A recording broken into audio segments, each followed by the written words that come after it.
Hey everyone, welcome back to the channel. We're now on part 3 of our exciting What If series, where Sakura has invoked the ancient Uchiha tradition for Naruto. The stakes are higher, and the bonds between them are being tested like never before. How will Sakura and Naruto navigate this powerful legacy, and what does it mean for their future? If you're enjoying this story and want to see how it all unfolds, please like the video, comment your thoughts, and share it with your friends.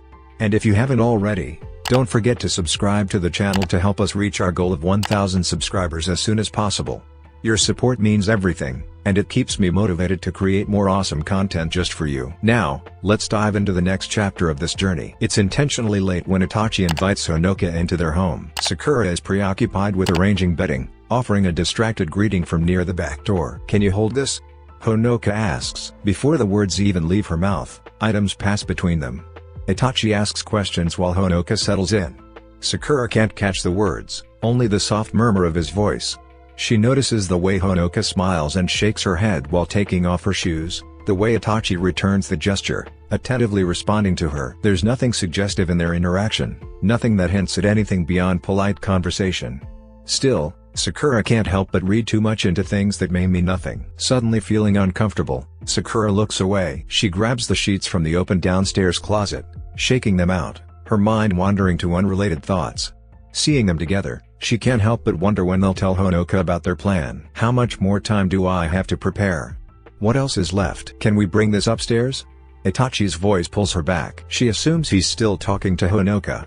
Her thoughts focus on the task at hand, avoiding anything that might stoke the already slow-burning fire of curiosity. She stays busy smoothing out pillows, not noticing Itachi's socked feet until he crouches near her, holding the bag between his legs. She looks up at him, and he looks at her. For a moment, Sakura forgets her train of thought, blinking in confusion at his inquisitive look. He lifts the bag slightly. "Can we start setting up?" She glances at Honoka, eager to help, and back to Itachi, waiting for her response. "Sure." She stands, her partner following her movements. "I'm almost done down here." Itachi nods and gestures for Honoka to follow him. Neither of them seems to notice her watching them. Sakura catches herself from reading too much into their interaction, not when Honoka says something that makes Itachi laugh, not when he tells her he'll go first up the stairs to show her the way. Certainly not when she hears the bedroom door open. She takes a breath, reminding herself to focus on one thing at a time, and heads to the kitchen. "I have to make sure he stays together tonight before I even think about anything else." She turns the faucet up high, grabbing a sponge and an empty bowl to wash. The motion keeps her hands busy, her thoughts from returning to the night on the Hokage monument. Everything tonight hinges on her skill. "I can't afford to worry about whether Itachi and Honoka have chemistry. If he dies on that table, none of it will matter." She scrubs the bowl under the rushing water, hoping the anxiety can be washed away with it. The responsibility feels heavier with each passing moment, especially with Honoka carrying in bags of supplies for a surgery that could mean Itachi's life or death. One wrong move, and he won't make it. The thought makes her stomach churn. She methodically cleans the dishes in the sink, paying attention to each detail, and once done, she takes her time drying them. The repetition calms her mind, keeping her focused. For the second time that night, Itachi manages to get close without her noticing. His presence appears in her peripheral vision just as she jerks her hand away, not wanting to be touched.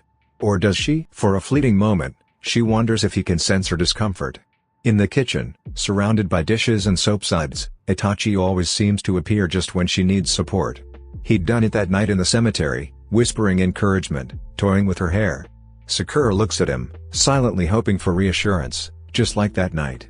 "Tell me I can do this." When Itachi withdraws his hand, the sense of doubt settles in. She had pulled away from him, clutching the towel tightly.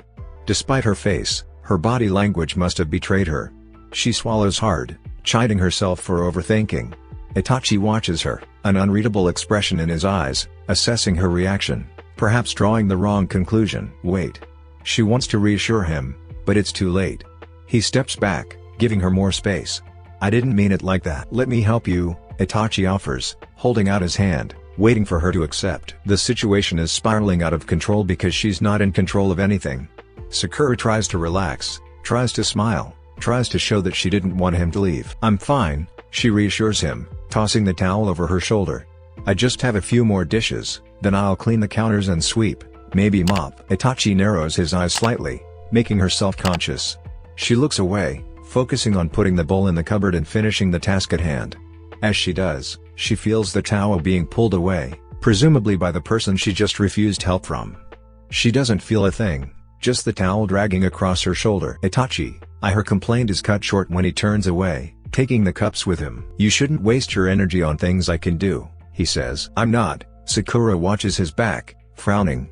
"It's just a few dishes." "Yes," Itachi agrees, turning back with the cups. "But a little can be a lot when you're doing something strenuous afterward on little sleep. You'll need all your strength for the procedure." She crosses her arms, irritated by the truth. "What makes you think I haven't slept?" "Because I sleep next to you. Your restlessness doesn't just affect you." "Sorry," Sakura apologizes quickly. "Don't be," Itachi says, tapping the bottom of a cup on her head. "Go with Honoka. I'll finish here." Her head drops, resigned. He's already done the dishes, no matter her protest. As she heads toward the door, Itachi offers one last piece of advice. "Everything will be fine, Sakura," he says gently, continuing to rearrange items on the counter. Sakura looks over her shoulder, holding onto the doorframe. He noticed not just her current anxiety, but her restlessness over the past few days. It's not a hug, and he doesn't give her more attention afterward. But he noticed. She tries to shake it off, resuming her climb upstairs, but a small smile tugs at her lips. Drumming her fingers against the wall, she reaches the bedroom where Honoka is almost done setting up a blue field tarp. Unlike his last surgery, this one will take nearly 3 times as long with a much longer recovery time. Sakura considers this as she sets up a medical-grade futon instead of relying on Honoka's lap. The tarp will keep contaminants away from their workspace and patient. The anesthetic, syringes, and eye drops lay untouched on stainless steel trays. She turns on the bedroom light and attaches a medical field light to the tarp for added brightness. Handing Honoka a portable oxygen tank, she secures the space around them. Once they finish, both women take turns washing their hands. Itachi enters, freshly prepared. "Should I wait here?" he asks. Honoka's inside. She hears the rustle of plastic as he takes a seat on the futon, and Honoka gets ready to administer the anesthetic. "It should be stronger," Honoka says casually. Itachi sniffs the bowl, wrinkling his nose. Honoka chuckles and reassures him. "It's the same stuff. Lucky for you, you won't have to taste it. 2 injections, neck and shoulder, and you'll be out for 12 hours. Itachi raises an eyebrow, skeptical. "Why 12 hours? This shouldn't take that long." Honoka closes her eyes and opens them again with resolve. The 12 hours include pre-op and post-op care. Moving around after eye surgery is a no-no. Blood vessels are delicate. A little pressure can make things go wrong. She preps the injection site, and Itachi helps her by rolling up his sleeve. Honoka rubs iodine on the spot, then sticks him with the needle. Despite the sting, Itachi doesn't flinch. "Are you comfortable?" Sakura checks his pulse as he lies down. "As comfortable as I can be," he responds. "Just like before, keep your eyes on the ceiling. We'll take care of them once the medicine kicks in." Sakura updates the medical data while listening to the conversation between Itachi and Honoka until his words begin to slur. The oxygen machine hums to life, and Sakura holds the mask over his face. Honoka prepares the ophthalmic forceps. The procedure begins. Itachi's eye seals are different from the ones inside his body. Originally, there were 5 seals, 2 placed by a Fuinjutsu specialist as punishment for criminals. Kakashi arranged for 2 medical seals to be added, 1 in front and 1 behind Itachi's chakra receptors. These seals help redirect chakra or temporarily immobilize him, much like a tranquilizer. Sakura starts with the most difficult task, working on his eyes while her mind is still clear. The procedure will take hours, and the focus is intense. Honoka, despite her limited chakra abilities, plays a crucial role by monitoring Itachi's oxygen and ensuring his eyes remain sterile. The hours pass smoothly, though exhausting.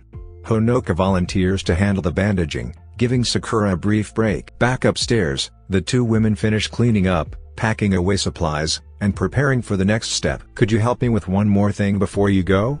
Sakura asks. "Isn't there more?" Honoka replies playfully, a quick joke in her voice. The light-hearted exchange lightens the mood, but soon the truth settles back into their heavy work. "Sure, what do you need?" A last bit of clarity. Sleep takes hold of Sakura quickly after expending a significant amount of chakra to tend to Itachi. When her alarm sounds again, she groggily shifts to check his pulse. It's steady, signaling the anesthesia's effects are subsiding.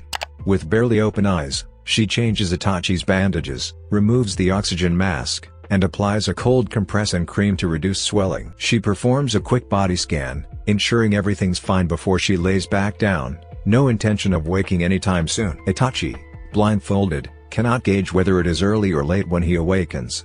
His head, eyes, and neck throb with pain. Turning onto his side feels difficult, but he does, trying to relieve some of the pressure without fully moving. However, the cold compress against the pillow only intensifies the discomfort. He considers lying on his stomach but knows that will only worsen things. Left with no choice, he reluctantly sits up. A quiet hiss escapes him as he moans softly, gripping his shoulders and pressing his fingers against the base of his neck, slowly rotating his head. A satisfying crack offers some relief. His hair must have been tied by Sakura, which he appreciates. His face feels swollen, as expected, and this explains the headache and the pain radiating down his neck. Assessing his body post-surgery, Itachi spreads his fingers before his face, flexing them with ease. There's no restriction, no tightness. Chakra flows effortlessly to his fingertips. 5 years trapped in an invisible prison, all for the sake of saving the village he loves. This is what freedom feels like. He would furrow his brow if he could, but the cold compress makes it difficult. His eyes, though he has no intention of fully activating his Sharingan, he concentrates, focusing his chakra. The familiar pulse of pressure builds, accompanied by a sharp twinge of pain. His eyes aren't ready yet, but chakra flows freely. He tests it, pushing just a bit further, his jujutsu within reach. His eye nerves twitch in response. Itachi inhales sharply, gripping the bedsheet tightly as he pulls back before overstraining himself. At least he knows he can use his Sharingan again. Satisfied, he considers getting out of bed but is halted by the subtle movement of the covers. A soft hum fills the air, vibrating just enough to reach his ears. What's that? The buzzing catches him off guard. He knows instinctively that Sakura is beginning to wake from a deep sleep. Itachi settles back into bed, following the sensation to her side. The hum turns into a gentle ring, neither bothersome nor disturbing, just a quiet call. He responds, moving closer until his hand touches her shoulder, curious. Sakura mumbles in her sleep, and her arm stretches toward him, fumbling through the sheets.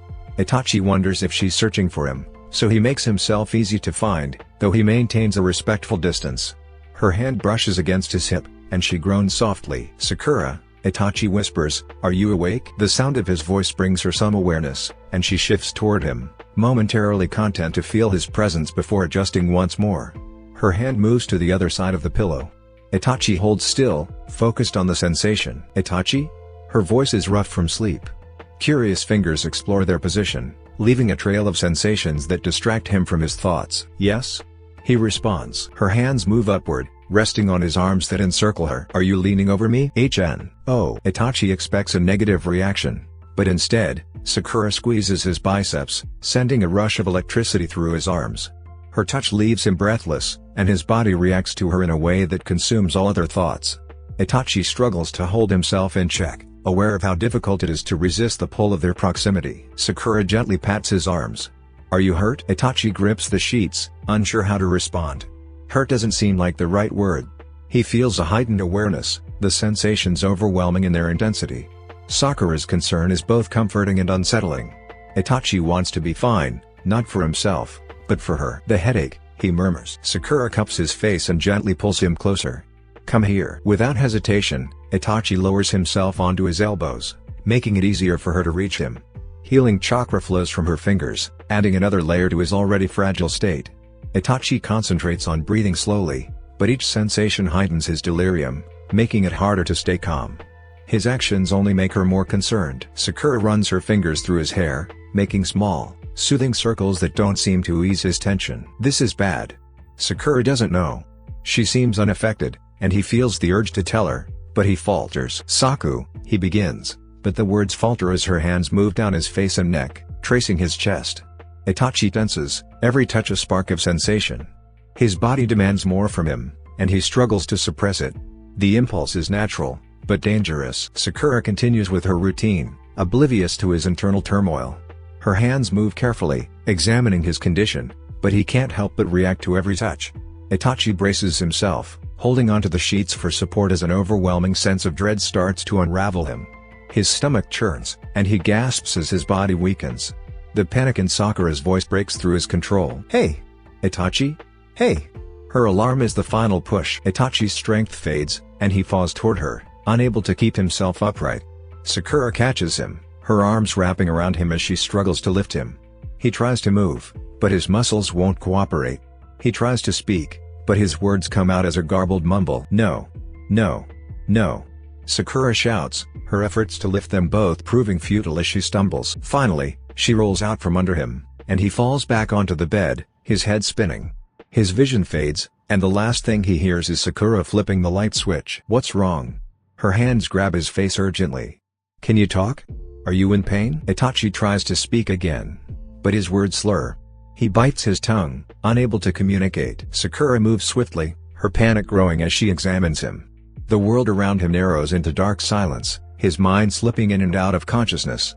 He feels her lift him from the bed, and then everything goes black. Sakura doesn't have time to explain to the staff as she carries Itachi back to the hospital, barefoot and still in her pajamas. There's no time for questions, only orders. Is the floor clear? She demands, knowing the Anbu will understand. After a brief pause, the Anbu nods and whispers, cleared. And the message? Blackbird, Sakura says, her urgency clear as she makes her way to the hidden elevator. The ride up to the hidden rooms feels too slow, and Sakura focuses only on the weight of Itachi's body in her arms. There's no time to think, only his life to save. Once in the room, Sakura wastes no time. She orders an EEG machine and demands Honoka's presence. Itachi's condition is critical, and there's no room for delay. She connects him to the heart monitor, watching as the lines begin to pulse with life. Not great, but not bad either, she mutters, though she knows the worst is yet to come. Sakura's mind races as she works, her every move focused on keeping Itachi alive. She touches his face, whispering fiercely to him, "You better wake up, Itachi. Don't make a liar out of yourself." Honoka enters with the EEG, and together they work quickly, confirming Sakura's fears. Itachi may have suffered multiple seizures, and his condition is deteriorating. Sakura forces him into a coma, hoping to minimize the damage. As the machines stabilize, Sakura stands watch, her anxiety palpable. She refuses to leave, determined to be there when he wakes. Kakashi arrives later, but Sakura ignores his concern, focused only on Itachi's recovery. "Sakura," he says softly, his hand on her shoulder. "Go home. Get some rest." Sakura doesn't respond, her gaze fixed on Itachi's still form. She won't leave him, not now, not ever. He bragged about it. When news of the museum reached the clans, we all assumed he'd start with the noble clans, Hyuga first, then me and Shino. Kuro had a lot to say about that, thinking he'd use his connection with you and Naruto to get the Hyuga clan leaders' attention. But he didn't even glance our way. Kiba was stunned to get the first meeting invite and made a big deal about being on your husband's radar. Typical Kiba. Typical geniuses, Choji praises. Itachi's brilliant. Kiba's got a big mouth, but he also has one of Konoha's best lie detector systems. It's hard to argue integrity with a man who can pass Inuzuka's lie detector dogs. Plus, Kiba doesn't have special connections to you, Naruto, or Itachi. Kuro couldn't argue with that. Probably the same for other clans who doubt him. And Kiba's loud. Sakura laughs, knowing exactly what he means. That explains the massive get well bouquet. Choji looks around the room. There are quite a few. Not everyone despises him, I guess. Choji's smile falters slightly.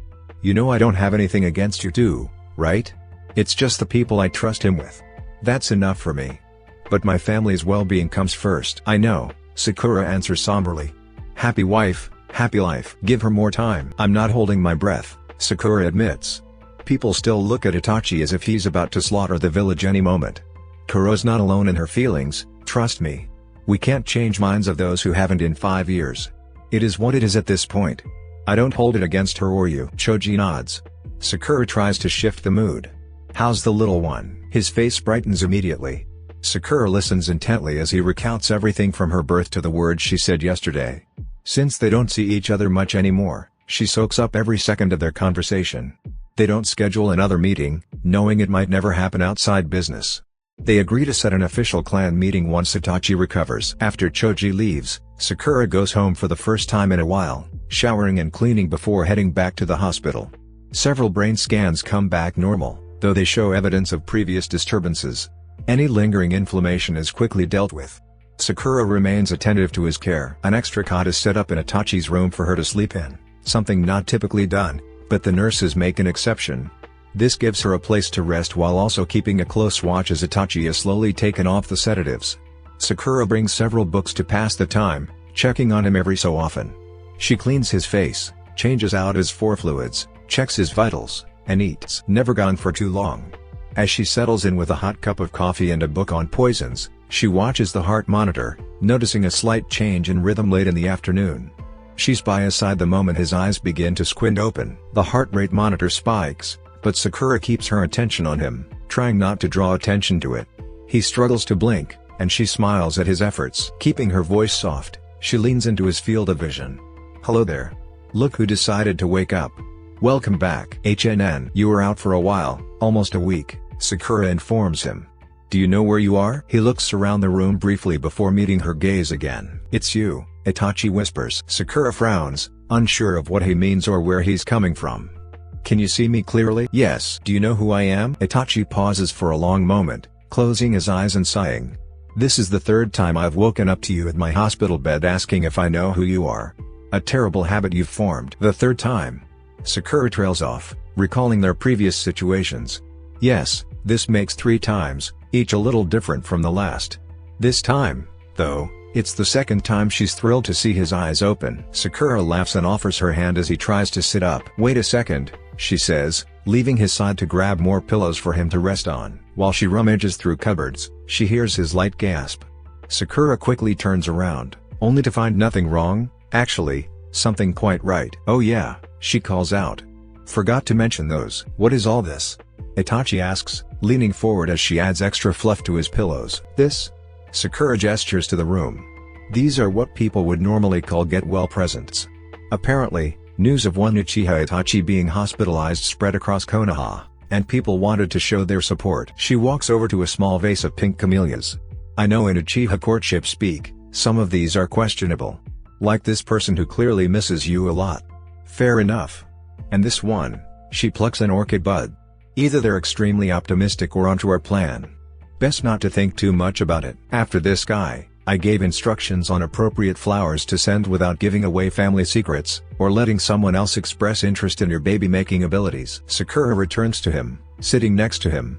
"Minami came by with goodies that I took home. Daichi wanted you to know that free dango and tea await you when you're better." "What about you?" Itachi asks. "Oh. I don't eat dango like that to need a free one." "I worried you," Itachi states, voice firm. "You haven't been sleeping again." Sakura touches her face and glances at his heart rate monitor as it fluctuates again. "I was going to ask about your eyes, but they seem just fine." "Of course, I haven't been sleeping. I've been here with you." "I worried you." "Obviously." "I'm sorry." "Don't be," she says, looking away toward the closed window blinds. "You're awake now. That's the most important thing for both of us." Sakura hesitates, trying to manage her emotions that seem to affect him. If she gets worked up, so might he. "Do you remember what happened?" "Vividly," Itachi replies immediately, surprising her. "I think it's best we explain when you've had more rest." Sakura's suspicion rises, causing her calm demeanor to slip. Itachi sighs. He tries to move, but Sakura stops him as his heart rate spikes. "Don't," she soothes, trying to calm him. "Don't worry about it. We can talk later." Though she doesn't know for sure what caused his seizures, she has her theories, some beyond his control, some within it. While she couldn't check for chakra use while he was in a coma, there's a chance he did this to himself. Regardless, when considering his health, she prefers him alive and well, not defending speculations. His recovery is her priority right now. She sets his comments aside to focus on that. The next day, Sakura checks him out of the hospital after clearing his room of gifts. The trip home is something she's been eagerly anticipating.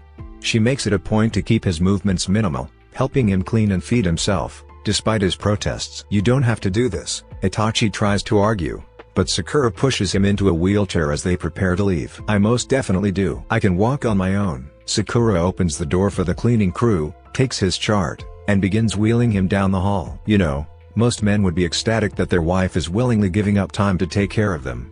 Yet here you are, complaining. "You bath me." Sakura nods. Standard practice for patients who can't overexert themselves. Itachi tugs at his blindfold. "I don't see the point in using this if you've already addressed the problem." "Addressing the problem," Sakura corrects, wheeling him towards the ramp. "Don't be such a baby. Don't rush. I need to monitor you anyway. This is exactly why I'm doing this. I can sense my surroundings just fine." Sakura snorts. "Exactly. That's why you passed out on the bed. Your body's still adjusting to the sudden influx of chakra. The last thing you need is visuals to overwhelm your brain. Let your mind catch up first. I know you're eager to jump back in, but 2 days of waiting won't kill you. 2 days of rushing might." Itachi, sensing her seriousness, stops resisting as they make their way to reception. Sakura signs his discharge papers and adds final details to her report for Kakashi, including copies of Itachi's medical treatment since he entered the hospital. By the time she catches up to him, he's halfway out of the wheelchair. Sakura rolls her eyes at his eagerness but lets him stand. They exit the hospital together. He walks straight to her, unfazed by the blindfold. Once outside, Sakura extends her hand. He grabs it without hesitation, but instead of just holding it, he interlaces their fingers. He takes the lead, gently pulling her along. She hesitates, wondering if it's worth asking why he's changed their usual pattern. Itachi's arm twitches, catching her attention. He squeezes her hand, subtly quickening their pace. She watches him for a moment before replying with a half-smile. "Where are we going, Mr. Uchiha?" "I'm taking you home," he says, as if it's the most obvious thing in the world. "Don't you want to come back?" "Yes. But..." Food and laughter circle the table, filling the space with warmth. Sakura allows herself a moment of peace. It's the rumble of thunder that signals the end of the gathering. Itachi offers his umbrella to the family, walking them all the way to the mailbox. Sakura lingers at the doorway, waving them off, as the first drops of rain begin to fall. But Itachi turns his face upward to meet the rain, unfazed by the absence of an umbrella. His smile sends a flutter through Sakura's chest. "I wonder if the world feels different now that he isn't sealed." Itachi leans closer, and Sakura hastily shuts her mouth, avoiding his gaze. Pressing her back against the door, she surveys the remnants of the evening's joy, the half-finished snacks, cups scattered across the table, and a soft mist brushing her face. "I'm sure Hinata will bring some chocolate by the end of the week." She can't help but smile at the thought of the others' persistent efforts to feed him. Tamari's dishes, Hinata's chocolate tart, Daichi's dango, and whatever concoctions Minami and her uncle whip up with fresh ingredients. Itachi always eats. He will devour whatever is placed before him. She chuckles quietly to herself, recalling their very first meal together. It had been far from pleasant. That night had been filled with tension, distance, and mistrust. Itachi had bluntly asked if she was trying to poison him, a remark that had enraged her. She had tossed the food in frustration, snapped that he could cook for himself, and walked out. "I was too quick to anger back then, too easily manipulated." Sakura grimaces at her former self, realizing how immature she must have appeared. But Itachi was no saint either. A wandering soul with no anchor. They were both broken in their own ways. Her gaze shifts back to Itachi, who is making his way back to the house. "Are you finished daydreaming?" she calls out over the rain. "You can't come in soaking wet." Without waiting for a reply, she grabs towels from the bathroom and heads for the door. Itachi steps onto the entryway step, leaving a small puddle at his feet. She clucks her tongue and drapes one towel over his head, replacing his soaked blindfold with a dry one. "You clean up the living room," she points toward it, "though he can't see, while I handle this." Itachi seems to understand, and Sakura moves to replace cushions and gather up used cups. As she enters the kitchen, she catches a brief glimpse of him shirtless, heading toward the stairs. She doesn't linger, bringing dishes to the sink. The rain is on and off all night, and by midday, a sudden storm brings several inches of rain, disrupting her examination of his vision. "The lights are flickering," she observes. "Do we have candles?" he asks. "The power hasn't gone out yet." "Oh, never mind," she sighs as another flicker follows by the soft hum of decreasing electricity.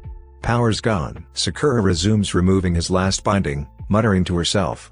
"We should have some candles, but let's hold off on lighting them. It's just dark enough to be easier on your eyes.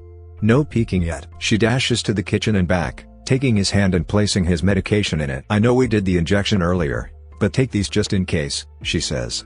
"I'll add some drops. It should help with any tension you might feel. You've been avoiding direct light for a while now. Eyes need time to adjust, so keep them on me." Itachi obediently takes the medicine.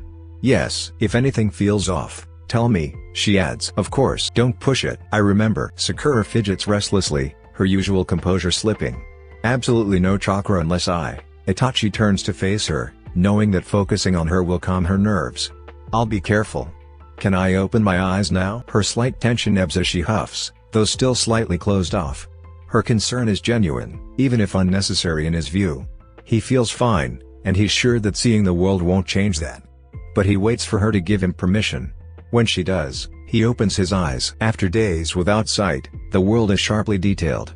The pain is minimal, akin to the strain of using the Sharingan for too long, bearable, though still present. His discomfort isn't from his eyes but from Sakura's heightened energy. Her anxiousness is palpable, distracting him. He focuses on her, watching the way her fingers tap her knees. her chakras whirling nervously around her. She doesn't seem to realize how her unease affects him. A flash of lightning distracts her, giving him a brief moment of relief. He uses the chance to lift his head just as she turns back, and their gazes meet. Her bright green eyes seem even more vivid after such a long time apart. "How do you feel?" she asks, cupping his face with both hands. Itachi exhales, trying to sort through the emotions swirling in and around him. "I feel fine." "No strain? Pressure? Any discomfort?" "No." She shifts his head from side to side, checking his eyes. "Tired?" "Not right now." She lifts his eyelids a little with her thumb. "Headache? Nausea? From my eyes or from you squeezing my chin?" Sakura stops, a flicker of a smile tugging at her lips. "If you have time to be sarcastic, I guess you're not dying," she says, releasing him. Itachi chuckles, but his eyes soften as she tends to his needs, despite her gruffness. She carefully applies eye drops, and he instinctively shuts his eyes at the cool sensation. "Stay like that for a minute," she instructs. "It should relieve any tension. If you're still okay after 10 minutes, we'll add 15 more." 20 minutes later, he feels no worse.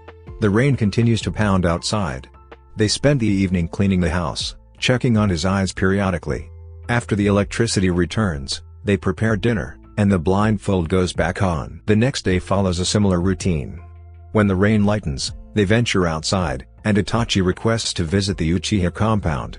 Sakura agrees, letting him remove his blindfold long enough to survey the ongoing project. "How are you feeling?" she asks. "My eyes are fine," he answers, glancing around before stopping at a patch of mud.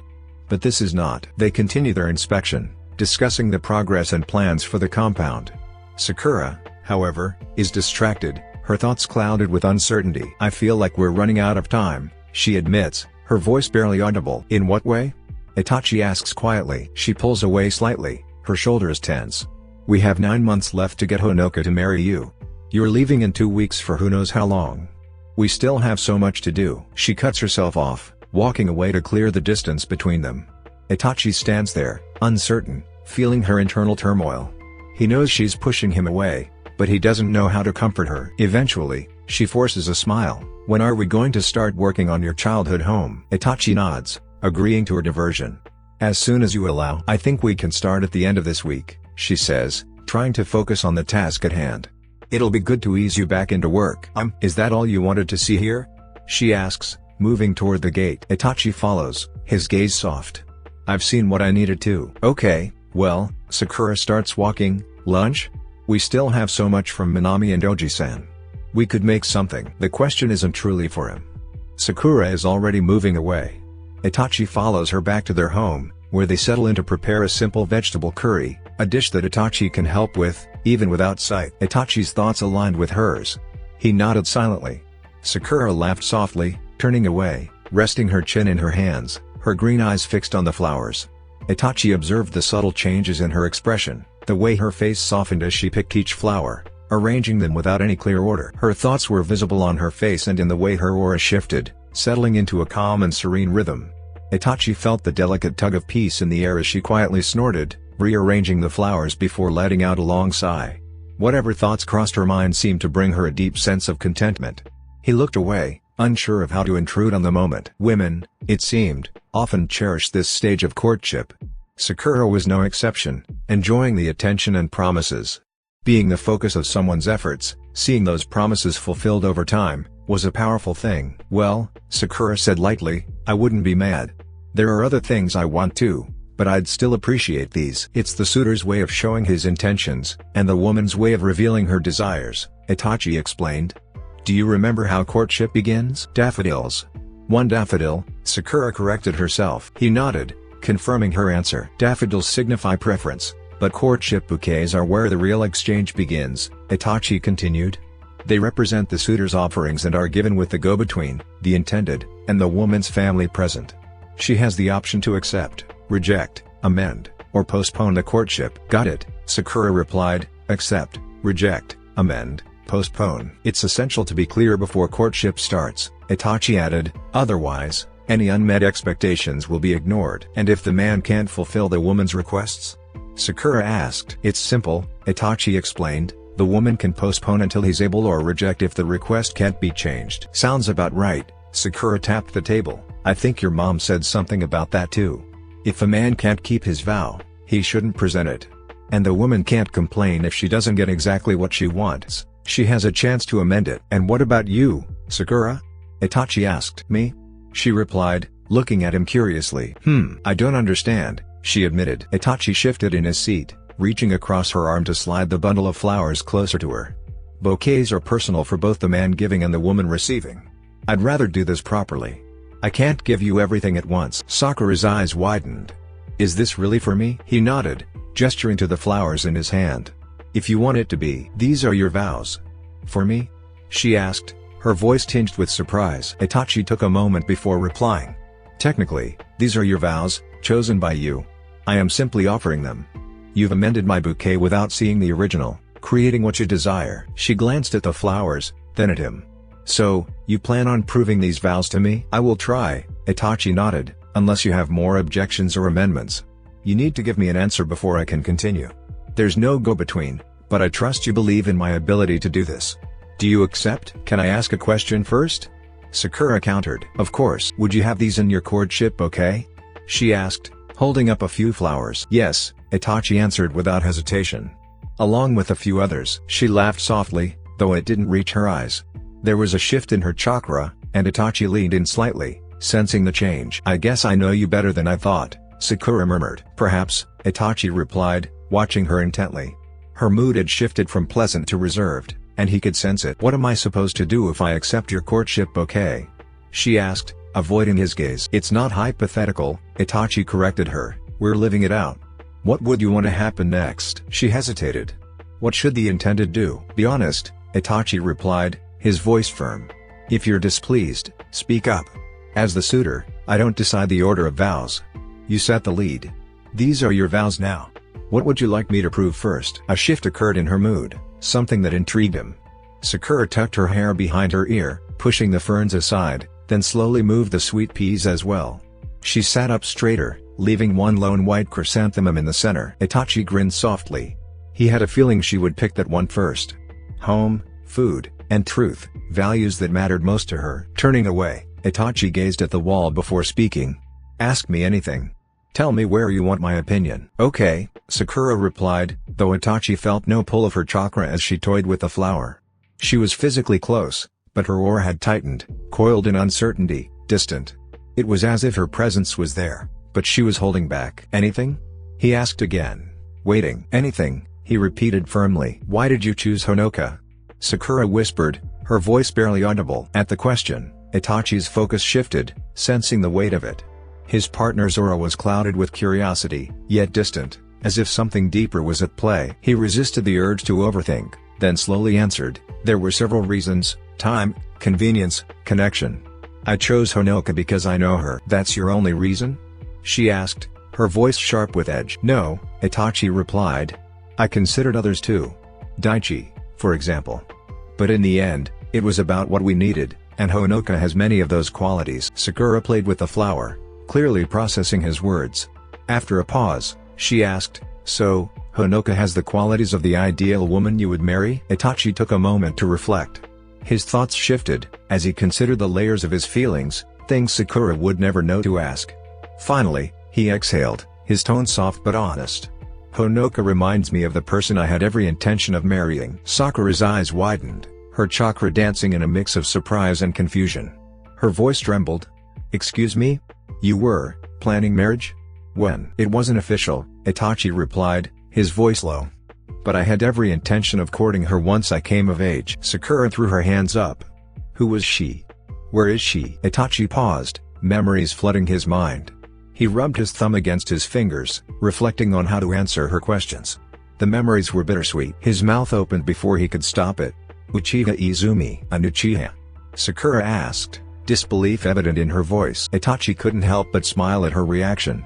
"Why are you so shocked?" "Because," she gestured with her hands, "I never pictured you being with anyone, let alone planning for marriage." "She is the reason we can do all of this," Itachi said. "Without her, I wouldn't have asked my mother about courtship and rituals." "But then, the massacre?" Sakura asked, her voice faltering. Itachi's gaze softened.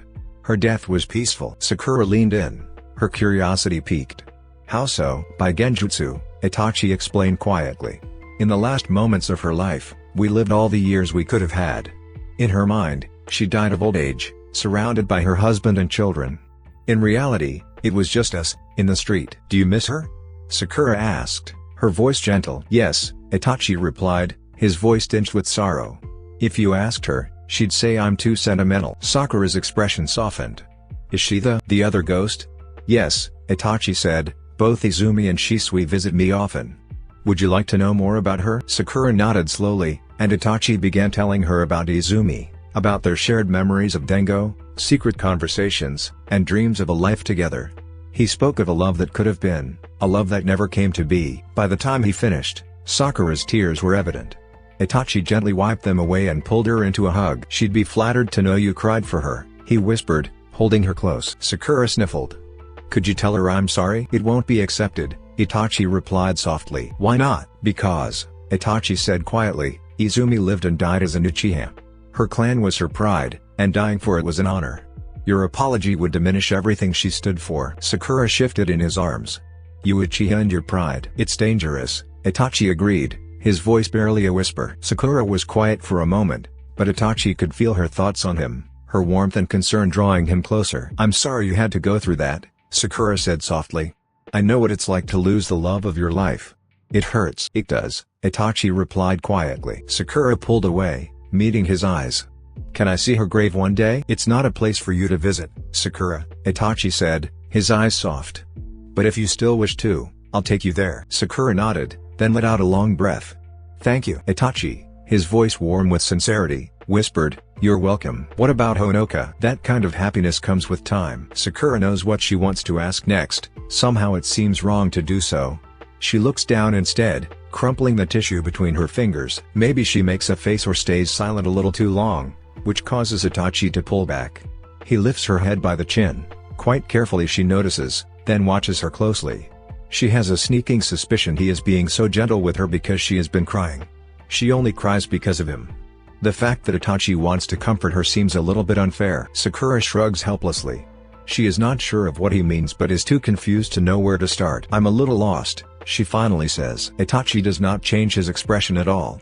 About what? All of it? I'm not sure what you mean about me, about Honoka and happiness? Itachi adds. Yeah, Sakura quickly answers, nodding in tune with what she hopes is understanding. Her partner does a little huff through his nose. No trace of aggravation on his face. Is it some curse of medical professionals to consider everyone but themselves, or are you just forgetful? Her lips purse, still lost. When Itachi almost smirks, her pulse beats louder in her ears. Without the disguise of comfort, she becomes very aware of their closeness and where Itachi's hands are. One is still around her. The other keeps her from turning away. Although she is not quite touching him anywhere else, if the wind blew just a little too hard, she would fall right in his lap. I can't think for one thing. Sakura struggles, trying to get her stupidly girlish responses in check. How does my job have anything to do with this? You think like a medic all the time. Are you teasing me? With a slight tilt of his gaze, Itachi looks at the white chrysanthemum still on the table. I'm being honest. Sakura decides then and there that the white chrysanthemum is stupidly dangerous. But also, a good reason to maneuver away. And she does, turning her head and body to pick up the thing that started this conversation. By all intents and purposes, it is just a piece of flora plucked from its natural habitat. In this situation, it is Sakura's leverage. Holding the flower up for her partner to see, and keep his hands away, she reiterates what she thinks they should be focusing on. I asked you about Honoka, she reminds him. Itachi hums. I answered that and then some. Izumi, right. His other ghost is his dead ex-girlfriend. Even as she thinks about it, Sakura finds it very hard to imagine. Itachi had a girlfriend. By Uchiha standards, practically a fiancé at the same age she was trying to get Sasuke to look at her long enough to notice her looking back at him. It surprises her how surprised she always seems to get when Itachi explains parts of his life. He had a life before the massacre, before his name became associated with missing nin. He was living, just like she was.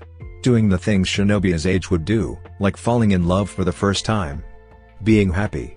Even if for a flicker of a moment. He could have been happier if things didn't go south. Undoing the massacre seems to be the answer for everything in life. Sakura huffs at being caught up in the series of events that follow one stupid decision. Looking down, she notices the way Itachi's hand holds tight to his knees. I wonder if he's thinking of Izumi. Or he knows where I'm going with this. Ready to pull the band-aid off quickly, Sakura grips the flower for courage and dives right in. Honoka doesn't make you happy? Itachi drums his fingers on his knee. Is that what you think? That's what you said. That's what you heard, her partner smoothly points out. What I said was that it would come with time. Izumi made you happy. Sakura darkly retorts. Itachi does not give. She did, and she also would have made me even happier. With time? Yes. Sakura rolls her eyes at him. So, you aren't happy with Honoka yet? Her accusing tone does not change his steady gaze. Sakura wonders what she is fishing for herself when Itachi takes his time answering. Finally, her partner counters her question with one of his own. Is my happiness important to you? Sakura thinks that much is obvious. It's my vow, isn't it? There's no flower to prove it. Do I need one? She counters, I told you before we started all this that I was going to find a way to fix this for both of us. But if you're only going after Honoka because she's convenient, then I haven't done my job right. Those clan provisions were supposed to help both of us. Deep down, she hopes he gets where she is trying to come from. It is not like Itachi to be dense. She can't be any clearer than what she said. So when her partner turns his body to look at her face to face, Sakura startles when the first thing he does is pluck the flower from her hands. I think it is the latter, he starts, then eases hair away from her face to tuck the chrysanthemum behind her ear. You are unbearably forgetful. I remember your promise, but I think you've forgotten mine. Yours? Itachi nods. A life for a life. My life is what it is because of you. Anything good that comes to me could only come to me because you made it so. Happiness. Joy. Satisfaction. None of it would be mine if you hadn't given me a life to live in the first place. You've given me plenty of time to find new things to be grateful for. I am sure, given more time, I will find plenty of things to be happy about. With Honoka? Of course. Itachi gives her head a gentle pat, meant for reassurance. But the action only leaves her lacking. Because she remembers his promise that evening in the cemetery, where Itachi vowed to give her everything he'd taken from her happiness and her freedom. It's been the basis of his cooperation in their mission from the beginning. Sakura knows and forgets this all at the same time, writing his behavior off as him just being himself. She reasons that somewhere deep down, that may be true. Itachi's gentle, low chuckle accompanies the feather-light brush of the chrysanthemum in her hair, pulling her from her thoughts. Help me with this and my happiness will be secured. What am I supposed to do? Sakura questions weakly. Her partner leans towards the table, then pushes their vows closer to the edge. Be honest.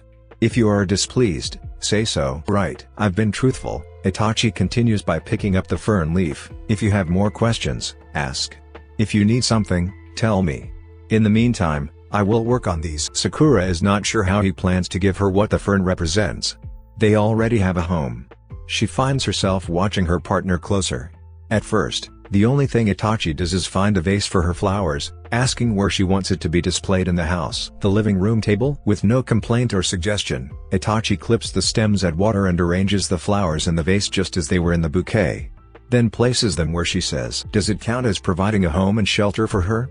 She would not have thought of having greenery in the house if not for this whole courtship thing. Plants are not what home means to her. Should I tell him? The vase doesn't look that bad. Sakura opts to keep it to herself. Who's to say that putting flowers in a vase counts towards their little experiment? If playing along will help him to reach his end goal, then she is willing to try. Holding her misgivings close to her chest, Sakura keeps an eye on him. Both for medical reasons and out of curiosity. Between her routine exams and daily tasks, nothing stands out. They act much in the same way as they would on any other day that both of them were home. The next day is no different. Though her concerns for Itachi's well-being wane little, Itachi either doesn't mind or doesn't notice. He does cooperate, obediently submitting to her covering his eyes a few hours a day for healing purposes. She offers to play blind shogi with him as a way to mildly stimulate his brain and give his eyes time to rest. That would be more fun than me simply explaining the game to you, he expresses. Okay, well, Sakura looks at the shogi setup. You can tell me where the pieces go. I can do that, Itachi agrees. Do you want tea? She looks questioning at him. You're going to make tea blindfolded? You're welcome to help, he offers. I'll boil the water. You get the game. She gets to her feet. What kind of tea? Whichever you prefer, he says after her, going to the closest to retrieve all that they need. When Sakura comes back with green tea steeping, a blanket, and several cushions await her. It's a bit chilly out today, Itachi says. You will feel the breeze the longer we sit near the door. She glances out into the modest garden while pouring tea. Looks cloudy outside. Think it will snow? It's not cold enough to snow but rain is possible. She passes him a cup then huddles under the blanket, getting it over her shoulders while she settles down on the cushion across from him. All the shogi pieces lay on the board in no particular order. After taking a sip of tea, Sakura tells him that she's ready to start. They spend the rest of the morning discussing shogi pieces, sipping tea, with what minimal sunlight available filtering into the room. Although the activity is meant for Itachi, Sakura gets lost in the concept of the game. After they have the pieces lined correctly, Itachi asks if she wishes to play a simple version of the game. Can this game even be simple? She counters, I can teach you basic movements. It would not be a game, mostly practice for you to understand what pieces can do what things. We can do that, but snacks first. Sakura uncurls her legs to go to the kitchen. Itachi starts gathering the tea stuff and meets her there. She goes through the fridge, moving things around to find something simple. I'm going to have to go to Minami soon. We're almost out of produce. Do we have eggs? Itachi inquires. She checks their supply, counting 4 in total. Enough for tomorrow, I think. We'll need more of that too. Sakura opts for apples, chopping them up while Itachi cleans their dishes. She adds yogurt for dipping the fruit into and goes through their stash of drinks for something light. Water for her and chilled juice for him. 2 boxes of chocolate-covered biscuits mysteriously end up on both of their plates. The culprit studiously washes the cutting board used for the fruit. Though Sakura already planned to give him something sweeter from his cupboard of treats, her partner makes his preference known. She does not see the need to change it. I'm going back to the game. Do you need help? Sakura asks. I'll be there in a moment. She nods, going back to their sitting area with snacks and drinks in tow. Itachi follows a few moments later, turning off the kitchen light in the process. It's easy for her to forget about the vows and the bouquet when they spend the day discussing strategies. While Sakura will not say that she is any better at shogi, she does enjoy learning about it. The way Itachi teaches makes learning easy. He does not question any of her questions, patiently repeating phrasing or reminding her of rules once she makes a wrong move between eating mini chocolate-covered biscuits. After the second round, Itachi declares a break and takes care of their empty plates. Sakura pulls the ends of her blanket further up her shoulders, shielding herself from the coolness of early spring. Nice and warm. Across from her, Itachi's blanket lay in a heap on the floor. Snuggled in the thick, smooth wool fibers, it never crosses her mind exactly what Itachi does until the wind blows again. Of the 2 blankets laid out for them, hers is the thicker one. Sakura narrows her eyes, suspicious of her assumption until she leans over to touch his blanket. Did he really? She slumps against the wall at her back. Looking at the sky out of the back door, Sakura tucks her chin deep inside the soft wool and digs her nose into softness. She smiles, knowing it can't be seen. It's just a blanket. A small consideration. It's still nice though. Itachi returns, moving the shogi game aside to mimic her sitting position looking out at the garden. She watches him out of the corner of her eye, wondering if he is cold at all. Itachi holds himself perfectly fine, not even a shiver gets through. Back straight, a blanket thrown across his shoulders, one leg propped up. While Itachi normally has an arm thrown casually across his knee, this time he clasps his fingers around his shin to support himself. Leaning her head against the wall he rests against, Sakura concedes he chose the right route. They already have a home. She does not need that. A home is just a building if she does not feel safe in it. With a blanket and a wall, her partner focuses on the one thing that would mean anything to her in this situation. Her comfort. It doesn't stop with those things either. After lunch and dinner, Itachi quietly takes the lead role in cleaning, covertly pushing her out of the space until there is little left for 2 people to do. I can finish here, he says. She knows what he is doing when he offers her the bathroom first. Or when all the lights are off except her bedside lamp when she enters the room. Sakura adds the final touches to her face routine, quietly thanks him as he leaves the room, climbs in the bed, and curls up under covers. She wonders if the next day continues the trend. The answer is an overwhelming yes. It starts rather inconsequential, with her removing his blindfold and instructing him to be careful in direct sunlight. Sakura fixes their breakfast, tamago gohan, then leaves him to do some grocery shopping at Minami's fruit stand. She comes home to a freshly cleaned home. A fern arrangement on the table replaces the bouquet from the days before. New decor? She questions, removing her shoes while he takes her bag. They are a reminder of what we are doing, he says. She follows him into the kitchen, shedding her jacket and tossing it over the back of the sofa. It works the same way as any other flower gift, right? Where you put it is important. You remembered. He passes her the potatoes. Of course. I wasn't the #1 student in my academy days for nothing. Practically a genius, Itachi adds. Sakura grins, just a few jutsu and more chakra supply away from being one. He passes her the carrots, reciprocating the grin in the process. They work that way until the groceries are put up and Itachi finds the extra goodies. Minami sneaks into her bag. Holding the jars in his hand, Itachi inspects the contents. What is this? I have no idea, Sakura admits, Coming up next to him to line up the 4 other jars, Oji-san is determined to see to your health. When I explained to him that we hadn't finished the first batch of goodies he gave, he forced me to stay a little longer while he gathered supplies. She gestures towards the jars. Itachi turns his head towards her, surprised. Oji-san was at the stand today? A true rarity indeed. It was a cool day. She chuckles. According to him, he would only be there for the next 2 customers, then it was back to the farm where the heaters work. Meat guy was looking for you too. Gave us a few extra shrimps and a soup recipe. Maybe you should have surgery or something more often, so we get more food for less. She gives his arm a playful push, then leaves him in the kitchen to go change clothes. On the nightstand next to her bed, the original bouquet that starts her fake courtship sits in a new, prettier vase. Wow. How cute. Standing near it, she touches each petal with care, bringing out the slightly floral, green, earthy notes they leave in their wake. Her eyes follow from the nightstand to their made bed and fluffed pillows. Her fingers dance over the blanket, noting the softness of new sheets. Sakura surveys the rest of the room.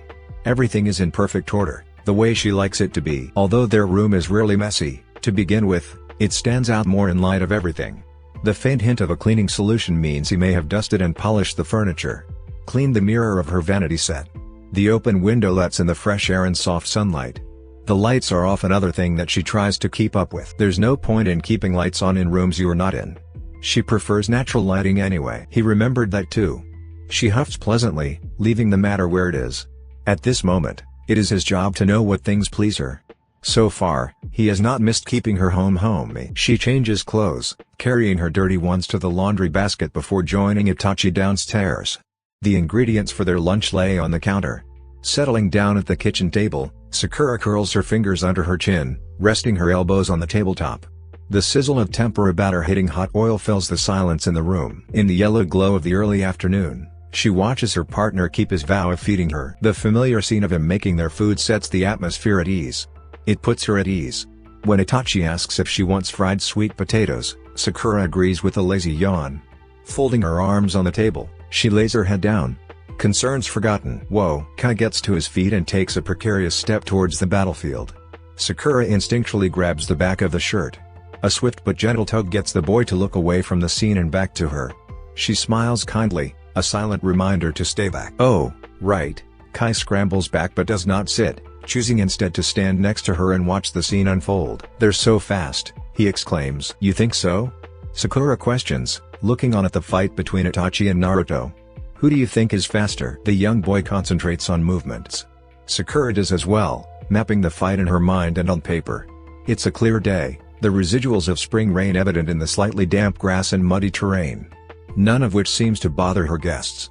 Kai rocks back and forth on his heels, veering from one side to another when the two men shuffled to different parts of the training grounds. He's so excited. It's quite evident who is his favorite. When Kai learned of his hospital stay, he was too devastated and shy to come by. So, Sakura extended the invitation to his recovery. To show Kai that his idol is alive and well. What's that? Kai aggressively and distractedly taps her shoulder, pointing at Naruto. Uchiha-san, what's he doing? Sakura stills his hand and follows his line of sight to the sudden influx of vibrant yellow chakra. Really, Naruto? Rolling her eyes, she sits up a bit straighter. Remember when I told you some people have special chakra? Yeah, well, Naruto is one of those people with special chakra from the Kyuubi inside him. When he wants, he can draw on that chakra in a fight. That's called Baijuu mode, which is what you're seeing right now. Kai swallows, looking worried. Is Itachi-san going to be okay? That looks dangerous. Naruto-san is all whoosh and zoom. There are so many of the yellow ones. His concern is too adorable for her to keep a straight face. But Sakura tries to set his fears to rest, pulling the boy back to the ground with her. Don't count him out yet. Itachi is stronger than he looks. Because of the red eyes? Exactly because of that. Sakura turns her gaze back to the fight, finding her partner amongst the rubble. Her instructions were to fight until before he reaches his limits, hoping he will be responsible enough not to take it too far. The red eyes, as Kai calls it, is probably the only appropriate response to Naruto. Sure enough, mere seconds later, the scene glows a deep orange red. The makings of Itachi's Susanoo light the sky. Sakura groans. Kai marvels. She mentally pats herself on the back for taking their sparring match to a training area outside the village limits and away from many civilian homes. All things considered, the fact that he can do a partial Susanoo is impressive in its own right. She grabs the boy and moves him back a safer distance for caution's sake. As they land in a clearing that still gives them a view of the fight, Kakashi lands with them. "Quite the spectacle we have here," Kakashi whistles. "Our sentries are all over the place." Sakura greets him with a smirk, holding onto Kai's shoulders. "Should I tell them to rein it in?" Kakashi sighs good-naturedly. It would stop scaring the children. She rolls her eyes but presses the earpiece in her ears, relaying the message to her partner. Seconds later, the partial Susanoo dissipates, following the glow from Naruto's Baiju mode. "That's better," the Hokage concludes. "Amazing to see up close, isn't it?" Sakura agrees. "I wasn't expecting him to go that far." "Itachi?" Kakashi questions as if his name alone should have told her. "I was expecting him to do more than that, honestly." Sakura watches the horizon, keeping her thoughts to herself. Two silhouettes casually emerge from the distant trees. "Uchiha-san?" Kai looks up at her, eyes wide and expectant. Without a word she lets him go so he can run and meet his idol halfway. A smile crosses her face, watching him dash out into the open air, free and unobstructed by his illness. Just like Itachi, his limitations hardly limit him anymore. They are two peas in a pod, those two. Her heart swells and sways when they meet up. Itachi stops Kai, but Naruto crowds him with shouts and cheers. Kai, being the reserved kid he is, inches closer to the Uchiha, politely trying to hold off her overexcited best friend. A tiny titter of laughter escapes. Sakura covers her mouth, discreetly concealing her enjoyment of the scene. How Itachi smoothly and effortlessly puts space between Kai and Naruto. How he manages to keep the blonde happy and his younger companion at ease on their walk to her. On occasion, when his gaze isn't directed elsewhere, Itachi's eyes seem to find her despite the distance. She remembers their little experiment. The vase of flowers by her bedside. And the sway in her heart lightens to flutter in the pit of her stomach. Kakashi clears his throat. His voice filters into her thoughts. Sakura cocks her head to the side, curious about his unspoken words. "What?" she asks. "Ah," he sighs, wistfully, turning back around.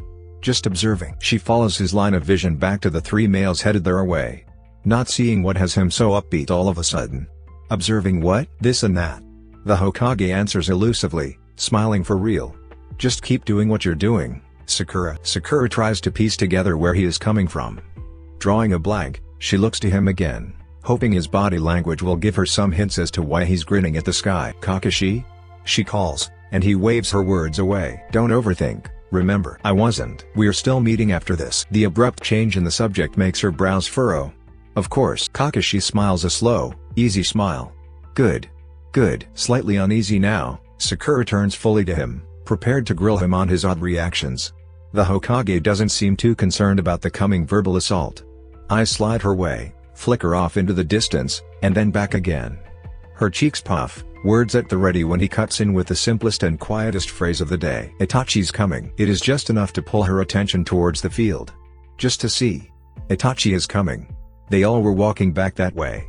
Yet, some small part of her looks for verification that he is indeed nearer, and she catches the moment Naruto breaks into a sprint. The other man in question watches her back. "Kakashi-sensei!" Naruto yells into the open air. Her former sensei clears his throat. "That's my cue." "What?" Sakura shivers, realizing that she completely stops talking. The leaves rustle, followed by a poof of smoke. She shakes her head, recognizing the distraction for what it is. "Sakura-chan." Her best friend waves his arms at her. Why was Kakashi-sensei here? She takes several steps to meet them, listening to Naruto but watching her partner. He walks normally, not a stumble or a misstep. It feels different seeing Itachi in something other than his everyday clothes. Dressed to fight, in slightly more fitted pants, a gray vest, and a short-sleeve shirt. Gloves covered in dirt and forehead coated in sweat. Itachi doesn't look intimidating, just official. Someone to be feared and respected. Like a real shinobi. He walks right up to her, and Sakura tilts her head up to meet his eyes. Ah! His very red eyes, the residuals of his Sharingan fades. She watches in awe as each remarkable feature recedes to some secret place until nothing is left but deep gray. Itachi blinks, and she unconsciously mimics the action. I've never seen that transition up close. It's amazing. While the fiery red of the Uchiha Clan's famous dojutsu is impressive, Sakura quietly admits that she prefers the cool depths of his natural eye color. Did we overdo it? The tenor of his voice draws her gaze away from his eyes to his lips, then down to his hands as he starts to undo straps holding wrist guards in place. Sakura clears her throat and offers a helping hand, taking each glove from him. Kakashi seems to think the sentries thought you were serious. I thought you told them we were doing a training exercise? Naruto lowers himself to the ground, spraying out his arms and legs in every direction. Kai follows suit, sitting inches away from Itachi's legs. Once his gloves are off, her partner joins them in the grass, stretching his long legs out before him, giving Sakura ample space to do her exam of his person. "I did tell them," Sakura assures, getting down on her knees behind Itachi. "I don't think anyone expected a partial Susanoo." "Itachi scared them?" Naruto laughs and Kai smiles shyly. "I think it was pretty cool," the young boy quietly adds, flushing slightly after giving his opinion. Much to Sakura's delight, Naruto only encourages him. He elbows him in the rib, causing Kai to teeter off balance a little bit but not fall over. "I think the Susanoo is cool too. But did you see me?" Naruto gestures to his chest, covered in Kurama's chakra. "It was pretty cool, right?" Kai seems to scrutinize the man before him as if he is unsure how to answer the question. "I don't know what Kurama is. But Itachi-san has red eyes, and they make him see a lot of things." His eyes flicker to Itachi for reassurance. Her partner gives him the barest of nods, enough to embolden the young boy. "Oh yeah?"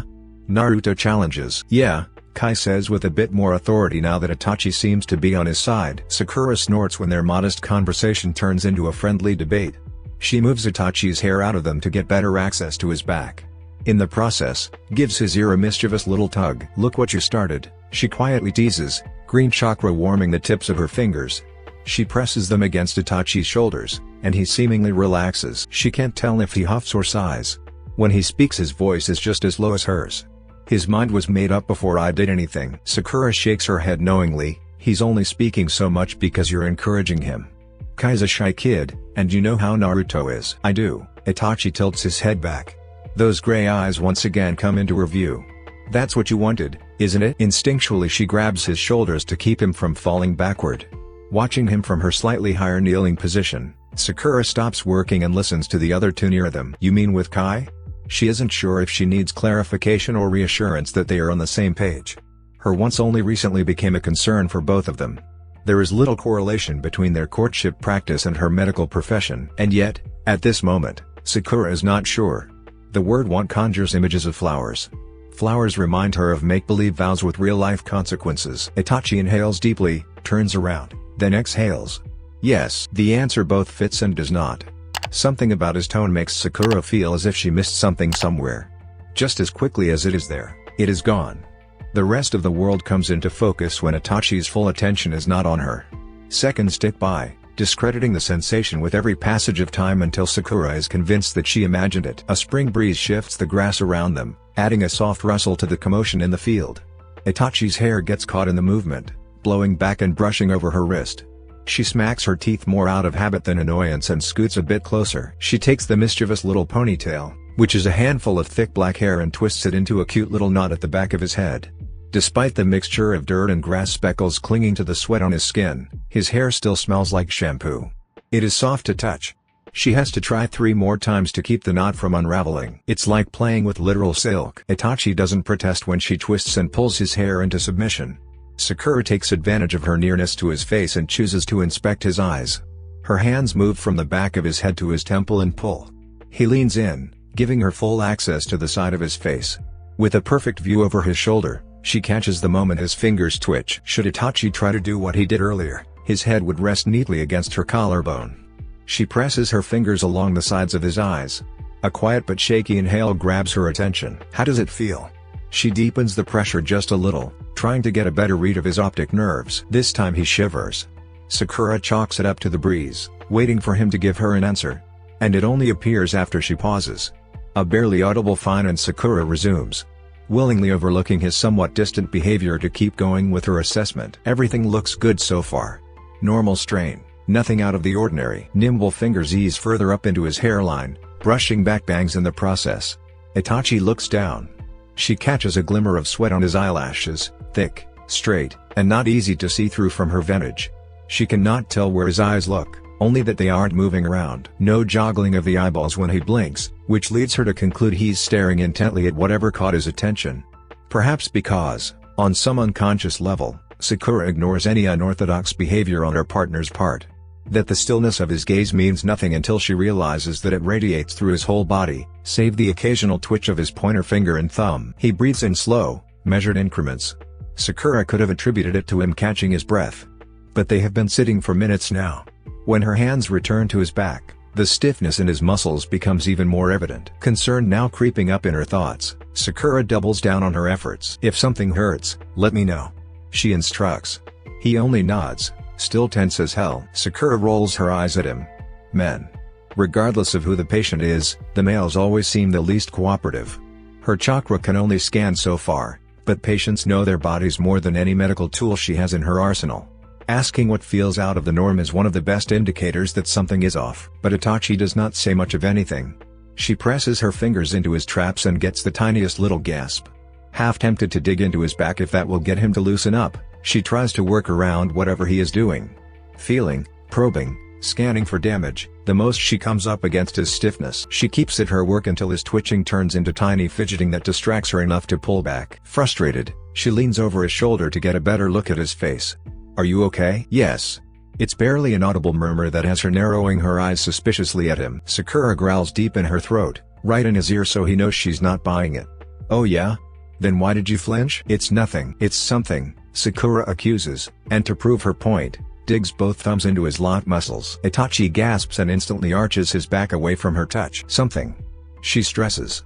"But if you want to be stubborn and in pain, be my guest." Itachi hangs his head, and she smacks her teeth at his stubborn attitude. Putting some much-needed distance between them, she calls Naruto. "Who wants food?" she says, forcing a smile in the direction of her thoughts to something other than her partner's strangeness. They agree to ramen, not that Sakura offers any rebuttal to the recommendation. She uses the commotion food brings to watch her partner for any signs of something. If he notices her eyes on him, he doesn't acknowledge it in any capacity. In fact, Itachi volunteers to go back to their original spot and gather everyone's bags that she left when she and Kai moved. His actions feel unironical, like running away. Any of them could have done the job. But Itachi inserts himself before anyone can even ask. Standing and heading back into the wilderness before she or her best friend can get a word in. Rolling her eyes at his back, Sakura stands, dusting debris from her clothes. If he wants to be weird, then be weird. She's willing to let it go until she remembers that he owes her. That the rules of their temporary little courtship thing mean he owes her honesty and truth. Or at least she thinks it does. Mikoto doesn't specify in her journal how far she can take the truth vow from the white chrysanthemum. Are there off-limits things? Biting her bottom lip, the medical jounin contemplates flowers and meanings and intentions. Thoughts that follow her to Ichiraku ramen. Sakura tries keeping up conversations with Naruto and Kai. Watching the two interact occupies her thoughts several times. She forgets how much of a child Naruto can be. How strangely mature Kai can be at times. Occasionally, it is obvious that he is just a kid. Especially when they go back and forth on what ramen broth is best. Or whether firm noodles are superior to more supple ones. Occasionally her thoughts stray to her somewhat silent partner. When that happens, she catches him not so subtly watching her. Sakura's eyes flicker between her food and his face, uncertain but curious about what he is waiting for. "That was delicious," Naruto declares. Sakura uses his exclamation as an excuse to look away. "I can't believe you ate 2 whole bowls of ramen, Naruto." Slouching on the stool, her best friend pats his belly with a satisfied groan. "Nothing's better after a good fight than some hot ramen." "I prefer dango," Itachi smoothly adds, then takes a sip of his broth from the spoon. The blonde pulls himself up, folding his arms on the counter. "Dango, huh? Is that your comfort food?" "What about you, kid?" Naruto questions Kai. "Got any?" Kai looks between the adults around him, then down to his food. "Maybe katsudon?" Naruto's boisterous laugh fills the restaurant and he pats Kai on the back. "Well, next time you join us, we'll have to go to a place that makes some good katsu." "Dango is good too," the young boy quickly adds. "The hanami kind." Sakura ruffles his hair. "Don't start talking about dango or Itachi will go on and on about his favorites.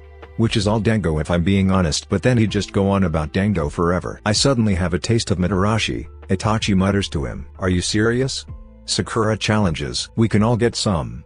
Naruto pipes up, already moving out of his seat. Sakura's eyes widened, watching the other two boys hurry to finish their food. "Are we seriously doing this?" She looks down at her half-empty bowl and starts to eat faster. How a sparring match turned into some weird food adventure is beyond. But after the bill for their lunch is paid, the ragtag group walks several blocks to Itachi's favorite dango spot. If Sakura is not 100% sure that they did not plan this, she may have thought that this is conspiracy just to eat. As always, Daichi is ready to serve them. Itachi runs down the list of different dango snacks to Kai without so much as glancing at the menu. Sakura leans her head in her hands, wondering for all the world how her partner still has teeth with how often he eats sweets. They settle on a sample platter, 4 platters to be exact. She withholds putting up a fuss, especially because Kai seems too enthralled with the chance to mimic Itachi. Her partner does the honors, suggesting eating order. Before anyone else can dig, he eases the plates towards her. Here, he sounds neither amused nor annoyed. It encourages her enough to look up then down to the assortment of many dango. Try these first. What's this one? She points to the suspicious-looking blue dango, taking advantage of something else to focus on. Itachi adds samples to his plate while explaining. Mitarushi dango and a specialty-flavored daichi created for Haru Festival. 4 different types of mini dango lay on the plate in the center of the table. According to Itachi, it is the best thing on the menu, though she knows very well that he is biased. It's only the best thing because he can get 4 times as much of his favorite food. Sakura goes for the oddly colored dango first. Slightly sweet, slightly sticky with that familiar chewiness, but not bad. I like this one, she admits. In response, Itachi gives her his plus the Mitarashi dango that she does like. The rest is divided up between the boys. Sakura makes a point to let her partner know that she is fine, though Itachi refills her tea when she's too busy chewing. Nodding her thanks, she tries not to take up too much of his attention. Not because she's not curious about his behavior from earlier, but for Kai's sake. She encourages the boy to ask questions, teasing Naruto a bit to give her young charge courage to loosen up just a bit more. When the conversation turns to debate sweets, Sakura knows she succeeded. I have a meeting to go to, she announces, stretching her arms above her head. Aww. Kai's spontaneous complaint follows the reddening of his ears. The medic tries not to embarrass him further but quickly clarifies. I'm the only one who has to go. Can you guys? Her gaze flickers beseeching to Itachi and Naruto. The blonde thrusts out his thumb in agreement. Sakura nods, getting to her feet. Itachi does as well. I'll walk you to the door, he says. Sakura leads the way for both of them. Once they are outside the tea shop, she stops and turns to face him.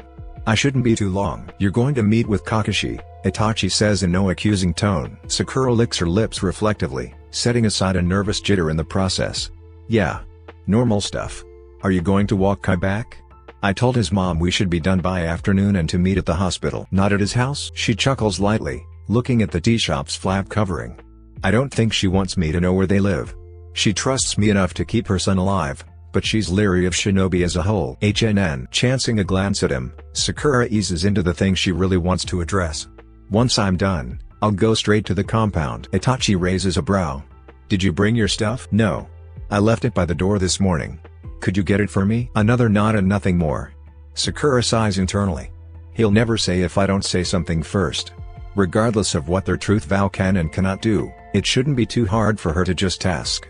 Holding her arms behind her, she tries to appear as non-threatening as possible. Without a second thought, she presses for information. Are you okay? Itachi blinks twice, then murmurs a reply. Better in some ways but not in others. Elusive as ever, Sakura briefly wonders if he'll go run to Shisui the moment her back is turned. Her hand tightens around her arm, and she rocks back on her heels.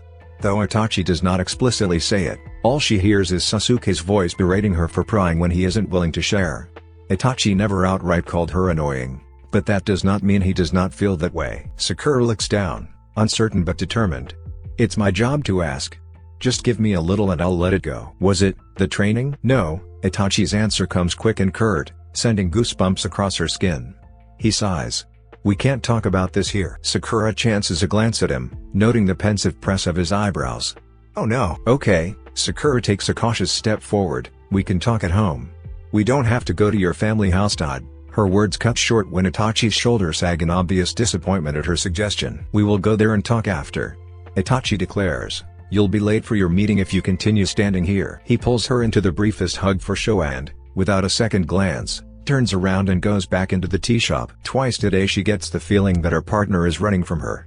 Both times Sakura struggles for sympathy for him. How can someone so willing to be honest withhold important things where it counts? The paradox is enough to make her grumble, spin on her heels, and walk away. Uchiha are so. What? Sakura cannot find the right words, probably because it isn't fair of her to compare. Sasuke probably would not have said as much as his brother. But Itachi always tries to hide behind the guise of putting her at ease. She isn't sure which behavior she finds more annoying, being ignored or being coddled. Sakura sets a hard pace towards the Hokage Tower. Mere minutes pass before she stands in front of Kakashi's office before the sun barely has time to trace across the sky. He makes her wait another 20 minutes. Sakura takes advantage of one of the many windows in the hall to get a good look at the village. The Hokage Tower is high enough that she can make out just about every part of Konoha. From here, parts of her hometown that she hardly ever ventures to catch her eye. Lots more places under construction than I thought. Sakura muses to herself. It's not surprising. The museum in the Uchiha compound wouldn't be the only projects the Hokage commissioned. Their village went through enough devastation that rebuilding was necessary. At that same time, the desire to be closer to the home grew as well. Many people wanted to build lives.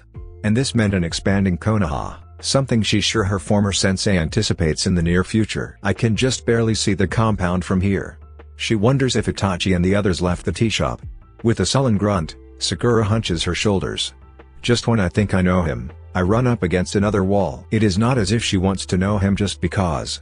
It feels right after he was so open with her about things she was sure were hard to talk about. I wonder what Izumi was like. Immediately her mind reminds her, and Sakura feels her stomach twist a little. Right. Honoka. She was like Honoka. Like Honoka, how? Itachi did not elaborate. What little he did share wasn't very helpful either. Did they look like? Honoka's brown hair and blue eyes made that somewhat improbable. They had the same personality then. And Uchiha with her assistant's disposition seems even more improbable. There must be something. Itachi wouldn't lie. At least I don't think. Heaving a disgruntled sigh, she sags down to the window sill, slouching over and staring off at her next destination. Maybe that's why he wanted to go there today. Maybe Izumi's on his mind and that puts him in a mood. She only agrees to go because Itachi presented the idea the night before as a necessity. They needed to clean out his house for the next phase to start. Shikamura gave him permission to do so alone with Sakura and Do. She agreed because, why wouldn't she agree? Maybe he was hoping I would say no so he could be alone with two ghosts. Even Sakura is surprised about how betrayed she feels at the thought. There you are. Shizune casually jogs forward, and Sakura pulls herself up, trying to maintain some dignity. Smiling, she moves forward to close the distance. Is Kakashi finished? Finished and pouting, Shizune rolls her eyes. He didn't get great news today. Oh, Sakura laces her fingers behind her, wondering if her first report of this new mission will offer much of the same. He'll be happy to see you, though. Something about the high pitch of Shizune's voice lets her know she's trying to be helpful. Which means Sakura's face must have shown her mixed up emotions. Great. Forcing a smile, the young medic diverts attention away from herself. I'm sure he could use a bit of a break. I hear Kakashi's been working non-stop. Shizune hums thoughtfully, true. True. I fear one day I'm going to show up and he'll just poof, vanish. Sakura can't disagree. I'm surprised he hasn't already. They turn the corner, the office door only a few steps away. Shizune laughs graciously. Don't wish those things on me, Sakura. One runaway Hokage is more than enough for me. This time Sakura laughs, knowing all of Shisho's hiding places. Shizune knocks once, then opens the door to let Sakura in. Sakura takes a step around and pauses. He doesn't look upset. Feet crossed on the desk and book covering his face, Kakashi looks damn near asleep. Hokage-sama? Shizune whispers. Sakura's here. You scheduled a meeting. Shizune gives Sakura a thumbs up as if this discourse says anything at all. The medic's wide eyes convey her confusion. Her former tutor only shoos her forward then politely excuses herself by closing the door. Even though they confirmed this meeting not 2 hours ago, Sakura lingers near the door, uncertain. Kakashi doesn't move from his lounged position or acknowledge her presence in any sort of meeting way. She takes one step forward and then another before completing the trek to his desk. Should I? She trails off, eyes following the scattered paperwork on the desk, on the floor, and, under the desk. Kakashi? It's Hokage, he grumbles, and it's a wonder she can understand him with a book covering the mask covering his mouth. Sakura rolls her eyes then raps her knuckles against the desk. Are you going to look at me at least? Nope. You really are pouting? This gets his attention enough to tilt his head her way. Says who? Sakura runs her fingers against stray documents. Shizune. That woman knows you too well? Sakura finishes. Where should I put my report? The Hokage sweeps a hand over his desk. Take your pick. She weaves the hand signs to retrieve the storage seal hidden on her person. It drops onto a stack of documents with a plop, rolls, then thumps against crossed legs. I really could have come by tomorrow, she begrudges him but also tries to organize the mess he's made. The man across from her mutters under his breath and lets his arms dangle at his sides. Let's trade. You can be Hokage for a day. No thanks, Sakura quickly counters, glancing at then rearranging paperwork. I'm not cut out to run an entire village. Kakashi tuts. You're smart. Organized. Motherly. She bulks at him, nearly messing up her work. Motherly? You baby people. I do not. What are you doing now? He challenges. Sakura shoves his feet off the desk. Helping you, but it seems nobody wants that today. Move. Her actions cause his book to fall. Kakashi sits up with a tired groan, watching her. You're rude when you're annoyed, her former sensei teases. Did anything interesting happen after the fight? She bites the inside of her cheek and keeps her eyes fixed on the papers in her hands. Nothing yet. We're going to the compound tonight. Shikamaru told me, the Hokage hints. Anything else? She shoots him a warning look. When something interesting happens, I'll make a report about it. For now, Blackbird is doing fine physically. Vitals are good. Chakra stores seem to be functioning well. The training today went okay. I'll have a more thorough report by the end of the week. Mentally, I guess tonight would give me more insight. Kakashi whistles. Well done. You're welcome, she quips, putting the final touches on organizing his workspace. Anything else you needed? The man hums, easing back in his chair. You know, actually, never mind. The smile he sends her way only makes her suspicious. What? Kakashi reaches for his discarded book. Well, I had an idea. Then I had another and now I'm going with that one. Which means you're nothing telling me anything. Sakura corrects. He laughs. More like, I thought better of what I was going to say. You're rude when you're annoyed. She tries very hard not to take offense at the fact Kakashi would rather keep secrets than be honest. Sakura purses her lips, knowing her ire lay elsewhere anyway. Projection just seems petty, so she shakes her head at him and takes a step back. How much time do I have left before you send him off? Including his hospital stay? The Hokage takes time to consider, about a week and a half. I could probably squeeze out a few more days with some carefully crafted letters, but I doubt your partner would not appreciate it. I'm sure he wouldn't. She offers a non-verbal agreement to keep a straight face. I'll try to gather as much intel as I can before then. Kakashi smiles at her, leaning back in his chair to kick his legs up again. I have total faith that you'll do what needs to be done. The book drops down on his face once more. Sakura takes the cue for what it is. Bowing slightly, she excuses herself from the room. As the door softly clicks behind her, anticipation washes over her, and not the good kind. Itachi is waiting for her. He's waiting at his childhood home. With his mood off and hers just as erratic, she hesitates in the hallway. What if it is about Izumi? Why does the thought leave her feeling left behind? Again. He will leave, but not because he wants to disappear or has some grudge against those living within these walls. He is not off on some revenge plot, quite the opposite. What Itachi is doing will be very unifying. But this whole thing has her dredging up old hurts from what felt like a lifetime ago. This is stupid. It does not stop her fist from clenching. Pushing away from the door, she reluctantly starts towards where Itachi is. Every step feels heavily laden. Itachi promised he would tell her, but Sakura gets the feeling he would still hold back just enough to share with someone else. Something else. Her top lip twitches and Sakura makes a face. Shisui's first appearance was a source of fear for her. Sakura couldn't make out if Itachi was hallucinating or dying. She hoped for the former and prayed against the latter. Now that it doesn't seem to be either, Shisui is just irritating. He and her. Sakura frowns. She hardly cared about the other ghost before. When she assumed it was his mom, Sakura was willing to tolerate her just to pick her brain. Does he go to both and only tell me about him? Does Shisui leave them alone so Itachi can pour his heart and soul out to his lost love while Sakura just grunts and grumbles and curt sentences? Does it even matter? Her escalated pulse says yes. Because they were partners. Because they should help each other. Because I'm here too. The construction crews responsible for other projects around the compound are still hard at work when Sakura steps through the gates. She takes great pleasure in meandering the uneven road to marvel at discoveries and chats with shinobi willing to explain what certain buildings would become. Coming soon signs already covered several businesses in the front of the property. The further back she goes, the more the dust and debris.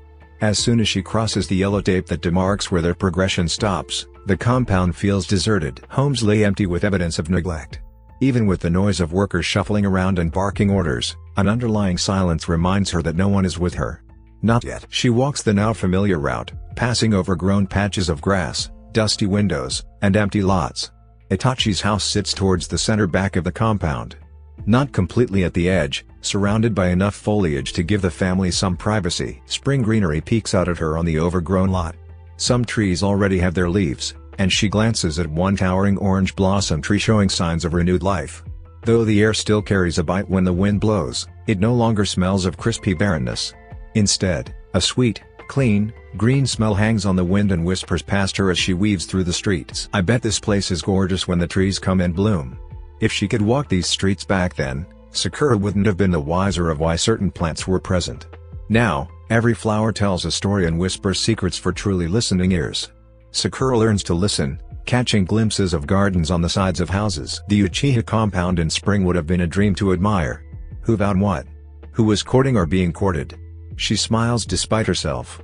Curiosity slows her down just to take a little peek, a little detour. This house doesn't have the space for a lavished garden, not Mikoto's garden. I wonder what flowers they put on show. Inspecting leaves, Sakura spots the telltale ferns glistening under the afternoon sun. One very bold household has orchids dancing near the front window. Well, she wonders if she'll find the same in Mikoto's garden. Doubt it. Sakura reasons, carrying on with her journey. They only had 2. Sasuke was only over 5 when the massacre happened. I doubt they wanted more than the boys. When she sees Itachi's home, Sakura notices the open doors, making it very easy to peer straight into the house. Odd in her opinion since her partner insisted on having privacy for the day. Sakura approaches with caution, deciding to use the front door like a civilized person. Itachi? Her call gets lost, but she can hardly complain. The open doors let the outside in. Before stepping into the Aurori, she smells the flowers from the backyard. A set of boxes rest near the door in the Genkan. Sakura eases out of her shoes, placing them next to the pair already present. The tatami flooring absorbs the sounds of her footfalls. A metal top covers where coal would have been lit to warm the room and the house. Built-in shelving, 4 shelves in total rest against one side. A Uchiha fan hangs proudly next to it. Sakura eases closer, inspecting the contents of the shelves. Books, old inkwells, trinkets, and vases litter the shelves but are by no means unorganized.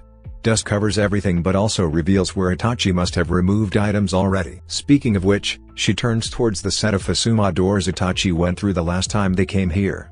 A short hall leads to 2 sets of modern doors on the right and shoji doors on the left. A small lamplight beacons her right.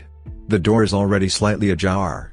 When she hears a soft thump, Sakura's pulse speeds up. Found him. Quietly inhaling, Sakura eases the doors open further, walking into what looks like an office. Unlike the woods and tan coloring of the Aurori, the office walls tint mint green. Wood flooring runs throughout, and several objects give the space a bright, calming feel. Traditional paintings on the walls, a desk, a chair sit next to a medium-sized bookshelf. The source of her hunt sits cross-legged on the floor in front of shelves, surrounded by books and tomes. Itachi changed out of his training gear into something more comfortable, something she's used to seeing him in. He's reading or glancing through something with how quickly he flips through pages. Unwilling to disturb him just yet, Sakura carefully walks in, drawn to the open doors on the back wall. Outside, the beginnings of a tale catch her eye. Sakura spots sweet alyssum, blushing purples, and calm white clusters of tiny flowers. By the sheer number of them along the path leading to the sitting area, Itachi's father must have truly thought his wife was beautiful. Sakura wonders if this flower is chosen on purpose given the season. With daffodils coming in bloom, the start of a new round of courtship for the young and enthusiastic. Would a woman not wonder if her husband still sees her the same as he may have at the start of the whole thing? What a way to be reminded. I can't even count how many individual flowers there are. Sakura can't imagine Mikoto being insecure, but if the woman ever doubted the way her husband saw her, well. Sakura steps out into the Ingawa, watching blossoms. Sweet peas greet her upon the second inspection. Everybody likes food. Turning to the left, she spots peonies, and her stomach curls. Sakura remembers her flowerless vow, the burden of Itachi's happiness weighing heavy in her chest. I don't know how to give you happiness if you don't give me something to work with. We don't have a lot of time. A week and a half, you'll be gone for months. After that, we'll be working on borrowed time to get you and Honoka together. Tension pinches her shoulders. Sakura steps out further into the open air, wondering. Is Honoka the only thing you need to be happy? That's all you need, some me? Her thoughts turn dark so she focuses instead on the telltale signs of a flower not quite in bloom but would be in the coming weeks or so. Tiny little buds, still covered in green. Leaning over the veranda, the medic tries to get a better view. Sakura? It's the softest whisper, but she turns immediately, watching her partner linger by the door. Oh, she pulls back from the Ingawa's edge, moving closer. Are you finished reading? Do you need a break? Itachi curtly shakes his head. I wasn't sure where you went. She doesn't need flowers to decode a message so simple. She thought giving Itachi space to go through his parents' things was best, but it seems that is not what he wants at all. Sakura nods amiably. Tell me what you want. What do you need from me, Itachi? I was just looking at the flowers, she explains. Itachi looks over her head, out the blooming garden behind them. Silent, solemn, saddened eyes. Sakura holds back her reply, slumping her shoulders, matching his mood. We need to finish in a few days, Itachi informs her and takes a step back into the room. Where do you want me to start? He turns away, expecting her to follow, and she does, letting him take the lead on this. Once back inside, Sakura noticed all the tomes boxed away. Nothing else lay on the floor. They walk out of the office, through the doors she saw earlier, and into a spacious living area. To her surprise, a few modern doors lay off to the side, followed by a staircase tucked away in the corner. Itachi opens one of the doors, leading to a decent-sized kitchen. Here, he picks up several folded boxes, laying them on the table in the middle of the room. If you can start here with dishes and cooking things, I can finish in the office. Sakura purses her lips at the sheer absence of life in his tone. Anything else? Itachi only blinks, turning slightly towards the direction they came. I'll come help if I finish before you. Then we can work on the living area. Anything else? Sakura gently presses, stepping a little bit closer, silently hoping, wanting to help. I don't know how to make you happy if I don't know what's making you sad. Itachi stands perfectly still, and she wonders if he heard her request. But he does not move. Neither of them does for a little while. He watches the living room, and she watches him. Then Itachi lowers his head. Sakura steps around to get a better view but is taken by the arm instead. Ida, oh, his grip is sure, and she stumbles into a hug so tight words fail. Willing her legs to stand strong for both of them, Sakura reaches back, holding her partner there unnecessarily. Itachi does not seem to want to let go, clinging to her shirt. He reminds her of the unfinished compound before construction crews showed up, ravaged by duty, robbed by death, and threatening to fall apart. On the kitchen wall, she spots a small, handmade painting. A field of flowers, colorfully bright with a mixture of some having yet to bloom. Sakura scans the living room for some excuse to inconspicuously enter Itachi's space. Her task of clearing the kitchen only took an hour or so. It might have taken even less time if she had not found excuses to go to Itachi's side. Asking about things she could have figured out herself. Asking about food. Asking about water or if he wanted a break. Anything to make sure he knows he's not alone. Although her partner entertained all of her silly inquiries, that haunting look never quite went away. But she tries anyway because it seems like the right thing to do. Now, she's out of questions and reasons to bother him. The kitchen is decluttered, packed, and cleaned. Itachi told her to take a break and eat the curry buns he bought for them. But Sakura finds the thought of eating alone in this house somewhat unsettling.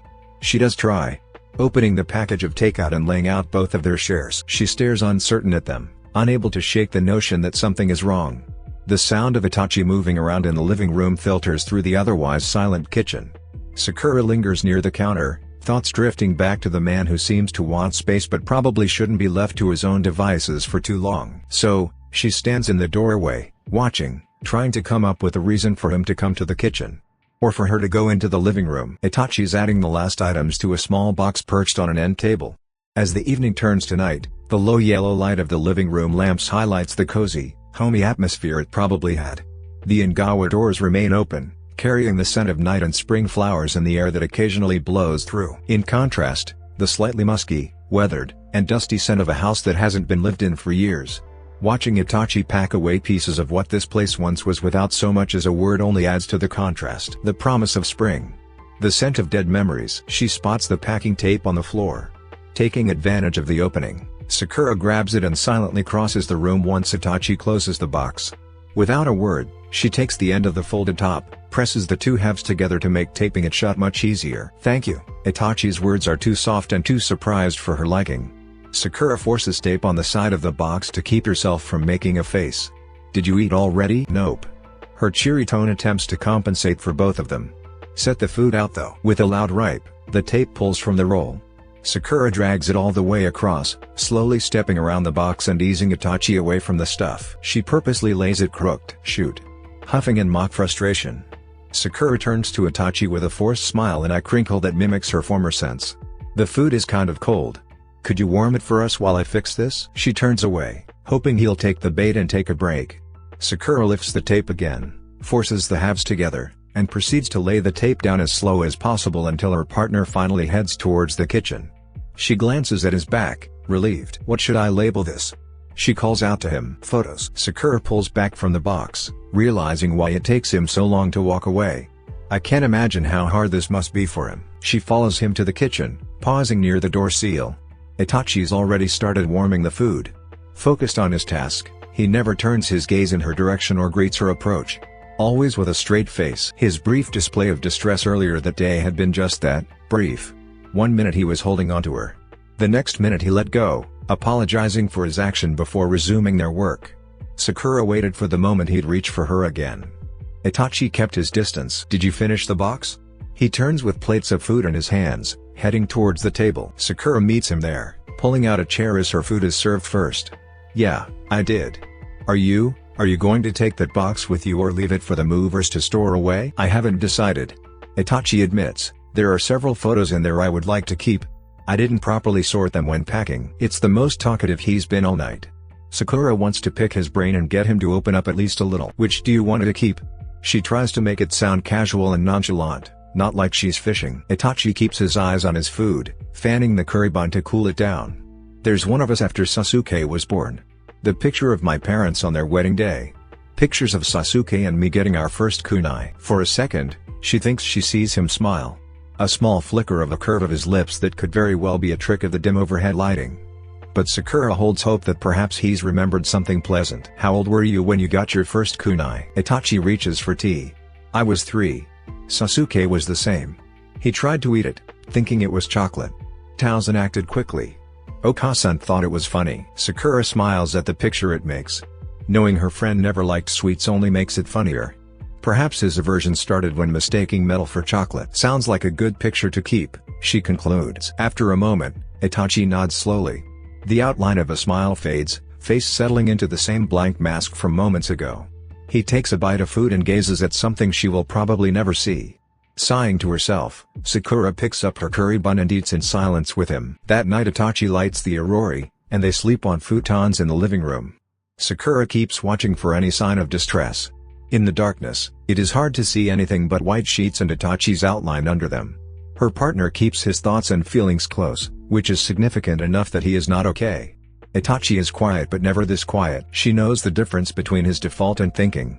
What Itachi thinks she can only guess. Although the situation is not ideal, she silently prays that those thoughts are not of the negative intrusive sort. Sakura watches him until her fluttering eyes feel too heavy to keep open. She drifts in and out of sleeping, jerking awake at random intervals to check on him. Sakura is barely conscious when a scratching sound pulls her from sleep once again. Sakura blinks in the darkness, then lifts her head to locate the source. She turns, attempting to lay on her back, then rolls right into Itachi. Surprised, Sakura jerks back, flipping on her stomach and turning her head instead to assess the situation. Itachi's futon is a lot closer than she remembers. He is on his back, staring at the ceiling. Her eyes pan upward, trying to find what holds his attention and make him move closer. There is nothing there that she can see. That does not mean it is the same for him. The hollow grip of grief pulls at her chest. A distant but familiar sensation that comes in passing for her, but may well be resting on Itachi's consciousness even as they lay there. Without thinking, she reaches across their new sleeping arrangement and pulls on his comforter. Have you slept at all? Sakura quietly inquires. Slowly, Itachi shakes his head. Very little. I figured. Sakura's frown mixes disappointment with compassion. Do you need anything? Something to help you sleep? If you want to sleep. Despite the lack of light, she sees when his brows draw together, and his lips turn down. Her partner takes a deep breath. Sakura holds her breath, hoping he will give just a little. Itachi hums and mutters. Perhaps. Sakura is already on her elbows, ready. What is it? Do you need me to do something? I can listen if you want to talk. Or just be here, if you need that too. Time stands still for her while Itachi contemplates his answer. She watches his everything, catching when his fingers curl over the sheets, the subtle change in breathing, and increasing depth of his frown. She wants nothing more than to jump inside his head and stop whatever is happening there. If it is anything like her restless nights with visions of Sasuke falling to the ground with blood gushing from his mouth, then it is too vivid and too fresh and too tragic. Her partner turns on his side, dark hair falling loosely over his shoulder as he faces her. You've done enough by just being here, he finally says. She hears what he says but cannot shake the hollow sensation that follows, as if something is missing. As if there is more. She stares at him, wrestling with whether it is her imagination or if Itachi truly holds back with her. Or if she even has the right to be bothered by the concept. Be fair, Sakura. She warns herself, nodding at his request then settling back down on her futon. Tucking her hands under her pillow, she lays her head down, eyeing Itachi's downcast gaze. She tries her best at just being per his request. Curiosity gets the better of her. What was on the ceiling? Sakura whispers. Itachi answers her just as quietly. Shadows. Green eyes glanced up again, seeing nothing, then back down. Are they still there? Yes. Oh. Sakura mulls over this information, wondering about ghosts, thinking of solutions. If the shadows have not left, then perhaps Itachi can escape them for a moment. She grabs the ends of her comforter, pulls it up over her head then across, draping most of it over Itachi as well. Itachi tense, eyeing her curiously but stiffly from his futon. What is this for? She grins triumphantly. Protection. 100% foolproof shadow deterrent. The tried and true method, fully endorsed by me. Dark eyes give attention to the comforter covering both of their faces. Thank you. Sakura settles down on her pillow once more. Can you still see them? Itachi shakes his head. Not physically, but the shadows are memories. I know what they are even if I can't see them. Maybe it'll help if you talk them out? Sakura does not think he will. But Itachi surprises her. The living room was Okasan's favorite place in the house, he starts. Sakura gives Itachi her full attention, drifting along with the cadence of his voice that deepens with sleepiness. She listens until he talks himself to sleep. The following morning Sakura puts herself on breakfast duty, trying to keep the family kitchen tidy and Itachi underworked. She opts for toast and eggs that require little work and minimal utensils. I have a meeting with Tsunade-sama, Itachi informs her at the dining table. Sakura turns away from the stove, surprised that her shisho wants to see him already. Was this something pre-scheduled? She wanted to meet again though she never set an exact date. The missive came this morning while you were sleeping. This is a continuation from her last meeting? Yes. I guess she's trying to keep up appearances. If their meeting suddenly stopped then maybe Itachi might suspect something is amiss. Attempting to brush it off, she turns back to the skillet. What time? Noon. At home, Itachi supplies. We should be able to finish the living room by then. Sakura nods and serves him his food. Itachi does not lie to Sakura, but he does leave 2 hours earlier than necessary. It is a task to orchestrate his plan for several practical and impractical reasons. His partner is always there, both physically and mentally. Sakura tries to stay near him. He is not against the idea, which is a part of the reason he knows he needs space. Itachi waits until she is in the bathroom to depart in silence, venturing to the place she does not know exists with seconds to spare. Physically far and therefore able to move freely, the mental factor is only minutely affected. Itachi can still discern her temperament, which is not agreeable at the moment. But it is better. It offers him the opportunity to let his weight sink on bent knees in damp grass before the rugged waterfall that carried Shisui to some unknown place. Blustery mist strokes his face. Itachi tunes out the world and drives the murmur of Sakura's chakra to the far distances of his mind. He deeply inhales harsh damp air that sears deep into his bones and lungs. It pricks and spreads his senses. It propels Itachi beyond his introspections long enough to ease the chains of the past that shackle his wrists and ankles, and throat. Itachi does it again, tilting his face up to the elements, hair snagging water droplets on the wind. As it blows back his bangs, he touches some pretense of clarity for the first time in 2 days. I can't go back there. Not now. Not why I feel this lost. The words are foreign but true and slice harsher than the residuals of the waterfall. Itachi shivers from the frigid air and reality. I shouldn't have told her anything, Itachi laments. Now I can't rationalize why my actions were necessary.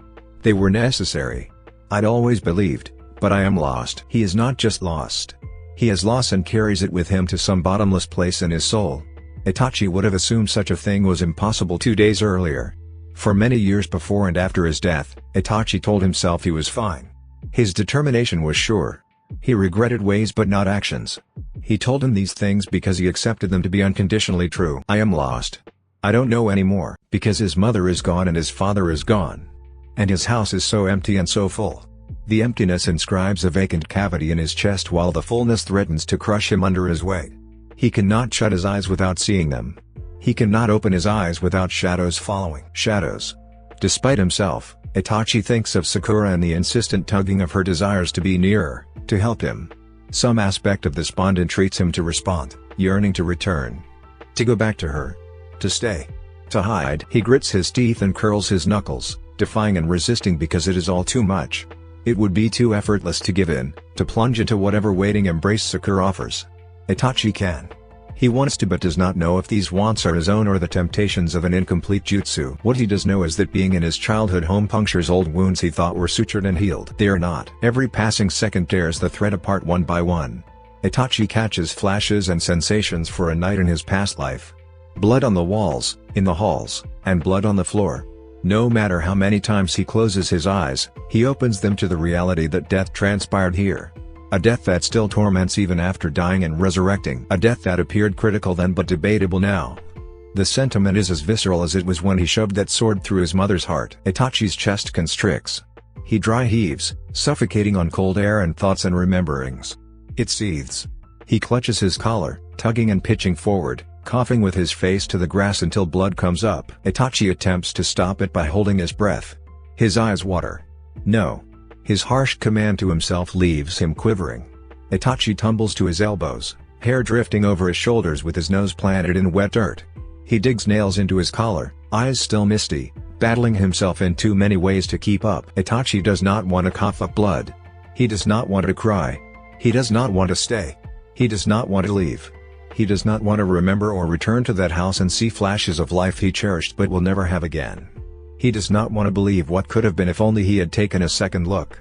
He does not want to doubt that he made the best choice. So he fights and clenches every muscle in his body and resists and ignores as he has always done. Except it is so much harder to do when a way of escape is right there. Sakura is right there. Her presence catalyzes his current state.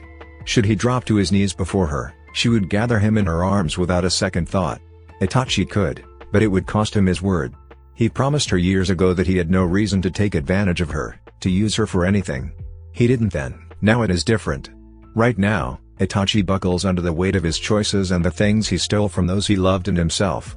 Now, Itachi wavers because of misery so indescribable that he no longer finds satisfaction in his justifications. Now, Itachi contemplates if he and Sakura's mission had alternate paths. Could his mission to stop the coup also have alternate routes? He considers these things because Sakura pushed so hard for a better solution. She insists on carrying out her mission in a different way. She insists on him being open with her. She insists and pushes until there is nowhere else for him to go but face the realities of what truly is. Now, Itachi wishes for Shisui or Izumi or Sasuke or anyone from his past to take him. Now, Itachi digs his elbows in the earth and squeezes his eyes closed because it hurts. He killed his parents. He killed his parents in that house for the village that loved just as much. But Itachi killed his parents. And his brother and his extended family. He killed them because Konoha needed him to. Or asked him to. He had no choice. Or he wasn't presented with every option. Itachi is lost because he does not expect to be this out of sorts. Because Sakura's warmth reminds him of what existed in life decades ago. He wants that back in every sense. He wants to keep it and never let it go. To say so, to desire such a thing, feels wrong because he gave up everything for the sake of Konoha. Should he try to get some false sense of it from Sakura, he would have lied to her. Because Sakura has no idea about this connection. She doesn't know what he sees and senses. I can't breathe. It's true on almost every level. Itachi heaves, then blood speckles the ground right under his lips. Help me. Shisui. Help me. Izumi, please. I am lost. And losing himself quicker than he can recover. Itachi thrusts his fist into the dirt and forces himself up with trembling arms. I need to pull myself together and stop this. I have to. Itachi attempts to force it down. Another cough leaves him rattled. He fights back against his mind, body, and lungs like they are on fire. The Uchiha grinds his teeth, clenches his fists, and resists until he feels lightheaded and sways. Stop. The demand is harsh but gentle and sweet and hangs on orange blossom scents that bend over his shoulders in an embrace that keeps him from tumbling over. Please, stop this. Izumi's presence is as startling as her request. Itachi teeters off balance. Arms around his neck draw him back on his heels. Izumi lays her cheek against his. Itachi is not sure if the wetness he feels comes from the waterfall, the mist she resides in, or if the ghosts of Izumi can shed tears for him, or if they are from himself. Why do you keep doing this? She insists. What are you fighting so hard for, Itachi? You're going to kill yourself if you don't stop. Her question unnerves him for several reasons, but one comes out of his mouth before the others. You left. I had to. Izumi defended. You didn't need me anymore. How did you come to that conclusion? Because you have everything you need if you just take it. I have nothing. Itachi raises his voice, curling in on himself. I took it all from me. There is nothing left for me here. Izumi squeezes tighter and whispers regretfully at his ear. Don't say that like what happened to us was your fault or your punishment. If you would just allow yourself to what? Itachi cuts in, thinking perhaps his tone would shut her down. But Izumi was never dissuaded by him. She always knew and will always know the deep things that lie in his heart. Feel. Izumi asserts, to say out loud that I wish my parents were still alive. Who would fault a child for wanting to be held by his mother again? No one. He taunts her. That's not what this is. She tightens her grip. No one would fault you for saying you loved your village too. You can miss and yearn for us and want to protect everyone else. There's no reason you have to choose. Itachi shudders because she is wrong. Perhaps he is wrong, too. His wrongness stares him square in the face. I did choose. I had no choice but to choose one. They never gave me another option. The clan. The village. I had to choose, and my choices left me here. Your choices brought you back, Izumi corrects with the fiery tenacity he knows she has. You are here. You can live. This isn't the same life you had before you died. You don't have to fight to survive alone anymore. He hears her words but finds the hypocrisy of it ironic. You left. Itachi grievously points again. Izumi tugs at his neck and repeats herself as well. Because I had to. Then why are you here? Why did you come if you felt so strongly that leaving me was the best option? Izumi pivots her weight, then presses a gentle kiss to his temple, cupping his face in one hand with a touch so soft he barely feels it. I don't want you to be where I am before it's time for you to be. That's why. This is hard. I can see it written all over your face. Still, you know what you have to do to get over this, or you'll figure it out. I can't help you with this. Itachi tries to turn, tries to see her face just this once. But as soon as he does, it all goes. The mist, the scent of orange blooms. The feel of her comforting embrace. Izumi is going. Her words ring in his ears. Itachi is alone. Slowly he gets to his feet, watching the forest just before the waterfall where Izumi once was. I don't know, Itachi says to the wind, I don't know. Izumi. She doesn't respond, nor does she come back. Itachi scans the trees, trying to find what she insists is there, until he has to leave. Because the solution he has does not feel as justifiable when seeing his mother smiling at him through pictures. A smile he will never see beyond that point. Itachi doesn't know, but he decides to pursue streams of thought. Back at home, Itachi reaches for garden tools. Away from the compound, he finds his garden harbors more peace than the one constructed for his mother. He is deep in the dirt when Tsunade comes.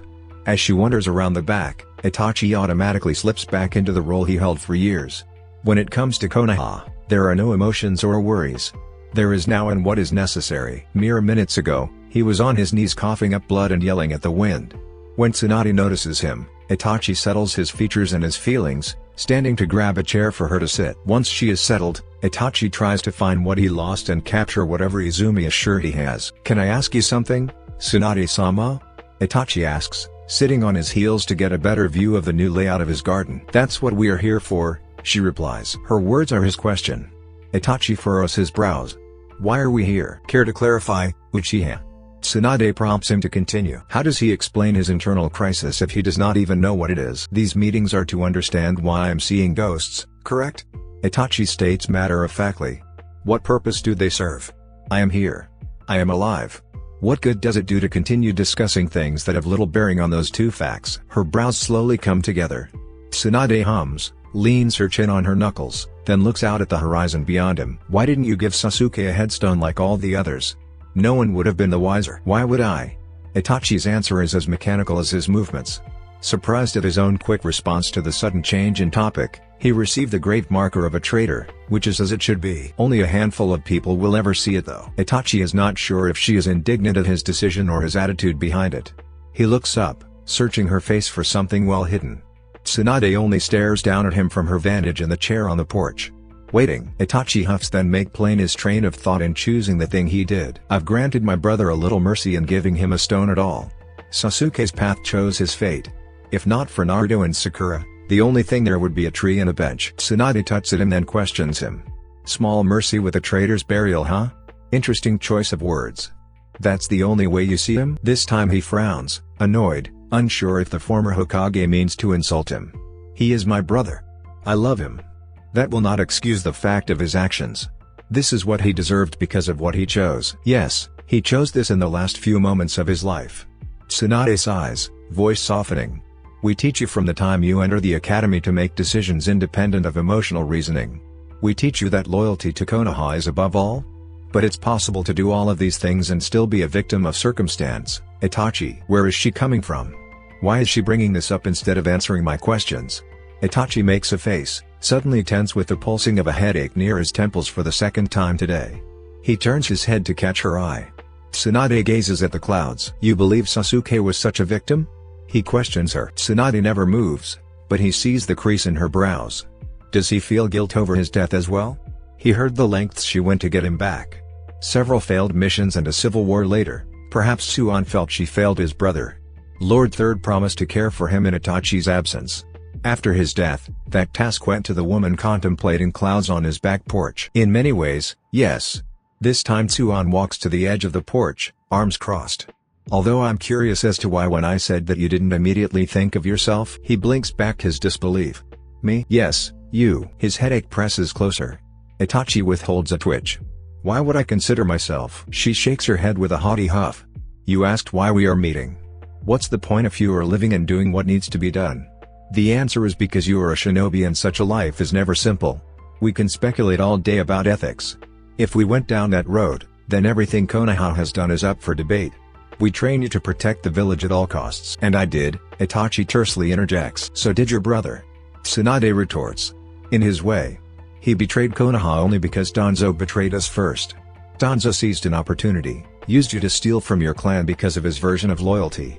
Whose betrayal is most heinous here? Danzo? You? Sasuke? You can make the argument that all of you did the right thing and equally argue that you did the wrong thing. You tried to protect us. Sasuke tried to correct us. Was he wrong to blame the system? No. Because the system failed him the moment we allowed Danzo to give you orders. As soon as the words leave her mouth, it is as if the thinnest string snaps. The headache surges forward with a high pitch but hollow ringing in Itachi's ear, closing the rest of the world off in its intensity. His heart rate jumps. Every muscle in his abdomen doubles down on itself with a sudden burst of raw, unfiltered anger. Itachi crosses one leg over the other, then laces his fingers in his lap, trying to stop and identify why he's so suddenly discomforted. He clenches his jaw, teeth grinding against teeth as he tries to think, to reason. To stop the tingling of the Sharingan behind his eyes from bursting through. Why? He replays the words in his mind that hold more weight than he can currently carry. Why? Itachi, he hears her at a distance, staring blankly into space. Itachi? Whose betrayal is most heinous here? Whose? I killed my family. I lost my brother. And for what? Why? Who? Tsunade's tight grip on his arm startles him back from the brink of despair. Carefully she untwines his fingers, revealing the red half-moon shapes from his fingernails deeply indented in his palms. Do you want to stop for the day? Tsunade quietly asks. No, he says immediately, removing his hands from her grip, remembering that he is not alone. No. Not yet. Did you remember something? Not entirely. Did something occur to you? Not entirely. Turning his head, Itachi watches birds fly by until his emotions are in check enough to question everything. Who decides what is morally right and morally wrong? Tsunade settles down on the ground as well, sitting adjacent to him. I think it's a personal and corporate decision. There are societal norms that teach us how to interact within the system. Then there are personal convictions that guide us in our everyday dealings. Society constantly fluctuates. We constantly change and evolve as individuals. At what point do we establish a baseline? She huffs, crossing her arms in a way that reminds him of Sakura. If you're asking me where morality starts, then I don't know. Maybe with simple human decency? You treat someone with respect because they are a person. Or at least that's the way the world should be. Tsunade pauses, pursing her lips as she gathers her words. The truth is that people are both good and bad. This world is shit because at the start of everything is our own survival. Konoha, the individual, and everything in between. We do what we need to do to stay alive and hopefully protect the humans we want around us in the process. Humans we want around us. Is that what I did? He takes a mental step back, seeing the consequences of his moral decision. The humans he cared for most in the world all lay dead. Did he protect them or Konoha? I wanted to protect both. When Sasuke presented his reasoning behind his choices, Itachi did not have much time to process. Instead, he tried to appeal to reason. Saying things like even if mistakes were made, it didn't justify dooming the entire village. Sasuke didn't relent. The cycle of hater already had deep claws on his brother's back. Itachi could see it in his eyes, the same eyes as his father. If morality is not set, then Sasuke shouldn't have died and my clan could have been saved a different way. His jaw flexes, thinking of the conversation he had with Danzo in the dead night. How the man presented the ultimatum as if alternatives would fail. Itachi took time to think it through, and he concluded that options were limited. And yet, there were no moral rules to justify those limitations other than staying loyal to Konoha. How would you judge Konoha's morality? Itachi challenges. Tsunade's brow creases at his question. Are you asking me that because of this mission? Or are you having a moral crisis? Yes, he answers vaguely. Perhaps both. She smacks her teeth at him and looks away. I'd say we have a higher moral standard than a few years ago. This mission you have with Sakura included. This he finds hard to believe. The mission with Sakura to procreate goes against every moral stance he can think of and reflects the Konoha from decades ago. And if I refused? He challenges. What would the village do if I chose death instead of complying with its demands? Are you choosing to die? This is merely a scenario. You have the means to resurrect me. What would be the village's moral stance on this, respecting my decision or preserving the Sharingan? Tsunade regards him seriously. I would hope we could do both. You're not a prisoner here, Uchiha.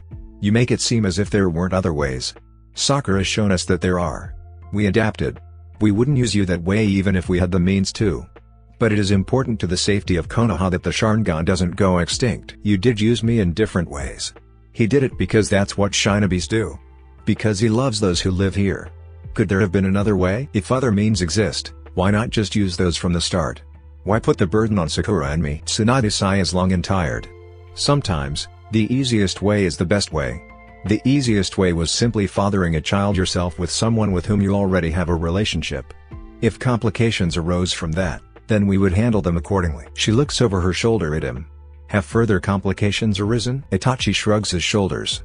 It is not something that can't be dealt with. Honey brown eyes narrow in a way that lets Itachi know she's gotten around to the point.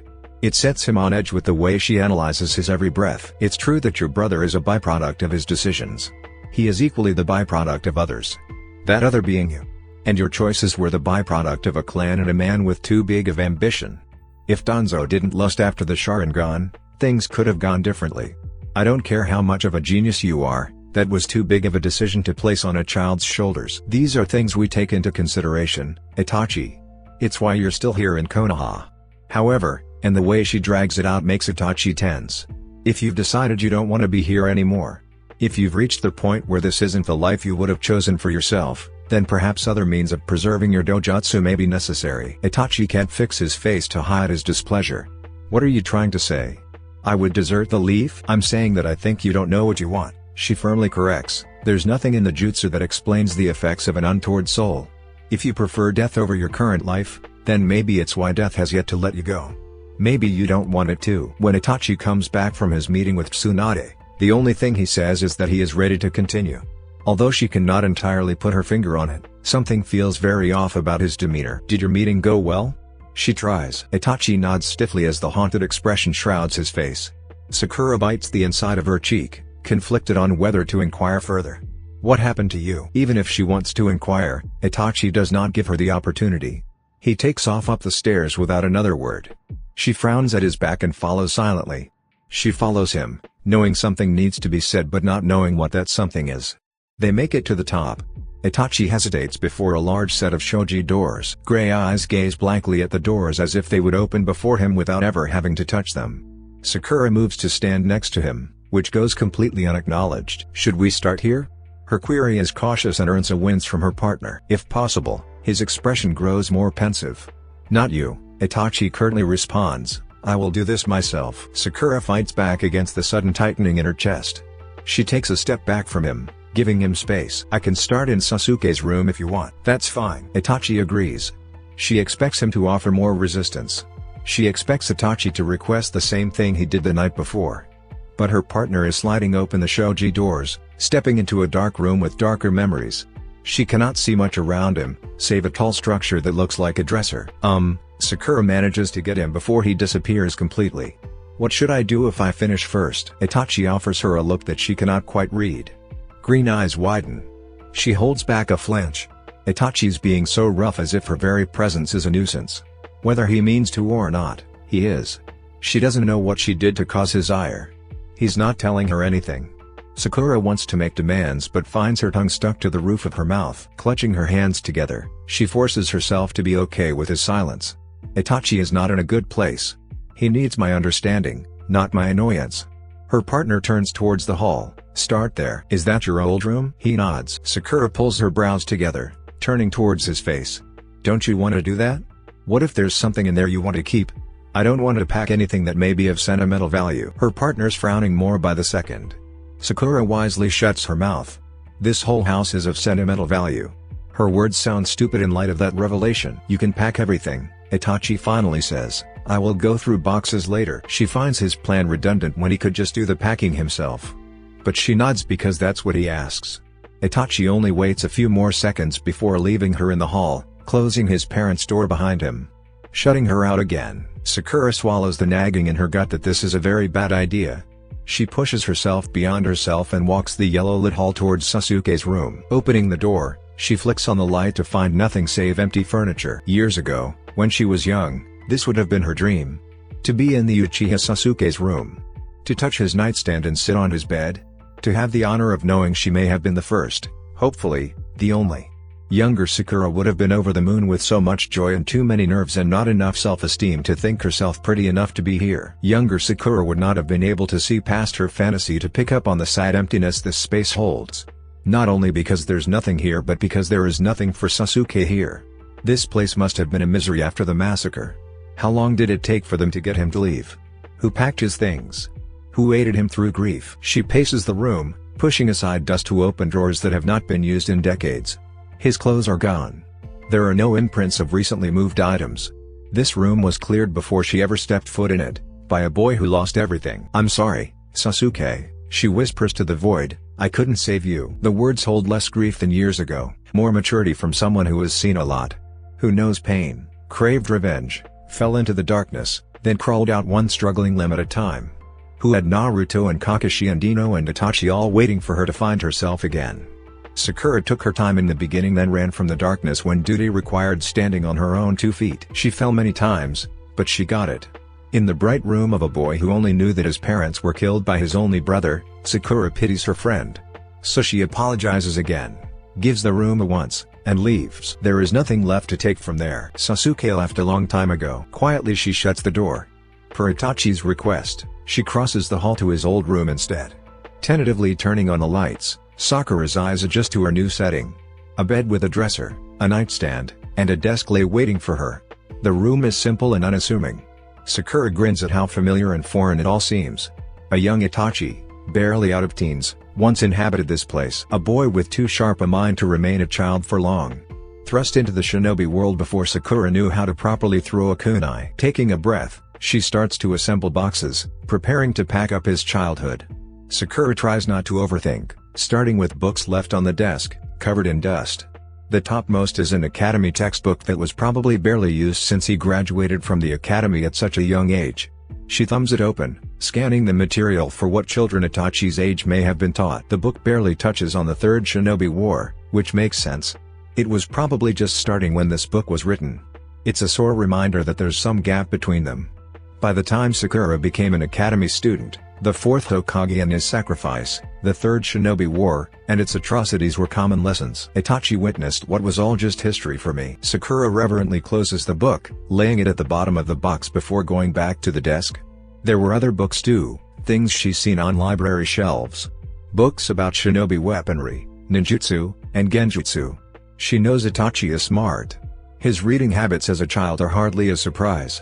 She lays them carefully at the bottom of the box as well. Heading back to the desk, Sakura opens the drawers, and this time she laughs to herself. Dividers? Really? How old were you? 30? A place for pencils. A place for pens. A place for rulers and paper and other writing things. In the other drawer, neatly arranged ninja tools. Shuriken in one stack, then kunai and wire. All with lids. All are labeled in the haphazard handwriting from a child's fingers. She pulls them out one by one and arranges them in a way she hopes he approves. As she goes through the rest of the drawers, a picture sticks up from the edge of a notebook. Sakura pauses, catching the wisps of long brown hair over a purple-clad shoulder. She scans the door to see if Itachi will appear. Despite her better judgment, she opens the notebook. It's a picture of Itachi, with big wide eyes, full of innocence and uncertainty, staring discreetly at a girl. Her smile is big, and her eyes are closed. She's holding up 2 fingers with one hand while the other holds a stick of Hanami Dengo. Sakura skims over at her partner, noting that he too holds Dengo and smiles so small she missed it at first. He looks so innocent it's almost too adorable. Most of that is probably because of her. Her brain knows without confirmation just who this girl is that makes Itachi appear as if nothing else in the world matters. He's wearing his shinobi headband. This moment is clearly after his academy days but before his time in Nanbu. Before his world darkened. Before the bright ray of sunshine next to him no longer stood by his side. Before Uchiha Izumi became a ghost. Tucking the picture back in place, Sakura scans the note jotted down on the opposite page. Life can't be meaningless. Life can't be eternal either. What lives in between those things? Have I found it yet? Is this it? Sakura quickly closes the notebook, feeling as if she's crossed a line. This is why I didn't want to do this alone. Hastily packing the book and the rest of the things on the desk, Sakura distracts herself from her thoughts by going through his things pragmatically.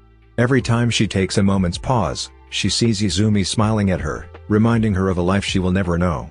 Of a world Itachi lives in that doesn't include her. He may have asked her to be there last night but, in the end, he always goes back to Izumi and Shisui. Sakura leaves the room to get some air, having cleared most of the desk and dresser.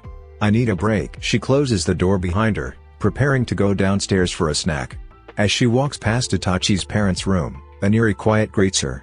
No shuffling of items, no movement, no anything. The thought occurs to her that perhaps he's left, disappeared into the night to find Shisui or Izumi. Sakura stills in front of the door, hoping for something to indicate that he is still here. Cautiously, she reaches, pressing tender fingers to the paper between wooden beams. Seconds tick by. She worries at her bottom lip with her teeth, contemplating opening the door. When nothing happens, Sakura clears her throat, feeling tears at the corner of her vision before opening her mouth. Itachi? No response. Sakura rubs her cheeks and pushes past herself to reach him. If you're in here, I'm taking a break. I'll come to check on you in a few minutes. She waits for any sign that he hears her. Nothing. Not even a whimper. Please be okay. Sakura steps away from the door. As soon as she moves, Itachi uncurls from his hunched position on the floor. He weakly inhales as reality comes all at once, skimming at his surroundings with regret, ignoring the sensation of walls closing in. Everything is too close except for Sakura. She is too far. Panic threats to rob him of breath, dread rolls in his gut. He covers his mouth to suppress an itching cough and holds his stomach as a wave of nausea passes. Unsteadily, Itachi staggers to his feet. Shoulders hunched and arms swaying limply at his side, he hopes Sakura has gone downstairs before he can do something regretful. Itachi rarely acts on selfish impulses. His impulses rarely involve taking advantage of the kindness of others. He knows better, should have been able to control himself better. Yet a part of him longs for her to come back. To calm his racing thoughts. To heal his soul. To put him at ease. To have her take up every inch of space in his consciousness so he doesn't have to think, remember and question everything he thinks he knows. If the circumstances were different, if they were different, Itachi reasons he could have gone to her with no issue. As it stands, his past affects even his ability to seek her out. Frustrated, Itachi drags his hands through his hair then covers his face to think. This house is full of shameful acts perpetrated by me. The things that bind him, the death of his family, his resurrection, everything calls him in one direction or another. It would be easy to blame his clouded judgment on the distorted remnants of a barely successful jutsu. To blame Itsuan's words that shake an already rocky foundation. Easy but not right. Itachi discerns when Sakura's thoughts divert to him again, worrying about him. He winces, contemplates his options, then moans regretfully. This bond is dangerous. I am vulnerable. He faces towards the dimly lit room, eyeing his parents' belongings with growing trepidation. He chose to clean this part of the house alone. Yet, every glimpse of the floor is stained with blood. Their bodies lie lifeless with wounds administered by his hand. As if the genjutsu he forced on Sasuke, forces itself on him. He cannot undo it. He cannot unsee it. No matter how many things he drops on the floor, his parents still lay there, dead, staring lifelessly at him. Compared to yours, our pain will be over in an instant. You truly are a kind child. Itachi scrambles towards the door, shoving it open so hard that it slams against its supports. He missteps into the hall, but the scene is just the same. There is blood everywhere. His stomach turns. The nausea returns. Itachi cannot quite find that mental balance that supported him for years and years. Why? Why can't I control this? Itachi hisses through his teeth and draws himself up to his full height. Itachi? Sakura calls from downstairs. The muscles in his legs beg him to run and go downstairs. The mental fight starts again with blood in the hall and Sakura plaguing his thoughts. He understands she means well. But she is killing him right now. If he goes to her, He would intend to take from a connection she knows nothing about. The last thing he needs is another thing on his conscience. If they both stay here, he cannot guarantee that things will not become more complicated. What would stop him from reaching for her in the middle of the night if he has a terrible dream or memories come back? Nothing. Itachi immediately regrets his thoughts because he knows it is valid. At least for right now. Perhaps tomorrow, with a clearer head, I may be able to stay. The Uchiha shifts his attention to the shoji doors leading to the back garden. I have to leave. Settled on that fact, Itachi mulls over leaving while he has more control or explaining to Sakura before his departure. Both options come with the risk of Sakura's displeasure.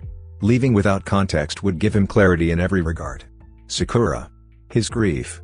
The shadows appear and disappear. Leaving allows reasoning without distraction.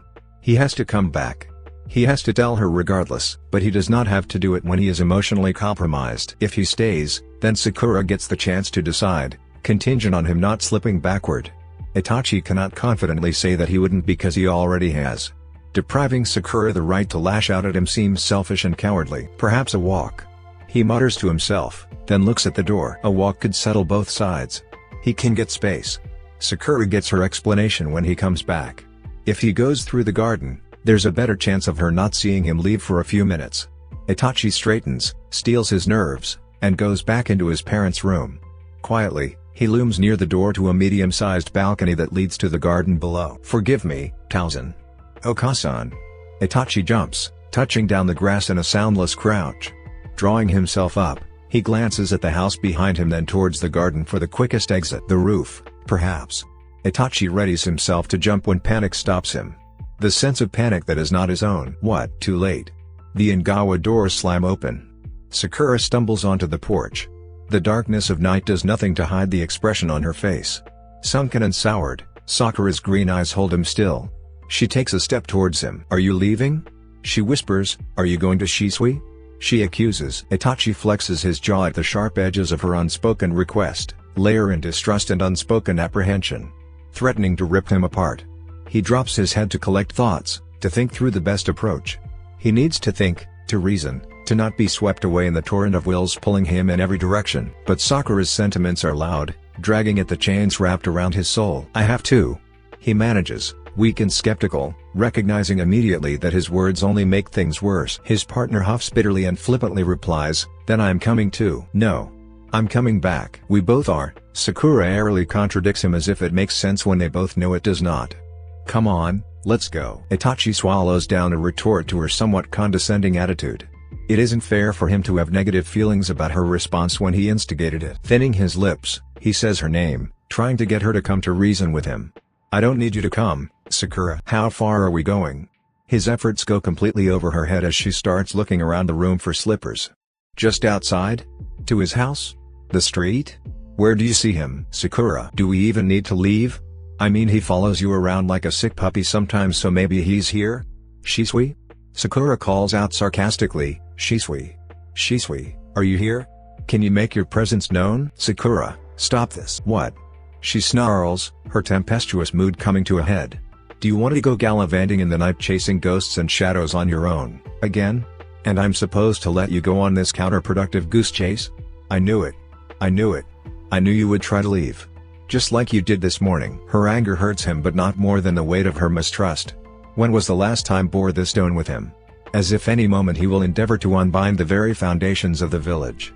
As if he were plotting treachery like some missing nin with an obscured agenda. Itachi hears Sakura's words and Tsuon's voice at the same time. He curves his fingers, holding himself together, reminding himself that Sakura understands very little about everything right now.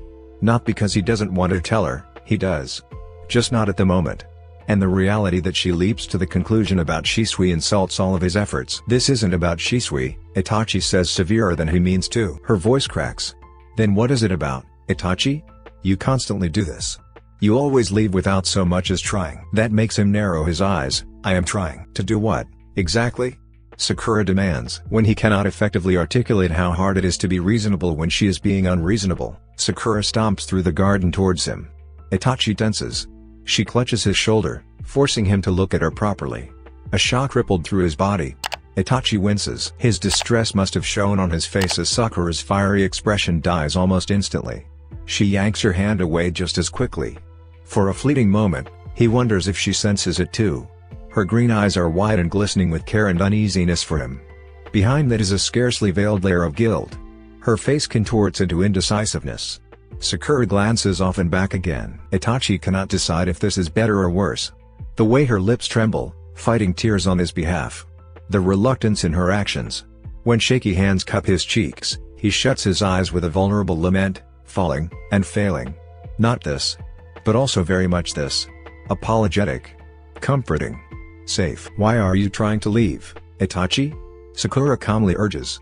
Talk to me. Because I can't lose you too. Itachi swallows down cough and struggles against anxiety building from her touch. If he stays he risks doing something to lose her. If he tells her the reason, the risk is the same. And he's been staring lost in the face for 2 days. Sakura's green eyes could devour him whole with how pleading they are. Itachi opens his mouth to speak, but a wet gurgle tickling the bottom of his lungs stops him. If he opens his mouth, it is going to come out. Should that happen, Sakura may well tie him down and prevent him from going for medical reasons. I can't stay here. He clasps her wrist instead and tries to dislodge them from his face. Sakura resists, and he pulls her by her arms. A split-second surge of unadulterated irritation directed at him causes Itachi to lose focus long enough for Sakura to get her wrists free. She grabs him by the collar of his shirt and shoves him backward. He stumbles, vision going spotty. His cough comes up by the sheer force of how hard she pushes him, wet with blood that sprinkles the corners of his lips. Just like before, his muscles feel weak. Itachi attempts to steady himself before she can. Oh my god, Sakura's fingers grab hold of the front of his shirt, yanking him hard into her arms. The force of it sends them both tumbling to the ground. Sakura's back hits the paved walkway of his mother's garden. She hisses in pain. Itachi drops lifelessly on top of her. Against his will, his legs and arms spasm. If Itachi could speak he would tell her to let him go, to give him space, to leave him be. But consciousness and reasons leave him again. And he's falling, and Sakura wraps strong arms around his shoulders and holds him close to her while his body moves of its own volition. I got you, she declares. I got you, Itachi. Stay with me. Sakura's world hazily vanishes out of focus when Itachi's body weight knocks the wind out of her. She briefly slips out of consciousness, coming to long enough to hold him through seizures for a second time.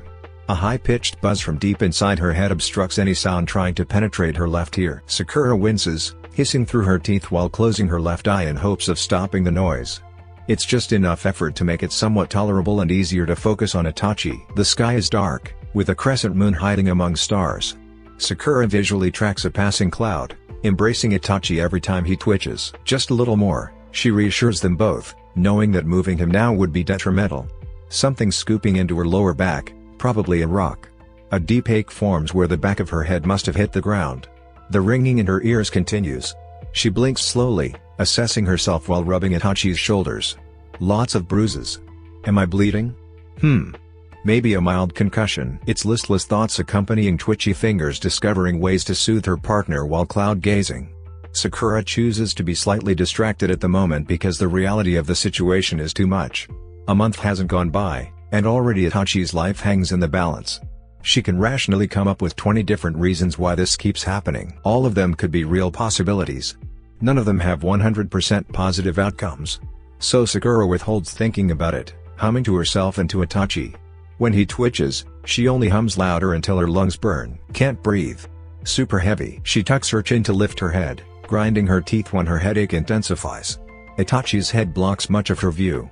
Sakura plops back down, eyes darting around the garden before turning her awareness to the house. I think we can go inside now. But seeing the open doors of the empty living room leaves her stomach squeamish and her chest in knots. The low lamplight that makes it slightly easier to identify the contents of the living space fades into nothingness. Despite herself, she wraps defensive arms around Itachi's shoulders, shifting him to the side, shielding him from everything tormenting him. Childish as it may be, Sakura scowls at the darkness, knowing she needs to lay him down on a bed and not on top of her. Even if it's all in his head, she wants it to be known that she's not playing anymore. You better not touch him. Her whisper is no less threatening because she can't pinpoint where the ghost lurks. It's the principle of the matter. Leave him alone and let him sleep. If Shisui or Izumi or whoever else keeps hanging around cared about Itachi at least a little bit, they would let her put him on their futons in peace. It's not as if she can bring him home or to the hospital. Not when her own head injury poses an issue. And the thought of carrying Itachi that far leaves a bad taste in her mouth. They need that bed, and she needs Itachi's nightmares to cooperate with her just this once. When she feels sure nothing will grab him in the night, Sakura takes her time getting up, fighting against lightheadedness to lift them both. Definitely bruises. Thankfully they are not too far from the veranda. Stepping up is the hardest part, but Sakura manages to drag them to the futons. She drops to her knees and nearly keels over to put Itachi down. With a pull and tug, she holds him upright long enough to remove his slightly bloodstained shirt. Itachi grunts but doesn't open his eyes when she gets him on his side. "One thing down," she says, then moves away from him to get to his bag. It's deathly quiet in the house, so the sound of zipping Itachi's bag reverbs around her. Sakura sits back on her heels, moving things around in his bag until she feels the cooling touch of the glass pill bottle and injection. Itachi isn't moving when she gets back to him, but he's breathing. Even unconscious, pain carves in his brows. He jerks every time her chakra touches his body. She has to reduce the swelling before injecting medicine into his arms. Sakura crushes the pills and adds them to some water. Although she wouldn't dare give any other unconscious patient fluids, Sakura lays her partner's head in her lap. Carefully and in measured increments, she streams water into the back of his throat and tilts his head to swallow. Sakura keeps him mildly sedated with strategically placed medical chakra for good measure. Not enough to knock him out cold, but moving at any significant pace would prove difficult. Sakura gets a blanket for them to share, joining their futons to make it easier. Face to face now, she gets close enough for them to share body heat and to make leaving more difficult without disentangling himself from her first. For added comfort, she frees his hair from its classic ponytail, sliding the hair tie on her wrist for safekeeping. Itachi's breathing appears stable.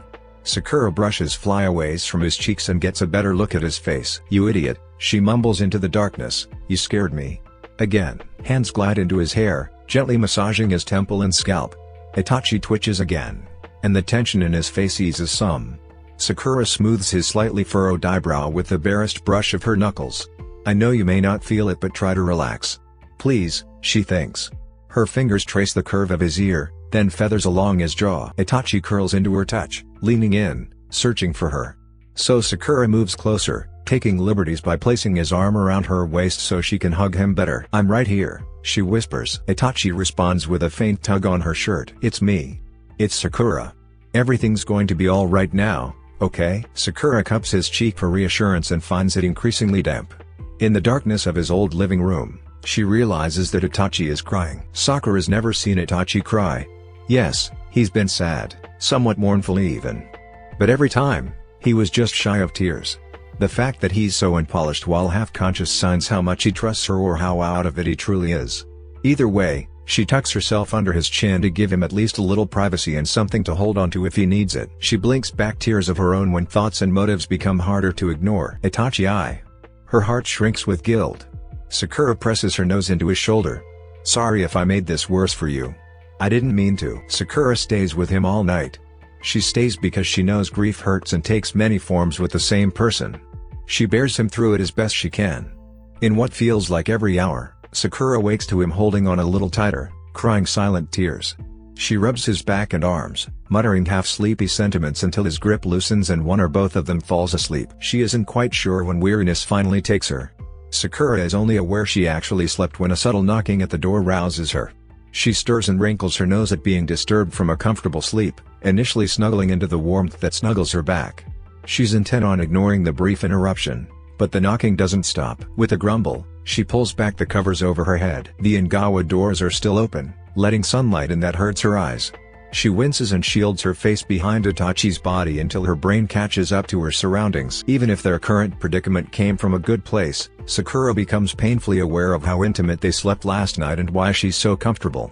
Itachi's arm acts as her pillow. She so wrapped herself around him that their legs were all tangled together.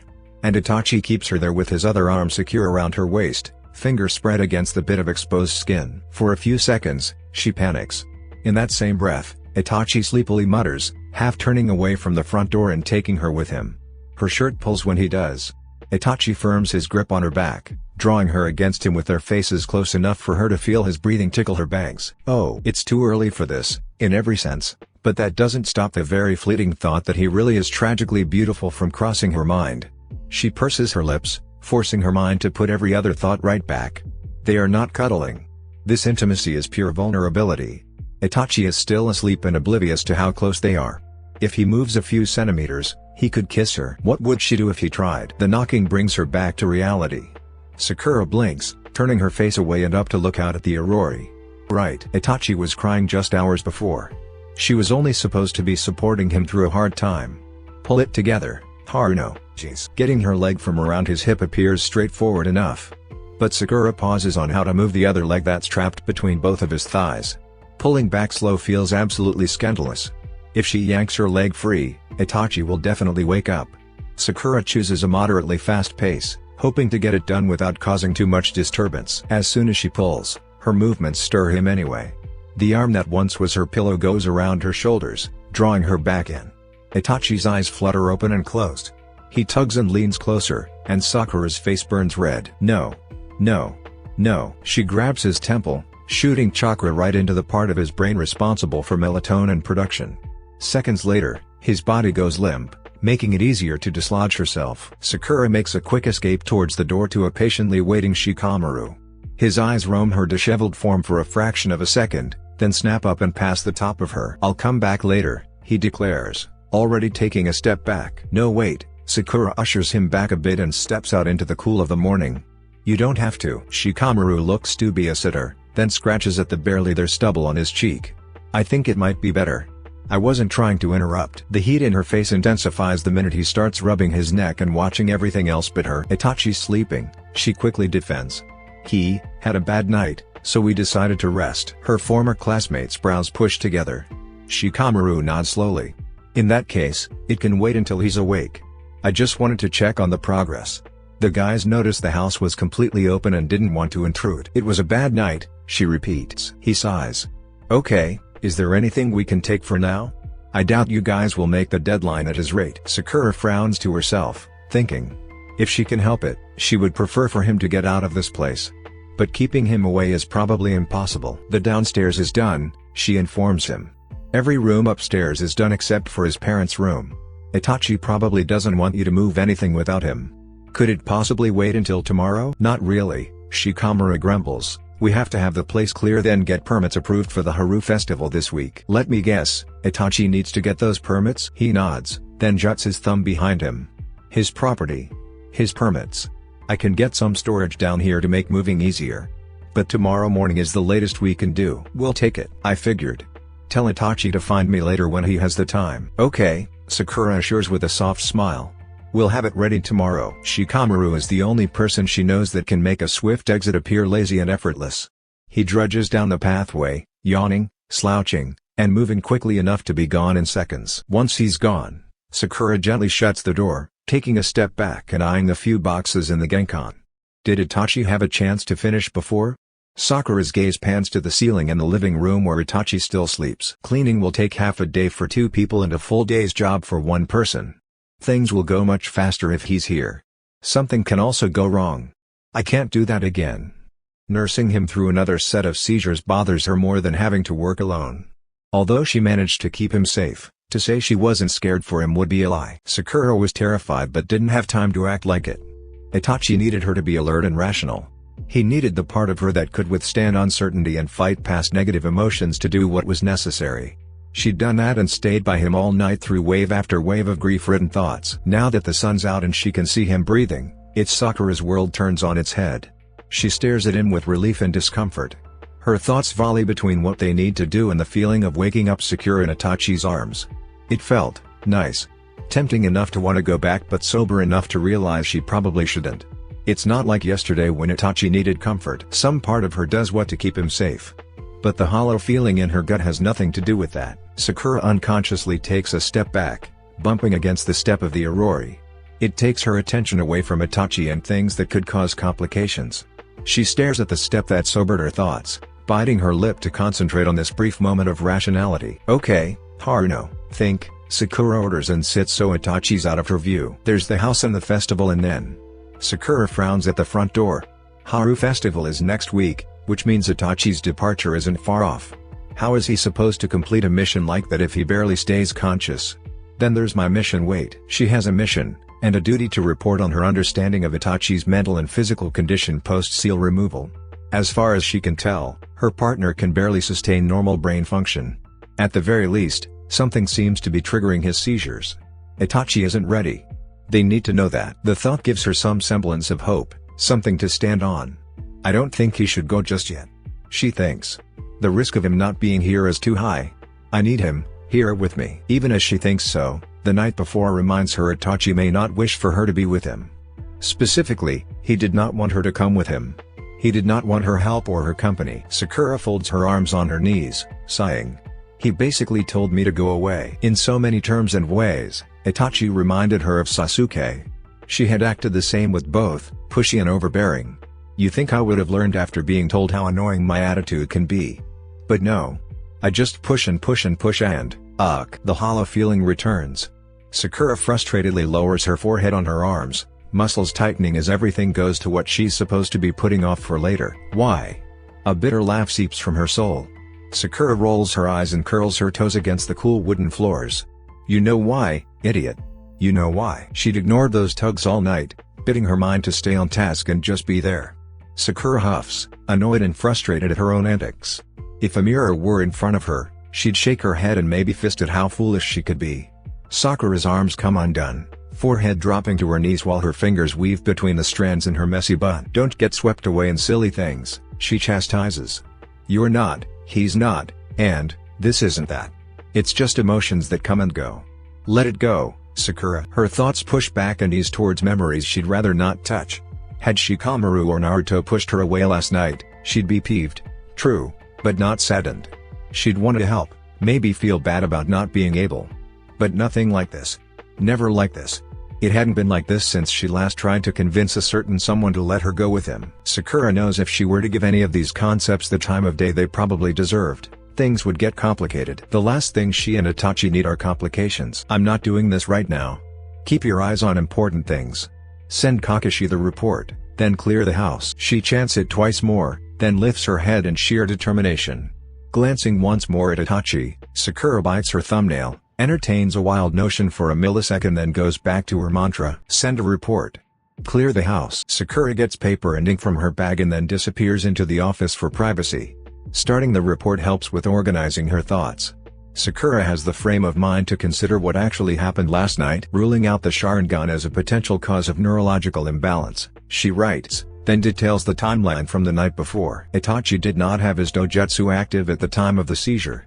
Itachi didn't have any negative symptoms when pushing his Sharingan to its limits during his spar with Naruto. There were also no negative symptoms immediately following the spar, except for Itachi's sudden display of emotion when he hugged her. Sakura considers that a potential sign of an impending seizure but doesn't include it in her report. It's a loose connection at best. His first seizure occurred within a few hours post-operation. This one didn't happen immediately after strenuous activity, which has Sakura leaning towards a short timeline between trigger and manifestation. No definitive correlating factors identified. Requesting mission delay for Blackbird and mission extension for me until underlying condition discovered. Katsuya carries her message while Sakura gets a good look at her injuries from the night before.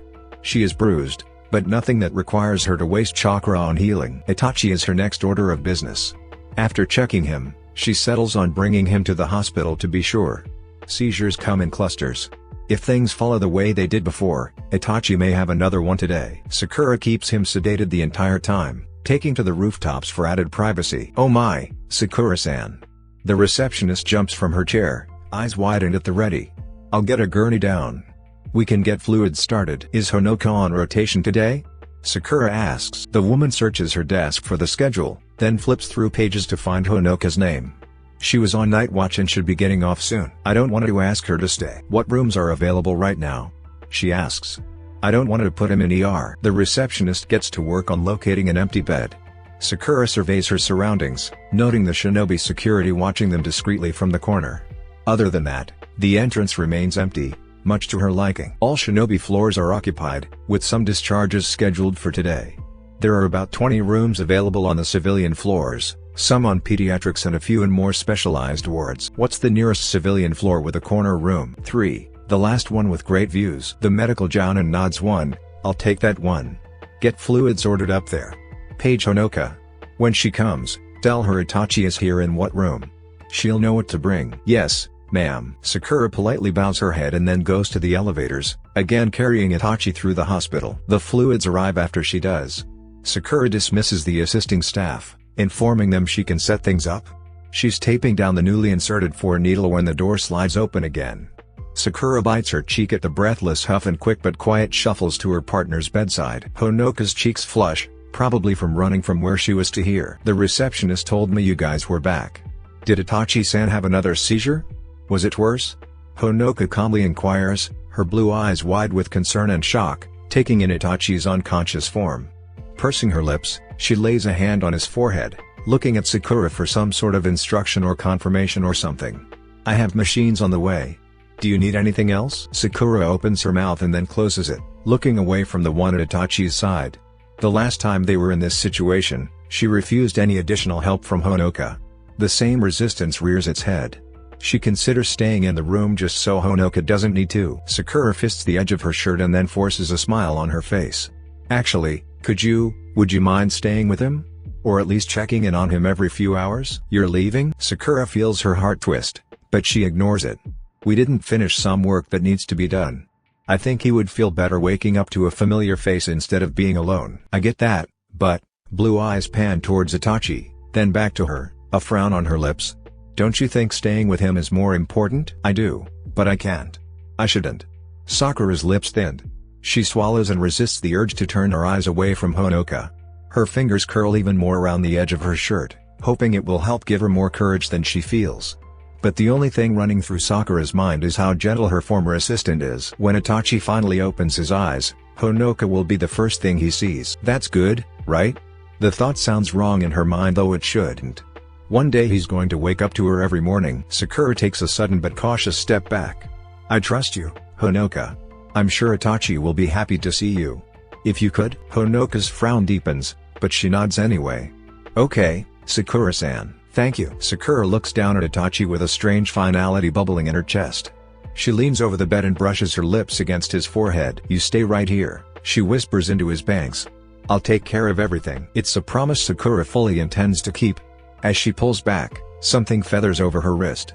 She flinches, jerking her hand back at the sudden touch. She looks at Itachi's hand still on the bed and chalks it to accidentally touch the sheet. Stepping away before her mind changes, Sakura bows generously toward Honoka. "Take care of Itachi for me." Honoka returns the gesture. "I will." The medical jounin makes a swift exit, leaving people and feelings and thoughts behind. Back at the old family home, Sakura closes all the doors and moves the boxes she and Itachi initially packed into the Arori for easy pickup. The items from Itachi's room come next. She leaves a note on Sasuke's door indicating everything that's left can be taken. All that remains is his parents' room. Tightening her gloves, she slides open the door to find items everywhere. Not in a messy way, but certainly not organized. Itachi hasn't touched the boxes. There are clothing items and pictures and parchments on the floor face down and in the middle of the room. All in the same spot in the room. Pursing her lips, she steps inside. There's no notable difference between this room and the hall, but a shiver creeps down her spine as an ominous sensation looms over her. Did he do it here? For Sakura, it makes sense. The massacre occurred in the middle of the night. His parents may well have been asleep when he struck. How tragic. She kneels down where her partner amassed a pile of things. The edges of a picture frame stick out from under the rubble. With careful hands, she pulls it free, turning it over and holding her breath. A young Mikado smiles softly to the camera, a baby in her arms and a man at her side. Sakura can tell by the quality of the photo that it's an older one, meaning the newborn must be Itachi and not Sasuke. Sakura sits with this information, staring at the walls of the room. The mess of things around her, empty boxes in an equally vacant house. Maybe it wasn't me he wanted to escape. They'd spent days in this place, stripping it of what little life it held, of family and love and vows and flowers.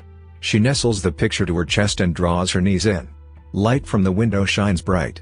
Sakura, unwilling to move just yet, grieves for a family she's only known through others' memories. She finds an old vanity set. The kind with a folding door, a mirror in the center, and panels that hide secret drawers.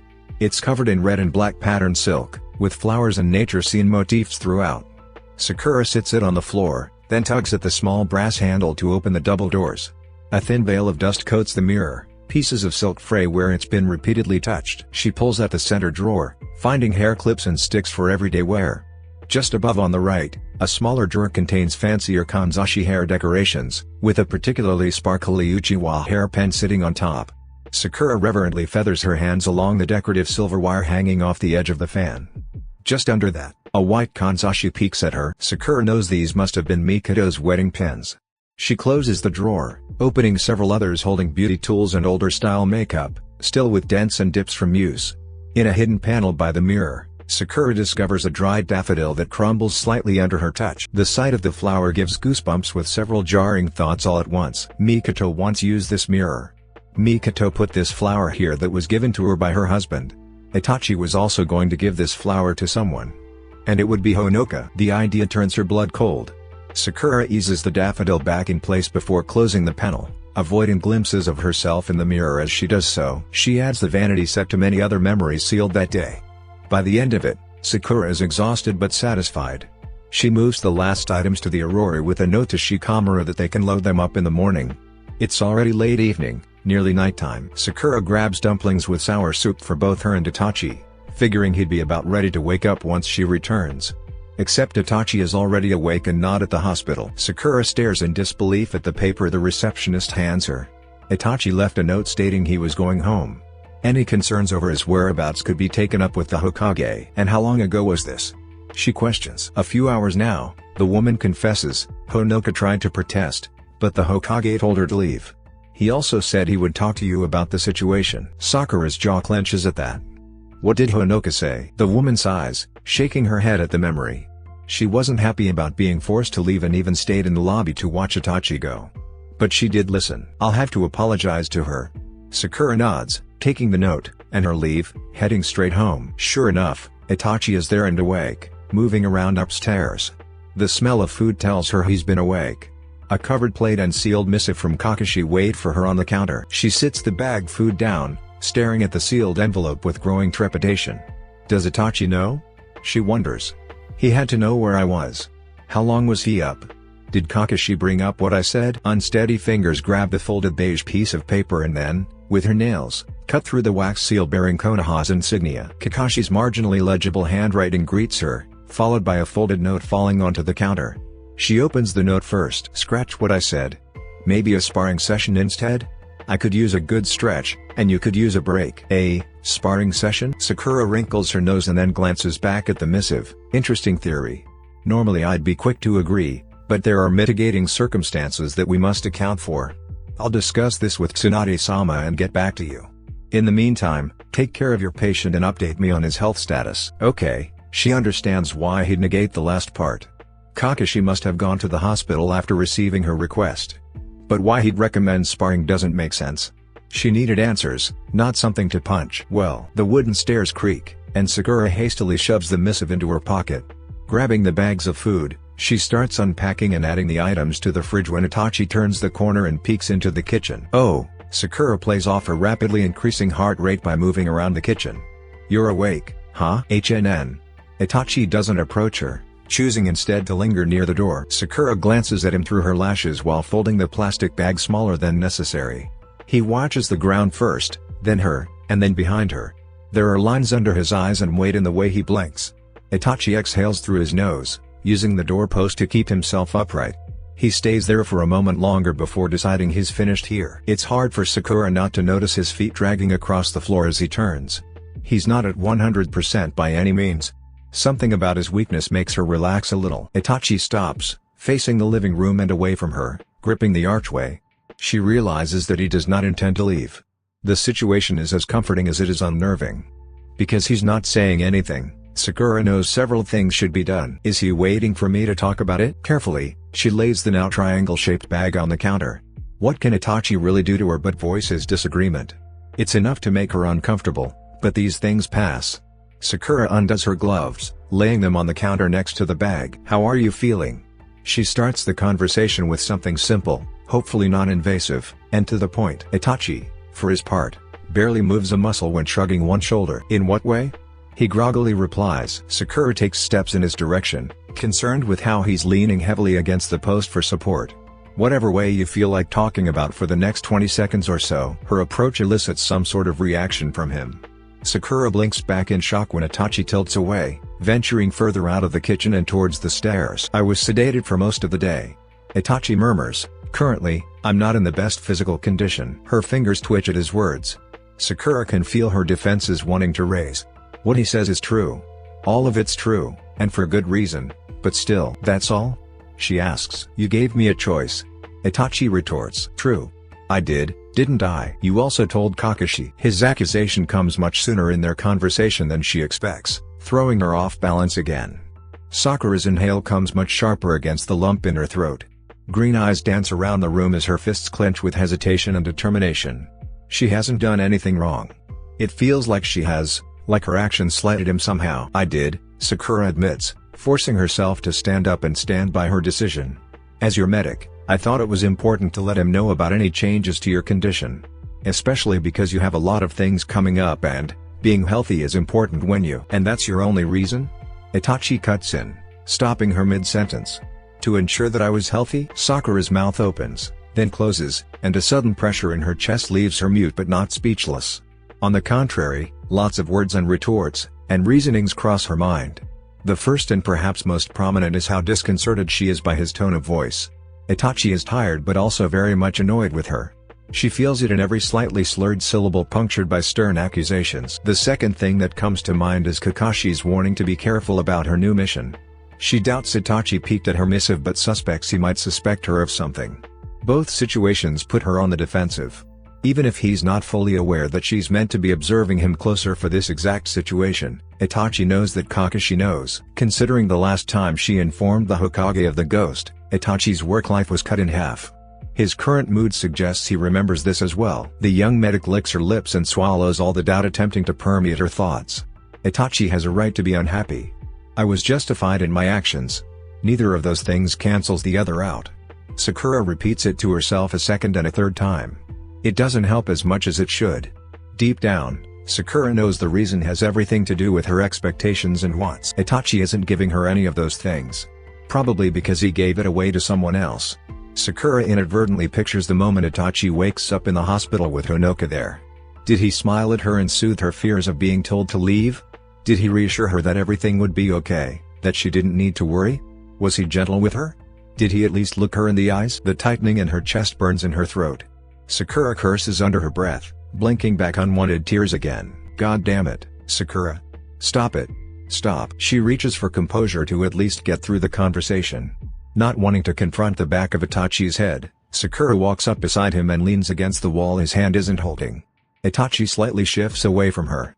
Sakura notices but pushes that hurt aside to better gauge his reaction. I did what I thought was necessary.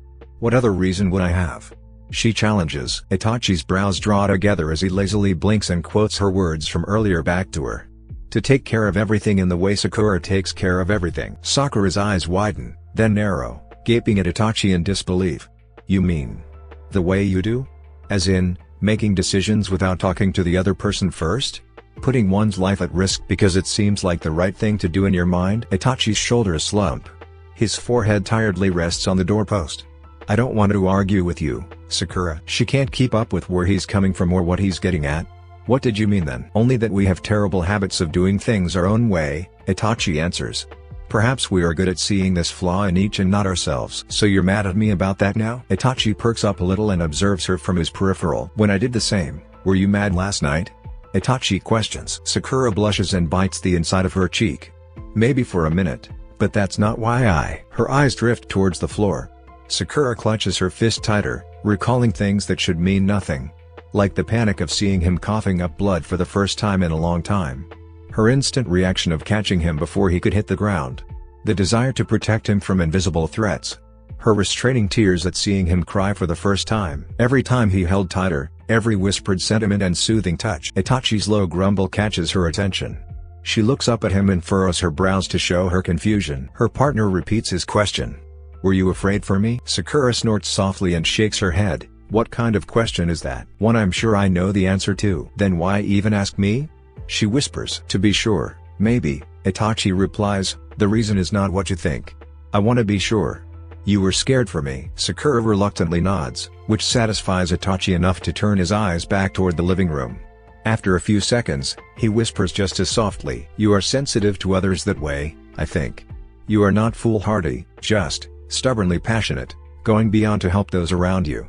Your desire to heal the broken makes you an exceptional medic. Sakura is grateful he's no longer watching her, or he may notice her ears tint red at his oddly comforting compliment. Itachi remains oblivious, Continuing with his point. To your earlier question, I am not particularly happy. Some reasons have everything to do with you, and others have nothing to do with you. I couldn't just do nothing, Itachi. Sakura quickly defends. Her partner shakes his head at her. I know that. When will you meet with Kakashi? Sakura fishes the letter from her pocket. It doesn't really say.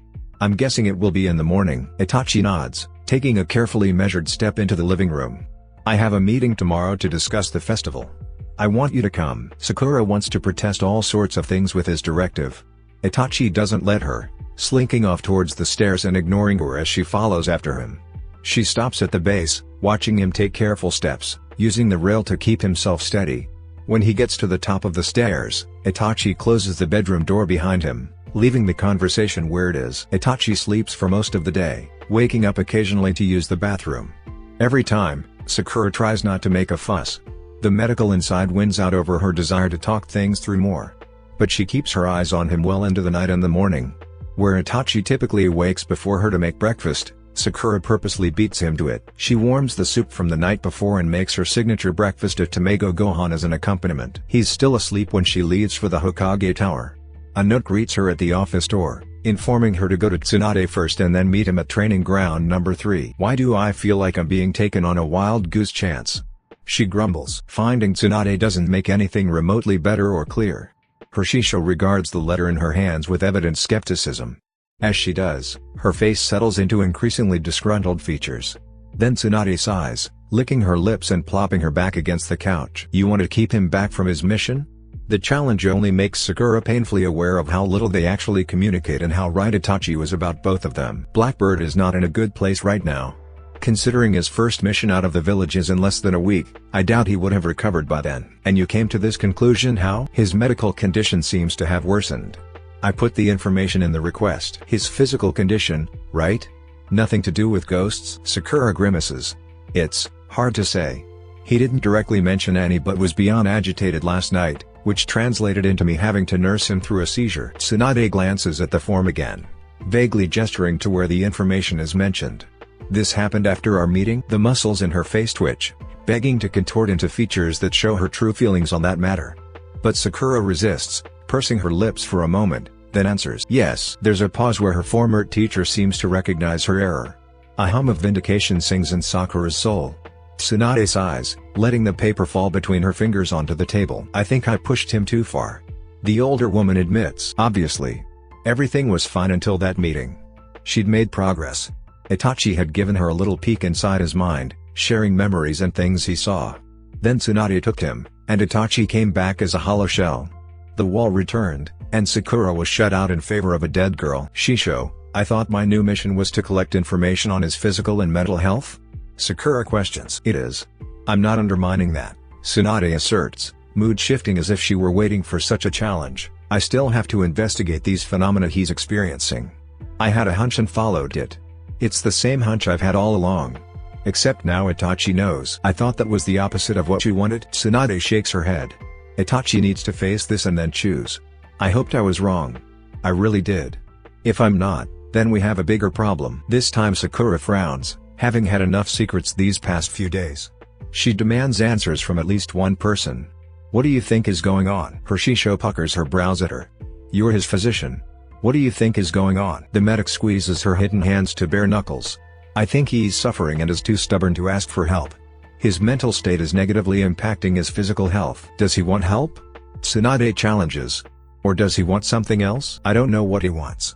I don't know anything. Give me the extension, and I'm sure I can find the answer. Tsunade has the decency to appear understanding. Shaking her head, the woman before her grants her request.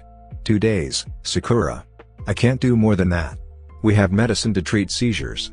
I'm less concerned about that.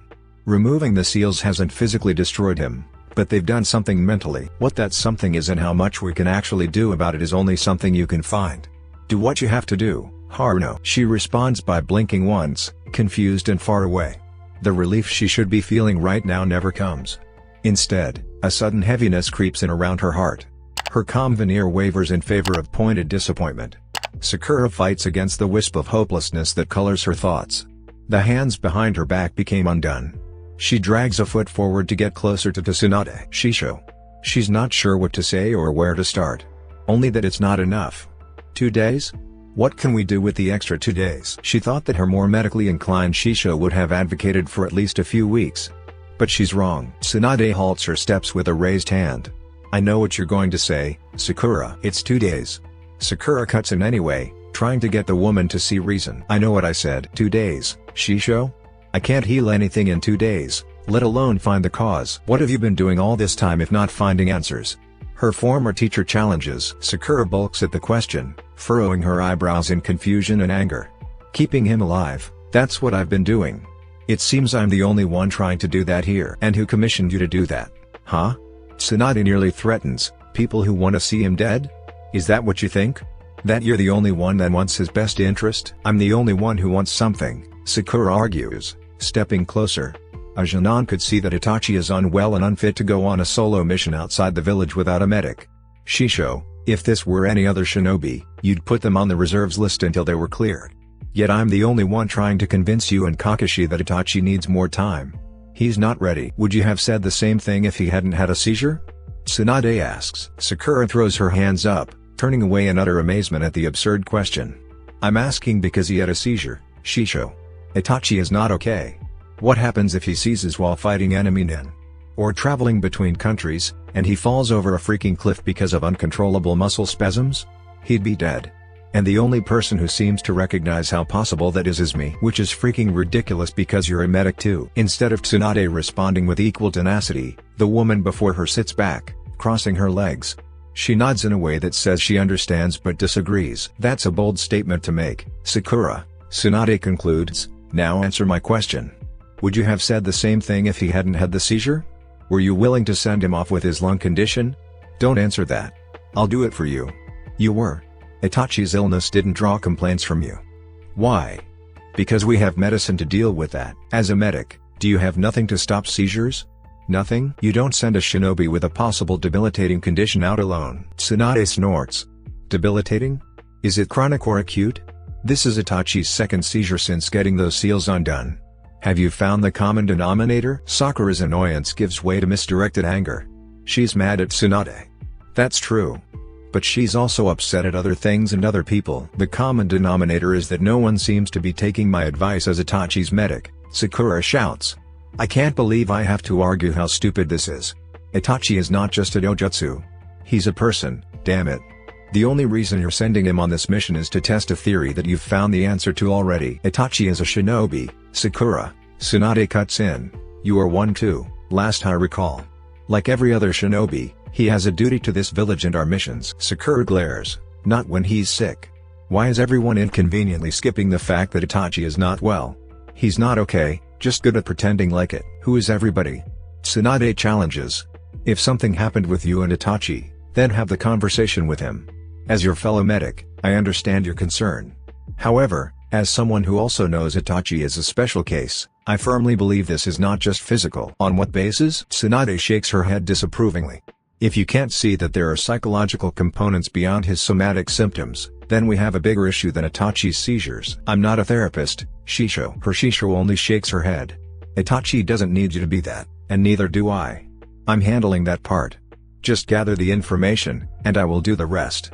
I'll give you those 2 days but don't take advantage. Stay focused, Sakura. Although the answer is barely satisfactory, Sakura bows anyway, not wanting to keep Kakashi waiting.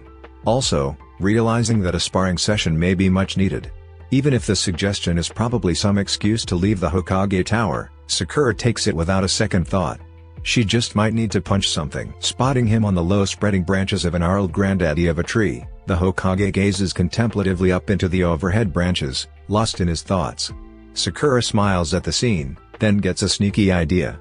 If only Naruto and Sasuke were here. She thinks but takes up the cause anyway, just as they would when they were children. She has little faith that it will work but runs around the surrounding trees anyway, creating distance between her and her comrade before taking to the treetops. A rush of something leaves her slightly breathless as she quietly jumps from branch to branch, ascending both higher and closer to the tree Kakashi takes refuge in. After a few seconds, she's high enough to make it on a branch above and to the right of him. Crouching down, she spies him through crisscross branches, still looking in the opposite direction. Probably a clone by now. Sakura reasons. Cha. Even if it is, I'm prepared for a surprise attack. With a quick tug of her gloves, Sakura grabs the branch above her head and uses it to propel downward, foot flexed and prepared for him to disappear upon contact. Her foot slams his jaw, and Kakashi gasps and flies off the branch toward the ground. What?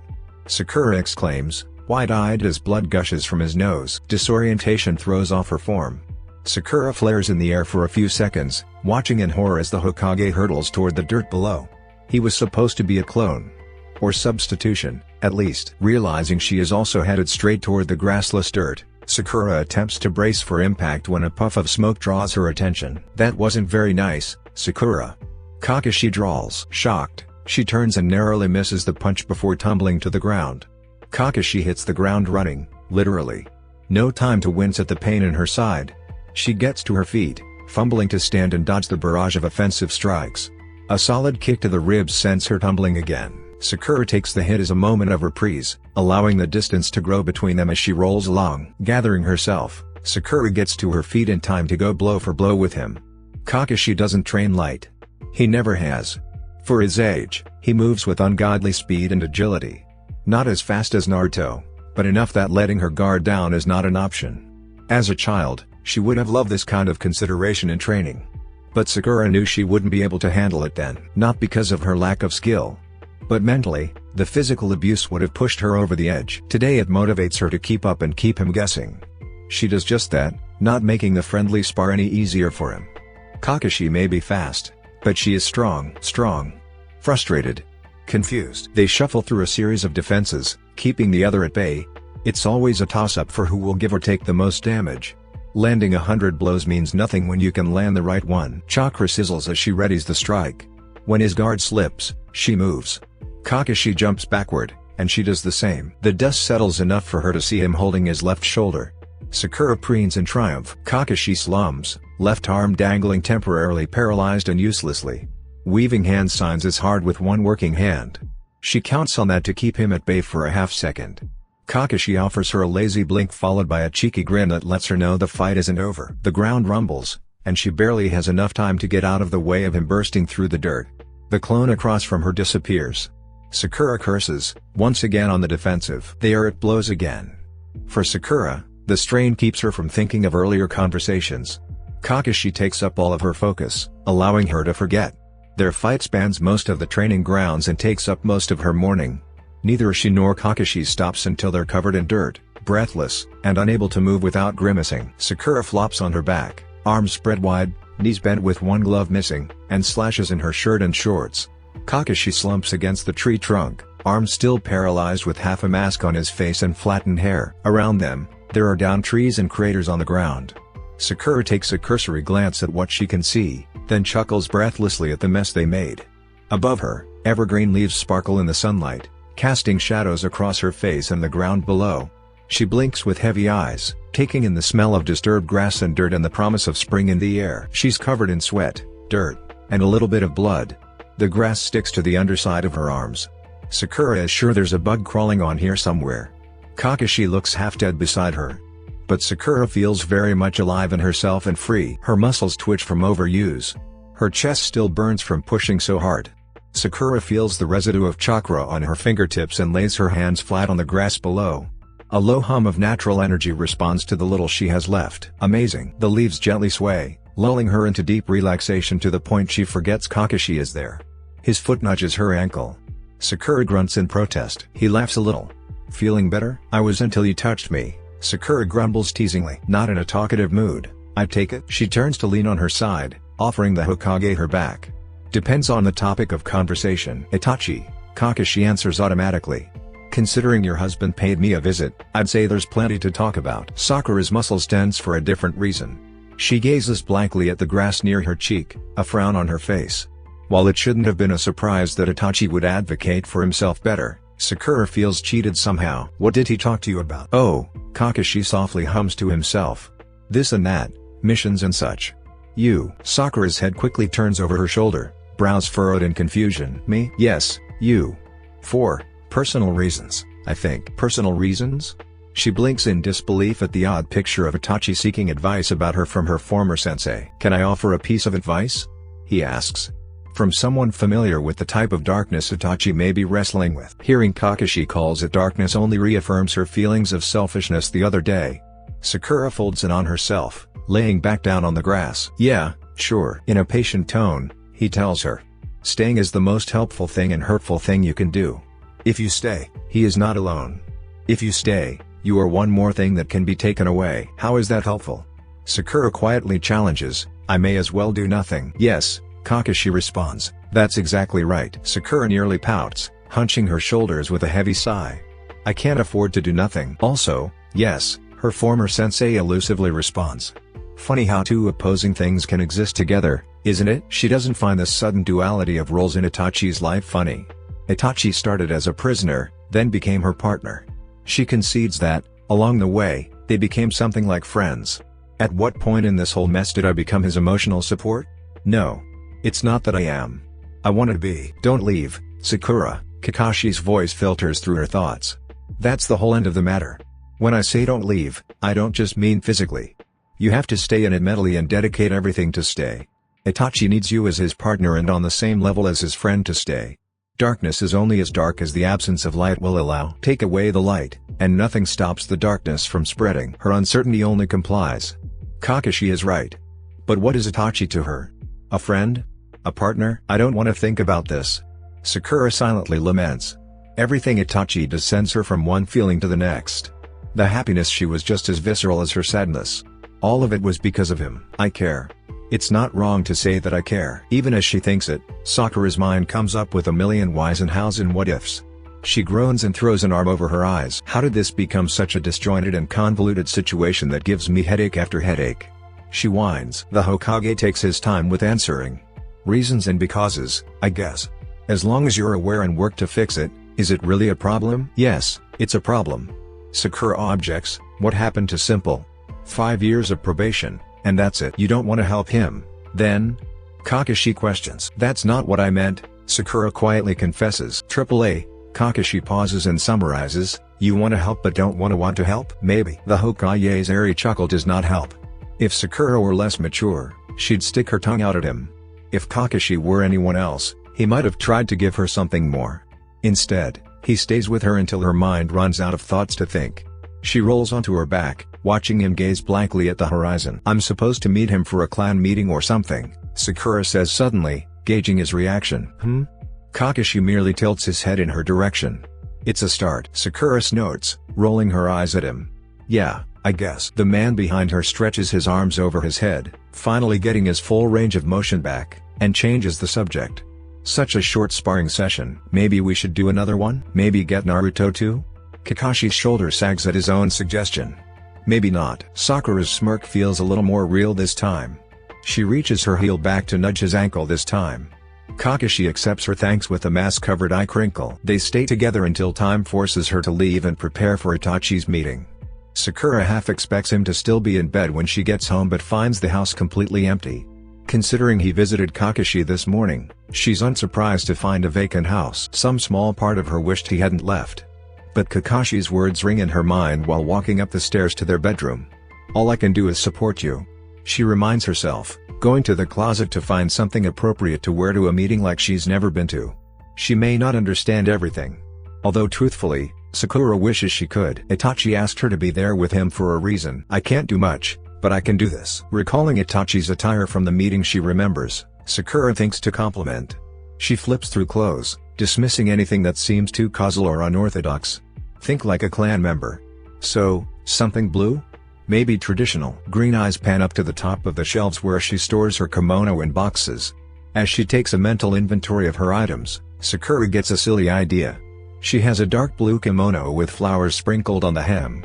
That is their thing. It's silly and whimsical and probably inappropriate, but it feels right to her. So Sakura gets on tiptoes to pull down boxes of more formal kimonos from the top of her closet. Here you are. The kimono is more royal blue than dark blue, with purple columbines and pink peonies sprinkled throughout the design. At the hem, the flowers cluster together. The matching yellow obi continues the flower motif, adding alliums and daylilies. Overall, the vibrant colors and the bold pattern doesn't quite match what Sakura's going for. but it's the only blue kimono she has. The ornate design reminds her of Mikoto's hairpins. I have matching pins somewhere. Plus, I'm sure we have some of these in the garden. It's a small thing and the best she can do. Sakura spends an ungodly amount of time fixing her hair, adding flowers, and removing pins. I really should have thought this through. Sakura laments, checking the time to ensure she doesn't make him late. She settles for a halo of deuces around a hastily made bun at the back of her head. With no time for pins and just barely enough time to add some pale pink lip color, she rushes out of the door, jumping house barefoot to meet him outside the compound. As soon as she lands, struggling to put her shoes on her feet, Itachi's gaze shoots to the top of her head. His eyes widen ever so slightly. Sakura flushes and reaches up to self-consciously adjusts the buds in her hair. I can take them out, she says quickly. It matched, and I just thought it would be nice. You're wearing daisies in your hair? He calmly inquires. Is that taboo? If it were a meeting within the clan, some would consider you very bold. The elders would frown. Younger women may be jealous. A small few would brush it off as youthful affection that would settle with time. That's not what she means. This is a big no-no. Then, Itachi hums, frowning a bit to himself. Wearing the flowers of courtship in such a public context could be considered flaunting. That doesn't sound helpful at all. I'm going to take it out, Sakura declares. No, Itachi cuts her off, then quietly repeats. No. Keep them. For now, no one knows the meaning but us. She looks at him cautiously. You're okay with that? He nods. They are yours to keep. She isn't sure if he means the flowers or the secrets they may represent. But Itachi doesn't explain any of it, taking the lead towards the Hokage Tower where the meeting is to be held. It's a quiet walk that garners more looks than Sakura expects. Polite waves and gentle bows. People don't say much, but she feels every gaze on her. It's more attention than she's used to getting. She eases closer to her partner, peeking at him to confirm he's okay. Better than okay. Itachi keeps his strides even and his eye forward. In his traditional meeting attire, Itachi commands attention and everything else. Sakura thinks about the picture they must make walking down the street. Skimming the crowd, she thinks her idea must be right. Things aren't much different inside the meeting hall either. There are eyes everywhere. Sakura finds herself leaning into Itachi more, almost hiding behind his confidence. 3 men wait for them in one of the meeting rooms. Sakura bows in greeting, representing a clan she's only temporarily a part of. The specifics don't seem too different from meetings with Tsunade, with greetings and introductions passed around first. But the air has a subtle coldness that sets her on edge. We didn't know Uchiha-sama would be joining us, one man says. Taking a cursory glance of the room, Sakura notes the 4 cushions arranged around the table. The 4 teacups make it apparent that she is not an expected guest. That she may be imposing. She takes a tentative step back, ready to apologize and leave them to it. But her back runs into a hand holding her in place. Itachi keeps her still. She looks at him curiously and confused. Wait here, he says. She frowns, not wanting to complicate the matter. I can go back to the compound, she whispers at him. That won't be necessary. Itachi's already crossing the room, opening a door that separates this room from the one adjacent to it. He dips inside and then returns with an extra cushion and teacup. Itachi goes about rearranging the seating area to accommodate her. The 3 men scoot and shift, making her feel even more awkward just standing. When they finish, she hurriedly takes the seat closest to the window. Thank you for having me, she bows politely again. Uchiha-sama insists. One man pipes up. Who are we to refuse? Something in his tone gives her the feeling his words aren't sincere. Sakura inwardly bristles at the fake smile he throws at her. Anything involving the Uchiha compound involves Sakura. Itachi gestures towards the other man on his left. Can we proceed? I would like to finalize everything today. Just like that, the meeting starts without another word of complaint about her presence. Plans and contracts litter the table. She knows the gist of what's going on. The conversation begins with the Spring Festival. Sakura picks up the context surrounding crowd control and safety. Sakura witnesses an Itachi she hasn't known until now. Posed, professional, and perceptive of everything around him, including her. The moment her thoughts drift into confusion, Itachi pauses the conversation to elaborate on the details that really have little to do with her. But the men don't know that. They don't know that their marriage is a mission designed to hide a different tragedy. They don't know anything other than Uchiha Itachi speaking to his wife.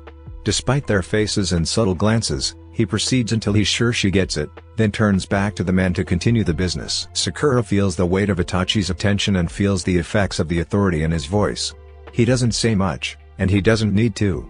The men fall in line, and precautions for the Haru festival go according to Itachi's specifications. She sits next to him, contemplative and quiet. Itachi is, for lack of better words, Impressive. He is the head of the Uchiha Clan in every respect, no one would doubt that. Sakura admits to her admiration while recognizing that something is very wrong here. She doesn't know what it is or why. But it just is. Sakura turns towards the window, thinking perhaps she's just bored. I don't like this feeling. The gnawing continues, every negotiation and trading of ideas making her nauseous. She discreetly rubs her neck, tuning in and then out of the conversation just as quickly. Every compromise and bargain makes her increasingly unsettled, but she tries for Itachi's sake. He asked me to be here. So be here. Sakura watches the scene unfold, listening to Itachi engage unperturbed. It occurs to her while her partner reads contracts that it's not the meeting that has her counting minutes but him. The more she watches, the more obvious it becomes. The stiffness in his posture, the bland cadence to his voice. The image leaves a sour taste in her mouth, and her stomach digs a hole into itself.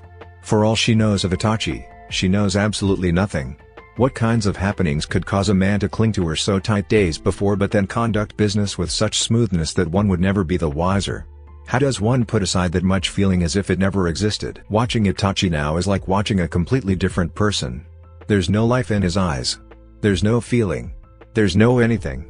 Just words and negotiations and duty. The same mask of responsibility that helped him punch a hole through his brother's guts. Or slaughter his entire clan in a night. This is wrong. Sakura thinks with urgency. Why does this feel so wrong? She can't put it into words. It's the same sinking feeling she had with Tsunade earlier. It's as if I'm the only one who sees this isn't right. This isn't Itachi. But the men carry on questioning and pressing. Itachi gracefully doesn't miss a beat. Every time she catches glimpses of him, it becomes clearer that Itachi is an excellent shinobi for the same reason he's a great clan leader. At the end of the matter, Itachi does what he needs to get things done. Itachi can be and will be whatever the situation necessitates. But he's also a man that hides from shadows and sees ghosts and cries like the world is ending. He hurts and bleeds and clings to her in the night. Curling her fingers around her knees, Sakura tries to control herself from getting up and walking out. As selfish as it may be, she wants to go home where she can see the real Itachi. Where he can unfurrow his brows and lay open to the world, to her, the things that plague his thoughts. Not this. This person wields power and dismisses suggestions about the distances between the crowd and explosives. This person has to ignore side glances from people bringing in tea, who never see past the Uchiha name. This person always has to be strong for himself and everyone else. This person wears his unsung title on his sleeves the minute he steps out of the house. Itachi is an excellent shinobi who never lets himself get in the way of duty. And Sakura's heart breaks for him. I need some air. When the opportunity arises, she excuses herself for the restroom. Her kimono suddenly feels too stiff and too tight. She lingers in the hall, pressing her back against the wall and closing her eyes to calm her over-emotional state. She thinks perhaps her hormones are getting the best of her. It is close to that time of the month. Sakura scraps her nails against the woods of walls behind her. The slight pain manages to help her think things through. Figure out what she wants and where she stands and why all of these differing and conflicting emotional responses are happening. She has a mission and a job to do too. She also wants to do well. She wants to save herself.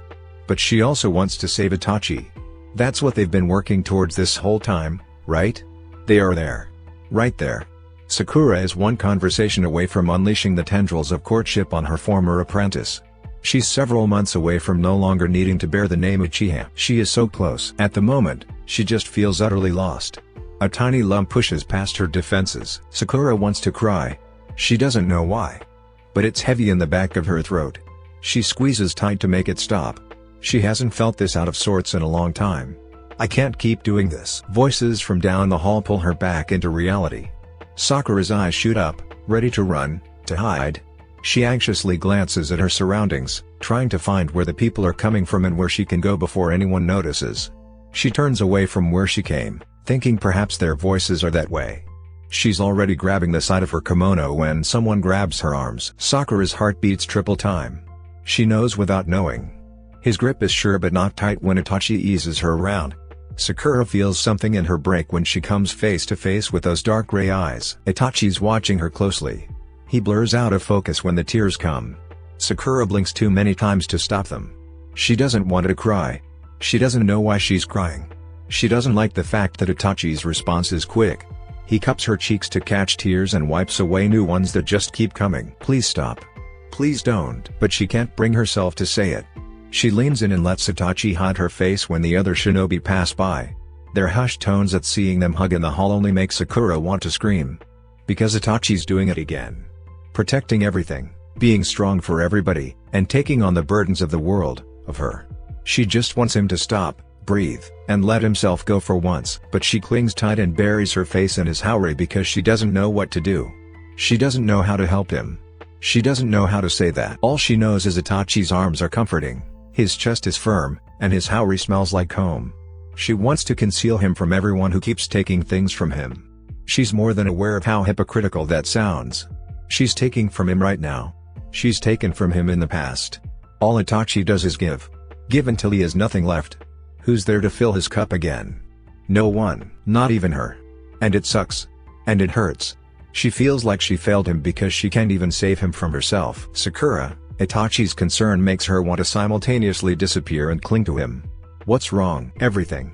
She only answers in sobs, tugging on the lapels of his outer jacket, begging him to do anything but this. True to his nature, Itachi only holds tighter, sighing deep in the back of his throat. Against the top of her head, he whispers into her hair. Do you want to leave? Numbly she nods, not knowing if the meeting is done or negotiations are finished. She just wants to get Itachi out of here. Can you walk? Sakura shakes her head just in case he decides to send her away alone. Selfish. Itachi's grip tightens enough to lift her a bit off the ground. The inertia of the body flicker technique keeps her pressed against him. Seconds later, she feels the floor beneath her. Itachi's taking flowers from her hair before she can process that he isn't holding her anymore. I can do that, she mutters pathetically. Itachi shakes his head. You did this for me, so let me do this. Sakura's laugh is anything but happy. It's a flower. He keeps plucking them out and sitting them down on the table at the entry of their home. It's several flowers, actually. Not just one. Itachi corrects. She rolls her eyes. That's not funny. Yet you've stopped crying. Sakura touches her cheek, absently wiping away at nothing. Yeah, I guess I have. When all the flowers lay on the table, he digs for pins holding her hair in place until it all comes tumbling down against her shoulders. The lack of pressure feels better than she expects. Sakura takes a step back, unable to look him in the eye. She isn't sure what's happening anymore. Taking in her surroundings, Sakura suddenly feels unbelievably selfish. To force him to leave an important meeting because she wants to fill some hero complex gap. Her stomach turns again. But Itachi is right there to catch her when she sways. Grabbing her elbow to keep her from falling, he eases her towards the living room. Sakura lets him guide the way, then maneuvers from him. I need a bath, Sakura lies, but she needs space to think. Itachi doesn't say anything, watching Sakura as she disappears upstairs. He glances at the ceiling with regret, ignoring the sensation of walls closing in. Once again, everything feels too close, while Sakura feels too far. Throughout his meeting, the only thing he could think about was keeping Sakura as calm as possible. He could have done the negotiations alone. With the way things went this week, Itachi needed Sakura and everything she brought to the table. He'd hoped her chakra would put him at ease long enough to make it through. But her increasing restlessness towards the end of the meeting set him on edge. He could hardly focus. When she left his side, he had to force himself not to immediately follow after her. Because her confusion was all about him. Her mixed emotions are all for him. Itachi knew he pushed her to this point by laying things on her shoulders that she should never have to carry. His burdens were his to carry. And Sakura is too kind to him, too gentle with him. Even now, she's thinking of him. Itachi can't quite place it or where it's coming from. He doesn't know what she's doing or what she wants. Her aura is a mess. He is a mess. I shouldn't have asked her to come. Itachi clenches his fist, knowing what he needs to do and hating himself for keeping this from her for so long. I'm sorry, Sakura. He gives himself as long as it takes for Sakura to finish. Then he goes upstairs, catching her in a robe just as she heads into their bedroom. Her chakra flares almost immediately. She turns, perhaps ready to tell him to leave. His pain must have shown on his face as Sakura's fiery expression dies almost instantly. For a brief second, he wonders if she feels it too. Her green eyes are wide and glistening with care and concern for him. Behind that is a barely veiled layer of guilt. Her face settles into uncertainty. Sakura looks off and back again. Itachi cannot decide if this is better or worse. The way her lips tremble, fighting tears on his behalf. The hesitation in her actions. When shaky hands cup his cheeks, he closes his eyes with a helpless groan, falling, and failing. Not this. But also very much this. Apologetic. Comforting. Safe. I'm sorry, Itachi. Sakura whispers his name, threatening to make him fall apart at any moment. Years of fortitude and mediation are nearly undone by the touch of a woman who has no idea the hold she has on him. He'd hurt her. It hurt him knowing he did so to the one person in this life he swore wouldn't. Still, the only thing he wants most right now is to fall into everything Sakura is. Given and let her swallow him whole. Because he wants to. Because she wants him to. Because she doesn't know that he knows what she wants. It's going to be okay, Itachi, he tries to believe that. I'm here. You don't have to be strong for everyone. You don't have to do this by yourself. Yes, he knows very well. Too well. Itachi reaches, and Sakura willingly draws closer. Arms around his neck, she eases his head down to her shoulder. Itachi buries his face in still damp hair, giving in without a second thought. Sakura reacts how he expects, with petting and quiet soothing, all saying the same thing, I'm here, you're okay. Itachi indulges in the sensation of her feelings of her. The cool skin where his nose meets her neck, arms against his shoulders, the hum of well-meaning platitudes. The only thing he can focus on is her. They stay that way for longer than Itachi knows they should. But letting go becomes even more challenging when fingernails accidentally scrape the nape of his neck. A sensation Itachi realized long ago that he likes. He shivers. She hums. He clings. She encourages him and gets fingers tangled in her hair right up to his ponytail. I'm going to lose my mind. I know. Sakura says. But she doesn't, at least not the whole story. Itachi wills his eyes open, seeing pink. Wanting more closeness.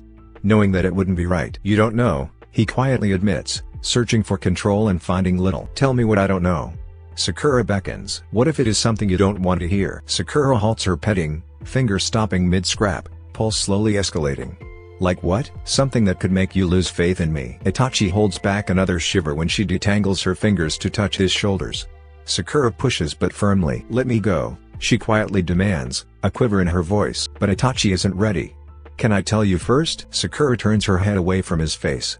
Are you planning something? No, Itachi immediately answers. Did you plant something? I did not. His partner drops her arms, stiffening despite his best efforts to keep her calm. Sakura's disposition almost hurts. Skeptical, critical, and aloof. You did something? Yes and no. Itachi holds on a bit tighter when she tries to move away. Wait. Let me explain. I didn't tell you about something I knew and acted on. You lied. Itachi swallows his pride and tries to explain in concrete details. I was uncertain, but now I know.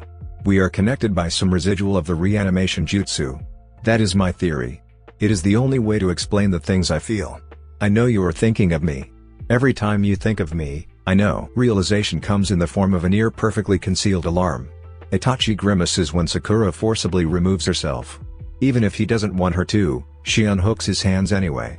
Taking a careful, wise step back, Sakura holds his wrist and creates much-needed space between them. Sakura narrows her eyes at him, not in anger but in surprise. Just curious. Very curious. But very cautious. How? Sakura questions herself, taking another step back. I released you myself. His shrug is as helpless as he feels. I've only understood as far as connecting it to the jutsu. How long did it take you to figure that out? Months, he says, honestly. Sakura's green eyes look startled. Months? You've known this for months. Itachi doesn't waver in the face of her irritation. He deserves as much and then some. I noticed after the first few seals were removed. I imagine the connection has always been there. She drops his wrist immediately. Backing up as if proximity is dangerous, she huffs several times, her expression darkening by the second. She's looking at him but not looking at him. Green eyes narrow, focused, concentrated, thinking. Whatever comes to her mind heightens her emotions just enough for him to feel it. Sakura's gaze skirts over his face, then she frowns. It's comforting, she states. You told me it comforts you. Itachi nods in agreement. You meant it literally? There is a real, very physical sensation when your thoughts change. I can see it in the form of bands of aura. These bands and these sensations pull on me to respond. Pink brows pucker together, disbelief evident in the way she fidgets. I don't get it. I released you. She bites her lip, eyeing him critically. By her tone of voice, he speculates that she isn't asking him these questions. He doesn't offer her an answer. Instead, Itachi stands still for her visual assessment, and when she decides to come closer, Sakura's ire still sizzles close to the surface. Her closeness only brings more discomfort, but he suppresses his distress and the nagging compulsion to action. What else do you feel? Is it always comfort? His jaw clenches since feeling these things is what he is trying not to do. Not acting on them requires even more strength. Lots of things, Itachi says instead, hoping perhaps she will recognize his earlier statement. The closer you are, the stronger the feeling. The more intense the emotion, the deeper the sensation. When that emotion is directed at me, the stronger the pull is to respond. To respond to what I'm thinking? Sakura wields, still hesitates, still unhappy, still curious. Yes. And what I'm feeling? Yes. Sakura blinks twice. You can read my emotions? The tiniest bit of fear creeps into her aura, and Itachi quickly and swiftly puts it to rest. I know what it is. I just don't know what it is. Your discomfort is uncomfortable for me. Negative emotions sting. Positive emotions are warm. The connection will either draw or push away. Sometimes it is absent. When you are nearer to me, the feeling intensifies. Sakura crosses her arms defensively, hunching her shoulders, hiding from him. She turns her head away again. If her chakra is anything to go by, she doesn't think positively of the information he's just shared. A bitter chuckle bubbles in Sakura's throat. She squeezes her forearms tighter while shaking her head. I thought I was crazy. Sakura's dismayed expression confirms his assumptions. I couldn't understand how you just knew things. All this time you had this advantage over me. When I was. She trails off, pursuing her lips and giving him her shoulder. I've not used this against you, Itachi quietly reassures. I am not unaffected either. Sakura scoffs at him. That's supposed to make it better? I can't make it better. I can only tell you what I know, and I don't know what I've done and what I haven't. But it is still true. I am not unaffected. You mean like the other night when you hugged me? Sakura questions, or did you do something else? Itachi exhales through his nose and lays everything out for her. I went to Tsunade-sama before you removed my other seals and covertly asked questions to prove my theory. I paid attention to your expressions and demeanor to connect them to the sensations. I tried, to no avail, sensing others the way I sense you. I responded to the pull and resisted it to see what would happen when I did so. That night, I knew touch made the sensations more refined. I knew that if I were closer, I could feel more. What exactly were you trying to feel? What was he trying to feel? Itachi thinks the answer is obvious, but as shadows loomed at the edge of his awareness, he notes the nuances in his own decisions.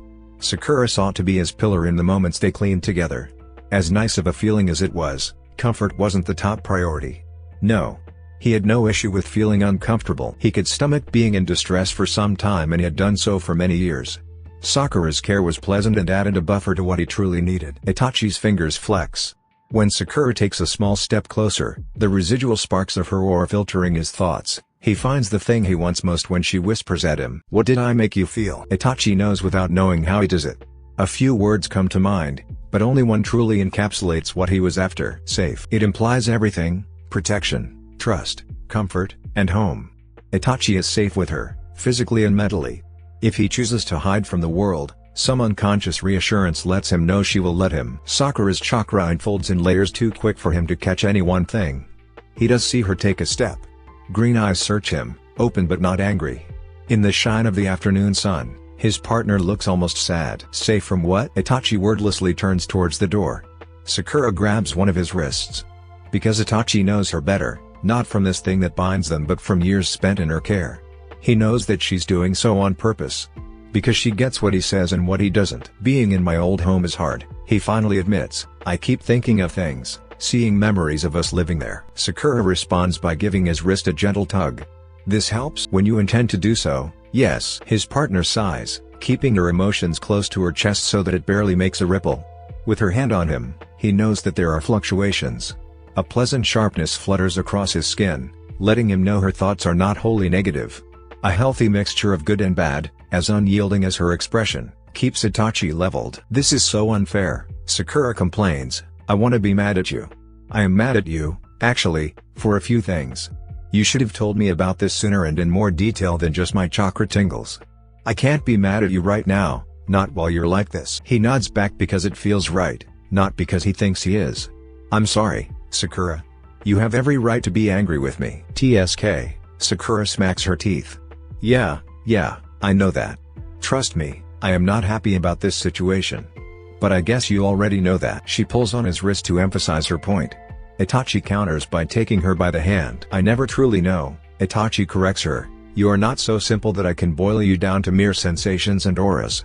Right now, your emotions and thoughts seem mixed with many different things. I only know that because it feels that way, unsettled. Sakura doesn't respond right away. Itachi watches the way she holds still in every respect. Unwilling to let him fully see her face or her feelings, he breaks the silence with a question. Do you want me to leave? Immediately her eyes find him, skeptical. Why would I want that? If you need time to process everything, I could leave so you can think things through without the fear of me sensing something you don't want me to know. Sakura's eyes widen with uncertainty, which isn't what he is trying to do at all. He sighs, trying to remove himself, but she squeezes his palm. Don't leave, Sakura says. We'll figure all of this mess out eventually. But, I want you to stay. Her request startles him a little, and he can't bring himself to turn away. Sakura's face is illuminated by the sun, pink hair a mess, color in her cheeks, and uncertainty in her eyes. Itachi wonders if he should tell her how grateful he is for her tempered reaction. He expected explosive anger, perhaps a slap to the face for keeping secrets. Yet the most palpable thing in the room is her worry. What can he say that won't seem condescending or a bit to keep her anger subdued? Perhaps the only thing that will make her feel better. I'll stay. Positive emotions flare out in vibrant colors. Itachi's eyes widen slightly at subconscious shifts that barely show as a smile on her face. Sakura nods, still holding onto him. He lets her, waiting until her aura settles into something more neutral. Judging by her facial expression, Sakura attempts to work through her thoughts. Itachi doesn't rush her, nor does he read into the nuances at the edge of his awareness.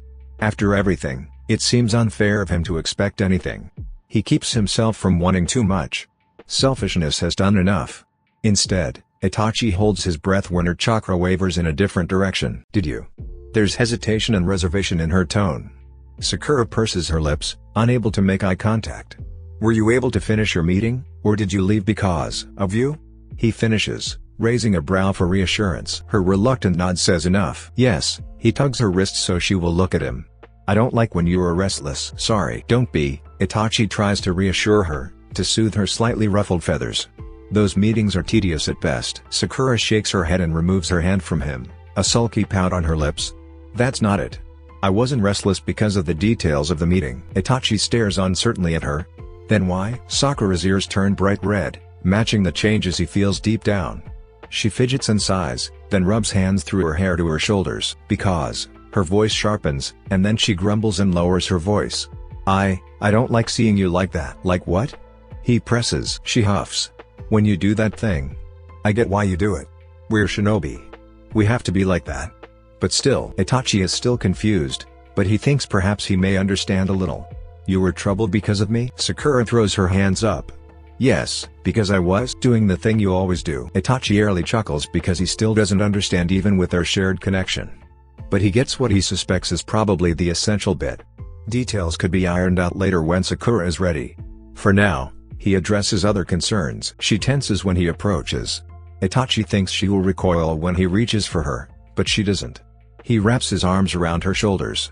Sakura leans back into his embrace. In that case, Itachi lays his cheek atop her head. Don't apologize for being considerate. Sakura mumbles. You left your meeting because of me. Because of me, he corrects. She snorts at him. I feel like you're just saying this to make me feel better. Itachi doesn't deny it, tightening his hold on her. Is that so bad? He asks. Your emotions affect me too, remember. When you are uncertain, I am uneasy for many reasons. Not least of which is because I prefer when you're yourself irrespective of the negative implications. I would be remiss if I didn't admit that I feel better when you are better. That is very true. Equally, sadness doesn't suit you, Sakura. If none of those reasons are enough, consider that you own me. I am only getting my due. Your due? Her head tilts towards him, and Itachi hums approvingly at the turn of her mood. I owe you what? Happiness, he declares softly to remind her. Or have you forgotten your flowerless vow? For a moment, Sakura's chakra is everything, everywhere, all at once. He fights not to sway, grounding himself in the brevity of her sudden change of mind. She lowers her head a little. Itachi feels her shoulders tense when she speaks. We're not courting. Sakura counters. Itachi gives her shoulders a gentle squeeze and speaks gently into her hair. Even so, the world is brighter when you are happier. Your happiness is mine. Be happy, Sakura. The way she gasps leaves him pleased. She bows her head. Itachi contents himself with her initial reaction. Then something new but familiar glides through his veins, almost dizzying in its warmth, entreating him closer. Itachi blinks and inhales in surprise. She's expressing that he barely catches. Can't believe you would say that. Sakura's turning around. He adjusts his hold until they are face to face. Then it's there and calling, reminiscent of something from what feels like ages ago. Sakura's eyes are wide, lips parted. Itachi freezes because he wants to, or does she want to? His pulse escalates when she gets up on her toes. Sakura's arms circle his neck, and Itachi stills when she leans in, laying her head in the curve of his neck. Truth, Her nose brushes his neck, and his face warms. "That's what you owe me, remember? Be honest with me next time you're not doing well, okay? I stayed up all night worrying about you. Now, do you want to bring up vows? Follow your own advice, you jerk. If you want me to be happy, talk to me about when you're sad." Itachi swallows. His concentration entangles in this sensation, her face against his throat and the increased pulse under his skin. It's been a long time since he's felt remotely bashful about anything. But this warmth is more than just Sakura's chakra influencing his reaction. He hesitates to hug her back. Even though moments ago he'd initiated such an action, Itachi isn't sure if it's her, him, or them together. The most he can do is a nod to keeping focus. That seems to be enough for her. Sakura's sense settles into something less overwhelming but equally as familiar. He keeps perfectly still, closing his eyes to maintain concentration. She knows everything now, which means she understands that he knows. "Sakura," he calls. Itachi doesn't want it to stop, just to understand. "Are you happy right now?" There's a small fluctuation in her everything. Sakura shifts in his arms. Something like that. Why? Not happy? More than happy? Hopeful? No, that's not it either. Itachi gives up and gives in, holding tighter. It's nice. 1 hour passes without sleep, and then several more equally restlessness before Sakura gives up hope of having a peaceful night. A sullen fact that she sourly accepts by throwing the sheets off and easing out of bed. No point in pretending anymore. A clock on the kitchen wall ticks in tandem with her shuffling around in the dark. Sakura lets familiarity carry her to the tea kettle, thoughts absent when the gas range reaves to life. For several seconds, she has peace. She gazes into blue flames, occasionally catching her warped reflection along the angle of the metal teapot.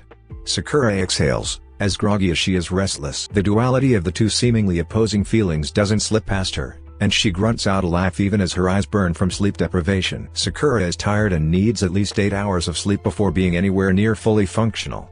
Emotions on top of feelings on top of revelations have Sakura shuddering out an exhale that says everything her words can, and thoughts keep trying to voice. There's still stress in her shoulders and an unconscious block that prevents her from thoroughly exploring the deepness of her exhaustion.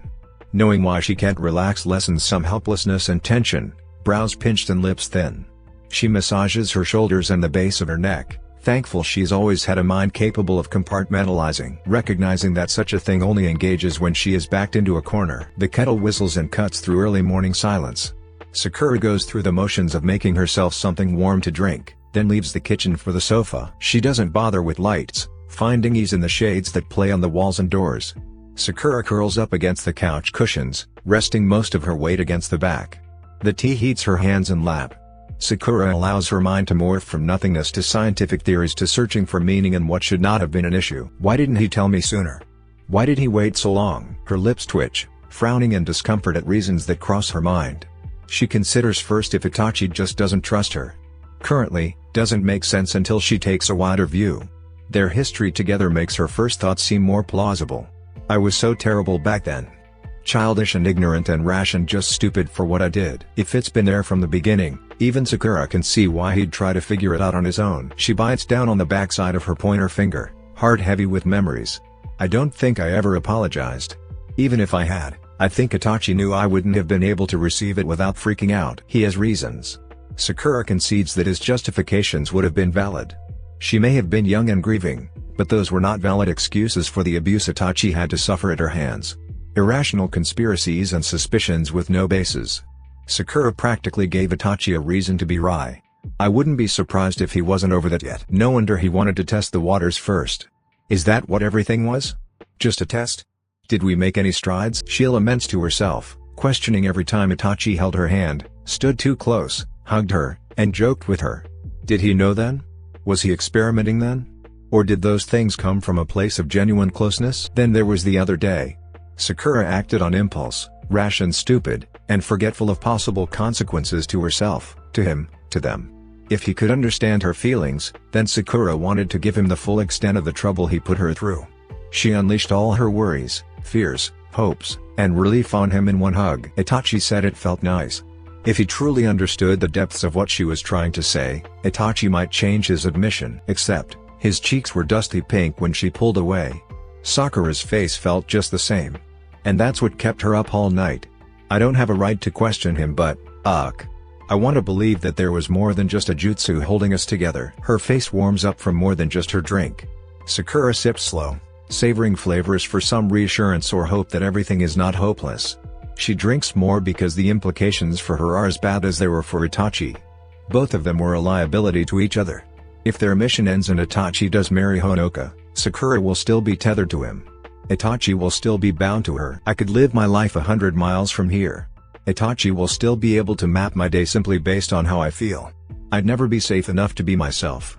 How far do I have to run to get away from this? From him? Almost as sudden as her theories come, the very intrusive and wholly unhelpful thought of "you don't have to leave him" comes filtering through. Sakura buries her face on the sofa, then strains her throat in a scream that never comes out. She fights back against emotions that laugh in the face of her denial. Do not go there. Don't you start painting rosy pictures that do not exist. You've done that too many times, and it never works out. Her whispered thoughts harbor more sadness than disappointment. She tilts her face so her nose isn't buried while huffily evaluating the trajectory of her love life. Something that barely exists if she is honest. There was Sasuke. When that didn't go through, she went on maybe a handful of dates before there was Itachi. After him, there couldn't be anybody else and wouldn't be anyone until their mission was done. Sakura scrubs a hand through her hair, abandoning her drink on the coffee table to throw herself across the sofa. Green eyes stare vacantly at the ceiling above her, the only thing separating her from the only other person in the house. She stretches out her hand, spreading her fingers wide until they fan out in all directions. These hands, Sakura mutters, everything I touch crumbles to dust or pulls itself back together. I'm everyone's hero but mine. She curls her fingers into a fist, then brings it closer to her face. Sakura bites the inside of her cheek, covering her fist with her other hand and then laying them over her heart. One day, I'm going to wake up and not have to question anything in my life. Everything will just be. I'll just be. Sakura carries that wish into something like rest that's deep enough to miss the moment a blanket drapes over her shoulder. She mutters and grabs it, curling in and sinking under. Realization comes much later when the sun finally raises high enough to blind her awake.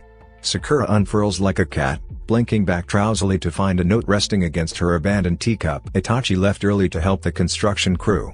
He also didn't have time to make breakfast for them, requesting she bring something for them at the compound. Itachi didn't have time? It's odd for her partner to run late for anything.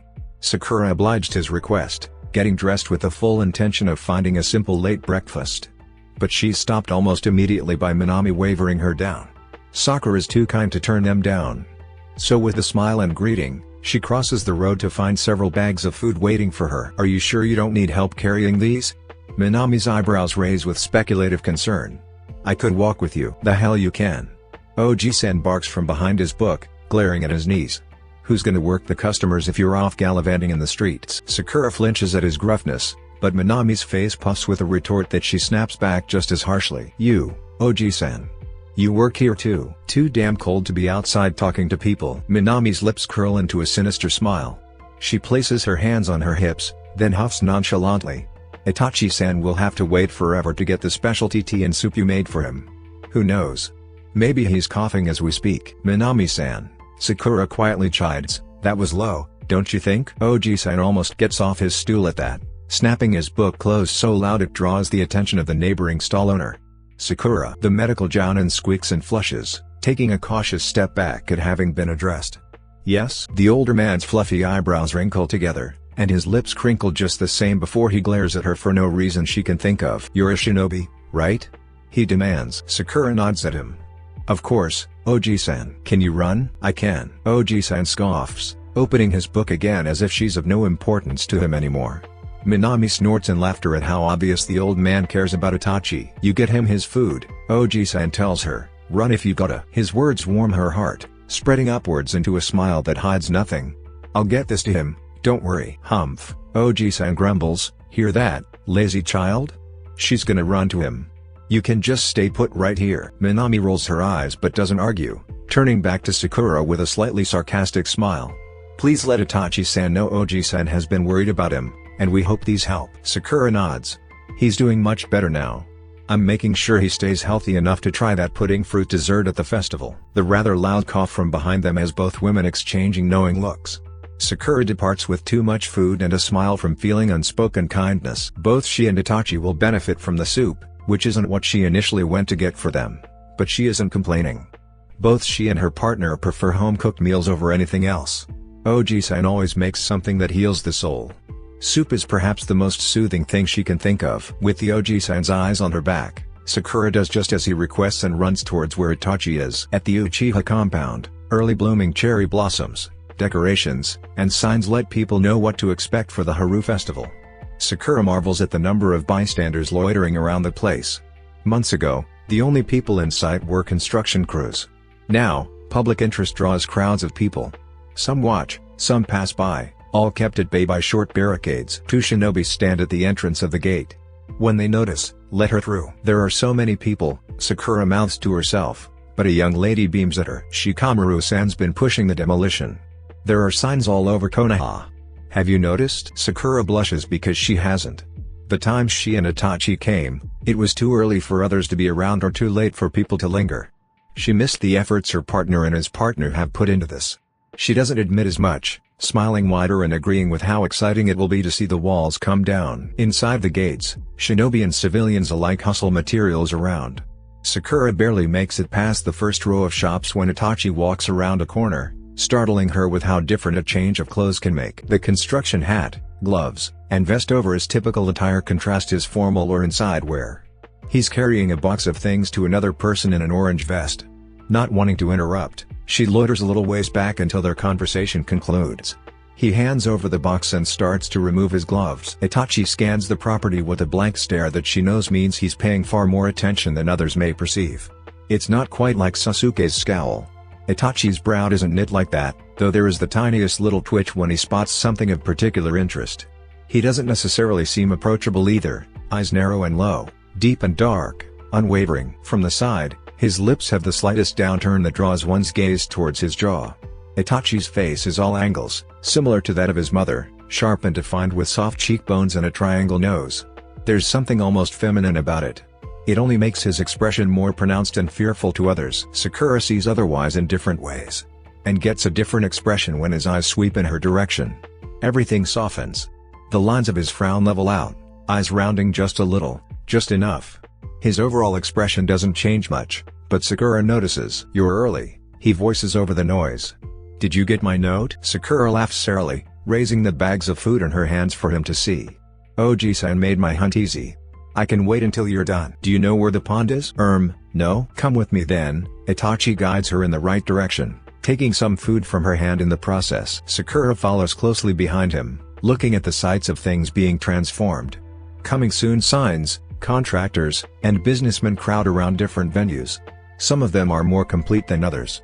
They duck past a flapping opening soon sign that's not tied down to the front of what looks like a bakery. "Uchiha District Treats," it reads. From the window, she sees two women on different ladders with paintbrushes in hand.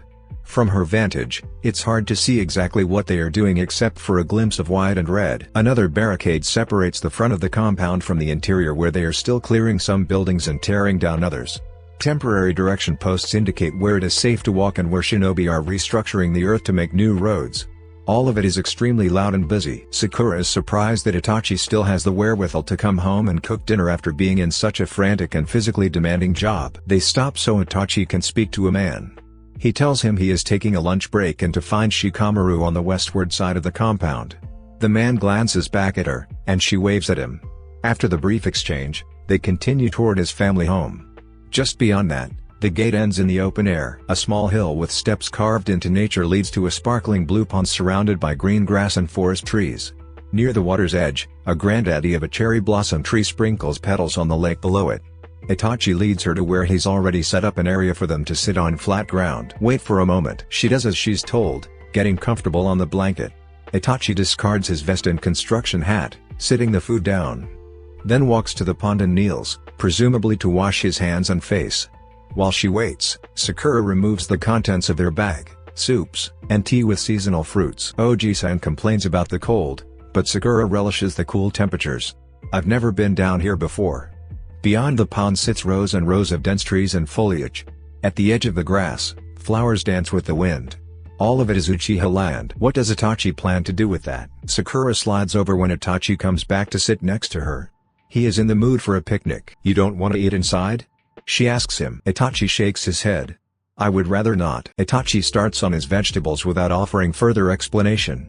Sakura teeters between accepting his silence or distributing it with something simple to talk about. It seems like they have a lot that should be discussed. She can take her selection of the bunch in that regard. Honoka. Vows. Missions. Flowers. Faulty jutsu. Seriously, take your pick, girl. Sakura stretches out her legs to catch the sun and starts with her assortment of colorful fruit, almost laughing at just how much they tend to brush aside. Not without cause. Things have been so crazy lately that their focus shifted from missions to simply surviving. Listening to the sound of the water in front of them and the hum of busy work behind them, Sakura reconciles their need to slow down. Maybe silence isn't so bad? She'd been worried. Itachi's been working through past hurts. They both just needed a minute. Sakura makes assumptions based on his hesitation to be inside that he is not in the best place. He's not in the worst mood since she's not scooping his seizing form off the ground. A distraction. Then, Sakura rolls rice over her tongue, eyes fluttering to find the ideal distraction for both of them. Her security locates the perfect target, precious flowers dancing in the breeze along the lake's bank. Perfect. Sweet alyssum. It comes out a little uncouth, somewhat silly, and out of nowhere. Sakura rolls with it. Did I get it right? Itachi's voice pitches caught off guard. Get what, exactly? Under the tree, that's sweet alyssum. He takes a moment to inspect. Lowering his voice, far off again. Yes. I suppose you are right. Sakura forces a smile in upbeat mood, turning her attention towards the floor at the edge of the grass and points. I remember it from your mom's journal. The last time we were at your house, I noticed a tone of them. Itachi holds his blink a moment too long. Towson planted plenty. Plenty is an understatement. She makes a face at his almost dismissive attitude about it. Clearly, he found your mom extremely beautiful, or your father was fond of flattery. Her partner exhales softly and tilts his head skyward. He was not very expressive. Regarding affections and fondness towards my mother, my father allowed the flowers to communicate more than he ever did. He had a lot to say about her looks. There are rows of alyssum at your house. Itachi does smile this time, somewhat ironically. Okaya-san was beautiful. But my father was quite the strategist and knew the workings of courtship well. You make him sound more like a flirt. She expresses through her wrinkled nose. Not at all, Itachi corrects in smooth undertones that leave her skin covered in goosebumps. His garden held purpose to match the seasons. Spring is a special time of year. She tilts her head curiously at him. Because it's the season where the most flowers bloom? Something like that, yes. Spring is the time of youthful love, the start of courting for the innocent, and marriage for those who've finalized their vows. It could be somewhat discouraging for old couples who've passed that phase. Towson was aware and planted flowers to remind my mother of why he married her. Alyssum, tulips, and peonies, just to name a few. The garden in spring retells the story of young love. As time passed, father made it clear that he found many more reasons to love her. Each season tells of a much deeper love. That's actually really sweet. Everyone likes to be told how beautiful they are. Everyone wants to feel appreciated. Sakura swallows sour soup and watches the cluster of sweet alyssum. Now that I think about it, Itachi is just like his dad. Rarely saying, always doing. Despite her best efforts, she does feel flustered and clears her throat to stay focused. That's all you, I think, she divulges, lots of action. Itachi's breathy chuckle and the loose grin that plays along his lips rival the sunshine. Sakura has the deep urge to bottle it up and keep it forever. You think so? He muses aloud. Perhaps I am like him? He hums, more to himself than her. Shades darken the lines under his eyes, and Sakura struggles to keep him smiling. Well, Sakura asserts, you did say my job would be to interpret the garden once I'm ready. I'm sure I can do it now. It would be interesting to see how things change over time. I think so too. You've done well with learning about my family's history. She doesn't miss the lack of eye contact even when he speaks this time. He observes the sky with a faraway gaze and fixed expression defining his features. She pulls her knees in, focusing on the beautiful pond and cherry blossoms in front of them. Kakashi told her to be there and to stay. Sakura hunches her shoulder, shrinking until her chin rests on her knees. Easier said than done. Itachi's doing his best statue impression now, physically and emotionally. She isn't the aptest at chiseling away at the marble. To be fair, she isn't giving all she can. Hesitant about how their connection may interfere with her thoughts, Sakura knows she's withholding a lot. She supposes being so understood and never having to voice her emotional needs could be good. In any other context, perhaps. Right now, her finger twitches and her stomach warms at the thought of Itachi acting on her will without words. It's so intimate and personal and ungodly close. The connection between them isn't quite like the bond between the jutsu caster and subject but close. Sakura can't control Itachi in the sense of physically making him do stuff. He has free will to use his own conscious but she affects him with her thoughts and desires. If I mentally ask, will he listen? Sakura's train of thought sounds horribly like manipulation. I'm doing it again. Shit. Itachi promised not to misuse their bond. The least she can do is return the favor. I need some space. Sakura uncurls herself and peeks at Itachi. She huffs, giving up and standing up. I'm going to the water. I won't be far. Kakashi told her to stay, not to be in Itachi's personal space all the time. She will give him space, and herself for that matter. Sakura makes it off the blanket and into the grass before Itachi catches her by the wrist in a grip so gentle it barely halts her movement. Her legs stop moving, her heart soaring, eyes wide. When Itachi tightens his hold a little, she turns her head. What is it? Sakura whispers. I'm sorry, Sakura. I know that you want. It's not about what I want, she sourly cuts him off. If anything, I should be the one apologizing. It's about you and your want and your need. I shouldn't have pushed you. That's not true. Your wants are important. Sakura has a crisis of loyalty between her thoughts and Itachi's intentions. Selfish. Selfish. Selfish. Itachi, she shifts her weight awkwardly, you don't have to worry about me right now. I'm a million freaking miles away with a million different thoughts. Trust me, focus on you right now. A noise that sounds suspiciously like the snacking of teeth leaves her speechless. Itachi tugs her wrist, staring behind her at something in the distance. I don't have to, but I do worry. When your moods change, I can feel it as my own. Gray eyes, deep as night, guarded but gazing, move down to look at her. All 1 million of your thoughts pass by me too. Right. Itachi not only senses her change in mood, he feels them. Touch makes the sensation stronger. She looks down at the fingers loosely circled her wrist, easy to maneuver out of with minimal effort. As if he's trying to minimize their contact. Sakura purses her lips and contritely dares to ask. Did I hurt you? Before or after you stood? Both. No. I wasn't particularly hurt in the beginning. Distracted but not hurt. Itachi explains. Afterwards, you withdrew. Oh, Sakura isn't sure what that means and waits for an explanation that doesn't come until she prompts it. Is that bad? Itachi lifts one shoulder. Only you can answer that. Are you in a bad mood? Kind of. I'm not sure what I'm supposed to do. Then don't do anything. Itachi reasons. Is that what you want? For me to do nothing and leave you alone? Itachi's eyes widen slightly with the realization of her requests. Sakura is sure that his fingers clench, briefly, round her wrist. I'm also not sure. Well, that's not what she was expecting. She snorts out a laugh that carries more hurt than happiness. We're both just fumbling around in the dark? Perfect. Sakura does try moving away this time. Unsurprisingly, Itachi lets her go. She watches the water before he can see her frown. Even if he can feel it, Sakura's expressions are hers to keep. I have a theory about our bond, Sakura says slowly, changing the topic on purpose. I think I know what could be happening with us. Even saying so makes her chest flutter a bit. Us. Them. It means nothing in reality, but it still makes her shift unconsciously. Specifically, her partner doesn't even know if he wants her around. What are your theories? Itachi quietly inquires. 3 possibilities, Sakura lists them off one finger at a time. 1. The materials at the start of the jutsu corrupted the whole. 2. The release at the end of the jutsu was substandard and incomplete. 3. This Hinigami is playing games with us because we tried to trick it.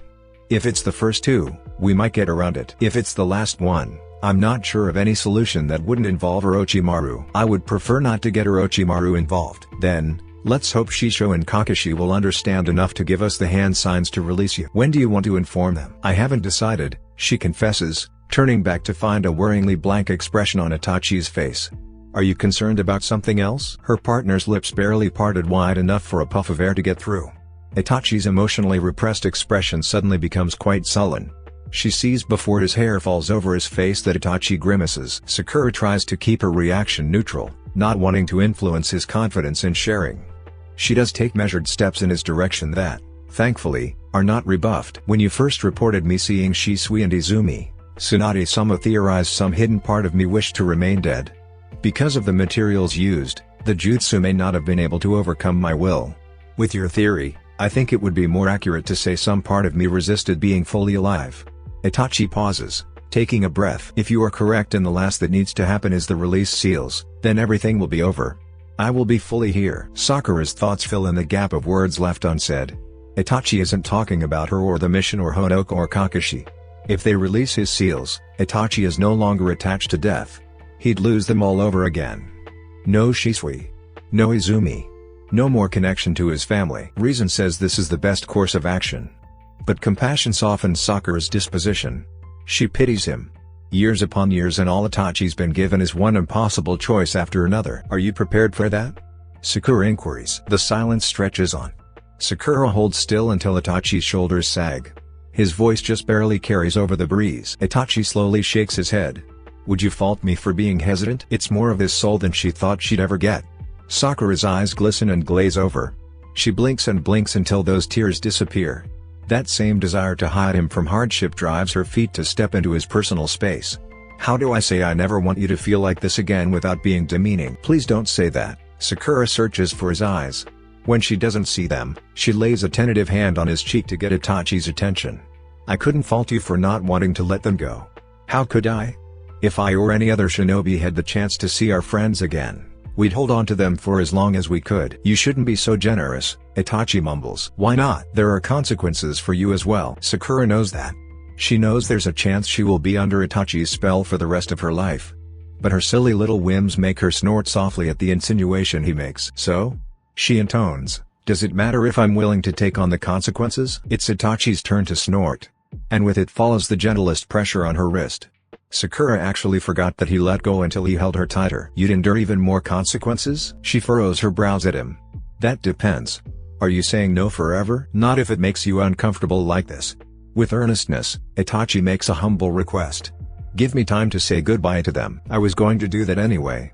That's my whole point. You don't always have to be the one making the sacrifices. Itachi offers her a guarded stare. I would have let them go eventually, Sakura. It doesn't have to be now. Why not? Because you.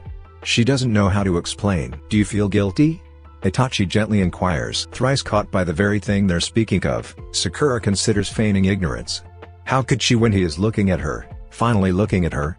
Itachi's right there, and it's like she's seeing him for the first time. Tragically beautiful. Tragically withdraw. Tragically sacrificial. It's only recently that she truly comprehends the way he carries the burdens of everyone. For years and years, he's lived like this. The lamb for the slaughter. Sakura isn't sure if Itachi is capable of living just for him. God, she just wants to. Sakura, you've lost a lot already, she asserts, pleading and sympathetic, even if you won't say it bothers you out loud. I don't need a jutsu to read your lack of expression. I can wait. Itachi turns away. Your chakra says otherwise. My chakra will say a lot of things, Sakura huffily tells him. I'm always thinking of something for one reason or another. People can have conflicting emotions all the time. My feelings about your ghost haven't changed at all. I don't like that you see them. It's not normal. But we know why you see them now. I can tolerate them being around a little longer if that's what you need. When Itachi opens his mouth to speak again, Sakura pinches his cheeks with her thumb and forefingers until his lips buckle together. Don't you say another word, Uchiha, she warns. I said what I said, and that's it.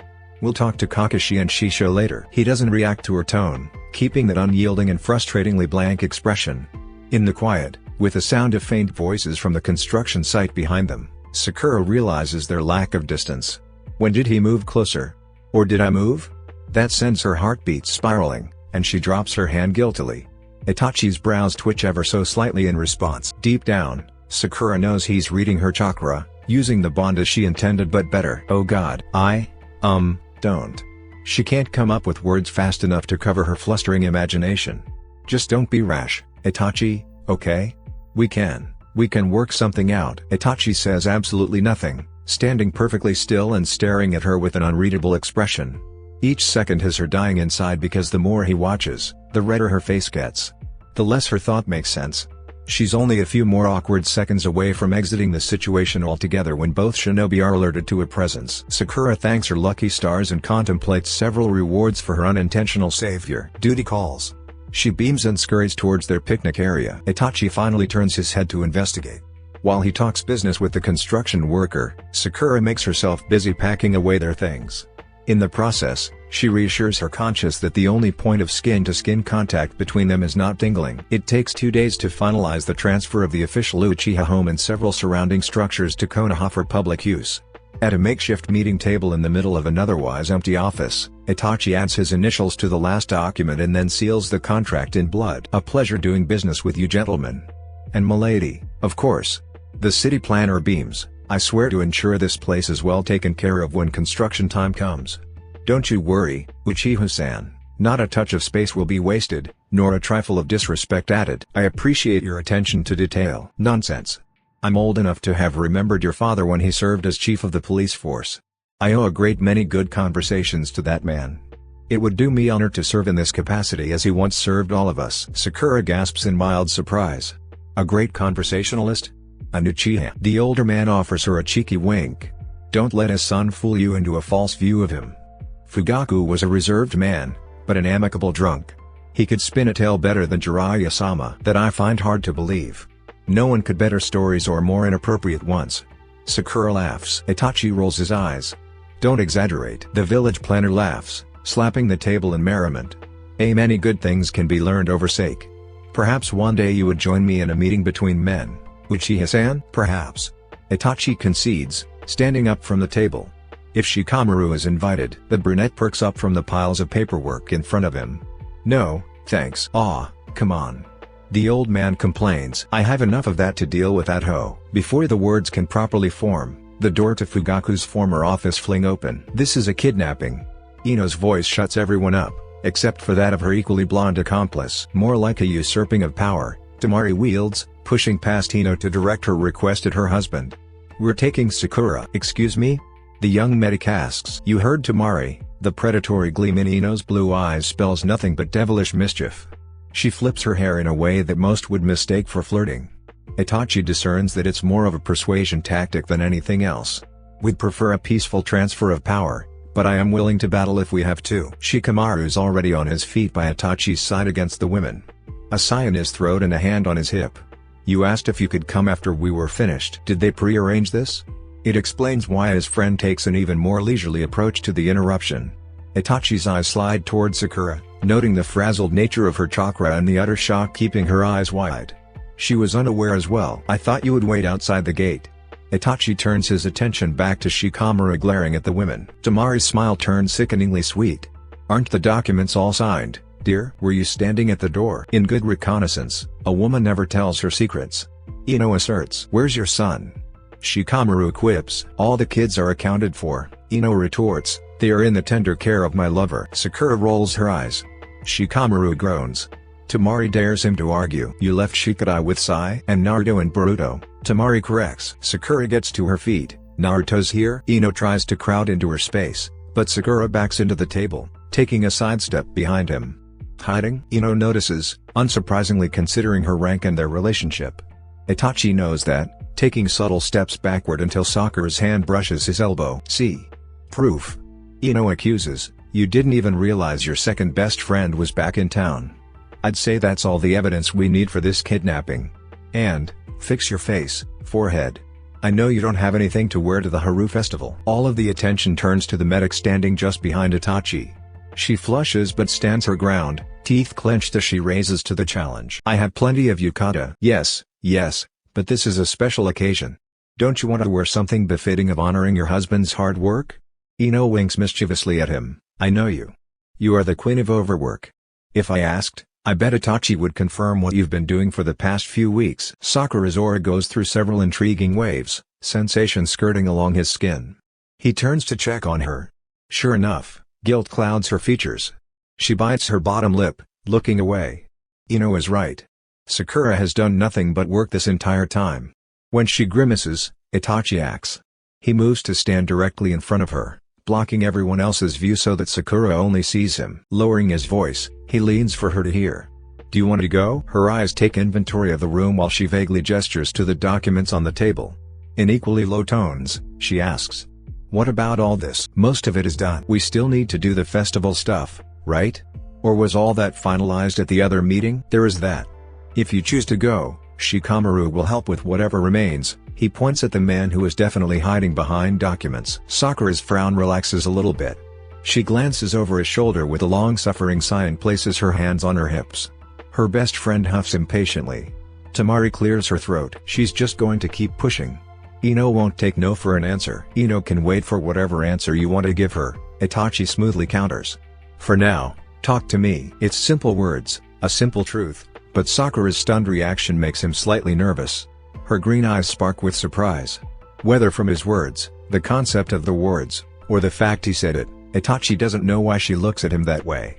Only that she's staring at him for a few heartbeats. The tips of her ears blush as pink as her hair. Sakura watches until she can't anymore, looking at the ground, their guest, and everything else except for him. She laughs a little, a gentle smile that creeps on her face. Okay.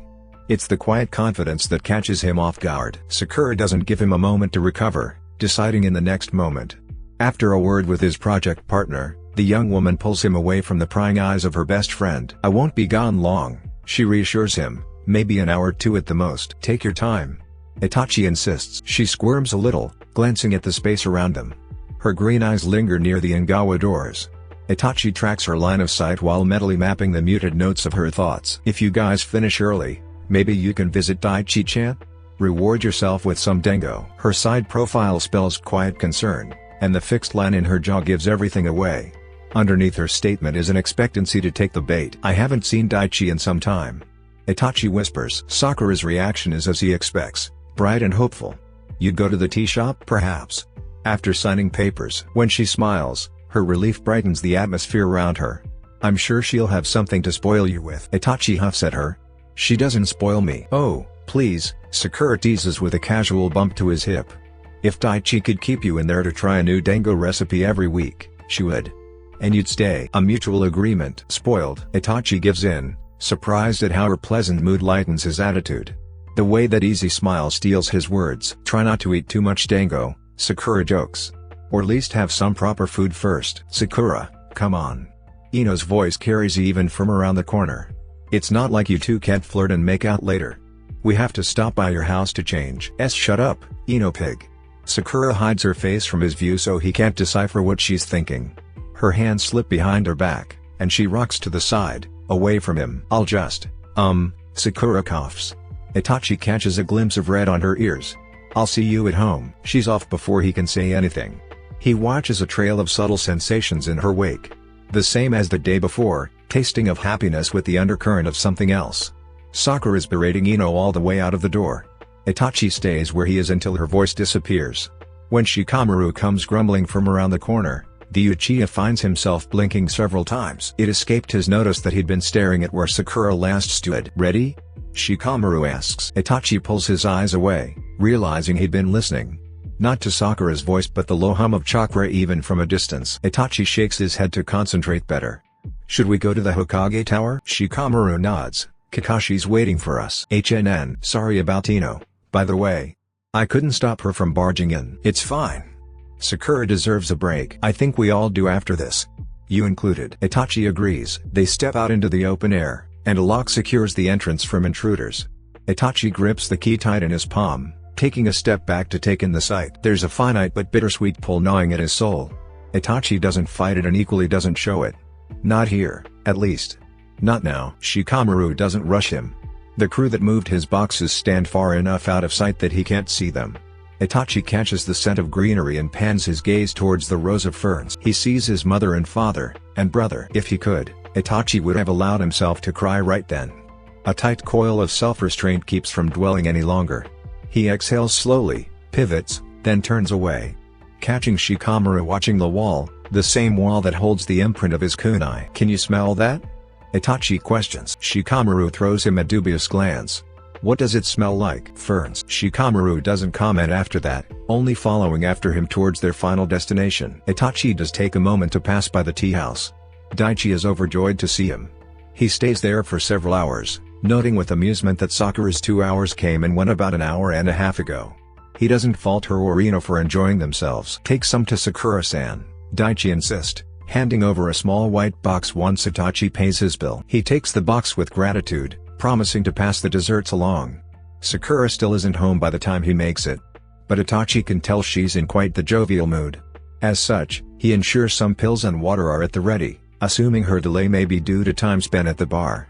Then he dons his cloak and leaves to find solace among graves. Halfway toward the cemetery, Itachi registers the presence of another. He walks on, vigilant of his surroundings for half a second before realizing that the chakra signature isn't around him but at the place he's headed. So late at night, the beech tree illusion fades away, and starlight and small lanterns provide a gentle glow over the rows of headstones. Under Sasuke's tree, Naruto crouches down with a bundle hugged in his arms. Itachi hesitates, assuming Naruto is still with Sakura and Ino. It is late, and he supposes the blonde may wish to spend time with his family. The Uchiha takes a delicate step back, not wanting to intrude on the moment. "I will come back." Before he can turn away, Naruto spots him. A remorseful smile and chuckle follow as the man clutches the sleeping boy in his arms. "Didn't think anyone would be here tonight," Naruto admits. "I thought you would have already been at home." "Please continue," Itachi insists, bowing slightly and stepping back from the scene. "I can come back another time." "No, don't go," Naruto voices, standing up and adjusting Boruto in his arms. "I wasn't really doing much. Just giving Sasuke an update about things he's missed before heading home." Itachi still keeps his distance, judging that the moment isn't his to pursue. Naruto invites him in any way. "I couldn't remember the last time Boruto came here," he admits, rubbing soothing circles against Boruto's back. "Maybe when he was first born? Things have been so busy, I just forgot." Not even the lantern lights obscure the gradually dying glow in Naruto's blue eyes. They cloud over, and his smile wanes. He massages Boruto's back more, rocking from side to side as he stares blankly at the grave. Itachi can sympathize with his expression, having decided to come here for answers to his life dilemma about moving forward. "I'm sure Sasuke is happy simply because you came." Itachi proposes some shallow form of comfort. "You think so?" "There's a possibility, yes." Naruto's affirming grunt is short and curt, lacking the usual zeal the blonde is known for. "Or he might complain about me being late and saying something about how he wouldn't have forgotten. Sasuke was always trying to one-up me. Sakura told me as much." "Yeah?" Naruto lifts his head to look in Itachi's direction. "She should know, as many times as she's knocked the both of us upside the head for arguing or being too loud." "I don't think the competitiveness between the two of you would have ever ceased." Naruto laughs for real this time, eyes squinting with a guilty grin. "Probably not. I think we could always find something to challenge each other with. Maybe who had the most kids? Bigger house? More grandchildren?" "Daily challenges would be a must," Itachi adds. "Sakura would be keeping score." Itachi tries to picture Sakura being patient after the stories he's heard. "She'd grow tired of both of your antics rather quickly and tell the both of you to keep track of your scores." "Oh yeah," Naruto's agreement comes out as a surprised but sullen realization. The blonde turns his attention back to the grave. "I guess she would." When Naruto's brows crumble into a frown again, Itachi does step forward this time. He gets right next to him, side by side, to face Sasuke. There's comfortable silence, at least for him. Itachi can go on without saying anything else at all. But after a few quiet minutes, Naruto starts to fidget. Dark gray eyes shift patiently to the right. The young man keeps rocking, pushing Boruto higher up against his shoulder and sighing loudly. Itachi doubts he's even cognizant of his jittery movements and absently wonders how Sakura would soothe her crestfallen friend. It's apparent to him that Naruto's absence as of late, though unavoidable, appears to be weighing on his conscience. Whatever news he thinks the younger Uchiha was due should have arrived a while ago. More than that, and Itachi wages a guess at this, the guilt of moving ahead in life is the bigger issue. Armed with a theory, he gently presses for answers. "Is something the matter, Naruto?" A regretful laugh, then a heavy pause, and Naruto carries his son tighter. "Not really. I guess I'm just in shock. I remember when I came here every day. Then a few days a week. When I had big news, little news. Things have been moving so fast that I'd forgotten to stop by. When I'm not learning about Hokage stuff, I'm doing Hokage stuff or traveling to different villages, or just at home with Hinata and Boruto. Then it dawned on me that Sasuke's missed months of my life with no updates. I compare that to someone like Kakashi-sensei visiting the memorial stone for years, and I feel wrong." "I see." It's easy to make that comparison in theory. However, you are not Kakashi, Itachi asserts in kind tones. "Your situations are not the same. You have a family and responsibilities." "That's true. It just sucks because there are these moments I wish Sasuke could be here for. Like my eventual Hokage ceremony. Or Sakura being prompted to head of medicine at the hospital. The way Konoha is changing. Hinata almost being due to give birth. Things like that." Naruto pauses, then murmurs. "Or sometimes I think how cool it would have been to have our children be friends, rivals, or whatever. Knowing him, he'd try to be the cool uncle. I bet Boruto would have loved Sasuke and admired him just because it's Sasuke. Maybe they'd have a close bond, something like Iruka-sensei and me. Sometimes I wish things were different if only to make those kinds of memories." Itachi reaches out a hand and lays it gingerly on Boruto's tussle of blonde hair. "Me too. Sometimes wishing is all we can do. After that, things keep moving." "Are you here to wish too?" "Not tonight," But I have many times, Itachi confesses. Like you, I wanted to tell them about what's happened at our former home.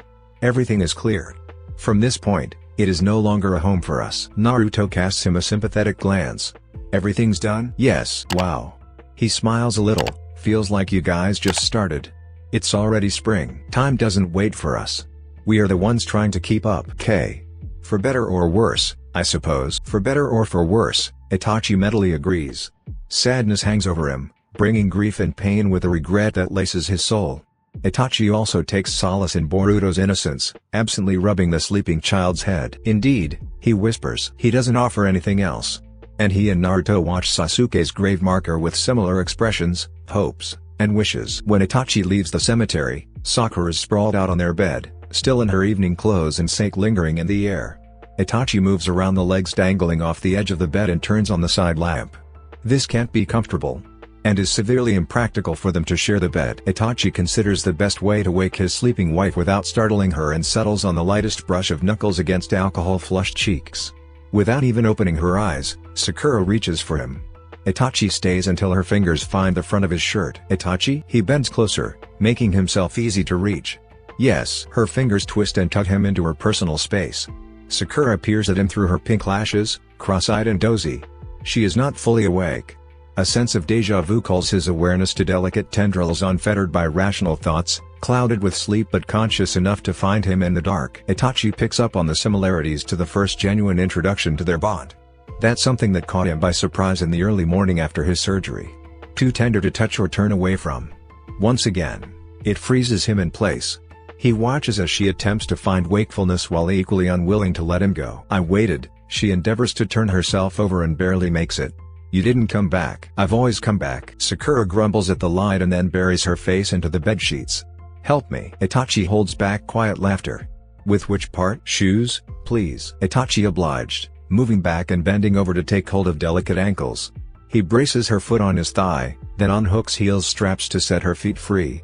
Did you enjoy yourself at least? Kind of. Sakura grumbles and climbs further into bed. I think I drank too much. Perhaps, he agrees, grinning when she rubs her forehead. I think you need to rest. She blinks lucidly at him. Eyes sprinkled with something bubbling just underneath the surface. Sakura stares, and Itachi stalls. He can taste the change in her mood, emboldened by sake and fueled by whatever she's thinking. Her lips parted, sucking in the air. One day, you won't, she frowns. Itachi realizes with surprising clarity that that is not what he thought she would say. Won't what? Come back. Itachi furrows his brows at her statement and repeats his earlier instruction because he doesn't know what else to say. I think you need to rest. Thankfully she takes him at his word, turning away from him to snuggle against the pillow. He waits to see if she will turn back again. She doesn't, so he retreats to the bathroom to get ready for bed. He opts for a hot shower instead of a bath to wash away the stresses. Sakura is barely under the covers when he gets into bed. Her soft breathing, steady heartbeat, and warm air set the mood. He turns out the light at her bedside, pulling the covers above her shoulders. Itachi doesn't move away, not yet. One day, you won't. The ramblings of a sleeping drunk hardly carry merits. Sakura may well forget her words by morning. But he felt the undercurrent of regret in her words. Itachi's shoulders sag with exhaustion. There's no point in trying to figure out what she meant. He tries to sleep instead, resting on the edge of his pillow, closer to her, just in case. Kakashi drags him away in the morning with a letter tucked under Pakun's collar. Itachi's reluctant to leave a hungover Sakura at home alone, but he does. He leaves a note indicating where he's going just in case she's looking for him. Itachi steps out into the crisp spring air, noting the budding blooms of the trees surrounding their neighborhood. He's walked this path many times, taking the longest route to the Hokage Tower whenever there's no rush. This is the first time those sharing the street with him offer looks of intrigue and acceptance. Even though he keeps his eyes ahead, thoughts concentrated on the steady pulse of Sakura's sleepy existence, Itachi still catches their eyes. The people watch and wave instead of moving out of his way because they suspect him. Nervous? Pakun asks jokingly, but Itachi wonders if that's what it is. More uncomfortable, I suppose, he admits. These people are excited. Exciting things are happening. I wonder about that. Geez, don't be so thrilled about it. Itachi chuckles softly, knowing the summons couldn't possibly understand. Tomorrow, I will lose the last remnants of the place that holds so many memories. How does one find the good in that? That brief flicker of cynicism falters his steps. Itachi doesn't stumble because he's far too professional of a shinobi to trip over his own feet. He nearly does. It's enough to make him slow down even by a few milliseconds. Itachi's eyes show his surprise. He's never been one for cynicism. It's a foreign sensation that chills his bones. Some deep dark place he's rarely explored. Itachi attempts to file it away and put it back until he has some time to truly process it. Turning his focus outward again, he glances down at his escort's quietness. "Pakun?" Itachi calls. The dog struts, shaking his head at the man behind him. "You seem like you were having a moment." Itachi blinks. "I was thinking." "Yeah, I saw. Didn't seem like something I should interrupt." "You looked like you'd seen a ghost." "Almost," Itachi thinks. In the Hokage Tower, Kakashi asks him to read over the speech he prepared for the tearing down of the walls. For Itachi, the conversation passes him by in a bit of a blur. He's there, but sometimes, his thoughts wander to that dark place. Every time it happens, he pulls back from the brink. "I can do it," Itachi informs him, tucking the folded piece of paper into his pocket. Although Kakashi seems reluctant to let him leave, Itachi excuses himself anyway because he needs time. It's strange. Such notions typically pass, but Itachi takes extra steps to understand why he's suddenly feeling out of sorts. "Tomorrow, I will lose everything." The truth is that he's lost it all already. Itachi wanders the village with a dull ache burrowed deep into his chest. "Tomorrow, I will lose everything." Peoples pass him by with no clue. They have no idea what it took to make sure they could live. What he gave, why he gave, and what he will continue to give up. He doesn't despise them for it. Itachi loves Konoha and the people who also call this place home. When he'd done what he did, everything and everyone seemed worth it. Sacrifice one to save many. Would I still feel this if I'd lived back then? His fingers tap against his leg, and Itachi mentally confesses that he doesn't know. The possibility exists that he may have felt this very same regret. "Tomorrow, I will lose everything." He'd lost everything once. Why does it feel so hard to do it again? While Itachi walks the streets, his mind meanders to the woman always dancing at the edge of his awareness. Sakura is awake, alert, and thinking of him. Her desires brush against the dark place and cloud his mind. Itachi grabs the invisible lifeline, feet carrying him closer and closer until he's on their street. Sakura's coming out of the door when he gets near. Itachi's pulse spikes with panic because she's leaving. "Oh," she smiles soft, uncertain, but content to see him. "You're back." It takes a second for his mouth to work. Everything is heavy, even his tongue. Itachi swallows the sudden and visceral need to keep her here. "Are you leaving?" Sakura's eyes drift towards the road. "I'm meeting with Ino for a bit. No drinking this time, and I told her I wasn't staying out with her all night. Just an hour or two." He nods because it's easy. After all, it keeps him from saying things he probably shouldn't. Honestly, Itachi isn't sure that he could ask her to stay. So he goes to something he knows, something easy, simple, and unrelated to his current state of mind. "Did you have something in mind for dinner?" His partner is already taking steps to walk away, calling over her shoulder as she passes him. "Take out. And I'll pick it up, so no worries." Then she's gone. Itachi's alone with his thoughts once more. He goes into the house, only managing a few minutes of loitering in the kitchen before he settles on checking the back garden. Itachi hasn't dug his fingers in the dirt in a long time. And some weeds are creeping into the flower beds, dangerously close to the hydrangea he planted months ago. Everything he's about to do is nothing but a distraction. But Itachi goes to the closet to get gardening tools anyway. Foregoing gloves so he can feel something other than the emotions attempt to saturate his mind. He pulls and tugs and pats and digs until his fingernails stain brown and Sakura creeps open the back door with a plastic bag dangling from her wrist. "How long have you been out here?" she asks. Itachi sits back on his heels, fingers numb. "Since you left." He isn't sure if Sakura can tell he's out of sorts. But she does come outside and sits with him while he adds the final touches to their small, quaint little garden. When he stands, she hands him a towel. When he finishes eating, Sakura quietly cleans up after them. After he showers, she leaves his bedside lamp, offering plenty of light for him to read Kakashi's speech while she curls under the covers. Itachi breathes, really breathes when his head hits the pillow. Without saying anything, Sakura manages to clear his mind and fill it up with her aura. At one point, everything grows cold and distant. Then she leaves their bedroom, and Itachi fights to stay put. She's going to leave. He thinks even though Sakura never confirms as much. Still, Itachi will have let her go. But Sakura is not him. The farthest she goes is the couch in the living room. From their bed, he feels her turmoil. When it suddenly stops, he worries, climbing out of bed anyway, desiring some form of reassurance. She curls herself up on the couch. While laying a blanket across her shoulders, Itachi realized he would have let her go.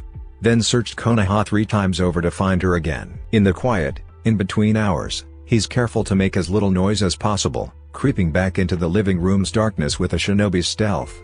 He finds an ideal spot on the floor in front of the sofa where Sakura finally manages to rest. Itachi finds her stillness consoling. It's the first time in several days, hours even, that everything around him is quiet enough for him to think of everything or absolutely nothing. Itachi starts with empty thoughts until they shift to the woman laying with her face towards him, closed eyes, and parted lips that reverb tiny snores. There's solace in watching Sakura sleep. Itachi keeps himself from blinking too often so as not to miss nuances. It's a strange thing, he reckons. Hints of déjà vu linger in his soul, hanging by several invisible threads of uncertainties. Itachi wonders if, up until this point, he's made wise decisions. He exhales, ruminating on how life has been determined by actions mitigated by him. That single-minded determination to fulfill promises and reach goals occurs. It carries as much weight as the curse of hatred. Where Uchiha, in their vices, conclude that their way is right and the path must be followed. Join together for a cause that, whatever the outcome, must be pursued. Itachi is no less a victim of that mindset. He killed every emotion he had that night to kill every Uchiha that deserved to die, with collateral damage as an expected outcome. Itachi flexes his fingers wide. When he sighs, it's because a single truth remains no matter how hard he wishes otherwise. No matter how deep he clings to delusion. I can't undo what's been done. They are gone from me forever. As he thinks as such, Itachi's heart speaks of different truths. Determination doesn't make him forget, no matter how much he longs for the days of apathy. His clan may suffer from single-minded determination, but Itachi's touched possibilities. He lives with someone who views the world through emerald eyes that see beyond the confines of unspoken rules and traditions. I envy your simplicity. Itachi admits to himself, chuckles without humor, and shakes his head. A more sinister thought resents how she uproots his way of coping with life. Sakura is hardly ever apathetic about anything. She will not let him be. If it's not her words, then it's her chakra demanding he does something, say something, feel something. Tonight is no exception. He wants to sleep but only feels this calm when she is closer to him. Would this be easier on you if Sakura was not around? Kakashi asked him that during his latest hospital visit. At the time, he had no answer. He hardly had the mental capacity to carry on a conversation. Now that his health is stable and the truth is out there for him and Sakura to explore, Itachi knows what's true. Would things be easier without her? Yes. Only because he'd become so used to the loneliness that he would not have known otherwise. But Sakura is here, now. Whether it is their weird bond from the jutsu or years of sharing each other's company, Itachi knows she makes all the difference. He is not a nomadic spy coping with the vigors of an arduous mission anymore. He is not maintaining a facade of indifference to escape suspicion. And Itachi scoffs at the implications because he can't do such a mission anymore. Not after this. Not after you. No matter how he looks at it, Sakura's misery makes him uncomfortable. Her feelings are familiar. The lack thereof drove him to leave his bed in search of answers. It would be funny if Itachi knew what to do with this discovery. He's craved all the amenities of solicitude for a long time and needs it right now. Except such matters carry a high likelihood of getting any good shinobi killed. Itachi lived most of his life renouncing anything that could render him weak because he is a good shinobi. Circumstances may have changed, but he's the one stuck in a loop of responsibilities and forgotten regrets. He does feel safe with Sakura, and resists such safety in equal measure. Itachi sifts, tasting metal in the air, suddenly anxious in his seat. Across from him, Sakura sleeps with an arm haphazardly thrown above her head, resting in a fan of messy hair. Unbothered by being watched. Content enough with his presence that proximity doesn't stir her in the slightest. Just the rise and fall of the sheet when she breathes and the occasional muscle twitches. Itachi counts when it happens, a total of twice in the time he's kept watch. She doesn't react to him the way most might expect a kunoichi should. Itachi will wager nothing will change if he gets closer. He considers, blinking in slow contemplation. Have we gotten so close? Curiosity motivates him. Itachi acts on impulse for the second time tonight, inching forward until his folded knees press against the bottom of the sofa. The only thing Sakura does is grumble, tilting her face away so nighttime casts shadows across her features. Itachi feels himself sigh again, sitting back on his heels with another realization. Sakura feels similarly at ease. Any shinobi worth their weight in salt would not stand to have another shinobi hovering over them as he does her. But Sakura doesn't even flinch. Instead, she burrows deeper into sleep, unconsciously drawing Itachi closer to the peaceful lull of her chakra. Itachi could stay right here all night, watching her and watching over her. What would it mean to allow Sakura to do the things she wanted? To release the iron grip on his disposition that shinobi life demands? Tell me the truth, she demanded. Itachi's held several truths over 2 lifetimes, cloaking himself in bitterness behind the mask of duty. The assurances she wants are the thing that feels almost forbidden for him to have. Or, at least, that's the view he's held for years. Itachi would have continued in mental solitude if not for the cracks and fissures all over the place. The more he stares down at Sakura's face, moonlight streaking silver onto pink hair, the more cracks and fissures split. Itachi grabs his knees. Her chakra sweetly beckons him to let his guard down too. He grinds his teeth, fisting his pants tightly enough for fingernails to still dig into his palm. Tomorrow, he's going back to his parents' house to finalize the removal of what remains of his memories. The thought of it constricts his breathing just enough for him to feel it. But the sensation only lasts as long as his attention shifts away from Sakura. When focus is on her, everything slows, matching the rhythm of her chakra's cantus. The fetters of grief loosen enough for him to breathe again. Unconsciously he leans in, resting his forehead against the edge of the sofa cushion as if the weight of the world forces him down. But when he's there, everything else falls away. He hides his face from the one person asking him not to hide behind the mask anymore. Itachi tries to resist and fails. A hand gently smooths over his head, melting away the residuals of stress. Itachi falls even deeper, shoulders sagging in relief. It is a wonder how such a commonplace gesture threatens to disarm him completely. What's wrong? Sakura's voice is rough with sleep but soft to his ears. Itachi's eyes slip closed when her chakra encircles and settles around tense shoulder blades. God, he needs this. He needs all of this. Could he get closer? Could he stay? Itachi hums, deep and low, unconsciously encouraging her to pet him even more. All 5 fingers soothe through his hair, and the occasional scrap of nails sends goosebumps down his neck. He yields to the sensation of her idle hand, hardly paying attention to the tiny voice whispering to him to pull back. Itachi? Sakura's voice filters through the haze. He turns his head so his cheek rests on the sofa cushion and he can see her better. You never answered me. What did you ask? What's wrong? Itachi languidly blinks when she tucks hair behind his ear. Why'd you get out of bed? He catches the way her brows dip low above green eyes that reflect the light. She's worried again. He knows he worries her a lot. Too much. But tonight, it's quite the opposite. You weren't there, Itachi admits in quiet, confessing tones. I couldn't sleep. For a second, she frowns and stares at something above his head. I just needed a minute to think some things through. I know, he reassures her. I didn't mean to wake you. I only wanted to check on you. Sakura's eyes pan back to him and then down. She brushes her fingers against his ear. It takes a lot of resistance for him not to react with a request to keep going. It's all right. Thanks for checking up on me. Although it doesn't seem like the most comfortable position. Itachi shrugs one of his shoulders, focusing on her fingers. It's not terrible. Sakura softly chuckles, then goes quiet for several intriguing seconds that carry some unspoken something that creeps along his skin. Itachi mentally sits up, digging through nuances before she reveals her thoughts to him. Do you want to lay here? With me? He stares because he considers he's heard her wrong. Sakura's not maintaining eye contact anymore. Itachi physically sits up, eyeing their moderate-sized sofa with critical eyes. It's not very wide. That's okay, Sakura's already making room for him, shifting on her side with her back to him. We can make it work. Itachi's at a loss for words to say verbally, although several ideas run across his mind. Sakura. She talks over him. You said touch makes it better, right? So, I mean, this is good for you. Tomorrow's a big day, and we can't have you restless for that. It's true. It's all true. But Sakura's nervous energy makes him hesitate. The sofa is dangerously small, and they would be very close, with no other place to lean or touch but each other. One part of him is anxious to join and swaddle in everything Sakura proposes. But that more restrained part sees every terrible possible scenario. Sakura holds up the blanket for him. Itachi's pulse starts to race. Are you sure?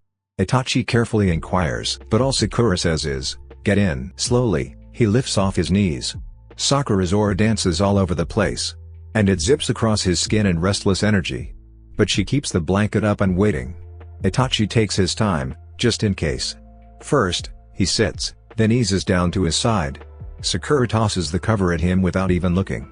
There's no space for his arms or legs. Itachi teeters on the edge of the sofa while trying to figure out what he should do. Sakura, I don't think. He isn't sure if he's talking her out of it or himself at this point. She only huffs and turns, almost knocking him off. Itachi grabs the armrest, and she grabs him by the shirt and pulls him off the edge, much closer to her. Then Sakura slides her arms around his chest, shoving one between his ribs and the sofa, then draws him into a very intimate hug. Her forehead presses right next to his heart. Itachi knows she can feel how hard it is beating. She's so close, and Itachi feels everything. The curve of her body, the softness of her skin and the tingles of chakra. Maybe turn over, Sakura instructs, like kinda lay on your back or else you're going to hit the floor. Itachi is slow to follow her directives, letting Sakura take the lead with this so as not to supersede her limits. They wiggle around each other. She holds on tight until his back is mostly on the sofa. Sakura stretches along half of his body, using him as a bed and pillow. Then she throws one leg across his hips, and he chokes. She laughs and snuggles in as if this is normal for them. Sorry. I don't have anywhere else to put my leg. This sofa is small, Itachi points out. Yeah. Sakura agrees but doesn't follow up with any other suggestion like he hoped she would. She doesn't make any attempt at adjusting their positions. Itachi's conflicted between letting go and being vigilant of his movements. When she takes a deep breath, Itachi does the same thing. Does it help? She asks. He isn't sure what she means. Which part? Is the chakra thing working? It is working. Itachi focuses on the ceiling to find his thoughts on the matter. Sakura's sentiments ring loud and clear. She really does mean well. Itachi doesn't want to disappoint her, but he's mindful of their proximity. Even more conscious of the way it amplifies their bond. I can feel your chakra, if that's what you mean. He prides himself on how even his voice sounds despite how frazzled and unbalanced his mind is. Sakura shifts slightly. This isn't relaxing for you, is it? Itachi chuckles softly. After they've already gotten into such an intimate position, she waits until now to ask how relaxed he is. But he does take time to think about her question and her actions. With her this close, it's easy to trade his uncertainties for her anxiousness. Underneath it, all is that familiar drive to ease his stresses. It's close enough to the surface, prickling, prying, pulling him. Itachi brushes his chin against the top of her head.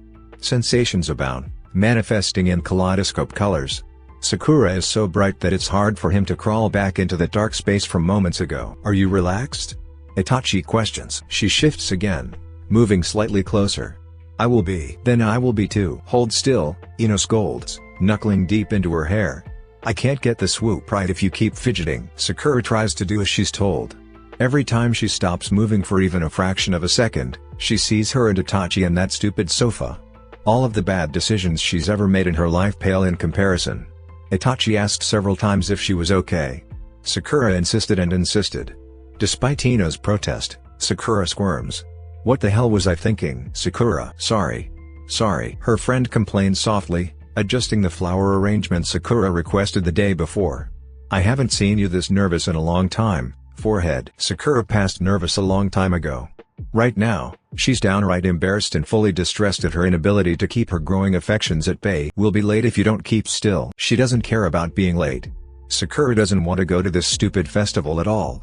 It was only by some stroke of luck Itachi was awake and off of her in the morning. Sakura's entire body was on fire, while her hands and hair and shirt and pants were covered with the scent of Itachi's body wash. If she inhales, she can still smell him. If she closes her eyes, she can feel him. Stop thinking about it. I'm not nervous, she rebelliously counters, more for her than for Ino. Itachi's going to love it, and Ino ignores her statement. I wish we could have found something closer to Uchiha blue. That would have completed the look. But I like the flowers. They were a nice touch. There. Go see. The flowers in question brush against the side of Sakura's neck as she stands. She shuffles towards the mirror, the hem of her yukata limiting her ability to move more than a few steps. Her reflection leaves her throat dry. Sakura quietly gasps. Behind her, Ino preens, coming in close to stand next to her. See. No reason to be nervous. Sakura rolls her eyes but shyly stares back at herself. It's not quite Uchiha blue, but the navy blue complements her pink hair, beautifully contrasted against her skin tone. Sakura gets the crazy idea that she almost belongs in these colors. It was Ino who pushed her into getting her current design, complete with pink chrysanthemums and light blue tamari balls. While the flower on the fabric of her yukata has its meaning, it's the small cluster crowning her bun telling a much bigger story. Purple hyacinth for his sorrow. Pink zinnias represent his longing for those lost. Violets showcase his desire to protect those he loved. Blue hyacinth declares his dedication and loyalty. Sneaky baby blue forget-me-nots carry a dual meaning for the Uchiha Clan and Sakura. And two rather presumptuous pink peonies speak of a happier future should he choose to take it. She was careful with crafting the tale, using a language he understands. And the interpretation is left for Itachi to settle on. But Sakura carries secret hopes that he find happiness but not forget her. Ino adds a silver comb to frame the bouquet and a touch of makeup to highlight Sakura's most striking feature, Her eyes. Soft purple eyeshadow, black eyeliner, and shimmering highlights. It's been so long since she's worn any makeup that Sakura hardly recognizes herself. She turns her head and the quiet chimes of her hair clip chimes in her ears. From the side, she gets a glimpse of her bouquet selection. With it comes apprehensions and doubts that perhaps Itachi doesn't want to put his story on display. Then Ino steps closer, folding her arms across Sakura's back. She rests her chin on her shoulders and grins. As your best friend, it's sorta my job to tell you about yourself when things seem off. Sakura furrows her and shifts her gaze to Ino's reflection. What do you mean when things seem off? Off. Odd. Out of the ordinary, Ino clarifies. When you're not acting like yourself. Huh? You think I'm not being myself? No, Ino drawls. Red painted lips curve into a victorious smirk. I think you are being yourself. I'm honestly kinda glad that you can still be flustered. Look at you, blushing like a Janan with a crush. You didn't even do this on your wedding day. Sakura swallows hard, checking herself in the mirror again. That day was different. I was so anxious, Ino. You wouldn't understand half of the things that went through my mind. Her friend hums in agreement, slipping her arms around Sakura's shoulders. Probably not. But I've seen enough to know. I know you well enough to tell. Ino chastely pecks her cheek and lays her face right up against Sakura. You look gorgeous. Itachi won't know what to do with himself. Trust me. Her stomach turns with butterflies, and Sakura fidgets to push it down. She shouldn't be entertaining Ino's ideas. She and Itachi really aren't anything. All of their little encounters have reasons and explanations even if she concedes she appreciates his attention. Her brows wrinkle. Sakura huffs softly, leaning away from Ino. Her friend may not know the consequences of seeing their situation as anything other than necessary, but Sakura knows Itachi's going to respond the way he always does. It's the first step in quelling complications. Ino pulls back a little but doesn't let her go. Not likely, forehead. Have you seen the way he looks at you? All expectant and curious? He'll be blown away. Whatever this flower thing you guys have going on is just the icing on the cake. Huh? You noticed? Ino's coquettish laugh reverbs against her collarbone. I'm a florist. My entire livelihood hinges on using flowers to send messages. Plus, Itachi may be subtle in his approach, but you're my best friend. I think it's cute. Wait, Sakura turns, eyes wide with panic. Ino's already letting go and backing off. Wait, Ino. It's not, we're not. Oh please, her friend cuts her off to grab her shoes. You think Uchiha are the only ones that use flowers? Actually, yes, she did. It never occurs to Sakura that other clans have their flower language. It also didn't even cross her mind that Ino would be privy to Uchiha courting traditions. Although, now that she brings it up, it makes sense. Ino is a florist, as are many in her family. Uchiha has been getting married since Konoha was founded. The Yamanaka flower shop holds just about every flower Konoha grows, both in and out of season. It isn't such a far-fetched idea that some members of the Uchiha clan made their way through those doors in search of secret messages to give their intended. Is that the way we seem to her? The way her heart jumps into her throat, eyes bulging at her friend's back. When Ino disappears out of the room, Sakura scrambles to catch up with her. Ino. She yells down the hall, watching the flurry of blonde hair disappear around the corner towards the living room. You look gorgeous, Ino. Sighs standing near their Genkan with Inojin polishing off the remainder of his water. They share a kiss that Sakura is sure her friend does on purpose so as not to answer her. What do you think of Sakura's look? The young medic pulls to a stop, regarding her former teammate as he takes in her assemble. Very pretty. Itachi is lucky man. Sakura chose the flowers, but the makeup was my idea. It's Itachi's big night. Can't have his wife looking half-assed. Shall we go? Sai asks, helping his wife into her shoes. Tamari and Shikadai will be waiting for us. Sakura, are you meeting Itachi anywhere? At the compound, she tells him, walking closer to grab her Zori. I think he's with Naruto, Shikamaru, and Kakashi-sensei. Ino uses Sai's shoulder to help her slip into her footwear. Is he not with Naruto? Sakura shakes her head, lingering behind the family while Sai opens the front door to let them out into the open air. I don't think so, Sakura comments as they start walking. I haven't had the chance to talk to her in a few days. Maybe she will be with her sister and the rest of the Hyuga? Ino rolls her eyes, reaching down to take Inojin by the hand. I wanted to sit next to her for the ceremony, but the Hyuga are so damn protective of her that I doubt they will let anyone close. The conversation drowns in the back of her mind as soon as the sun shines in her eyes. In the distance, Sakura hears the sound of the crowd. The savory aroma of roasted meat and festival food clings to the cheerful atmosphere.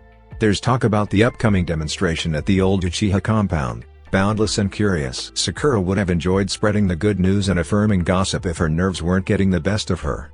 She second-guesses all of her actions, trailing behind Ino and tries to talk herself into not running away. Was the color too forward? Did she go too far with the flowers? Was the makeup too much? Did Itachi care? Her mind is swimming, and Sakura blindly steps behind her friends, being dragged along by the current of festival-goers. String lights and lanterns on every light pole pass her in a blur. Delicate fingers worry the straps of her tiny bag.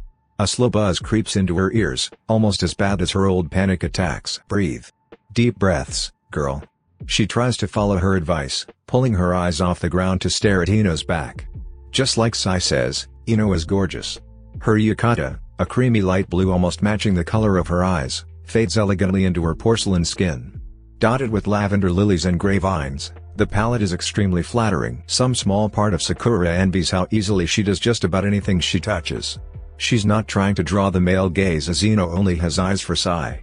But the men glance, women watch, and Sakura wonders what it would be like to exist without second thoughts and second guesses.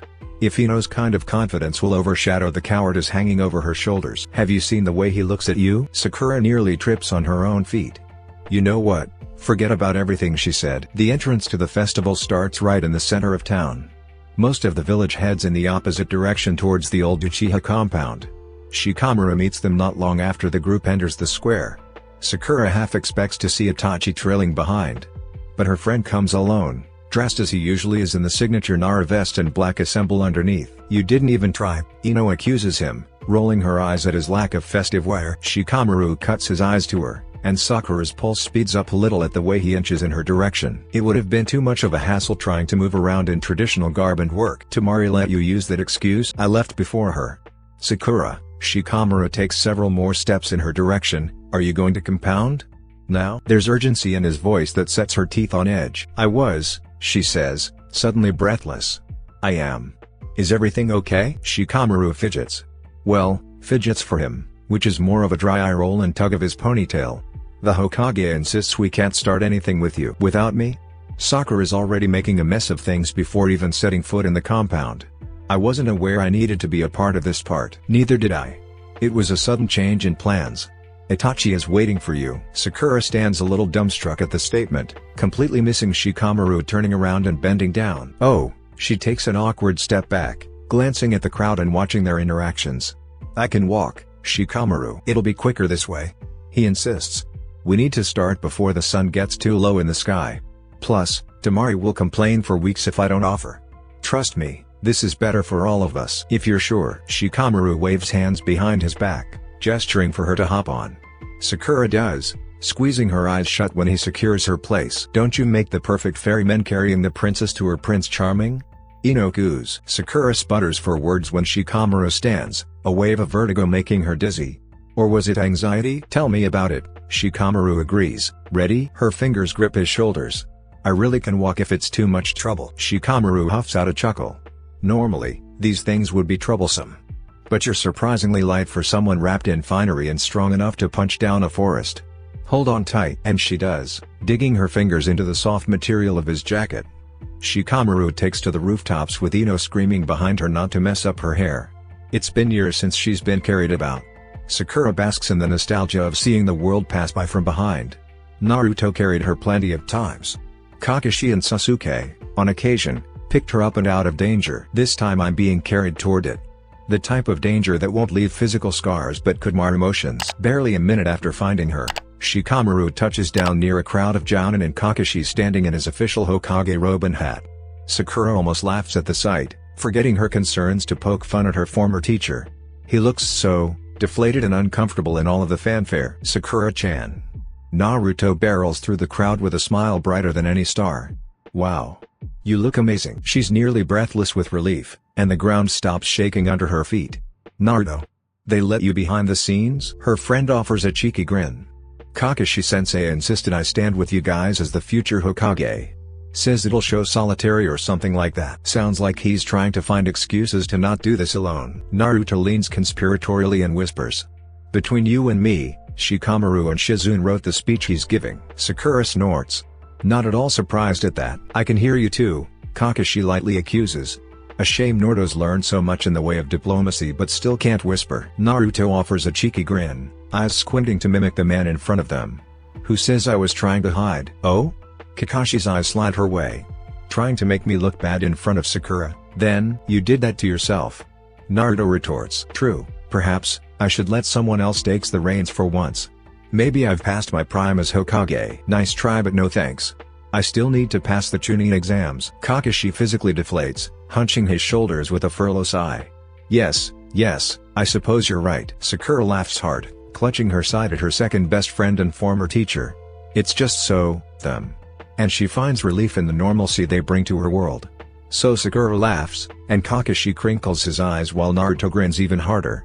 She swipes at merry tears, patting her cheeks with Ino's voice reminding her not to look like a mess before the people see her masterpiece. Thoroughly distracted and caught off guard, Naruto's nudge gives her a mild warning. Kakashi's gaze drifts up. Sakura blinks as he smiles behind his mask. When she turns to inspect what catches his attention, everything stops. She's seen Itachi dressed in official clan head attire once before. Even then, it took her to breathe away. Black definitely is his color. Itachi carries the black over red motif throughout the whole of his attire, except the Uchiha blue Haori. While Sakura will gladly take time to admire how nice his clothes complement him, that is not the thing that has her pulse skipping beats. It's how his eyes land heavy on her, rounded and transparent as if she's the only thing tethering him to earth. Not me. Sakura notices as Itachi stares with solemn intensity at something slightly to the right of her. The bouquet. Naruto. Kakashi calls. Yeah. Naruto pats her shoulder. Sakura turns, trying to grab his sleeves, but Naruto slips through her fingers. Please don't leave. Is she trying to run? Maybe. But to where and to whom, she doesn't know.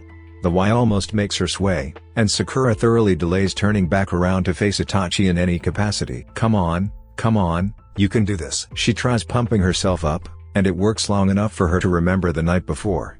If she was prone to faintly, Sakura probably would have passed out from utter embarrassment. Sakura, you. Itachi's voice is far too close. A faint touch to the back of her head holds her still. But the soft sigh over her shoulder trails shivers over her skin. Why all this? It's a genuine question that Itachi is within his right to ask. Sakura tries to find her resolve, that confidence she saw in Ino. It seemed right considering the occasion. Sakura replies, proud that her voice sounds almost in control. I'm beginning to sense a pattern of behavior, Itachi remarks, and it utterly takes her by surprise. When she turns, pink brows puckered together in confusion, she glimpses the amused light barely flickering in his eyes. I don't know what that means. Itachi reaches behind her, tugging a flower free from its neighbors.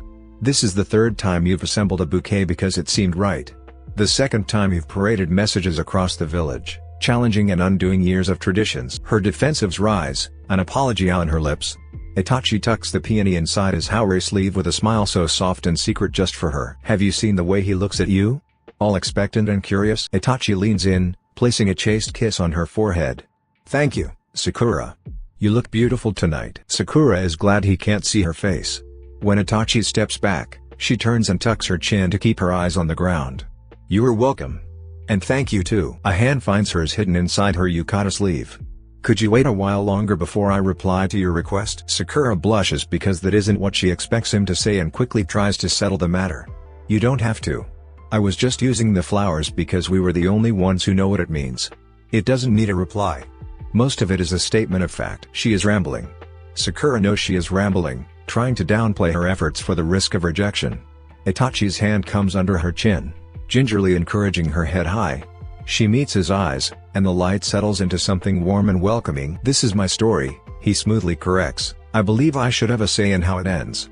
Will you wait for my reply? Any argument to the contrary dies with sincerity in his tone. Sakura can think of no other answers but a quiet, yielding, dangerously hopeful yes. Decades ago, two clans whose historical differences kept them at war set aside ambitions to ally and laid the foundation for the village we call home. Senju Hashirama. Uchiha Madara. Men who saw beyond the immediate to secure a future for their predecessors. They raised the mantle for neighboring countries. Today, Senju blood runs deep in our veins as the will of fire, an innate desire to protect those we love at all costs. We may never comprehend the sacrifices of the bravest men and women willing to give their lives, how bravely they fought, how fiercely they loved. Sakura is drawn out of Kakashi's speech when Itachi grips her hand tighter. Underneath the excess of her kimono sleeve, She rubs delicate circles across his knuckles. Everything will be okay. He doesn't let up, and she doesn't stop. While Kakashi waxes eloquently about the foundations of Konoha, she's reminded that it's Itachi on display here. Whether out of some morbid curiosity, genuine support, or malevolence, the people want to see the anomaly that is her partner. The last Uchiha, dead but alive again, the medical jounin who saved his life and gave away her love. One false move or wrong blink, and the crowd could tear apart everything they've built. It's like Kakashi says. None of them watching truly knew about the blood that runs under the ground and secrets gluing the walls together. Sakura's soul churns with happiness and sorrow in equal measure. They have no idea. Which means they've done their job correctly. She's happy about that, sure. It's hard not to be proud of knowing her hands contributed to the threads holding the fabric of Konoha together. But easy to recognize that her sacrifice pales in comparison to others. Hold on to bitterness, strife, and discontent. We will never see the truth in front of us. Regardless of our reservations or hesitations, we are always presented with a choice. A choice to do what is best for Konoha or what is best for ourselves. Whatever you do, recognize that a divided mind will eventually end itself. I've made my choice. Uchiha Itachi has made his. Our cooperation reflects the will of fire that drives us all. Through our partnership, this building behind me becomes more than a place of tragedy, but a symbol. A symbol of overcoming tragedy and rewriting history. We celebrate the clans who safeguard Konoha and the shinobi who reside only in our memories. Will you join us in tearing down the walls of the enmity and reshaping the foundation of Konoha's future? Cheers erupt, and claps abound. Itachi releases her hand and bows to the audience. Sakura folds her hands flush against the front of her kimono and joins him in showing gratitude, bowing to the sounds of elevated enthusiasm. As the crowd reaches a fever pitch, it wraps Sakura in infectious relief of the well-executed plan coming to fruition. Sakura whispers enthusiastically, "We did it." Itachi cants his head her way, eyes wide with surprise at her statement. She bites her lip to withhold her smile and says the phrase with much more softness but equal pride. "We did it, Itachi." The words gradually register. Itachi scans the whole of her face before his eyes soften as well.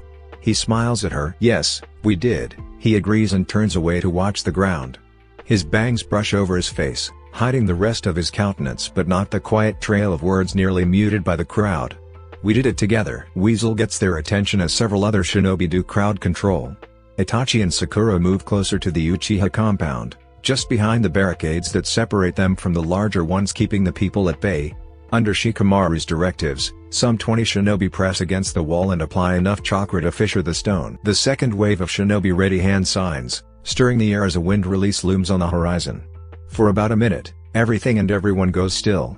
Kakashi steps forward, removes his hat, and then hands it over to Shikamaru. Sakura can't see his hand signs.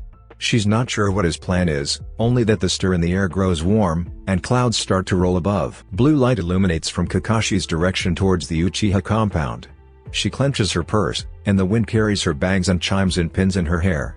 Maybe because of the reverent silence as their Hokage sets his words in motion, Sakura's chest flutters with anticipation. The clouds turn the sky into an ominous gray. Flickers of tiny blue chakra balls seeming glow in the increasing darkness. Thousands of them sail through the air toward the Uchiha compound. When lighting crackles above, Sakura gasps. Before she can catch her breath, the entire Uchiha compound ignites in a display that rivals fireworks. The lighting penetrates the fissures, cracking and splitting in thunderous shockwaves. Pebbles, rocks, and gravel explode into blue pellets, get quickly gathered by wind jutsu, then thrust into the sky. The ground trembles. Sakura flinches, prepared for the rocks to rain down on their heads. Itachi puts his arm around her and says, "Look up." Sakura does and then quickly turns to Naruto. The sky tints are orange and red as Kurama's chakra shields all of them from the falling rocks without blocking the view of the colorful blue display above. He lied. She thinks and then laughs at his idiot grin. Not one rock touches anyone as it bounces and evaporates into Naruto's chakra shield. The most she feels are stray dust particles that kick up with the wind. But she's so caught up in the colorful display that the dust hardly impacts. The Uchiha compound walls virtually disintegrate before their eyes, lifted away into the sky and swallowed up by the Nine Tails chakra. "You knew about this?" she accuses Itachi. He keeps his face skyward. "It's my job to know these things." The entire ordeal lasts for about 5 minutes. When the dust clears, crevasse marks where the wall used to be, the only thing separating the place and the people. Larger rock chuckles stick out of it at various points. Sakura follows the trail to the only remaining structure, the compound gate. A true testament to her sensei's skill and prowess. Several inches of wall jaggedly protrude from either side of the pillars, keeping the doors upright. Above it, the Uchiha crest marks the entrance of what is no longer a compound but the new Uchiha Cultural District. No longer a symbol of death for power but of possibilities and preservation. It's almost too beautiful for words. You're happy? Itachi's voice reverbs against her ear. Sakura bites the inside of her cheek. I guess so. I'm hopeful as well, you know. Everything Kakashi said and all the stuff we've seen and gone through for years. We never thought people could change their minds. But look. She gestures all around them. They're all cheering for us. It's such a relief. Like the last few pieces of an intricate puzzle are finally coming together. Sakura pauses, curiously observing Itachi gaze at the shinobi secure the area and remove any hazards. What about you? She questions and dutifully warns him. Be honest. Itachi blinks slowly, and she assumes he frowns. It is such a momentary change in expression that Sakura could have imagined it. Why would I lied? He challenges. Why would he lie? Itachi isn't one to fib for himself. She knows that. But she also knows he's not one to readily divulge information. Or to impose, because, she declares with a knowing smirk. You'd rather deal with things yourself than to see me worry about you. You do that already, there's no point in fighting a losing battle. Sakura pokes him and pouts. You're stalling. You're right, Itachi counters, and Sakura manages to get a semblance of a smile out of him. But it follows a sigh and flexing of his jaw. Then he's back to staring impassively at the Uchiha district. What do you want me to say? I watch the walls of my home crumble to nothing. There are not many sentiments to select from in that instance. Which one did you choose? One of them? All of them? Are sad? Angry? I'm not angry, Itachi interjects. Sakura encourages him to keep going. Are you sad then? Itachi takes his time with words. But his eyes vary in size, from slightly wide to aimlessly drifting about, assessing things. Finally, a resignation that idles the ground and makes him frown. I am, Itachi admits. Just not as much as you would expect. Before she can ask him to elaborate, Weasel interrupts with directions on how to get around the pressing crowd. They take a long way around.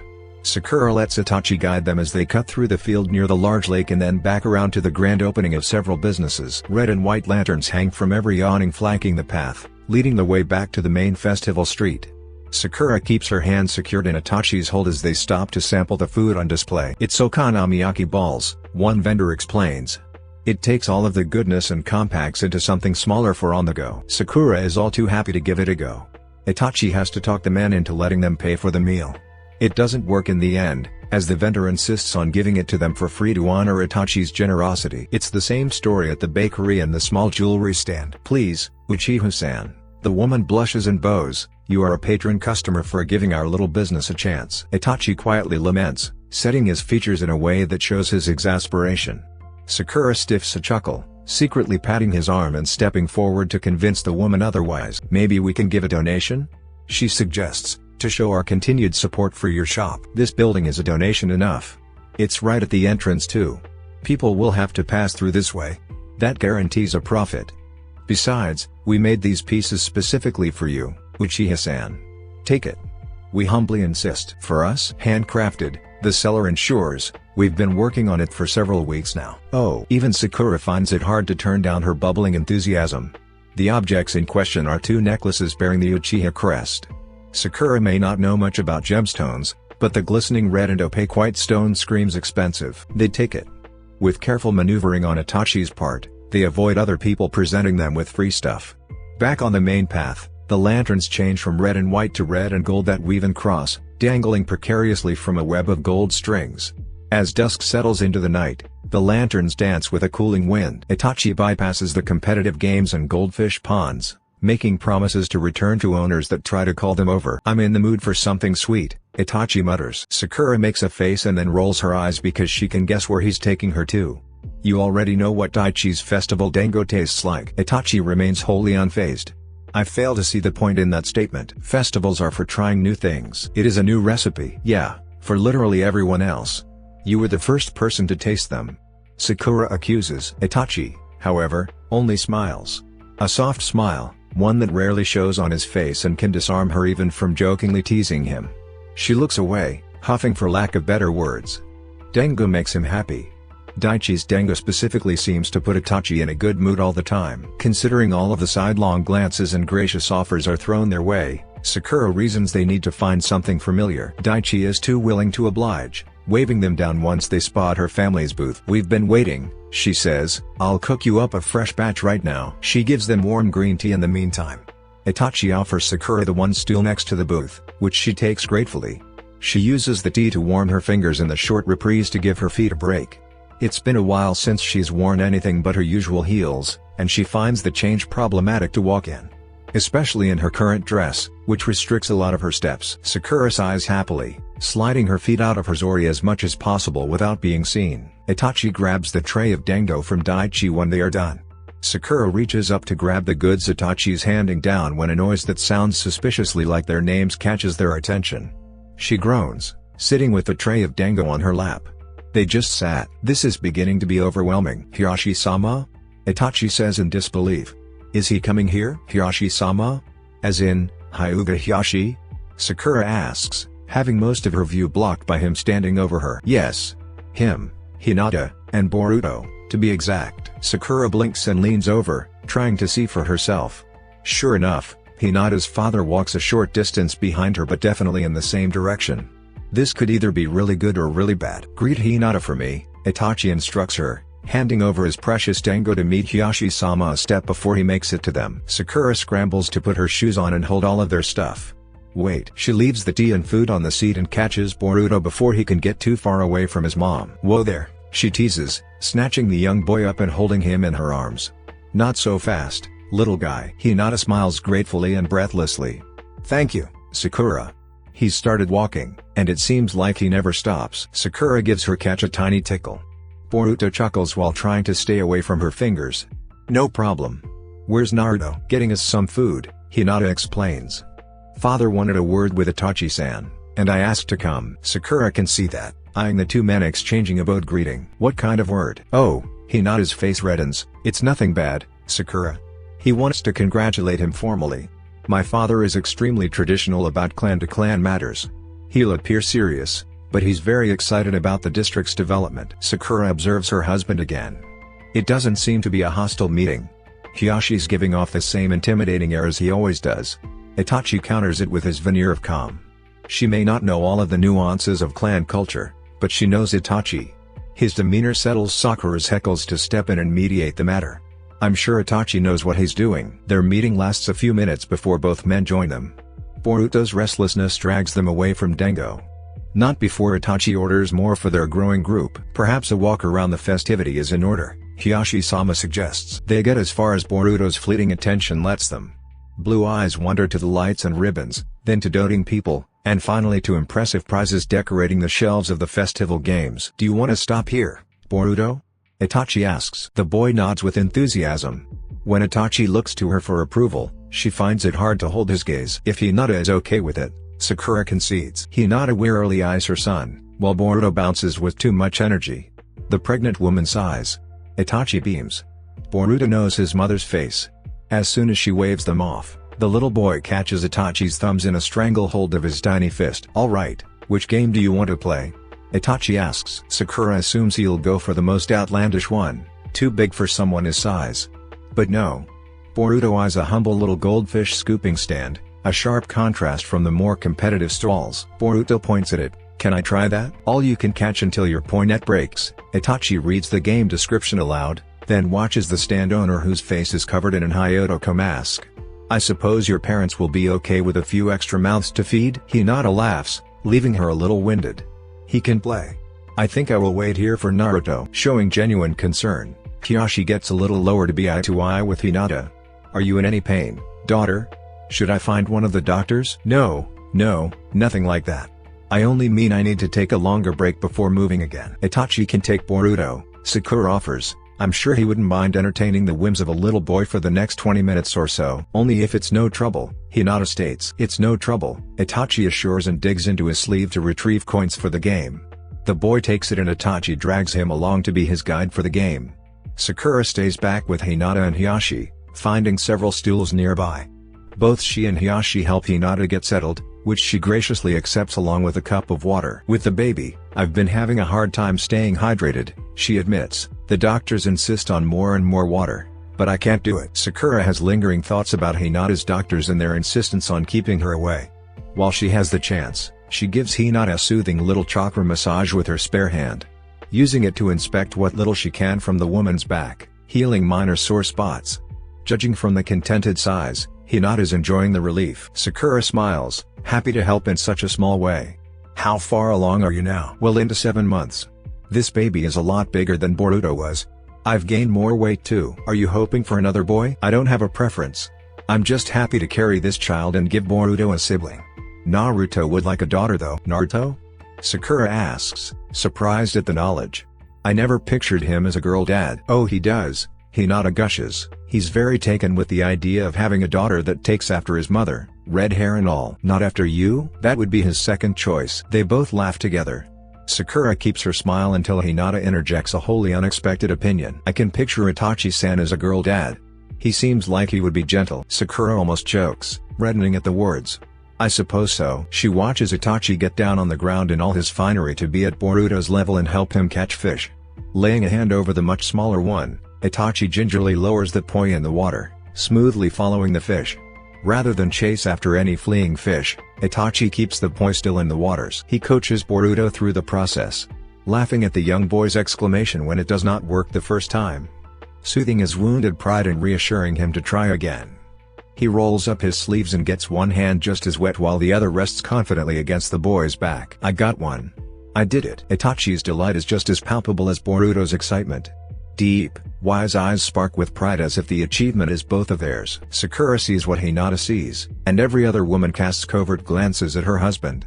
She sees it now. When Boruto waves his new pets around in their clear plastic bags, Sakura gets caught up in the thrill, clapping when Boruto brags, then offering food as a reward for catching more. I think both of you earned yourselves a special treat from my friend Minami. Now Itachi's staring at her with the same dazed amazement Boruto held just moments ago. Don't just stand there or I'll change my mind.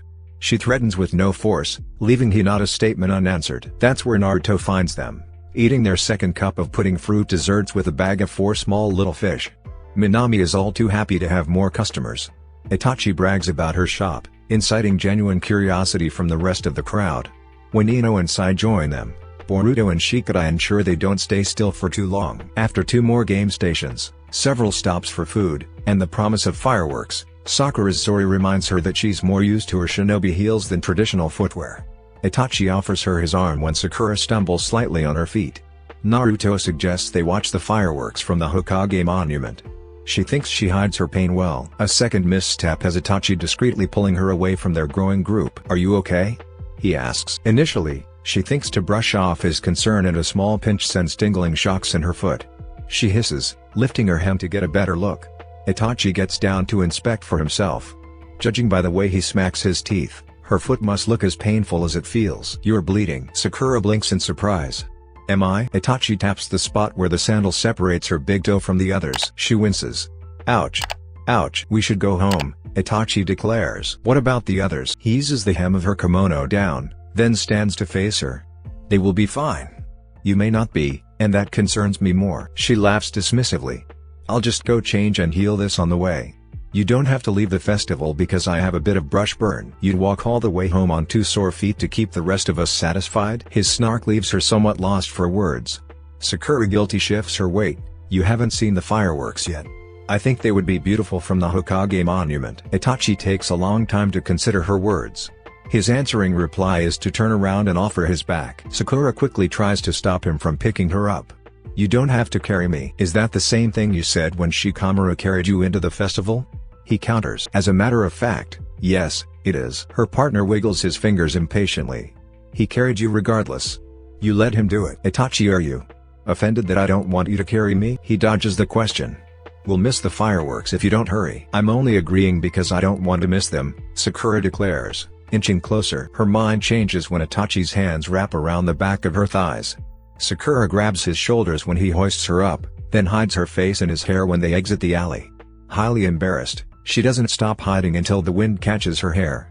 Itachi jumps from one building to the next, barely jousting her in the process. Sakura relaxes a little, loosening her death grip and leaning into him. The view of the fireworks is the third most spectacular thing of the night. The first is watching years of mistrust and resentment come crashing down, creating something new and beautiful. The second? Feeling Itachi's pulse beneath her hands as a rainbow of reds, greens, and yellows explode above them. Just as erratic as the bursts of fireworks hidden behind the calmest veneer. Itachi tilts his head up, watching the sky, lips slightly parted, and eyes wide open, full of something that makes her hold onto him tighter. Itachi waits until he knows Sakura is fully asleep, then leaves the house in the late hours of the night. He considers explaining to her where he's going, but he knows it will make very little difference in the grander scheme. Sakura will worry whether he stays home or comes here. She was right in guessing that he doesn't want to diminish her spark worrying over his troubles. Even more, Itachi has yet to reveal how, where, and why Shisui died. So he leaves knowing she will wonder about his whereabouts but rightly conclude that he needs space. It is true enough that he's content with chasing his answers in the one place he can hear everything and nothing. The mind has a weird quirk of drawing parallels and making connections to tiny threads. When things seem hard with no clear answer, Itachi only thinks of the waterfall. Perhaps because he and his friend often had those hard conversations here. Or because of its air of secrecy and seclusion. The Uchiha meanders through high trees in a thick forest right at the edge of the village. It's so dark that moonlight barely gets through. But Itachi's walked this route many times. Most Uchiha knows the way. He's the last holder of this forest's secrets. Just as much as this place holds some of his dearest regrets. The place where the rush of water drowns out any other sound in the area. At cliffs between an impasse, this particular formation of nature is imposing, godlike in how it takes over the stretch of the hillside. Yet, despite the loud crashing against rocks on the river below, the waterfall peacefully cascades into the stream below, then floats lazily towards the ocean. Itachi's been here many times, and his level of awe has yet to diminish. The juxtaposition of calm and wild, still and rushing waters dancing together, gracious enough to drown his thoughts. Itachi takes a seat on the ledge, using his chakra to keep him from being blown into the abyss. He props one leg up and drapes his arm across his knee while the other balances him in the grass. He closes his eyes. He takes a breath, filling his lungs with the revitalizing wind of nature. Immediately his mind clears. He sinks into his seat, descending almost instantly into a meditative state. Flecks of water stroke his bare arms, thicker in weight than before, resting on him like a fog cloud. That was quick. Itachi dismisses the goosebumps, keeping his eyes shut, body relaxed and calm. He came here to clear his mind, not to further cloud it. So he slows his inhales, ignores the subtle touch against his neck, and forces his attention inward. We can play this let's pretend the other isn't here game for as long as you want. The makings of a frown tug at the crux of his lips. You are not real, he replies to the voice in the fog. Yeah? Is that why you're too afraid to open your eyes? Izumi teases him and leans against his back. Seconds later, another brush slowly draws his eyes open. From his peripheral, the outline of a shinobi stands next to him. Hand, arm, legs, and torso. He knows if he turns his head, it will go away. Itachi shifts his eyes forward and sighs. Now both of them want to show up? Get out of your head for a minute will you? Shisui demands this time. Itachi almost smirks, relaxing more into his position now that Izumi props him up and Shisui stands at his side. The irony of Shisui's words is almost laughable. Despite the physical manifestation, Itachi is well aware that he is the only one here. If I did that, you would disappear. Itachi casually responds. Shisui laughs, and the foggy phantom sits down next to him. What? You admit that you summoned us here with your gloomy gaze? Mind if I sit? Izumi didn't ask. Why should you? Shisui is already sitting. There is no point to the question. But Itachi hardly counts seeing his dead friend, whose body made its rest in these waters, reality. Why be surprised at nonsensical questions, or statements for that matter? Itachi lowers his gaze to the base of the falls. I was not expecting both of you. Izumi made it seem as if I wouldn't need you anymore. Those were his words, Izumi sternly corrects. I wanted to be with you every step of the way. But Shisui made me leave. Which you disregarded anyway, Shisui condemns. I was right. You're doing fine on your own. Which begs the question, why are you here, Itachi? The question has many answers. I have a lot of things to think through. I can't find answers, Itachi says slowly, carefully, as if the words weren't quite right but also not wrong. I've lost one home and found another. I'm shrouded in the sadness of the past and expectations for the future in equal measure. They both pull me in different directions. I don't know what to do. You're stuck between moving forward or staying still, Izumi adds. But time isn't standing still for you, Itachi. Eventually, the walls would fall, whether by nature, war, or whatever. The compound wouldn't have lasted forever. You knew that. While Izumi takes the gentle approach, Shisui isn't as nice. Are you going to go through this cycle with every choice you make? It's not just the choices. Itachi defends himself, finding strength when Izumi lays her hand on top of his. The walls fell, and I'm not falling to pieces? Shisui finishes. Not drowning in misery? Itachi frowns fully and challenges the idea. Can ghosts see into the soul of a man? We are souls ourselves. It stands to reason that we would be able to see the souls of others. Itachi smacks his teeth at Shisui's sarcasm. You don't understand. What's wrong? Izumi beseeches him, much softer than Shisui. We came because you called. We want to help you. If I had the answer to that question, Izumi, I wouldn't be here. I feel as lost as you do. More like you lost something. Shisui edges closer. Wanna know what you lost? Itachi flexes his propped fingers in a show of indifference. Say what you want to say. Sound a little excited about it, will ya? Shisui pouts. That's your problem. You've lost your childishness. Izumi bursts into laughter. Itachi outright snorts, glancing obliquely at his friend as if he talks nonsense. I've never been childish. Childhood, then. Pick one. I don't care which. Those are not the same. He feels more than sees Shisui cross his arms. You've lost what children have and often carry with them into adulthood, the ability to be selfish. Now Itachi knows this ghost is off. Black eyes narrow further, heavy with skepticism and doubt. I've summoned him for nothing. Ugh. Didn't I tell you to get out of your head? Are you listening to me, Itachi? I hear you, Itachi answers. But your words make no sense. Childishness. Selfishness. Losing these things is a great virtue. You say it as if I need them. You're annoyed that I'm ignoring irrational logic from a dead man? Yes. Because you're not listening. You're analyzing, subjecting my advice to an invisible standard. That's your problem, your reasoning. How many masks are you gonna put on for reason's sake? How long are you gonna ignore your needs because logic demands a sacrifice? A chill draws goosebumps and makes him shiver. Itachi balls his free hand into a fist. He gazes silently ahead for a long while, thinking. How long? What else is there than logic and duty? I am obliged by who I am. Are you still afraid, Itachi? Izumi hedges. I don't know, Itachi answers immediately, furrowing his brows at the truth. There are things I think should be that aren't. Shisui leans back on his elbows, legs outstretched before him. That's a lot of things and thoughts and this is and that's. If I were you, I'd be freaking confused too. I am lost, Shisui. His friend sighs tiredly. Lost something? Then help me. Itachi challenges. I don't know how to get these things back. I don't know why I need them at all. Childishness. Selfishness. How are they supposed to help me? Shisui huffs in equal frustration. How did you turn out to be so dense? I swear I raised you better. Use that damn genius brain of yours. The thing you keep getting confused by is your own heart. Not because you don't know but because you do. You know exactly what the things, this, and that, are. The problem is, you constantly fight against it as if it's wrong because it's selfish. Duty isn't everything. What do you want, Itachi? I don't want anything. Oh? Shisui challenges, and we're here because of a whim? Don't be mean to him, Shisui. Izumi jumps in. He needs us. He doesn't, Shisui disagrees. He needs to honestly listen and stop trying to answer a call that no one is sending out. Itachi inwardly groans, closing his eyes to tune out both voices. What does he want? Why does it matter? His wants have no place in the grander scheme of things. Getting hung up on one's desires usually leads to unpleasant ends. Itachi has seen the effects of selfishness and self-preservation. It is the reason his clan no longer exists. Selfishness only leads to destruction. I want what is best for the village. That was very pragmatic. Izumi speaks up first, leaning her head against his shoulder so her voice is close to his ear. I think what Shisui is trying to ask you is what do you think is best for your heart? Itachi twitches. That does not matter. Shisui throws his hands up. You may be the first human in history who lacks empathy for themselves. Do you want my help? Stop ignoring your soul. What do you want, Itachi?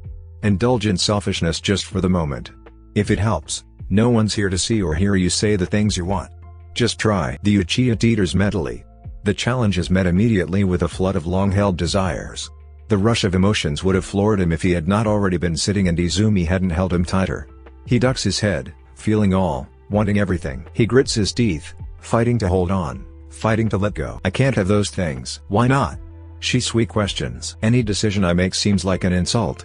Itachi raises his voice, squeezing his eyes shut to stop his troubles from coming out in tears. If I hold on to the memories, then I insult the life I have now. If I let them go, does that make you all meaningless to me? Forgiving and forgetting are easy when death is imminent. The longer I am alive, the more I wish I hadn't killed my family. What about Konoha, then? What about the pride of a shinobi, knowing I protected generations? When the final words fall, Itachi curls in on himself, unable to hold back. He grabs the side of his face as his eyes water. I want so much, he whispers to the wind. And I can have none. Why would you say that? Izumi questions. She moves from her seated position to wrap him in her arms. Why do you think you can't have all those things? You are dead, Itachi says plainly. Shisui is dead. Sasuke is dead. Okasan and Tauzen.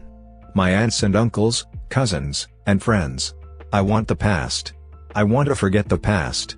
I want a future with all of you in it. That future doesn't exist. Yet, I still want to live. Yes, that's true. That's all true. What's stopping you from remembering us? Do you think you can't hold us in your heart while also rebuilding the clan? Are those dreams so different? Itachi shrugs. Chasing after one will leave the other behind. Shisui sits up a bit straighter. Is all this because you saw the walls come down, and it didn't destroy you like you thought it would? Itachi shrugs again, uncertain. Did it ever occur to you why you weren't sad? Think, Itachi. What changed? Shisui dares. Everything changed. No, Shisui warns, don't give me the generic crap. Really think. What's different now? Itachi clenches his jaw, chest tightening slightly. From aggravation at the nonchalant way, Shisui replies, or fear of uncovering the truth, Itachi isn't sure. He glares at the base of the falls, wishing he could look at his friend directly and do the deed. What changed? It's automatic and without effort. Itachi sees Sakura's face, blissful and in awe as the walls came down. Her elation shone brighter than the sun. She was so excited. So hopeful that, for that moment, Itachi believed that the future was his too. His walls would come down, and he could take steps forward. And that scared him. Where would his hopes lead? Once he was there, who would he have to leave behind? Was he strong enough to do it alone? Without her? Itachi, Shisui's voice pulls him from his reverie, but Itachi silences it with a shake of his head. I know, he admits. I know what it is. I can't burden Sakura any more than I already have. Much to his surprise, the mist lifts slightly. Playfully Shisui inquires, did you ask? There would be no point in purrs. Izumi pointedly cuts him off. Did you ask? You started this whole thing by saying you lost one home and found another. You found another one. That's not my place to take, Itachi reminds the man himself. Sakura was never supposed to be that for me. That place is meant for my brother. I vowed to give her all the happiness that I took away. I can't go back on that to chase my own. Logic. Logic. Always with logic, Shisui waves his hand, dismissing Itachi's reasoning. You'll talk your way out of anything. If Sakura's heart was so full of Sasuke, how could you have possibly found a home in it? Itachi opens his mouth, then closes it again, deflated. The tightness returns, raw and burning. He exhales to rid the sense of heaviness, but it doesn't give. Closing his eyes, Itachi faces a much more devastating reality. In a lowly voice, he addresses the more genuine problem that Shisui so wittingly unveiled. Maybe I've deceived my way inside? He mutters to himself, staring into the abyss. Sakura is kind. She can only hold grudges for so long before her compassion takes over. I've sorted through a lot of things trying to find balance in this life. It's true. I do miss all of you. It's hard to watch the remnants of my life slip away for a second time. Sakura sees that and wants to help as she does with so many others. She's that gullible? Izumi asks. Better yet, do you believe you're that cold? I've already admitted wanting something that should belong to someone else. You'll let a ghost outcourt your choice? Shisui dares. She was not chosen. I was preparing Sakura as a go-between, not the object of my affection. Shisui laughs outright and nudges him with a misty cloud. You may not have prepared her for that, but people stumble into these things all the time. If not to the level of courtship, add her to the list of your important people. It just so happens that she's the only one of us that's alive. Do you think Sasuke would hate you for taking her away? Do you think your parents would say, no, Itachi, you aren't allowed to chase happiness? Or did you forget that you vowed to rebuild your clan when the Hokage asked you to? It was okay when it was a mission but not okay when it was a desire of your own? Didn't you want to find someone on your terms? Someone who you could learn to love? Someone important? Did he want to rebuild his clan with Sakura? Could he learn to love her? Did he covet these things and neglect them for the mission's sake? You say these things as if they are definite and if Sakura has made a decision. Much to his annoyance, Shisui smirks. You still haven't asked. We'll always be a part of you, Itachi, Izumi adds. You are our clan now. I think you know that or are slowly realizing it. In case you haven't, let me make it very clear. You have space in your heart for both. The past and the future. You don't have to choose. Whatever becomes of the Uchiha will be because of you. How do you want to continue our story? Does it stop with a plot to overthrow Konoha? With the bravest of us making the ultimate sacrifice? With regrets? Or with revival? Itachi lets her words sink in, even Shisui's cheeky jabs. It's not that his answers are any more definite. But Itachi does feel weight lifting, the guilty of slowly moving past years' worth of bottled up pain. He can't say with certainty that he won't be sad the minute his feet touch the scorched earth where the walls stood. There are no promises that he won't cry when opening the doors to his parents' room. There's a high chance he will have all those things. But what Izumi says is true. What happens what the Uchiha now is up to me. Itachi sits with that truth and his ghost until the morning sky turns pink and blue. Then he sneaks back inside before Sakura wakes up and notices he's been missing for hours. He changes his wet clothes to something more appropriate for a mindless task. Quietly, he goes to the closet near the back door to grab his garden tools. Itachi tends to a small patch of greenery, knowing he won't be able to in a few days. It's the type of hands-on work that isn't too taxing. It gets all his muscles involved, lifting mulch, removing debris, and trimming stray branches. It's also the type of work that requires little thought. Itachi's worn himself out with thinking all night long. Instead, he removes the remains of crocus flowers and winter weeds. He waters patches where new buds will bloom in the coming weeks. After treating his home garden, he packs several buckets and prepares them for transport.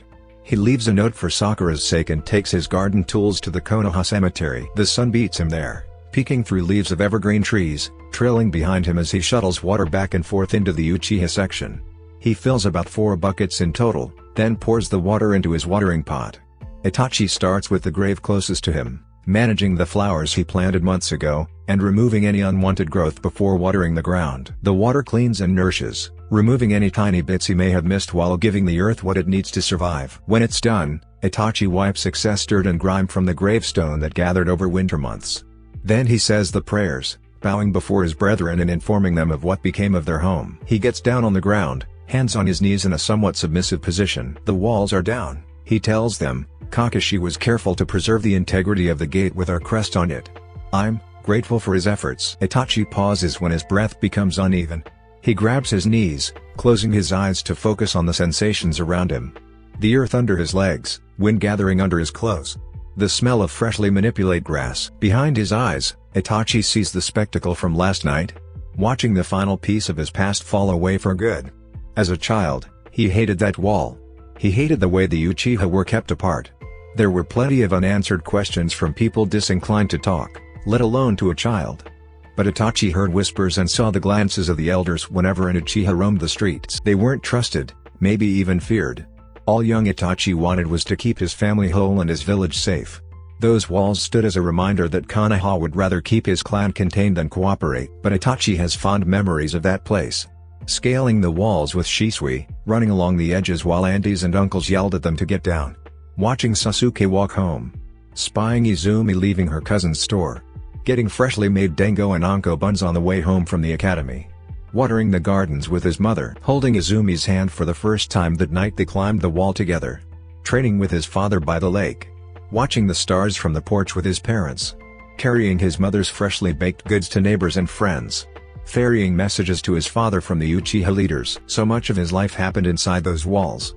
Experiences and moments he will never have again. He shudders at the thought, anchored by sadness but sprinkled with peculiar expectancy. Itachi doesn't cry this time. Tears gather at the corners of his eyes and stay there. He sniffs and sighs, holding his hands together in a prayer position. Find rest now, brother, Itachi says. I will do what I can for us here. Guide me with wisdom until we meet on the other side again. Itachi does the same to the next grave and the one after that until it's well past noon.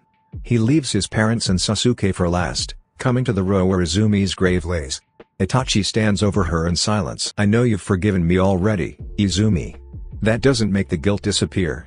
I wish I could have given you much more than a genjutsu.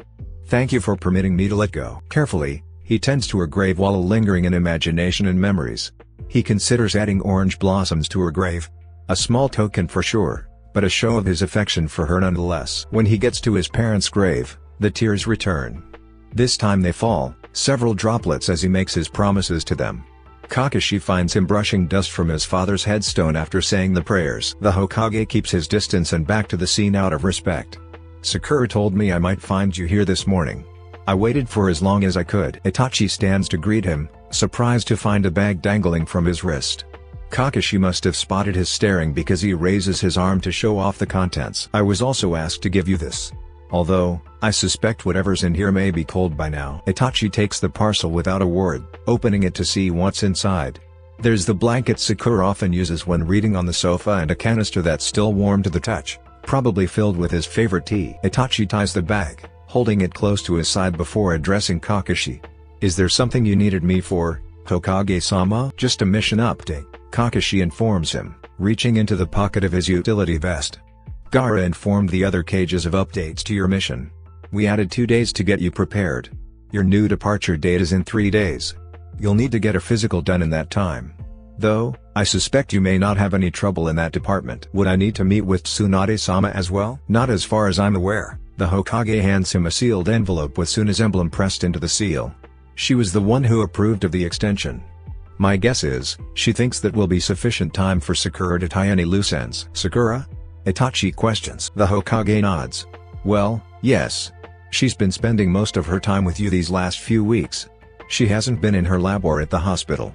I'm not abreast of the particulars of what medics do.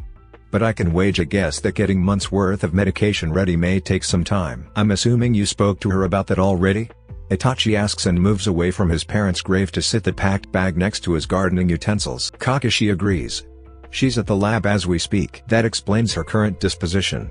He watches Sasuke's grave for several seconds, discerning as much of Sakura's chakra as he can. Subdued. Focused. Calm. Itachi gives time to listen, and a bemused grin gradually grows on his face. Sakura's so different when she's dealing with medicine. Not the chaotic whirlwind of emotions he's come to associate with her these past weeks. Although, to be fair, so much happened that could cause someone to be internally compromised. Whatever she's doing now, there's no uncertainty or hesitation. Sakura knows this very well and is quite confident in herself. I think she enjoys the change of pace, Itachi remarks, oddly warmed at the realization that his partner doesn't have outside forces muddling her thoughts. Oh? How do you suppose? A feeling, Itachi answers honestly, okay with leaving the Hokage somewhat puzzled at his mood change. They linger together in the gravesite for a minute or two before Kakashi gives him space. Itachi goes back to tending Sasuke's grave. He reserves a dry spot to sit with his back to his brother. Itachi carefully unpacks the bag Sakura prepared for him. He doesn't need the blanket but wraps himself in it anyway. The tea cooled considerably. He drinks it regardless, savoring the taste while leaning against his brother for support. I'll be leaving soon, Sasuke, Itachi speaks to the air. This will be my last visit for a short while. Pausing, he thinks of his conversation with Izumi and Shisui. How could I bring this to him now? He leans his head back with guilt.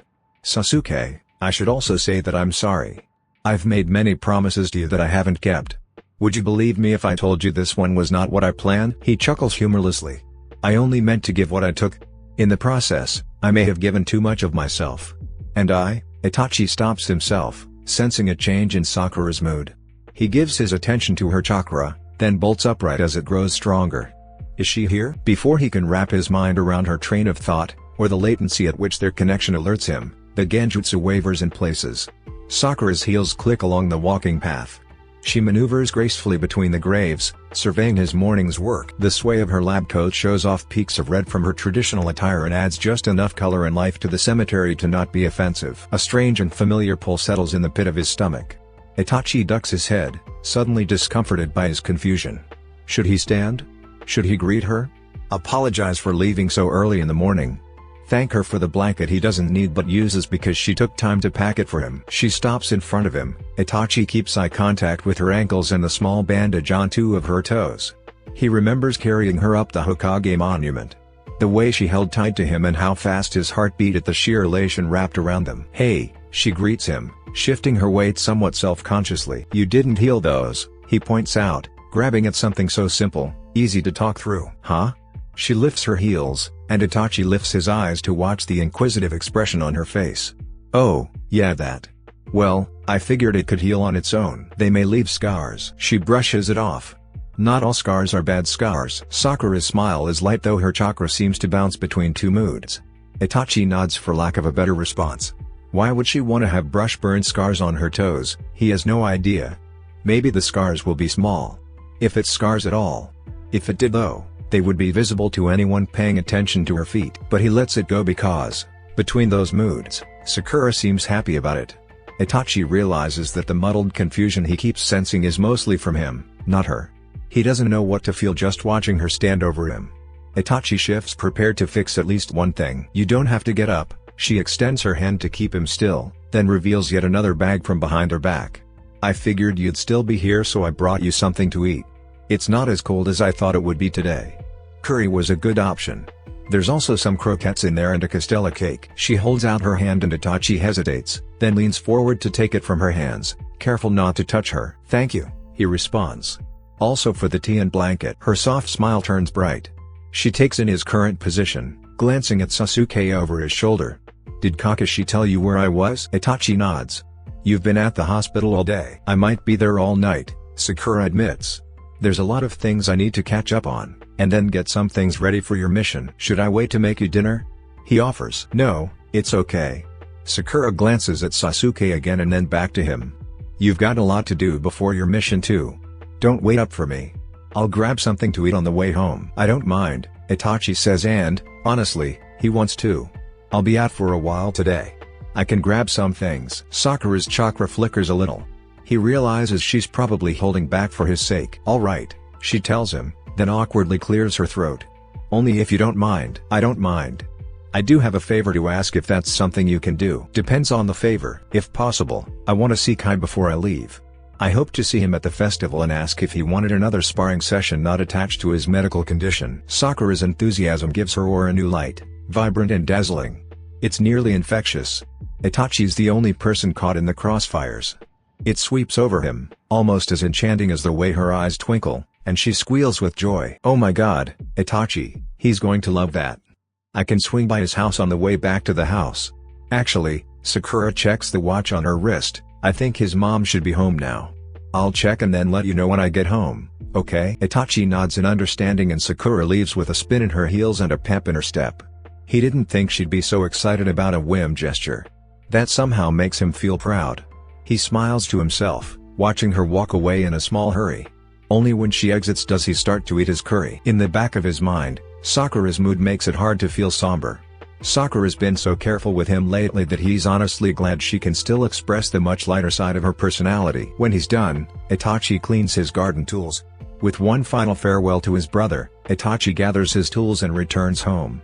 He goes through the motions of cleaning himself up. He has to meet Shikamaru one final time before his mission. Itachi finds he moves more freely while dressing to go to the Uchiha district. The switch clicks on, and everything he felt in the cemetery this morning gets boxed up and stored by late evening. Shikamaru's already at what remains of the gate. Itachi flexes his fingers inside of his cloak because the crew moved fast. The tiny remnants of rock from the night before are all gone. Electrical fences block off the gate, while several new layers of dirt fill the crevasse. They've moved everything to where you asked? Shikamaru reassures him once he's close enough. Itachi absently nods, listening to him but far more focused on what feels like a vast emptiness inside. And the village planner should be barreling this way soon. Those plans you signed off on for the museum were approved. Now, we just need to start on the new building. Itachi takes to walking around the pillars, peering down at the new dirt. Did you include the provision about the garden? Yeah, Shikamaru confirms, keeping in step with him. He promised the garden would remain intact and possibly expanded. He can explain it better, but he wants it to be an extension of the Peace Gardens. This draws Itachi's attention away. His brows raise in curious confusion. Those gardens will be closer to the lake area downhill. Shikamaru's face falls flat. He sighs and then digs for one of 5 rolled scrolls stuffed under his arms. He unravels the scroll, flexing the paper in his hands to hold it straight, then brings it closer for Itachi to view. Then the plan is to have 2 walking trails. He juts his chin at what looks like his home. Your old house is here right now. This place will be the visitor center and main entrance to the museum and the gardens. Following the first path out of the door, the guest will have signs directing them to the left, a winding downhill path that leads to the gardens. On the right, the original path will lead to the newly built museum. The planner wants to use those trees behind the building to extend the garden. Several flowers matching those of your back garden will also be planted to create homogeny. That's the way it was told to me. Itachi scans over the plans that somewhat mirror the ones he approved of. The museum itself is the same. After some deliberation and the agreement of several clans to donate towards the cause, the museum needed to be bigger. As a workaround, his home would act as a visitor's center and a brief overview of the Uchiha Clan. Itachi requested his mother's gardens remain. The villager planner agreed and suggested covering the path with an awning to accommodate weather conditions. The diverging path to the Peace Gardens was an addition not previously discussed with him. Not that he's against the idea. On paper, it looks phenomenal. But it also looks nothing like the home he's used to. I suppose that's a good thing. He leans away from Shikamaru. When are they going to start this? Shikamaru rolls the scroll and tucks it away again. Later this week. Now that the walls are down, the crews will switch to cleanup and construction. We're trying to maximize the time and be finished with everything by the end of the year. The man pauses and then quietly adds, "Your house will be accessible until you leave for your mission." Who told you? Shikamaru tugs at his earring. It was a special request from Sakura. Itachi blinks slowly, sighs, and turns back towards the door. Of course she did. He hadn't planned on coming back here after today. Itachi assumes distance will do him good. Apparently, Sakura seems to think otherwise. The village planner meets them for a short time. Itachi keeps his promise to Sakura by gathering items for their dinner. He chooses hamburgers to stop by the meat vendor and Minami and Hiroji-san one more time. Itachi requests to have their usual pickup prepared since he will be gone for a while. "How long is your mission going to be?" Minami asks while weighing tomatoes. "I'm hoping for something shorter than 3 months. Travel times can vary depending on the weather," he answers her. "I'll be sure to tell Oji-san you didn't just fall off the planet. I know it might be a lot to ask, but, is there any way you can give us updates? He may not seem it, but he worries about you and Sakura-san as he worries about me." It does seem it, and Itachi smiles knowingly at the thought. "I will keep Sakura updated as much as I can. I'm sure she'll spread the news to those who want to hear it." She adds a couple of things that he doesn't ask for to the bag, then hands it to him without ringing it up. On the house, she tells him, "We'll take good care of Sakura-san while you're gone." "Thank you, Minami-san. I'll be counting on you to do that. Please send Oji-san my gratitude." Sakura does stay at the hospital for most of the night. Itachi lays in bed alone with his thoughts until she comes home. She's quiet when she comes into their room. Itachi pretends to sleep while she covertly does one of her medical checks. It's unnecessary really. He has a physical tomorrow anyway. But Itachi lets her do as she pleases. It displeases Sakura to take care of him. Itachi listens to her unspoken will and the way she relaxes when he seems fine. The sigh that leaves her when she's finally in bed. Itachi listens until she falls asleep, but finds himself unable to do the same. "Did you get anything for dinner?" Sakura asks him, adding the final numbers to his chart. Itachi eases off the medical table to grab his shirt. "Are you wanting anything in particular?" "Something like that." Itachi furrows his brows at her deceptively cheery mood. "I may or may not have talked Tamari into grilling some meat for us." Itachi slips his shirt on and pulls his hair free. "You may or may not have." There could have been a discussion about a first official mission party. And Tamari probably said something about sending you off. I may have encouraged that line of thinking, which could have resulted in us having plans tonight. Sakura glances at him over her shoulder. Itachi eyes her, intentionally saying absolutely nothing. Inch by inch, tension builds. Sakura certainly wanes into self-consciousness. Her shoulders droop until, finally, she adds, "Please." Itachi walks over to her, lightly bopping her on the top of the head in mild chastisement. "What time should we be there?" Sakura's emerald eyes shift and soften. Itachi looks away, suddenly self-conscious. She said around 7 p.m. He takes a purposeful step back and pivots away to find his shoes. "Should I bring anything?" An empty stomach. Itachi decides to get dessert for them anyway, not wanting to show up empty-handed. Shikamaru guides his dish to the kitchen when they arrive. "Sakura, come help." Tamari calls from the living room. Leaving the men to grab drinks. Ino might come by later, Shikamaru informs him while choosing the weakest drink in their collection. "I'm not dragging her home for a second time this week. Better safe than sorry." Shikamaru pauses, staring into the cabinet with an assortment of alcohol. Finally, he adds, "If you need something stronger, I can keep the women away." Itachi shakes his head. "I'm not fond of getting drunk." Shikamaru accepts his answer with a lazy nod. "It's been a crazy couple of months. If you change your mind, let me know." Itachi has no intention of drowning his sorrows. As perennial as they may be, he wants to go through the motions when they come. Ino and Inojin do come by, with Sai joining shortly after. The children occupy themselves upstairs after dinner. The parents drink on Shikamaru's back porch. Once the moon's high enough, a few deer graze near the small crowd. Tamari excitedly gathers biscuits for them to feed the inquisitive creatures. When she gets to him, She steers him to a particular one that looks older than the rest. They say deer horns have magical properties, Tamari states. They can grant wishes of good fortune to people they think are worthy. If you give him a little rub, maybe he'll make sure you get back here safely. The deer does bow his head to him. Itachi indulges in the practice and gives the animal a gentle pet before feeding it a treat. At first, he doesn't sense anything different. After a moment, a tingle of warmth skirts over his skin. Itachi looks up, catching Sakura's bright smile under the moonlight. She also gives her deer's horns a careful rub. While he can't quite hear what she whispers to it, he knows that her thoughts are only for him. Kakashi pulls him and Ino the next day for a more formal briefing of their mission. Itachi stands in front of Kakashi's desk while Ino perches on the side of it, legs crossed at the knee and arms folded. The scene is very different from when he last received a mission outside the village walls. The third Hokage was still alive, and he was quite old. Kakashi watched the likes of Ino and Sakura grow up in the academy. Even Itachi finds some familiarity with their current Hokage, which lessens the distance between them. Still, he tries to maintain a respectable posture and demeanor. Ino, however, has no such reservations. She grumbles loudly, leaning on the desk to peek at the notes Kakashi keeps flipping through. Ino appears surprisingly sober for someone who snuck her way into Tamari's stronger wine the night before. He wonders if his wife may have played a part in her sobriety or if Ino possesses the same healing skills. He vaguely remembers hearing about her being in his nurse rotation after his battle with Sasuke. Should that be true, he suspects her companionship on his first mission is considerate and convenient. It seems Kakashi designs a lot of missions that way. It is anybody's guess whether Kakashi's ingenious or indolent behavior fuels his choices. As he observes the sixth Hokage flip through notes of their mission, yawning in intervals at every turn of the page, Itachi believes it can be both. Lazy? Sometimes. Clever? More often than he likes to portray. Did you find it yet?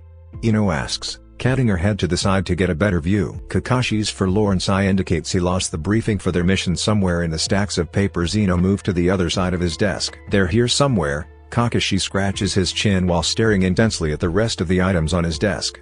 Or they're there. Maybe. Did Shizune take it? Not likely. Ino scrutinizes him for a second, though Kakashi seems wholly unfazed by her evident displeasure for his forgetfulness. Are you sure you wrote it? I could step inside your mind to verify. Itachi cuts his eyes in her direction at the accusation and the solution. Kakashi lets out an empty laugh, smiling sarcastically behind his mask. Now, Ino, we both know you couldn't survive a fraction of a millisecond up there. She doesn't deny it and skips past his concealed chastisement to a different point. Well, do you remember the important bits? Let me think. Kakashi laces his gloved fingers and rests his chin on them. He finally makes eye contact with Itachi. Just a reminder of what the two of you will be doing. Yours is a mission to celebrate peace between the 5 nations. Ino nods in agreement, turning to Itachi as well. The hard part is done. This is mostly just formalities, right Hokage-sama? Why yes, Kakashi agrees. We'll have visitors from other villages pass through to see where we established our garden. Itachi will represent Konoha to the rest of the world. Ino will be there to smooth over the changing of the guard, so to speak. She will accompany you on your first trip to Suna and share courtesies with the Kazekage. After that, your mission ends. Ino will need you here to work on the garden. Itachi, you will go on to Suna's closest neighbor and so on until all 4 nations greet you. Any questions? Are we giving them anything? Itachi asks. Gifts, perhaps? Kakashi holds up a finger, pulling open a drawer. Each village gets a storage scroll. He lays the small items on the table. They're marked for easy recognition. It's nothing big this time around. We've done the grand gestures already. This is just a small thank you. You can take these with you today, Itachi. Any other questions? Any time limits for me? Ino asks. Kakashi considers her question, leaning back in his seat to think. I'd say about a week. Gaara's a gracious host. He'll offer for you to stay until you've rested. Take his generosity. Speaking of, Kakashi folds his fingers under his chin. Should either of you encounter delays of the unsavory sort, I'm requesting you minimize but not neutralize. Escape, then immediately notify me and your next destination. I don't want an international incident to be misconstrued. Itachi and Ino nod in agreement. Yes, Hokage-sama. Perfect. With the more formal stuff out of the way, I can address one last thing, Kakashi announces. He reaches into a different drawer closest to him, opening it slowly. I've met my ceremony quota for the year. I didn't feel the need to make this a public process. It is a special occasion though. I encourage you to celebrate how you see fit, Itachi. Kakashi places a rectangular wooden box next to the scrolls. Itachi has his guesses as to what it is. An unsettling inclination keeps him from reaching for it right away. "You're dismissed," Kakashi announces. Itachi bows respectfully while Ino hops down from the desk. Only then does he reach for the items. He gathers the scrolls in the box. It's cool to the touch, weighty for its size, and leaves his mouth somewhat dry. He takes time organizing the items so they won't fall while listening for Ino to step out of the office. As soon as she does, Itachi speaks. "Thank you for doing this, Hokage-sama," he says low enough so as not to be overheard. "Some things are better celebrated in private," Kakashi responds with a genuine smile. "You've earned that, Itachi. When you get a second, pick up your order at the mission desk. We had some extra shinobi equipment and several flank jackets. I took the liberty of adding them, just in case. Return anything that doesn't fit." Itachi expresses his gratitude with another bow before taking his leave. He holds tight to the box, walking out into the hall where Ino waits for him a few steps away. "Any idea what it could be?" she asks when he catches up to her. "I'll see once I'm home." Itachi gently dismisses her curiosity. Ino laughs then hums, bumping his hip with hers. Fine, let Sakura see first. I'll just ask her when I see her in passing tomorrow." His jaw flexes, almost embarrassed at the way she says it. Itachi has other reasons for waiting, but still. Was that thought so obvious? Itachi watches his blonde companion out of his periphery. Ino preens in her assumption, confidently strolling next to him as if he has no rebuttal to her statement. Which is true but still perturbing. A true Yamanaka, I suppose. As observant as they are talkative. The few times Itachi interacted with Ino's father left a lasting impression. The man was equally pleasant, perhaps not as smug as his daughter. He playfully used his skills, making jokes that seemed harmless. Closer consideration revealed a man far more cunning than he let on. Ino is quite the same. She seems like a careless gossip, beautiful by many standards, whose only talent is talking her way into getting people to talk. Therein lies a talent in its own right. Even with a reputation for spreading information, people still confide in her. Itachi will bet that Ino ascertains a lot more from nonverbal communication than anything else. "Everything I do is under assessment." Ino keeps her gaze ahead, hands clasped behind her back, a contented hum in her throat. When they step outside, she suddenly pivots and cuts off his exit. "All right, Uchiha." She leans in a little, a smile on her face and a twinkle in her eyes. "What time should we meet? I'm taking a back seat on this one, so you set the pace." Her immediate surrender of power confounds him. Itachi manages to cartel his reaction because of years of training. But he imagines Ino playing on her unpredictability to force the truth. By all accounts, she may outrank him on this mission. It stands to reason that she should lead the trip. The fact that she doesn't want it feels like a setup. He watches her guileless expression, trying to find any signs of a farce. But Ino is a mask of innocence, which isn't encouraging in the slightest. He will bet that she is studying him just as much as he is studying her. Although his interactions with Ino are few, she probably knows more about the inner workings of his marriage than anyone else. Perhaps not the most important bit, but she's been Sakura's crying shoulder for years. Something warns him that this fact will come up at some point on their trip. Ino's presenting his options most indirectly. Set a hard pace, and the conversation will be brief. Set a medium to light pace, and she will extract as much as she can. Itachi ventures to meet her in the middle. "I'm willing to consider your thoughts on the matter." "Aw, how sweet. Personally, I'm fine either way. We'll get there when we get there." "What time did you leave for your last mission to Suna?" Ino straightens, giving him some breathing room. Her blue eyes drift to the side. "About 8ish in the morning. Morning routines on mission days take a bit longer these days. I have to make sure my boys are well taken care of before I go." Itachi takes her comment and steers the conversation towards her interest, not his. "Any time before that wouldn't work for you then." Ino's bemused expression raises Itachi's defenses considerably. "I wouldn't say that exactly. I could get up and be ready for a mission earlier." "Do you want to leave Konoha so early?" Itachi sighs through his nose, knowing she's toying with him. 6 should be sufficient to get there. 6 in the morning? So soon? Ino exclaims. "I guess I can work with that. If you're that eager, I won't stand in the way, Captain." "I'm not a captain." Ino ignores his comment with a wink and twirl. She leaves him there wondering if he'd made some grand admission to a truth he should have kept secret. It's hard for him to tell when Ino's playfully prowling or on a serious pursuit.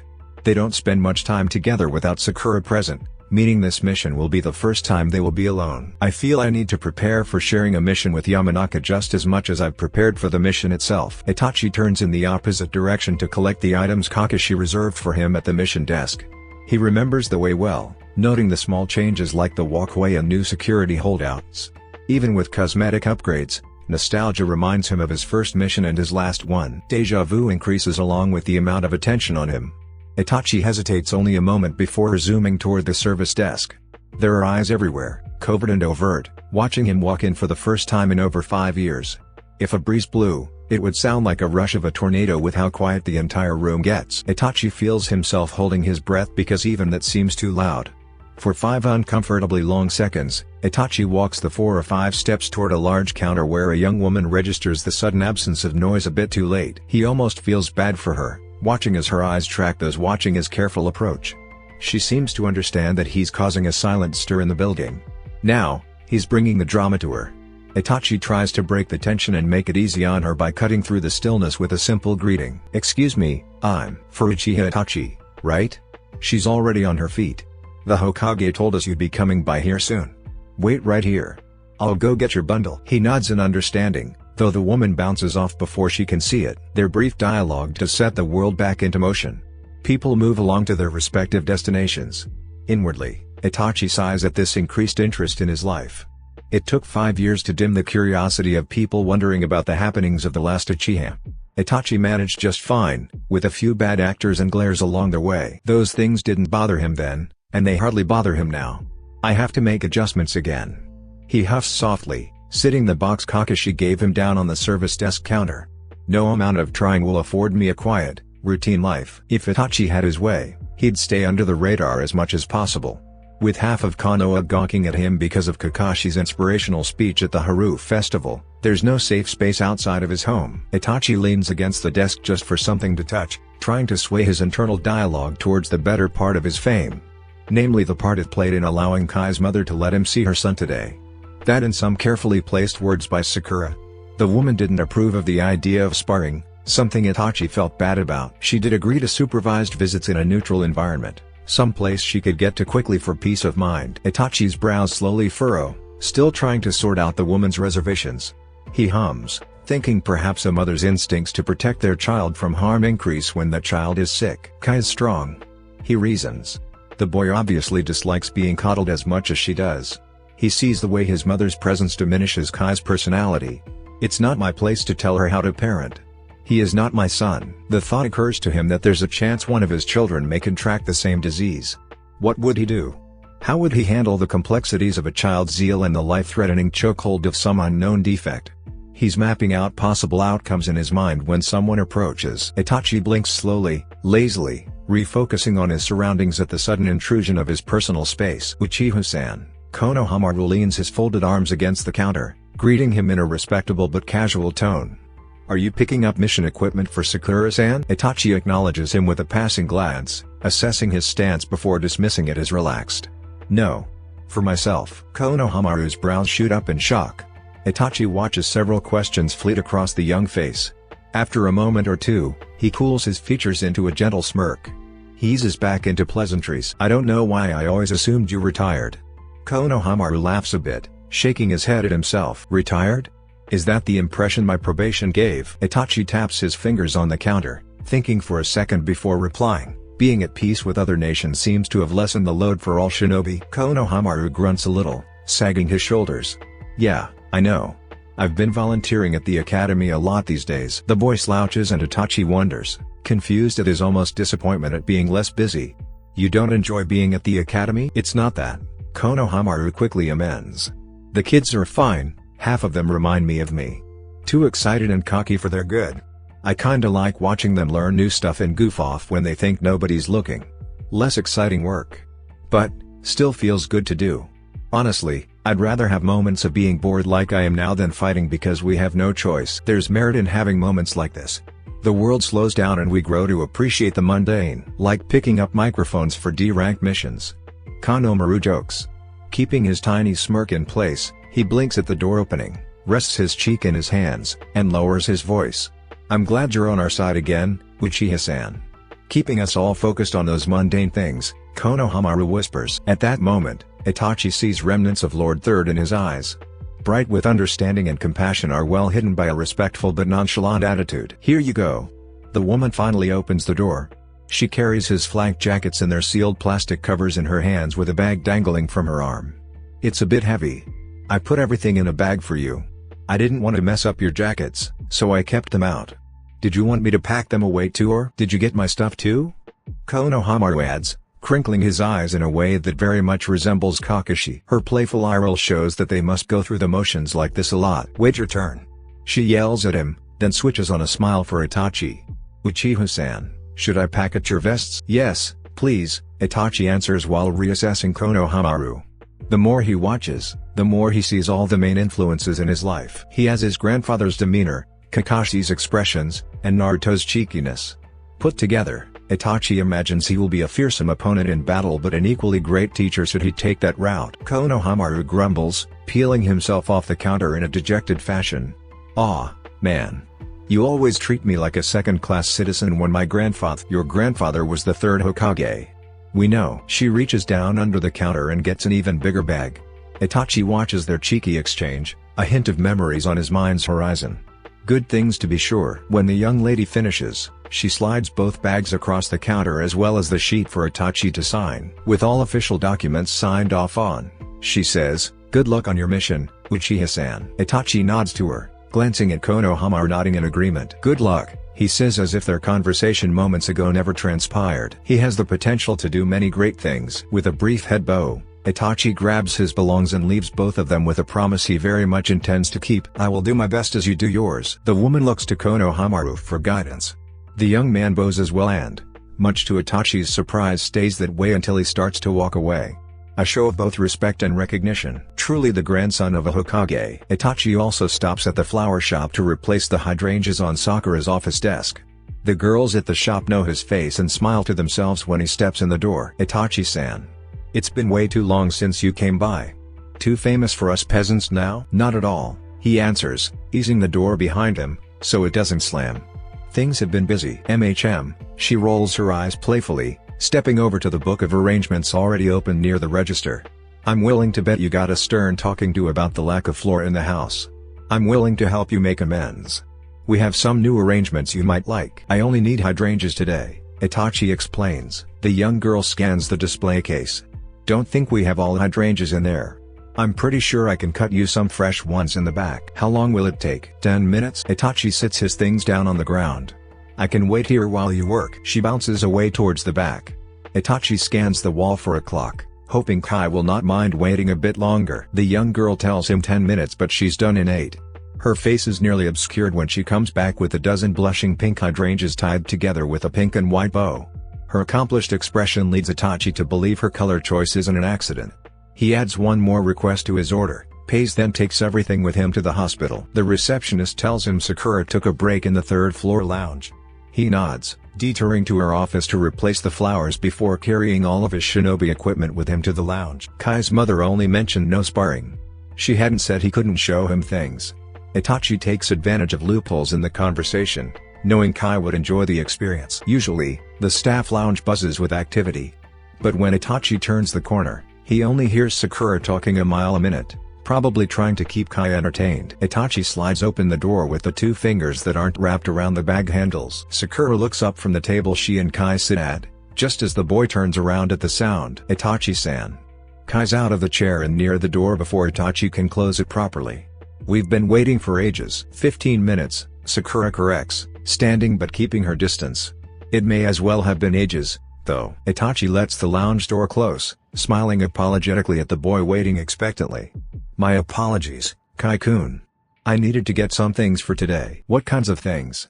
He tries to peek in the bags, hesitantly scanning what little is visible before Itachi moves on towards the table. "Come and see." Itachi invites him and Kai scrambles near, getting on his knees in the chair to see. "Now that you're here, I can go check on some things in the lab," Sakura declares.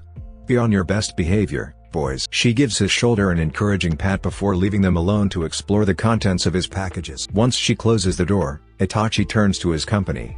"How have things been for you, Kai?" The boy shrugs, plopping his chin in both his palms. Boring and more boring. I go to school and go home. Maybe see friends if I get the chance." Amusement pulls Itachi's lips into a slow smile. He taps the bag, drawing light into Kai's dejected gaze. "Do you like school?" "It's alright. Probably not as exciting as the Ninja Academy though. Most students start out learning the same things you are." Kai wrinkles his nose and shakes his I've seen them carrying around ninja tools and stuff like that. It's nothing like the civilian school. All we do is history and maths. Play. Mom won't even consider sending me there. Itachi hums and Kai gruffly sits back on his heels. Don't be so hard on your mother, Itachi gently chastises. She sees things that you don't. Like what? Kai grumbles. Well, being a shinobi requires constant sacrifice. Your time and body do not belong to you anymore. You do what needs to be done to protect the village. Unless you are willing to give your life for everyone whom you love and those you don't, perhaps reconsider your dream. Kai seems to take his words in, but Itachi sees the thoughts processing. It's similar to an expression most people who have little knowledge about shinobi life have. Itachi doesn't write him off, though. Although young, Kai seems to want to understand and tries to reason with his limited knowledge. The boy sets his jaw, then crosses his arms over the table. Sakura-san told me you're going on a mission. It's a statement with a lingering question, and Itachi pulls a chair to take a seat and listen. I am, he confirms. Kai eyes the bag still on the table, then boldly asks. There's a chance you might die? Itachi withholds his answer to assess, noting the stiffness in Kai's shoulders and the sudden hardening of his features. Scared? Worried? Defiant? There are always risks, Itachi answers diplomatically. We are trained to minimize them. Are you going to kill someone? Comes the quick retort. No. This is a peace mission. I'm going to talk. For 2 months? Itachi nods beseechingly. Talks take time and are arguably more important than fighting. They can save the world or destroy it. Do you want to see what I've brought? Itachi calmly changes the subject. You may find some of them quite familiar. The spark comes back into Kai's eyes. Itachi prides himself on an easy diversion, something less somber to cheer the boy up. Itachi decides against showing any weaponry, focusing instead on the utility vest and kunai pouches. Can I try them on? Kai asks. Itachi helps him into a vest, then secures a weapons pouch around his leg. Itachi gives him space to eye his reflection in the window, sitting back in contemplative thought. Have you been to the Hokage monument before? Itachi asks. Kai turns to face. I see it every time we go outside. The older man smirks, getting out of his chair to cross the room. Let me offer you a different view. Kai obeys without hesitation, climbing onto Itachi's back. Hold on tight, Itachi says, then opens the window to the break room. The boy fists the top of his shirt, panicking when Itachi perches on the window sill. We're gonna jump? Yes. Out of the window. When Itachi lets go, Kai's scream gets muffled by the rush of wind. He clenches his arms and legs around Itachi as tight as he can for the first few seconds. Itachi takes a light pace, jumping casually from building to building until the boy calms down enough to open his eyes. Holy crap! Kai exclaims. We're flying. Itachi smiles triumphantly, purposely picking up speed to match the boy's expectations. Kai goes from screaming in terror to fist-pumping the air with one hand. They get to the Hokage monument in just under 10 minutes. Hold my hand or you may fall, Itachi instructs while easing the boy down. Kai does as he's told, grabbing Itachi's hand while they inch toward the edge. This is so cool, Kai says. I can see everything from here. Never knew Konoha was shaped like a bowl. It doesn't look like it from the ground, Itachi agrees. The mountains and trees keep us protected. And the shinobi, Kai adds. Itachi nods. Add the shinobi. They lapse into respective silence. Itachi watches the goings-on in the village from above. They won't have much time, but Itachi's willing to linger for as much as the boy wants. It seems Kai takes his time working up the courage to open his mouth. He clenches Itachi's hand first, then tugs to get his attention. Itachi-san, Kai's voice lowers with seriousness. Do you remember what the Hokage said at the festival about the shinobi who fought for us? Itachi watches him from his periphery, but Kai keeps his eyes ahead. He said a lot of things. Which part are you referring to? The part about the ones in memory. I remember. Okay, good. Kai holds on a little tighter. Don't be that. Itachi gripes him just as strongly.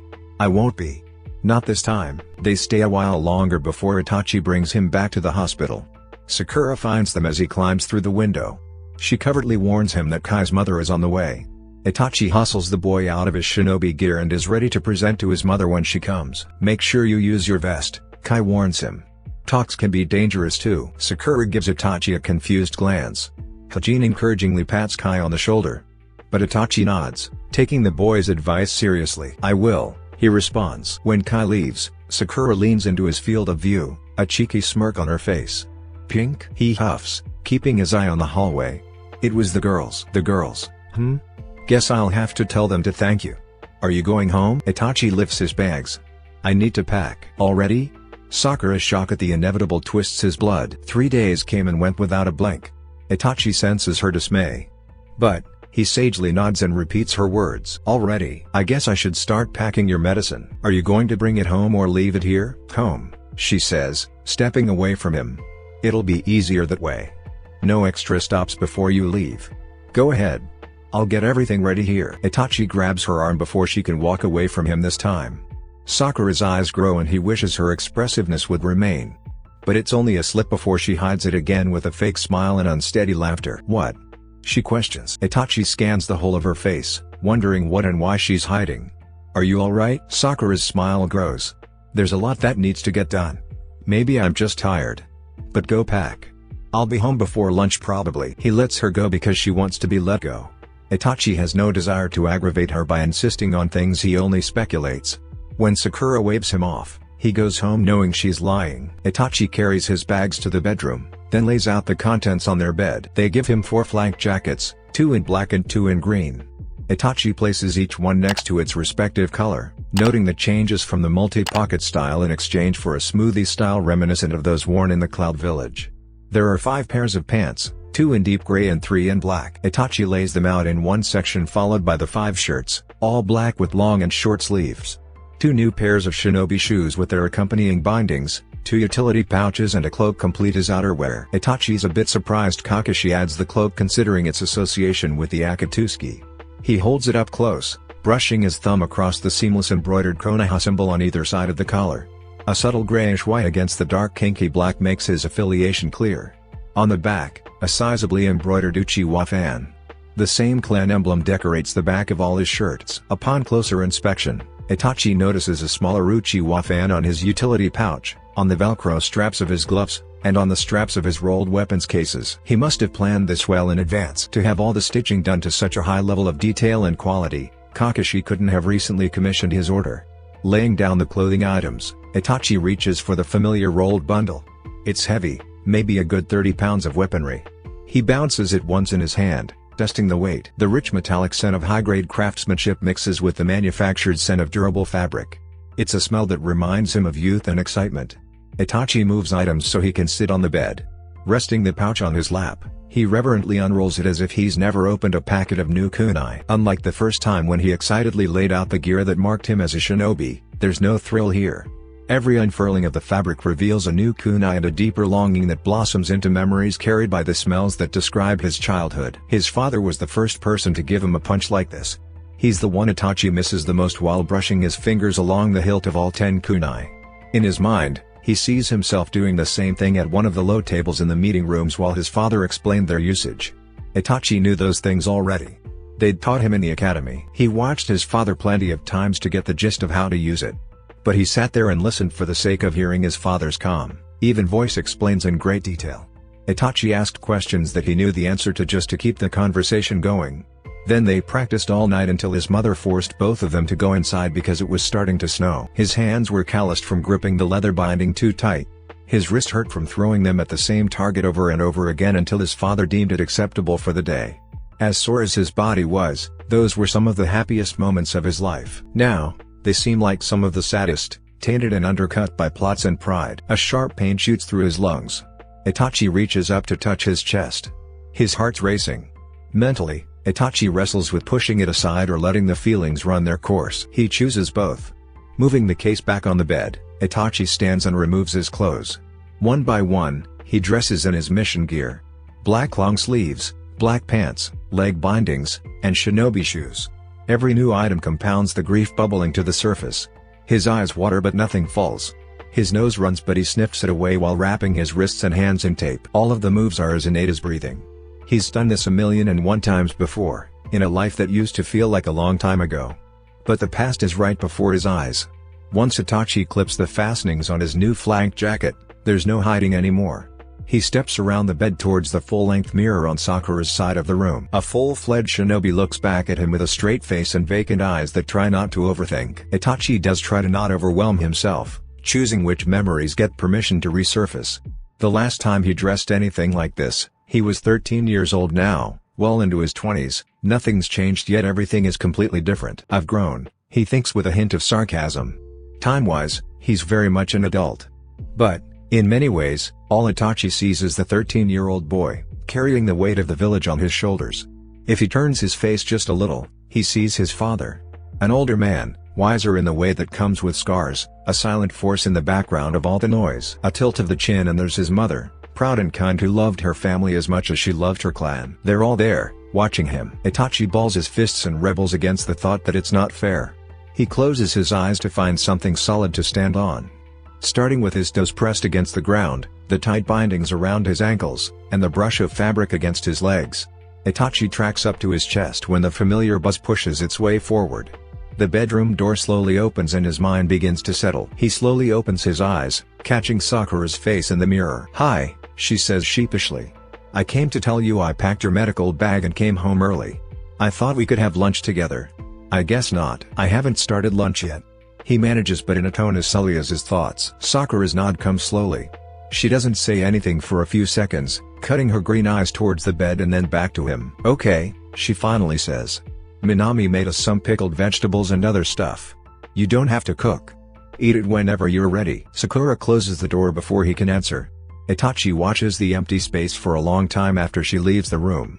Her chakra registered so clearly before she opened that door. Now, it's as if someone sucked the life right out of her, just like in the hospital earlier. She's still in the house. He knows that, but everything that makes Sakura Sakura, that vibrant flare of irrationally vocal emotions, diminishes to a dull hum. Itachi realizes with stunning clarity that he hates this watered-down version of her. While he understands Sakura's motivations, this person only adds to his misery. This person, like everyone else important to him, seems out of reach, closed off, gone. And that Shisui was right. Sakura is an important person to him. He's just as off-kilter by her reservations as he is about seeing himself in full shinobi gear. It seems that's all he's been for weeks now, treading in some limbo. Itachi paces towards the bed, realizing that he needs to sit down. Propping his elbows on his knees, Itachi covers his face with both hands. Not knowing what to do is half of his frustration. It's not as simple as a mission. These are intangible things that have no real step-by-step answers. He takes a deep breath, remembering what Izumi told him. It's okay to miss them. It's okay to regret. It's okay to feel that he should not have to suffer for a selfish man's deeds. It's okay to love watching citizens thrive because of his hard choices. It's okay to want to be comforted when nothing feels okay. It's okay to mourn the past while wanting a future. Itachi? He doesn't even hear her come through the door, nor does he lift his head. Itachi gives a non-committal reply, half listening to her to focus on everything else. Sakura's footsteps draw closer and then away. He hears the rattle of the bag, and his pulse jumps uncontrollably. "I think you forgot something," she says. Something clicks open, and then a soft, "Oh." Itachi doesn't have it in him to see. He knows what she's holding in her hands. When she steps in front of him, Itachi braces his core for the brush of fabric against his forehead. "Lift your head but keep your eyes closed." Sakura instructions. Itachi blinks behind his hands. "Why?" "It's a surprise." "I know what it is," she huffs.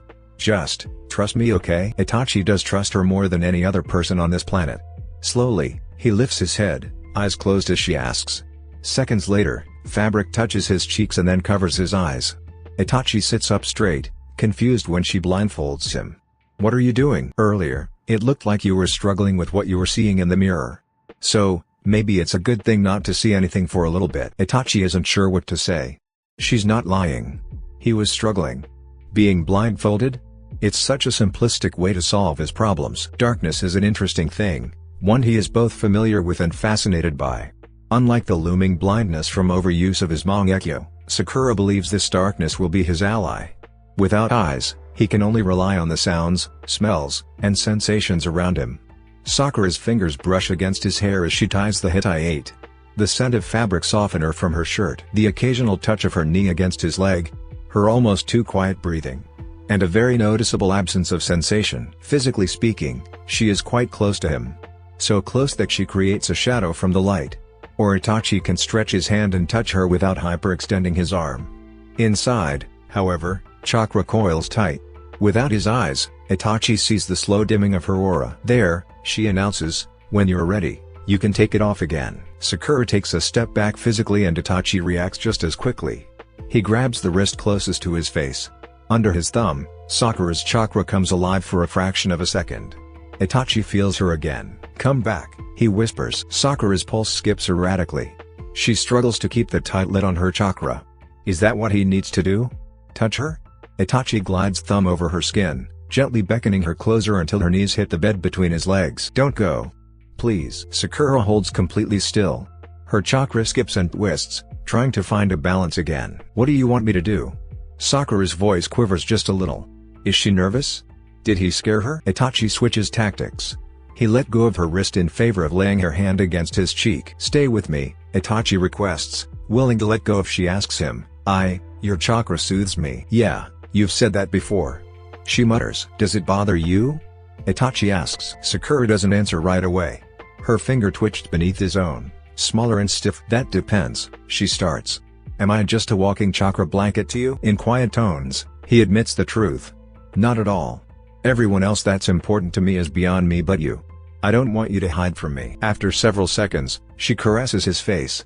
Her chakra unfolds one tendress at a time, overwhelming the darkness, and giving him something to hold on to. Not the past but the here and now. Without his eyes, he can't see the world around him. He can't see his reflection reflecting his sins to him. There are no ghosts here. Just for a minute, he wants to stay. I didn't want to intrude physically or mentally. Sakura's other arm circles around his head, cradling him against her. I don't want to make you suffer more by being away. Tell me what's wrong. Itachi exhales in gratitude when she holds him tight. His shoulders sag and he lets the full weight of his confusion rest in Sakura's embrace. You held back, he admits into her shirt. I couldn't sense you anymore. Sakura holds him tighter. Sorry. Itachi lifts his hands and lays them back down, unsure if he should or where he would hold her. It's easier to think and to feel. Are you feeling a lot of things? Like you feel overwhelmed, lost, and back where you started? He shudders at the truth, and she soothes his prickled feathers with gentle strokes. Itachi lifts his arms again, fingers flexing before he sighs and drops them to his knees. He doesn't want to impose on her physically any more than he already has. But Sakura does it for him, letting him go to bend over a little. She takes his wrist and wraps his arms around her waist. It forces him to sit up straighter. When Sakura pulls him back to her, Itachi tenses at the softness that touches the side of his face.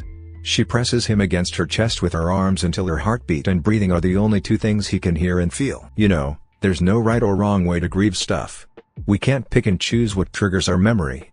If sadness was some streamlined process, people would have perfected it by now. But it's not. It's an ugly, messy process that jumps between phases on a whim. How did you survive it? She chuckles and shakes her head. I went through it. Wanna hear a secret? If you want to share. Sakura lays her cheek on the top of his head and confesses her secret into his hair. I didn't just withdraw because you looked like you needed some space. When I opened that door, I saw Sasuke standing where you were. It was only for a second, but that was enough to remember everything. Crazy, right? All those childhood dreams and girly desires to have a moment just like I had today. To come home, open the door, and see Sasuke standing there waiting for me. Every once in a while, I get these tiny reminders of what I had to let go of to save everyone else. It's nothing compared to what you've given up. For me, Sasuke was such a huge part of my life that it still stings sometimes. Seeing you there stung a little. A small layer of discontent falls over him and makes him frown. Hearing Sakura acknowledges that Sasuke still sparks strong emotions deepens his guilt. Did you ask? Shishui's words ring in the back of his mind. Itachi almost rebels against it and wants to refuse. Does he have the right to ask? Should he? Sakura, Itachi's glad his face and eyes are hidden from her view. Do you still love him? Her heartbeat skips. Sakura hums in deep thought. Do I? Not like I used to, and that's the best thing for both of us, she admits. Sasuke was an idea, a dream that lacked vision. I wanted the Sasuke I saw in my mind, not the one in front of my eyes. I wanted to change him. But I couldn't fix his pain any more than I can fix yours. It took him dying and me having hatred in my heart for a long time for me to realize what Sasuke needed from me. It wasn't the kind of love I was offering. Hatred for me? Sakura hesitates, then takes a deep breath through her nose. Yeah, he knows this already. Sakura never hid her sentiments from him in that regard. Yet, Itachi keeps pushing, hoping for a more favorable answer. Do you still hate me? There's another long pause. He tenses at thoughts that flutter by. Sakura's chakra deepens to a pitch he's not felt. She mumbles something he can't hear, then holds him tighter. Do people that hate each other hold each other? In treachery, yes. Lucky you, I'm not a traitor. She laughs a little bit. Itachi hears the change in her mood, feels the nuances in her chakra, and it reassures him. Turns out, I was very wrong about the person that you are. Then, I needed to fix the person I was becoming after Sasuke. And now? That would be two secrets. I'm not ready to give that one up yet. Well, enough about me. How are you feeling? Cheated, Itachi admits, and she laughs for real this time. How are you feeling about yourself? Still sad? Still need to cry? Itachi tries to answer her question, pushing aside his curiosity to focus on the torment from minutes ago. He finds it easier to touch Sakura in his arms. Is he sad still? Only a little. Does he need to cry? Not like before, but there's this lingering sense of dread that ramps up if he moves his face and the weight of the headband shifts against his eyes. He's still in full shinobi gear. Itachi imagines himself looking in the mirror. Although there was no ghost, the past felt like it was standing right in front of him. I think that maybe I'm afraid of starting a future because of the past, he confesses into her shirt. Itachi's grateful for the blindfold keeping the shadows in his eyes from reaching Sakura. She stays quiet, rubbing soothing circles from his head to his shoulders. Like a mother comforting a doleful child, one hand stays wrapped around his head at all times while the other caresses with fingers and nails. Soft and light touches, but the arm that holds him is firm. Itachi clings for as long as she will allow. Can I ask something? Sakura asks. Anything. Is it hard being a shinobi now? Do you despise it? He takes time to think about it. Being a shinobi is not hard. Being the only shinobi of my kind, the last Uchiha, is challenging. When I look in the mirror, I see them. They're watching me with expectation. Then they see just how great you are and how hard you've been trying. I bet if Shisui were here, he'd say they're cheering you on from beyond. They're watching for your success and not your failure. They know that if anyone could embody the will of fire and the pride of the Uchiha, it's you. Itachi almost laughs, knowing that Sakura's right. I miss them. She agrees. I know you do. I don't want to choose the wrong thing, he admits. You won't. And you didn't before. Don't let yourself believe that lie. You saved your clan's pride and kept Konoha safe. Someone else took advantage of that, but that's not your fault. That's their delusional mindset. Now you have a chance to show us that Uchiha are resilient and they love Konoha just as much as every other clan. I know you loved your family. Look at you, torn up inside because of them. You loved them so much. They know. Trust me, they know. Itachi stays quiet for a long time, listening to Sakura's confident breathing. When he's ready, he lets her go. Sakura gives him space to pull his hitate up from his eyes. She's the first thing he sees when his vision adjusts. Green eyes wide with expectation. She smiles at him, then pats his arm. Ready now? Itachi looks down at her hand and what little bit of his shinobi gear he can see. Almost. Thank you. Later that night, Itachi turns off the last of the lights downstairs. Sakura kept him company for the remainder of their day for as long as she could before needing rest. Itachi insisted she takes it, cleaning up after them and unpacking the rest of the goodies Minami gave them. Now that the night is still and his house is dark, Itachi follows the hum of serenity guiding him straight to their bed. Sakura's half buried under covers. She's sleeping. He can tell by the peaceful stillness in her chakra. It's a gentle ebb and flow and beacon in the darkness. Itachi has half a mind to activate his Sharingan to keep this moment in his memories. A silly, irrational thought, he knows. It's not as if she will disappear when he closes his eyes. He's the one that's leaving. Now that everything's slowed down, the weight of his mission rests heavily on his shoulders. He pens his gaze toward the packed bag with his mission gear. In the dark, the shiny reflectors flicker in the moonlight. He crosses the room to ensure everything he needs tomorrow is where it should be. All is where it should be, so he sits on the edge of the bed instead. Behind him, Sakura shifts a little. Her soft, sleepy grumble reminds him of why he can't sleep yet. Itachi is past the phase of overthinking about his family. She walked him through that earlier today. But they had not got around to discussing being apart from each other. Apparently, according to his restless, that is equally as important. He can't blame these ideas on Sakura because she's asleep, and he's staring into dark corners of the room, remembering the time they shared space on the sofa. Itachi's problem is that he wants to try that again because he thinks it will help him sleep. Would she understand? How would I explain? Itachi has no intention of violating her trust, but his request is quite personal. That one time seemed like a whim. His mindset was slightly different then. Sakura willingly gave up her personal space to ease his troubles. This time, he'd be the one asking. Or maybe he should go for it? Maybe they work better with whims? I should ask, or I will be up all night. Itachi glances over his shoulder. Sakura is curled on her side, facing away from him. It seems so easy to reach over and wake her up. But Itachi goes back and forth in his mind, turning away from her and then looking back again before he finally decides to try. He lays down on his side of the bed first, keeping as much physical distance as possible to show he means no harm. A feather-light touch of Sakura's bare shoulder sends a jolt to his soul. It takes all his willpower not to hold on to her right then. For as long as he can, Itachi exercises restraint, touching, nudging, and trying to get her to wake up. When it doesn't work, he whispers loud enough to be heard. Sakura. His near-silent plea makes her stir. "Itachi?" she calls, aura waking with concern. He doesn't want to lose the calmness from earlier. He doesn't want to make her worried. So Itachi reacts by keeping her from turning, easing his arm around her waist and pulling her towards him. "Itachi, sleep gone." Sakura tilts her head. In the dark, those green eyes find him. "What are you doing?" It is a good question with a simple answer that Itachi yields willingly. "Being impulsive." "You're never impulsive." "You make it easy for me." Sakura stares openly at him. Her lashes flutter. Itachi, caught in how they soften her gaze, falters in his pursuit. He's more aware of their closeness now that he sees her face. All the things that made sense before he decided to do this have Itachi shyly hiding his face against the pillow. When she giggles at his sudden reservations, it only worsens the moment. "Maybe I should ask why you're being impulsive at." She pauses to check the time. 1 in the morning? Itachi grumbles his reason into her pillowcase. "I can't sleep." "Is it the mission?" He nods, unable to see those eyes. "You need me to relax you?" She clarifies, and he nods again. One last time. Much to his surprise, Sakura accepts his explanation and closes the remaining distance until their bodies curve around each other. Itachi adjusts for better reach, enveloping her in his arms, then burying his face in her hair. He's going to miss her. Not in the way he'll miss his favorite tea or dessert. He could learn to live without those things. This is different. Desserts don't smell like fruity shampoo and lotion. They don't settle his nerves or quiet his thoughts. When Itachi closes his eyes, the world narrows to only them. Sakura lays her arm on the one around her waist. She intertwines her fingers with his, holding his hand while he holds her close.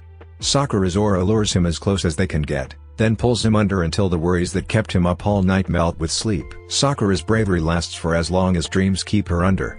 It's only when something rumbles her stomach that she unfurls like a cat, stretching her arms and legs long, that she realizes what the hell happened last night.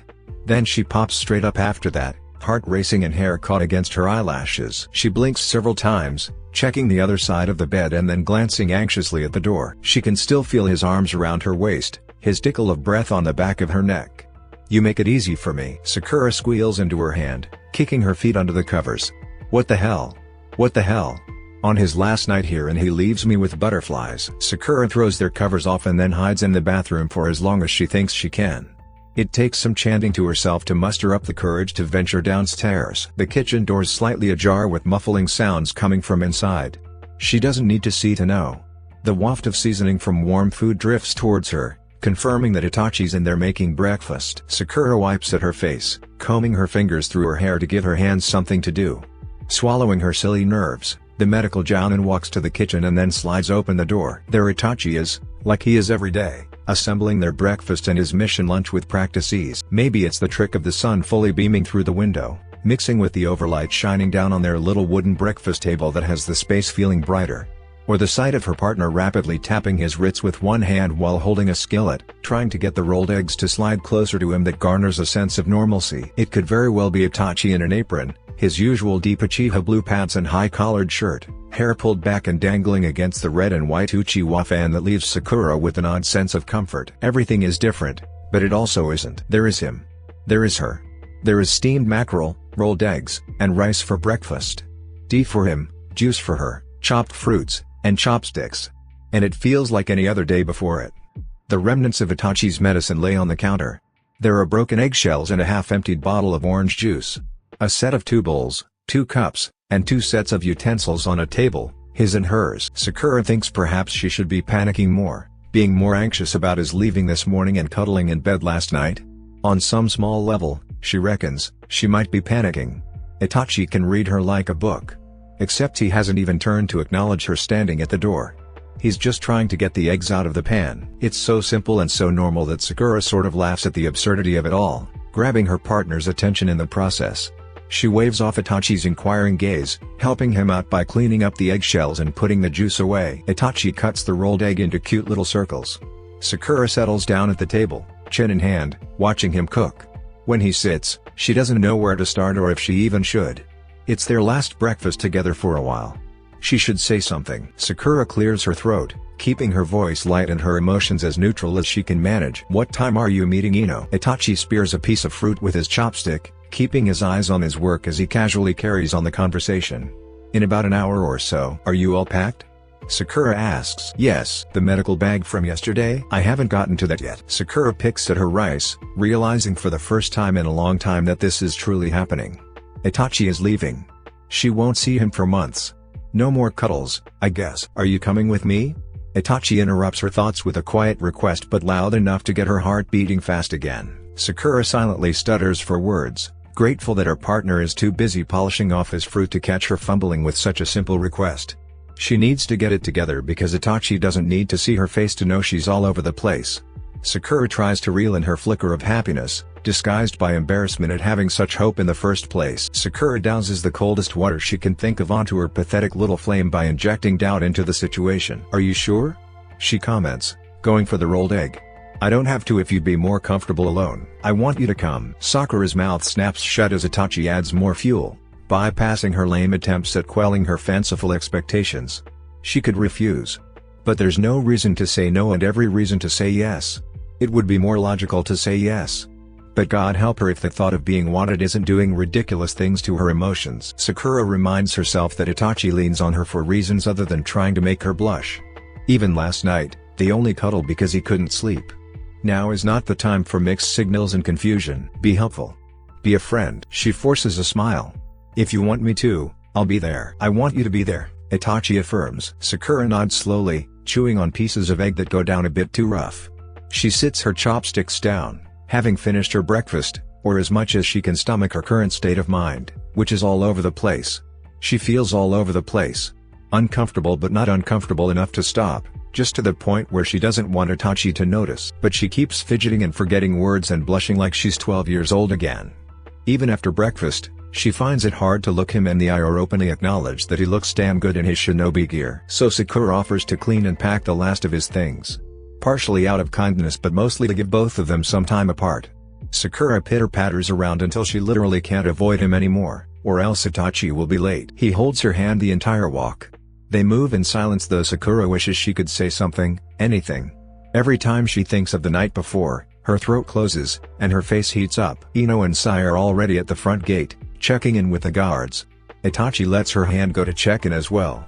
Sakura lingers near the entry, watching the exchange while holding his lunch. When all of the information passes, Itachi goes back to her. Everything okay? She asks. He nods. We're clear to leave. Okay. Sakura hesitates, looking down at her fingers gripping his wrapped bento made from the vegetables Minami packed for them. I guess I should give you this? Sakura jokes, lifting it for him to take with a tight smile. Itachi takes it from her hands and adds it to the small bag on his back. Make sure you take another shot in a few hours or if anything feels off, she adds. I will, Itachi confirms. Ino's a decent medic.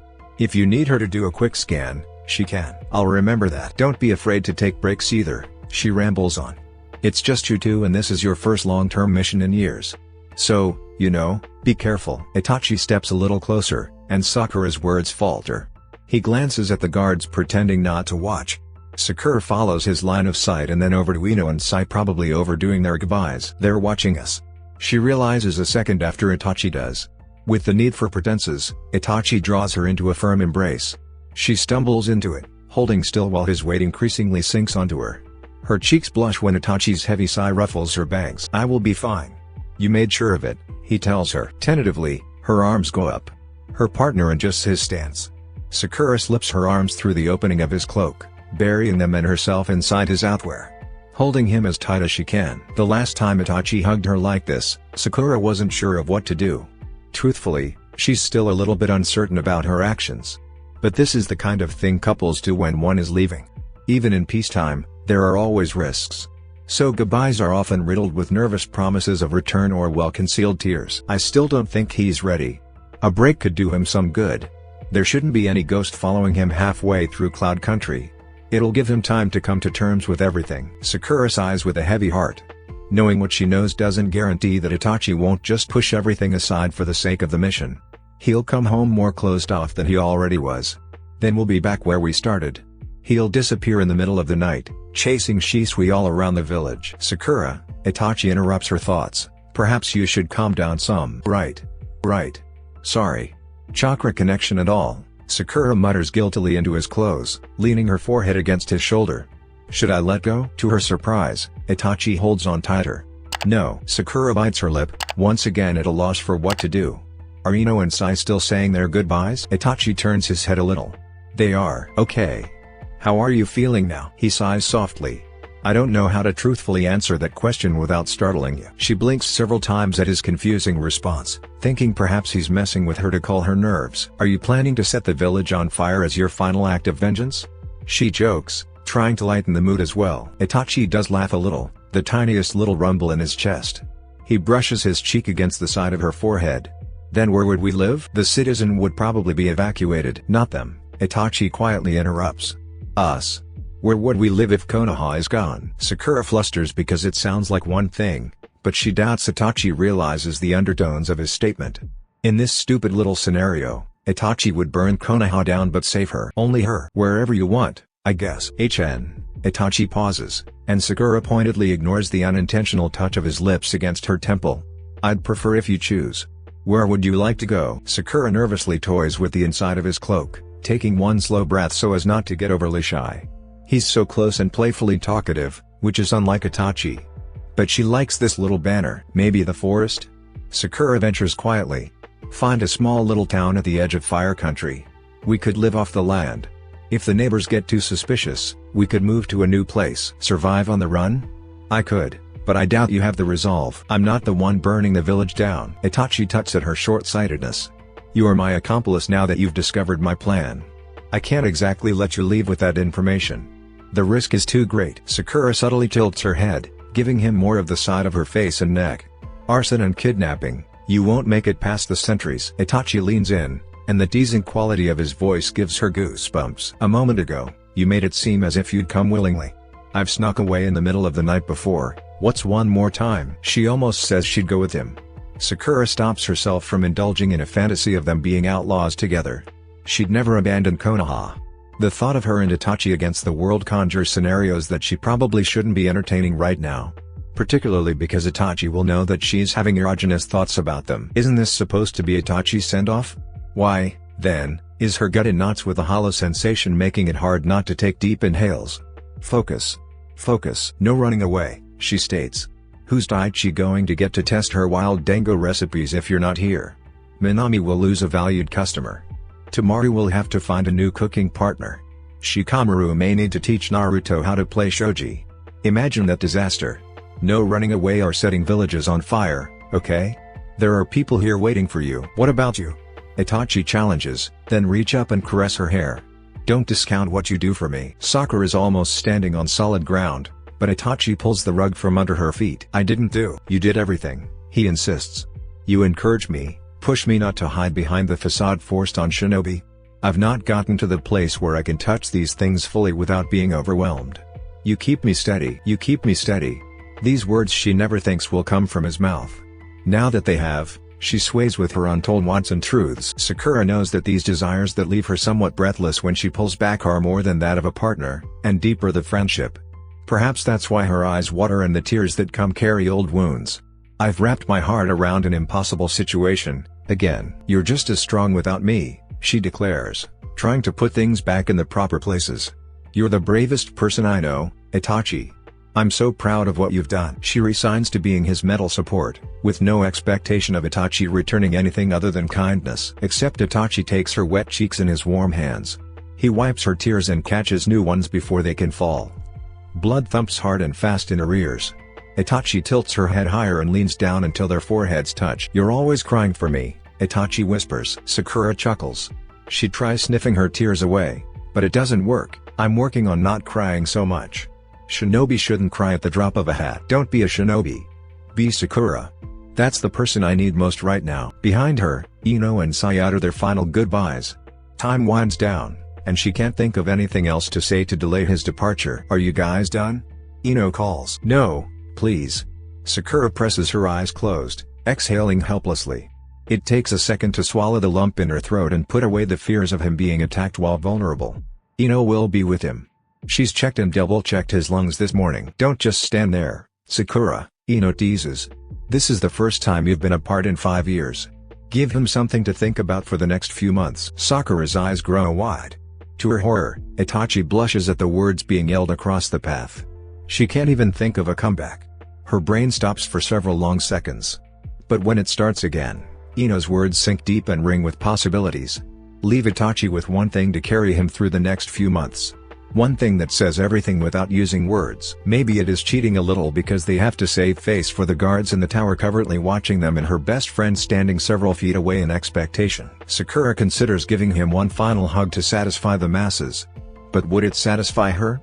She shifts her eyes towards Itachi, who's watching her closely. Something about the way he watches her gives Sakura more courage. Itachi's always jumping in, taking the lead, and saving them both. When they are in public, he almost always initiates any actions. This time, the burden lies with her. Itachi seems to sense as much. What would a wife do if she saw her husband off on a mission? You don't have to if you don't want to. Itachi reminds her. Sakura almost snorts because, really, her partner is too stupidly kind. I know that, she says. He's already so close. His face is right here. I know that, she says to herself, quiet and truthful. If Itachi is going to leave her with thoughts of being held through the night and running away together, she's going to leave him with something too. Itachi starts to make a move. His hair touches the side of her face. A sudden tension heightens her desire. She wants this. She wants to do this. The way her heart drums in her chest lets Sakura know she's going to do it. When Itachi sucks in the air with such anticipation, it makes her decision easy. Sakura pivots, a dangerously seductive tilt of her chin that brushes their lips together. Itachi tenses for several seconds, then the hand on her cheek slips to the back of her neck, tangling in her hair. It's a short kiss, feather soft and tender but wrought with as much feeling as Sakura can muster. Don't get hurt. I'll be worried. I'll miss you. He eases her worries with gentleness until their one soft kiss turns into several little ones on her lips and at the corners until Sakura smiles and giggles because it tickles. When he pulls back, Itachi's face is just as rosy as hers. Come home safe, okay? It's all she can think to say. Itachi places one final chaste kiss on her forehead. I've always come back to you. Always. If that's not enough, I still owe you a reply. Wait for me a little longer? For as long as you need, Sakura promises. Itachi lets go first. Sakura takes several steps back, remembering they are not alone. Ino eases her way up to them, all cheeky smiles. Ready, Itachi? He nods once, giving Sakura one final glance before turning his attention to the open gate. She and Sai stand side by side, watching their partners disappear into the forest. She fights against crying all over again, hiding her clenched hands behind her back. You keep me steady, Itachi said. So Sakura tries her best to be strong. Sai offers to walk her home, but Sakura chooses to go alone. Once inside, the place is unnaturally quiet. She scans all of the things that make this place home. The sofa, the coffee table, the mantle of pictures. Little knickknacks and decorations add color and liveliness. Itachi's neatly packed shoji board resting on top of one of the end tables. The remnants of breakfast and her rushing out of the house. For all the things that make this place homey, Sakura can tell that something's missing. It's not even been 30 minutes, and I miss him already. She wraps her arms around herself, drifting through the downstairs portion of their home. It's too early to start moping. Itachi made his choice. Now it's my turn to do what I can while he's gone. Despite her uncertainties, Sakura does her best to cheer up. She cleans the kitchen, putting away dishes, sweeping, and mopping until the smell of breakfast gets replaced by household cleaners. She has work in the hospital today, her first official day back on the medical floor. Honaka will be there. She remembers while walking upstairs to get changed. A wave of selfish convictions puts Sakura on the defensive. So caught in her and Itachi's moments together that Sakura forgets how all of this started. They grew closer because Itachi taught her how he would court Honoka. Is he still considering going through with it? Sakura pauses at the top of the stairs, staring at their closed bedroom door. Their bed is in that room, the same place Itachi wrapped her in his arms all night. Where he poured out his fears and failures, then confessed that she was important to him. Important how? Important enough to put the mission aside? The medical jounin groans and then pivots to lean against the wall. No fair, Sakura. Itachi was ready to do the mission as is. You're the reason Honoka became an option in the first place. She reaches up to touch her lips. Itachi gave as much as she did. Even though it wasn't a passionate kiss by any means, it felt genuine. Like Sakura merely caught him by surprise. Like this was something they did all the time. Hold each other, and talk nonsense like running away from Konoha together. It felt real. Some part of Sakura hoped they weren't pretending, while another part recognizes the responsibility associated with being with Itachi. Do I want kids now? I'd have to make the choice now because our mission only gives me a handful of months to get pregnant. 2 months of which Itachi won't even be here. My whole life would change by the end of the year. Sakura's stomach knots and she tilts her head back to stare hopelessly at the ceiling. That's so fast. I've barely wrapped my head around the fact that I have feelings for Itachi. All of this is assuming Itachi cares about me like that. He'll do it for the mission. I know that much. Would he do it because he wants to have children with me? Too much, too soon. It's too early to be thinking about kids and love. I have 2 whole months to figure myself out. She grins her back teeth, trying to tilt her thoughts in a less romantic direction. It's not as if Honoka knows. I don't need to be weird around her at work. Just, be nice. Be nice, Sakura. Having her mindset affixed in a less romantic direction, Sakura pushes off the way, opens the bedroom door, and startles at the assorted bouquet sitting on her nightstand that was not there last night. Holy shit. She checks behind her to make sure no one else is around before realizing she's home alone. Placing a hand on her chest, she inhales. Why am I nervous? It's just a bouquet. We've done this before. At some point, before they left, Itachi replaced her wilted sweet pea and chrysanthemums. He added new fern leaves and the same hydrangeas on her office desk. He even bought a new vase, clear with a pinkish tint when hit by the light.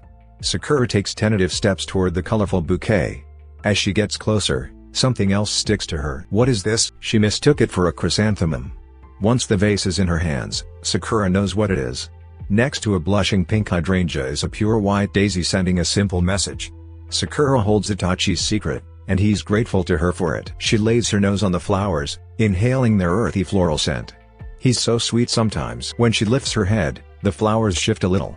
A flicker of white peeks out amongst the green stems. What? Wait. Sakura carefully digs through until she feels the petals on her finger. With a gentle tug, she pulls up 2 craftily concealed daisies. 2 secrets that have yet to be revealed. Sakura has a sneaking suspicion that one is his and the other is hers. As a gardener, what types of flowers do you think are easiest to maintain?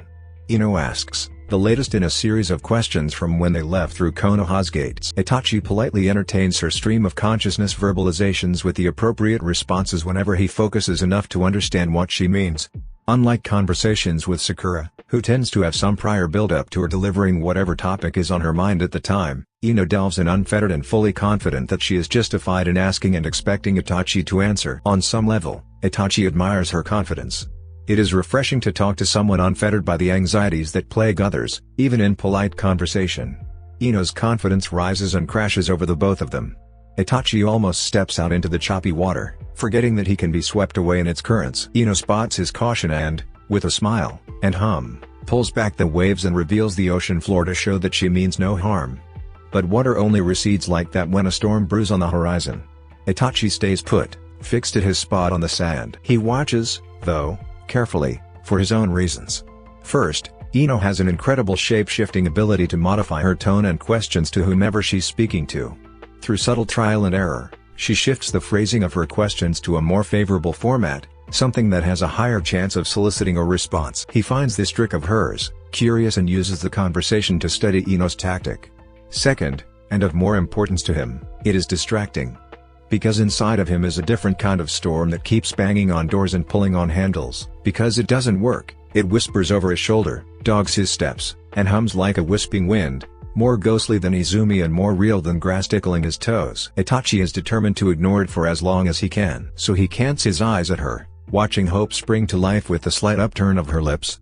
Ino's blue eyes open more, and her expression softens to one showing full attention.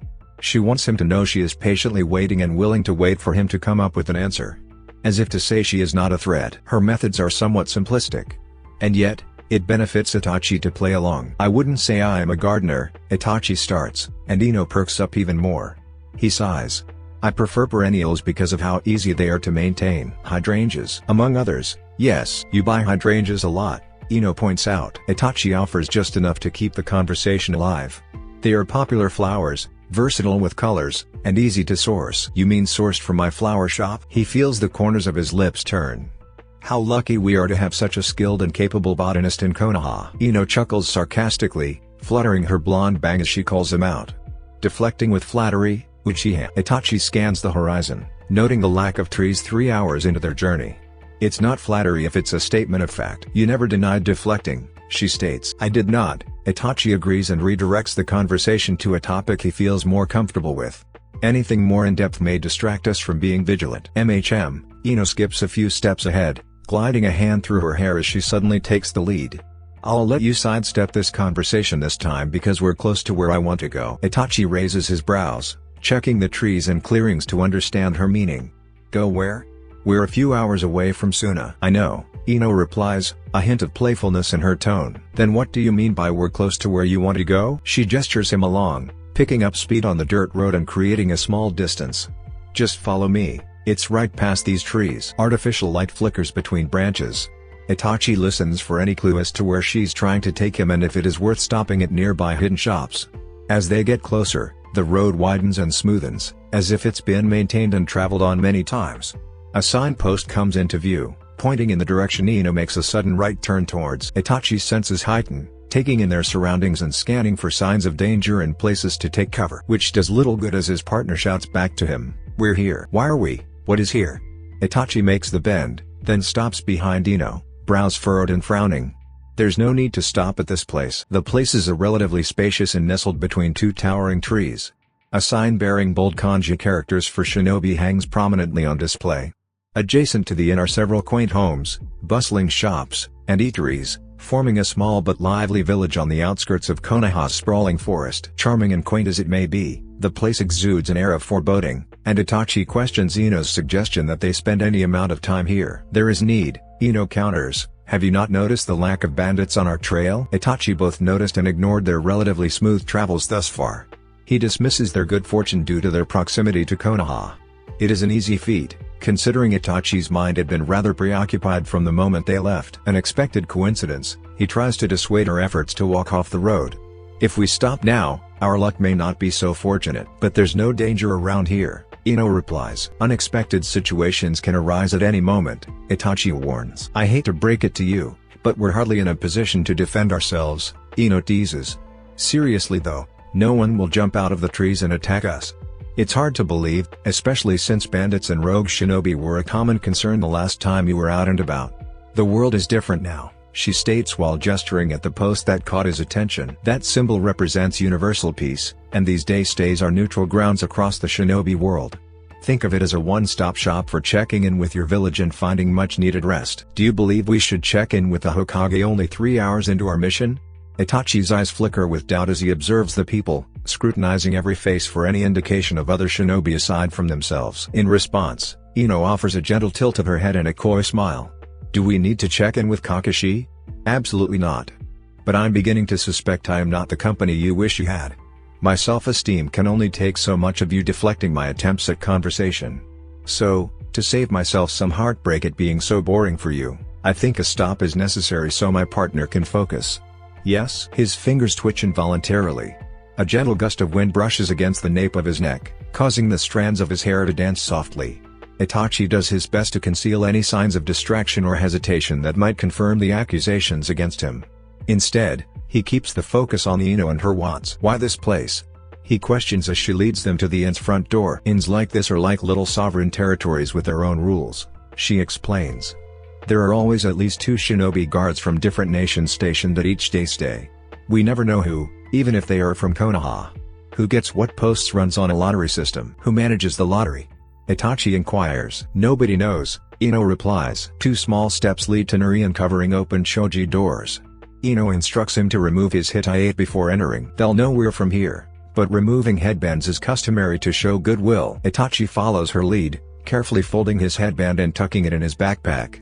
Ino puts on her best smile as she lifts the Narian. Irasuhime's. A young woman greets them upon entering. Itachi steps into the reception area, and the scent of burning incense permeates his senses. The towering ceiling, adorned with crisscrossed wooden beams, looms overhead, while the soft blue walls provide a calming ambience. Itachi's ease at the decor morphs to caution as 2 men in the waiting area pause a game of Go. Despite their lack of distinguishing clothing, their posture and demeanor leave no doubt about their profession. They are shinobi. The man's eyes flicker toward Itachi, betraying curiosity, caution, and understanding. They know precisely who Itachi is. One of the men slowly reaches into his pocket, slow, deliberate, and calculated. He retrieves a cigarette from a concealed case, his steely gaze never wavering. The other man hunches over, resting his elbows on his knees, attempting to appear nonchalant. Itachi knows better and suspects a weapon is within reaching distance. It is the same air of discontent as with those in Konoha. Itachi neither faults them for their reactions nor shies away from their stares. Instead, he strolls indifferently behind Ino to stand at her side, where the receptionist slides a clipboard their way. "Don't pay them any mind," Ino says, quietly filling out the form. "The world may have changed, but people haven't forgotten who you are. Don't worry, they'll catch up just like the rest of us did." Itachi knows better, nodding at her words while understanding the world is never that simple. The blonde flashes a warm smile at the woman politely waiting for them. "2 rooms if you have them available." "Of course," she says. "Same floor, preferably next to each other?" The young woman nods, and Itachi takes in the process as she scans the form discreetly.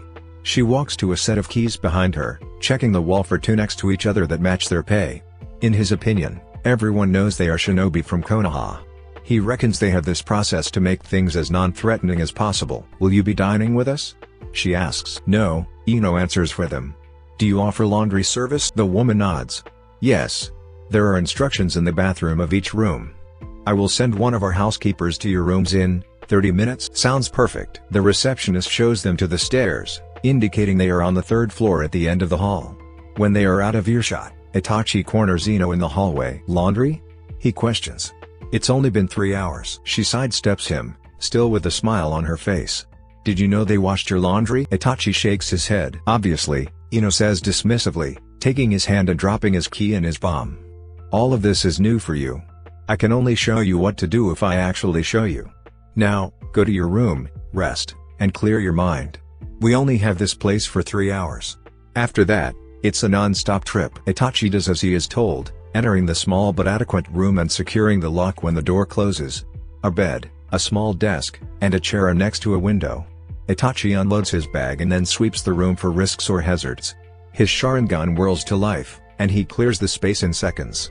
There's nothing out of the ordinary here. Even the window looks out onto the street, where Itachi has an unobstructed view of the entry and exit to the little town.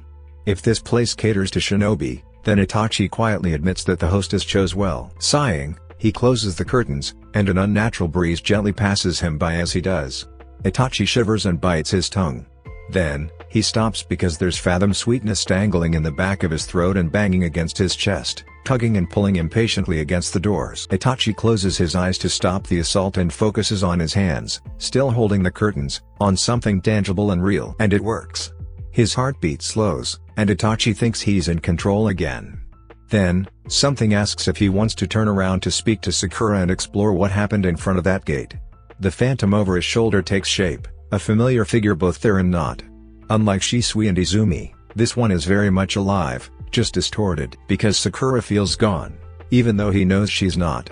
What remains is whim and shadow, demanding in its neediness yet gentle words, telling him the truth. Itachi does want to go back. He wants to feel her again. He wants to know the answer to some burning question that keeps drifting on the phantom's tongue. That is enough of that. Goosebumps speckle his shoulders, down his arms to his fingertips. Itachi shivers, pressing his eyes tighter, knowing that he is lying. It is not nearly enough. He mentally grabs for logic, reason, something. There's nothing. There is no aura, no tingles, just a knowing in the back of his mind and thoughts he keeps pressing down that desperately want to rise to the surface. Itachi grimaces, clenching his jaw at reality. I hadn't expected to be this unsettled. It's only been 3 hours, and the only thing I can think about is what I want. Pink flutters over green eyes. Itachi feels the faint touch of her lips and shudders. Itachi is lost in thought and murmurs when a series of loud, abrupt knocks jolts him out of his reverie. Instantly, his Sharingan activates, alert to the possibility of danger. As the knocking continues, a voice calls out, announcing that it's housekeeping and they're here to collect his laundry. Have I been standing here for 30 minutes? He groans in embarrassment, reaching for his complimentary robe and some semblance of control. He quickly removes his clothes and packs them to hand to the woman, who barely gives him a passing glance. The brief interaction is enough for Itachi to realize Ino is right. He is too distracted, and they need this pause for him to get himself together. So he washes his hands, feet, and face, puts on another pair of clothes, and leaves the room for fresh air. When he re-enters the lobby, the men loiter near the reception counter. As soon as they see him, their conversation with the hostess abruptly ends. The one smoking steps away from the desk and positions himself in Itachi's path. An ambush? As he takes a moment to observe his surroundings, Itachi notices several things. The previously talkative hostess suddenly becomes flustered and avoids making eye contact. He also notices the other man standing at the desks, looking at his partner and taking a casual but defensive stance. The air around them feels tense as if something is about to happen. Not an ambush, a test. Itachi considers the consequences of asking the man to let him pass. Probably not without pushback. Based on the man's physical stance and body language, Itachi strongly doubts that he would move out of the way. Uchiha, Itachi, the man says, eyes and tone vacant of anything other than the heavy accent that Itachi recognizes. He's from Iwagakure. It's not often we expect to see your face in the wild. So it will be like this? Itachi stops walking but gives the man nothing, drawing a condescending smirk. Oh, don't be shy now, he goads. The least you could do is a simple greeting. This is neutral territory, Itachi reminds him, letting him know that he knows what this is. The man laughs without humor, pursing his lips and nodding along. Yeah, it is. Neutral. No harm, no foul here. We're all just passing through. Then let me pass, Itachi counters. The man's laughter abruptly ceases. He reaches for another cigarette, lighting it skillfully, but still does not move out of Itachi's way. You know, he muses, shaking out the match before taking a long drag. My little brother once told me you have an intimidating face. I do not know your brother, Itachi states plainly. The man shakes his head with a wiry smile. Oh, but you do. You two crossed paths years ago, you and your blue buddy. He was on his first mission to the land of rivers, right over those trees there. On his journey, he came across two Akatsuki members. And one of them was you. I don't remember. You don't have to, he counters. My brother does. Said he was excited to try his skills against a bunch of rogues. The blue one reached for his sword. That went about as well as can be accepted. He woke up in a field of tea leaves. Not a scratch on him. The last thing he remembers is your face, eyes red as blood. I told him he was a fucking idiot for trying to fight the two of you on his own. He was lucky that, for whatever reason, you only resorted to genjutsu. He wanted to fight you that day or any other time you guys crossed paths again. But guess what? Itachi stays silent, watching the man puff smoke into the air. You're not going to guess? No, Itachi says. The man snorts, shaking his head. My little brother died in the war that your little brother dragged on.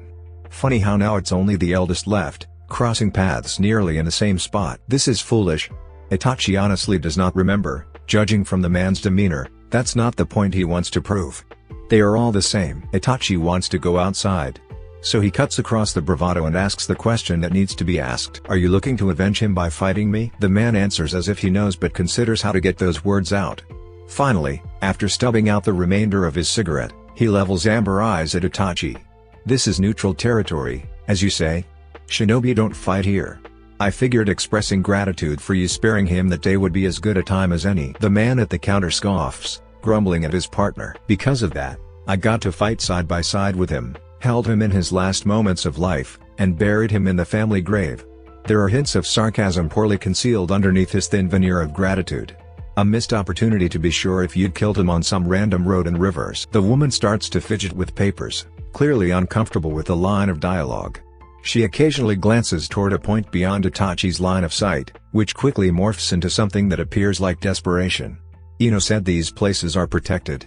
It stands to reason that she can access security in moments like this. What a way to honor his first mission by inciting an international incident. While Itachi does not expect a warm reception, he has equally less patience for putting on airs. If the man wants to confront or challenge him, Itachi would rather him do it outright than this. Unfortunately, these are things he rarely gets to choose. Only his actions matter anyway. Itachi cuts his eyes back to the man, recognizing the delicacy of the situation. With a tentative step back, he offers a respectful bow to his opponent, not for his own sake, to ease the tension for the woman and safeguard the interests of his village. Your brother seems like a brave and honorable fighter, Itachi replies. I'm sure his death saved many more lives, allowing them to see the great nations working together to foster peace. I am honored to have crossed paths with someone of such a strong, noble character. The young lady finally pipes up. There's no fighting in here. It's neutral, the man responds with a condescending sneer. We're not fighting, sweetheart. Just look at him, bowing like he hasn't killed hundreds in his lifetime, a dangerous one, him. Well, not anymore. Seems he's been tamed. Now, it's two men engaging in conversation about the great Uzumaki Naruto, a revered figure among the shinobi, and how he ended the Fourth Shinobi War with a call for peace, hoping to inspire us all to let go of our grudges. Don't worry, Tsuki. We are well aware of Konoha's rules here." His words are laced with derision. Itachi keeps his head lowered and his countenance impassive. He feels the weight of the man's gaze upon him, but he refuses to give him the satisfaction of any more of a reaction. The Iwa shinobi takes a step back, muttering something under his breath. Itachi stands up as the sound of his footsteps disappears. He turns on his heel and leaves the building without glancing back. In the open air, Itachi wanders down the sidewalk, ridding himself of negative energy. He remains alert for danger but only receives occasional glances and polite smiles. These people must not be shinobi. Itachi is sure the interactions would be similar to what they had been a moment ago. Ino swears by the peace Naruto created. But those from other villages do not share her sentiments. My crimes were excluded from the concept of peace. Or is everyone forced to follow Naruto's lead? The bubble of his little world with him and Sakura surrounded by people who cared for both of them means nothing to those who genuinely have no clue. Out here, he is Itachi of the Akatsuki. And that title carries more weight and darkness than Itachi the clan killer. Peace is such a delicate and fragile thing. Itachi understands Kakashi's motivations for sending him on this mission. What better way to practice what Naruto preaches than deploying a former rogue-turned-reformed diplomat? Damed. Itachi's ironic smirk hides a tinge of bitterness. Should I be offended at being reduced to something like a wild animal? Itachi's steps slow down as he approaches a quaint tea house, its traditional architecture calling to him like an old friend. He enters and is immediately greeted by the soothing aroma of tea leaves and the sound of soft chatter.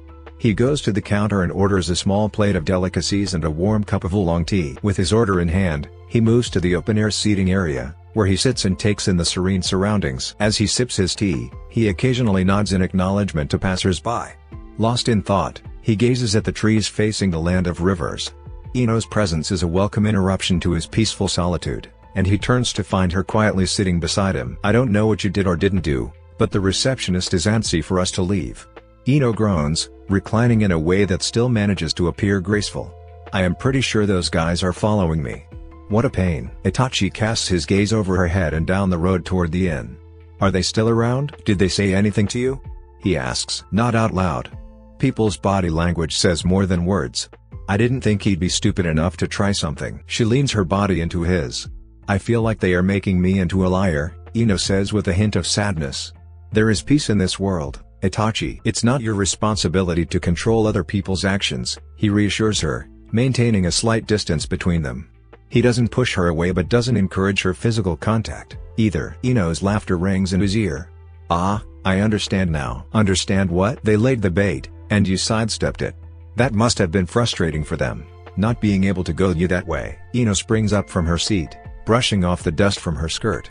"Since you seem more in control of yourself, we should get back on the road. Gaara will expect us to make it to Suna before evening. He does the most spectacular welcomes for diplomatic guests. I don't want to ruin the surprise, but trust me, you do not want to be late." "I am always in control of myself," Itachi retorts, disliking the undertones of her comment. Right, of course you are." Ino sarcastically sings his praises. "You're always in control. Just lose focus from time to time. Or other times, you're very focused, which is just eerie and unnatural." Itachi hears what she holds back, staring her down, daring her to say it. Ino arches a doubtful brow, flashes a smile, and then lets out a gentle chuckle at his expense. "You're cute when you're clueless," Ino declares, gesturing for him to come down the road back to the inn. "How is that at all relevant to what we are doing?" "In terms of the mission, it's probably not relevant. In terms of other things, I'm observing, taking in information." Itachi stops walking and calls her name. Ino does stop, sighing and turning around to face him. "What other things do you need information about that you do not already know?" Ino opens her mouth, expression frozen between a smirk and a gasp. She nods at nothing, and Itachi sees the waves rushing back towards the shore. The storm is coming, and he buries his feet in the sand before it crashes. "You are so interesting," Ino starts, and that smile of hers is as mocking as it is sincere. She uses her hands to gesture at the air and shrugs her shoulders dismissively. "Quite frankly, I enjoyed the wraparound approach you kept throwing out there. But we can talk. You seem ready to talk." "Me? You have been dancing around the topic with frivolous conversation since before we left Konoha. If you have something to say it now," Itachi demands. "You're really ready to talk." "How cute," Ino counters in whispers, cocking her head to the side. "You thought I would ask what happened with you and my best friend so you could lie to me, too?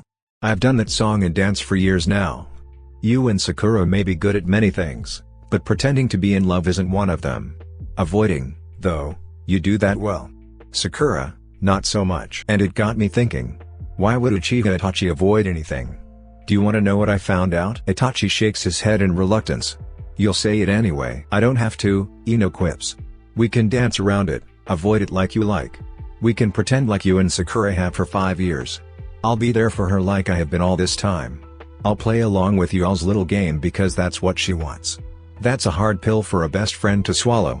I'd do it, and I have done it for Sakura's sake. It was easier to look the other way than to watch her fall apart whenever I asked the right questions. So let's pretend, Itachi.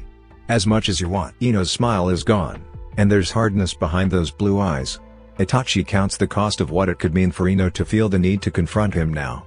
She could have cornered him any time during his and Sakura's mission. There were plenty of justifiable reasons to accuse Itachi of whatever she wanted. But Ino had not. Why now? Itachi regards the ground, thinking through as his annoyance wanes to understanding. Ino is Sakura's best friend. Knowing something was off, it must have impacted her to stand by and watch. But it still doesn't answer why she picks this time, of all times, to corner him. If you have questions about Sakura and I's relationship, Ino cuts him off. Not questions. Observations. Questions would imply I don't know what's going on. I kind of do, so, no questions, Itachi. If you know and are aware of everything, then you also know Sakura is safe with me. Define safe, Ino challenges with a scoff and a laugh. Let's not pretend she didn't come to me crying every few weeks 2 or 3 years ago. Maybe you think that's safe. From what I saw, she was miserable and barely trusted you. What you think you saw doesn't override what I know, Itachi firmly corrects. Sakura is my priority, my reason, and my motivation. Our differences and disagreements have never changed that. I intend to give her everything I promised. It is not for you to know what that means or what it looks like for us. Sakura knows. The only thing that matters to me is what she sees. Naturally, Ino says flippantly, when your marriage is fake. When the only two people who endorse your relationship are the Hokage and the future Hokage, one of whom is a lovable idiot while the other wants people to think he's a lovable idiot. If Sakura weren't your priority, it would have given everything away. One thing about observations is that you notice when people act out of character, like Kakashi overlooking his student's misery. Or Sakura lying to me. Or the man who likes to avoid things suddenly becomes interested when others can see. Do I need to continue? Do you want to keep going in circles, Itachi? Are we still pretending I am clueless and you are the doting husband? Itachi narrows his eyes, finger flexing once again at the accusation, a retort on the tip of his tongue. What does it matter if Ino doubts me? Why am I annoyed? Because I don't like it? No. Because it is wrong. She is wrong. Oh, Ino teases. Have you figured me out? Damn it. I tried to hold it for as long as I could. Her change in demeanor is almost dizzying, and Itachi mentally sways at trying to keep up. Before he can ask, Ino explains. It bothers you. Being accused of being a trash husband? Because you are wrong, Itachi adds. Ino raises a brow. Am I? Let's not forget who held your wife through the night the day after your wedding. You are not wrong in that sense, Itachi acknowledges. Sakura and I had much to learn about each other initially. Trying to be selfless, we both acted selfishly. I'm sorry you were caught in our immature understanding of what it meant to be partners. I appreciate you being there for her. However, you're mistaken. I've never pretended. Sakura has always been first in my mind. You buy her hydrangeas, Ino interjects. What? I said. Ino steps closer to him as she explains. Her firm expression mellows into an easy, good-natured smile. You buy her hydrangeas. She wears flowers in her hair. I promised my best friend that I would stop asking why. I never said anything about what. What I know is that you buy her hydrangeas, and she wears flowers in her hair. I'm not asking why you do it or what it means. I don't need to. I never needed to because I'm not stupid. However, and I mean this, if she ever stopped, you wouldn't need to worry about bandits or rogues coming after you. I'll do it myself, with a smile and a fresh manicure. Is that a threat? Itachi questions. Ino doesn't even flinch. Of the highest degree. I'll be frank, since you seem ready to stop beating around the bush. I know aspects of your relationship are just pretense. Sakura has always loved the idea of love, and she would never give that up without a cause. I also know she has a sparkle in her eyes that I used to think was dead. Now that it's back, I plan to protect it at all costs. She's my best friend, and I never want to see her crying the way I did years ago. I'm telling you, right now, don't you dare hurt her, Itachi. A surge of pride and the urge to retaliate when Ino threatens him nearly takes over. Itachi clenches his jaw, lodging the words that Sakura is his partner in the back of his throat. It takes a second too long for Itachi to latch on to reason and actually hear what Ino is trying to say. Because he, does not want Sakura to relive that pain. Although he disagrees with Ino's approach, he acknowledges that she and others care deeply for Sakura's welfare. Itachi puts aside his ego and acknowledges Ino's fears, willing to agree for Sakura's sake. I hear you, he acknowledges. I will protect her sparkle. I will keep it safe. It seems enough for her because Ino backs away and, with a sigh of contentment, adds, she likes orchids, by the way. I don't know if she ever told you that. She used to buy them all the time before you guys tied the knot. Itachi blinks twice in response, thinking of meanings and vows. Sakura telling him and him buying those were dangerous at best and inappropriate at worst. He reels his thoughts from drifting too far and imagining too much. He has a baseline in Kiss and does not need anything else. So he files Ino's tip away for another time, nodding to show her understanding. The rest of the walk happens in silence.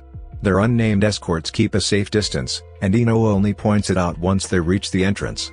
The hostess tells them their laundry is done, and 3 hours are almost up. We're gonna leave early, Ino tells her.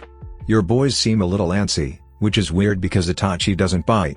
Rarely loses control of himself, this one. Her joke causes the woman to laugh nervously, and Itachi does not miss the underhanded compliment, considering their earlier discussion.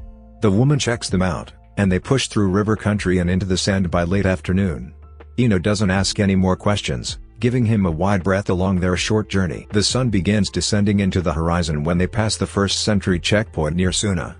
After another brisk hour of trekking through the desert and the carved paths through red clay mountains, Suna's massive walls come into view. The men know Ino by face and name, acknowledging her and Itachi's arrival without incident. Yamanaka-sama, Uchiha-sama, their shinobi escort, graciously bow to them.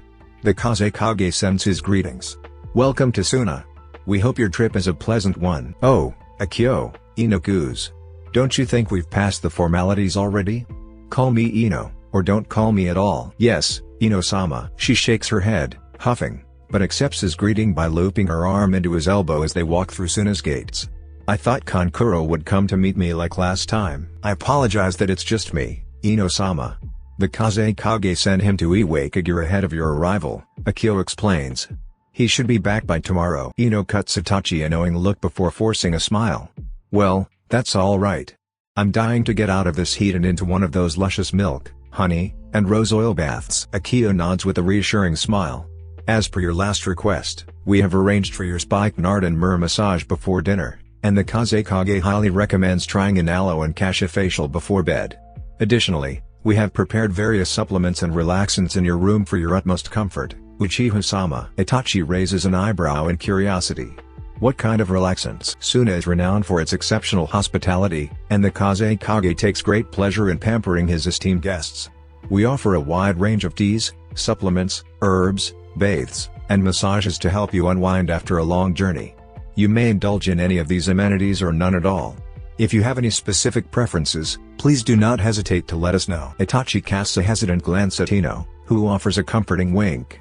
Akio, maybe just give him the standard treatment. Itachi has not experienced the opulent side of Suna before. Try not to relax him too much, or he might suspect you tried to poison him. I would never dream of it. Akio exclaims to Itachi, sounding deeply offended that Ino would even insinuate such a thing. Rest assured, Uchiha-sama, we have only the purest intentions. Ino's infectious laughter instantly relaxes the atmosphere, creating a sense of ease.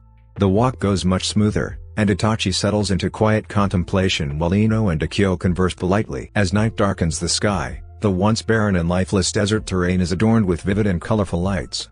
The energetic sounds of the bustling marketplace in Suna combine with the delightful sense of exotic perfumes and spices, presenting a sensory encounter that Itachi finds completely captivating.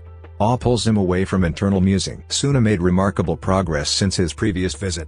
At the center lies the Kazekage's home, where Akio escorts them the whole way. Another shinobi greets them at the door. Several staff members follow close behind with scented cooling towels in hand for both to wipe their faces and hands. Fusi and Tomoya will escort your room, Uchiha-san. Akio gestures to the young man and woman in the foyer. Tomoya will then take you to the male baths to freshen up. Ino-sama, you know your escorts and are familiar with our welcome procedures. I'll inform the Kazekage of your arrival. Dinner will be in 2 hours. Please enjoy yourselves in the meantime. Once Akio steps back, Tomoya immediately offers to take Itachi's belongings. In contrast, Fusey points him toward his room on the opposite side of the foyer where Ino's headed. Your room is on the second level, Tomoya explains. Fusey will acquaint you with the amenities while I arrange your bath. The Kazekage typically offers our male guests a warm bath with ash and olive oil soap. We have other options as well. Salted baths, for example, are suitable for sore muscles. Women prefer milk, but some men have been known to indulge. It's good for moisturizing the skin. We will fragrance it with oils of your choice. A regular warm bath will be fine, Itachi answers. Tomoya nods. This way, then. Tomoya gracefully guides Fusey and Itachi up a brief flight of stairs leading to a room at the far end of the hallway. With a courteous gesture, he invites them to enter first. The room is remarkably spacious, yet it exudes coziness. Itachi recognizes the familiar scent that lingers near Tamari, with its distinctively aromatic fragrance perfuming the air. The room's focal point is undoubtedly the bed, covered in deep purple and red lines that dominate the center of the space. A sheer net envelops the entire structure, dividing the room into two sections. Tomoya brings Itachi's bag to an ottoman at the foot of the bed. I will take my leave. Fusey, if you would, please. Fusey, who has been reserved thus far, offers a genial smile to Itachi and directs his attention to a small bathroom beside the dresser. With a gentle wave, she invites him to take a peek inside. You will find a variety of soaps and creams at your disposal, she informs him pleasantly. The weather here can be quite harsh and dry. Please use whatever you like to counter the elements. As a courtesy from the Kazekage, robes and nightwear are tucked away in the dresser for your convenience. Would you like me to arrange a massage for you before dinner? She inquires kindly. That won't be necessary, thank you, he responds with a respectful nod. Very well, Uchiha-sama. Fusey escorts him to the small table near the bed. As Akio-sama may have previously informed you, we pride ourselves on possessing a diverse range of items to assist in calming your spirit. Our collection includes various herbal teas, each arranged in order of potency for your convenience. The more ornate jars have stronger effects. She picks up a small elliptical royal blue jar with a gold lid. If you've never had Suna's tea, I recommend this one. It is relatively mild sweet and infuses the air with notes of honey. It has little sedative properties but may uplift your mood. Would you like to smell? Itachi holds his hand up to stop her from removing the lid. Do you have anything that does not have mood-altering effects? Fusey smiles and nods. Of course. We also offer green and white teas. Lastly, we possess a selection of alcoholic beverages, although it is advised not to drink until after dinner. Shall we continue with the tour? Itachi gestures for her to continue. Fusey brings him to the other side of the room, with a lush bright red and gold rug and scattered pillows near a large window overlooking the city. If drinks are not your thing, you may prefer our assortment of herbs. Fusey kneels and pulls a strange contraption from behind the curtains and three color-coded boxes. This device will help you smoke the herbs in the brown box. You can also burn the ones in the green box over the heater or on the incense tray near the nightstand. There are instructions inside each box regarding amounts and their effects. This colorful box can be heated or smoked. The only difference is that it is fruitier. I'll leave these here to consume at your leisure. The last thing to note is the net around the bed. We try our best to keep the sand out of the room. Sometimes, strong winds will blow it inside anyway. The net offers extra protection while you sleep. I understand, Itachi acknowledges and offers his hand to help Fusey to her feet. I'll be here if you change your mind or need help setting anything up. I'll let Tomoya know you're ready for that bath now. She bows deeply and leaves Itachi to explore the rest of the room alone. He paces and unhooks the fastenings on his cloak, hanging it on a hook near the door. There's a desk against the front wall. Itachi pulls out the chair and sits. Not 10 minutes later, Tomoya escorts him to the private bathhouse steaming with essential oils and foreign soaps. A large open window cools the place with the night air and shines starlight over the water. Itachi is the only person here and relishes the quiet, sinking low in the water and closing his eyes to wash off the overwhelming day. There's so much to think about, but he quiets his mind and allows himself to drift with the gentle ebbs and flow of the water. There's no rush here. Itachi takes his time cleaning and dressing in the attire Gaara left for him. He reunites with Ino as Tomoya directs him toward the dining hall. She wiggles her brows playfully at him. So, did you try the tea? I did not, Itachi remarks, and she pouts. Not even one? I'd rather be sober when I meet with the Kazekage. It's not like Gaara's expecting anything from you tonight. All of the diplomacy talks will happen tomorrow. Indulge a little. I took a bath, Itachi informs her. Ino scoffs and gasps out a laugh. Okay, mister. That's something, at least. Just know Gaara's gonna ask. I will tell him the same thing I told you, Itachi says without missing a beat. Look at you, so serious. So in control. I've always found it interesting that someone as disciplined as you could succumb to the charms of your doctor. Ino teases, tapping her chin with a mischievous glint in her eyes. I guess everybody has a weakness. Who knew Uchiha Itachi would lose his decorum for a woman? Dinner is through here, Tomoya announces, opening the door for them. Ino claps her hands happily, walking ahead and beyond Itachi's reprimand. I can smell it already. Do you know what's on the menu? It is always a surprise, Ino-sama, Tomoya answers. Ino smiles like she knows this already. Then I'm ready to be surprised. Dinner holds several more guests than Itachi anticipated. A semicircle table with about 12 seats curves around an open floor and speaker podium. Gaara sits in the middle of the crowd. At the same time, Tomoya guides him and Ino to the right and left of Gaara, respectively. Several people are moving in and out of the room, floating around them with drinks, food, and samples of things. Tamari tells me you're a fan of Suna's cuisine and spices, the Kazekage comments, a hint of competitiveness lurking behind his kind smile. Hopefully, you will enjoy it just as much in its most authentic form. I am sure I will, Kazekage-sama. He likes the wine, Ino boldly claims. I've seen him and Tamari share an entire bottle.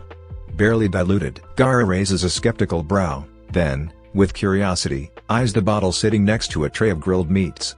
I will keep that in mind. A server fills Itachi's glass, and out of courtesy, he accepts. Ino raises her glass, a sly smirk on her face while toasting the air and drinking. Once the drinking starts, the room buzzes with the jovial vibe that alcohol brings. Itachi refuses after 2 glasses, politely indicating he wants to enjoy the food. Gaara is quick to respond to his unspoken desire to remain sober. Bring more water. Itachi traveled a long way. The young man instructs, even if Itachi does not need the excuse. The water flows, and soon, so do the speeches. Itachi understands why the speaking platform rests in the middle of the room. Men jump up, merry and flushed, praising their Kazekage for paving the bridge Naruto built. They thank Itachi for ending the war. They speak about Sasuke without saying his name, showing respect while clouded by a drunken hazily. They praise Ino's beauty as a woman and as a florist. She drinks it up and more wine as well. Itachi thinks the speeches will wear them out, but no. The men break out in a native song that Itachi does not follow. Before he finishes the last dessert, someone starts a dance and pulls him from his seat. Uchiha-sama is all the man yells, all smiles and white teeth. He throws his arms around Itachi's shoulders. Another man joins on the other side. Itachi is uncomfortable with being pushed and shoved about in a wave of men who expect him to know what he's doing. He apologizes when he bumps into someone. They pat him on the back, laughing loud and hard. You're doing it wrong if someone doesn't fall over. Itachi hears Ino's cheers. From his peripheral vision, he sees Gaara clapping. Kakashi tells him that the Kazekage is a gracious host and welcomes his guest generously. At this moment, Itachi is a diplomat, not a shinobi. While he trips over his feet and pillow cushions in disarray on the floor, Itachi lets this wave carry him. He keeps up with the men as best he can and dances until too many of them lose balance. Gaara makes a toast to Suna and Konoha. Itachi does have another glass of wine for that. It is the last of the night, feeling well into the morning. We'll meet in the Kazekage Dome in the morning after breakfast, Gaara explains to them. Told ya. Ino slurs under her breath, bumping elbows with Itachi, who ignores her. It gets cold in the desert at night, he continues. Try your best to stay warm tonight. Ask your attendees for whatever you need. Itachi bows graciously out of respect. Thank you for your generosity, Kazekage-sama. We'll keep that in mind. Walk me to my room. Ino grabs Gaara's arm, waving Itachi off. We'll see you in the morning. And try the tea and the purple. He refuses, partially because he is wine but primarily because of Fusi's explanation. As he opens the door to his quarters, a calming fragrance wafts towards him, emanating from an oil lamp Fusi must have lit during his arrival dinner. His windows are also opened, chilling the room and cooling the heat from several burners. Itachi follows the sound of shifting sands carried by the wind that sweeps through the village. The crescent moon casts ethereal blue light through passing clouds, illuminating dunes and mud brick homes. Itachi stands there while admiring Suna's desolate yet captivating beautiful landscape. There are no trees, no greenery, no rushing waters from waterfalls. There is tranquility in Suna's stillness. Itachi finds himself staring at the blackness of the horizon, a vacant chill through his body at the vast expanse of the world, and how, in the grander scheme of the universe, he is just as unknown as a speck of sand.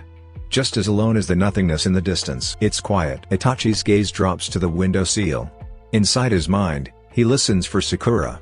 When he does, the shadow hovers over him teasingly, filling his thoughts with dull memories. Maybe it's a side effect of the jutsu that he feels so discouraged about being out of touch with her. But Itachi cannot dismiss the gnawing in his gut that longs for connection. He exhales through his nose, a furlough sigh as he closes the window.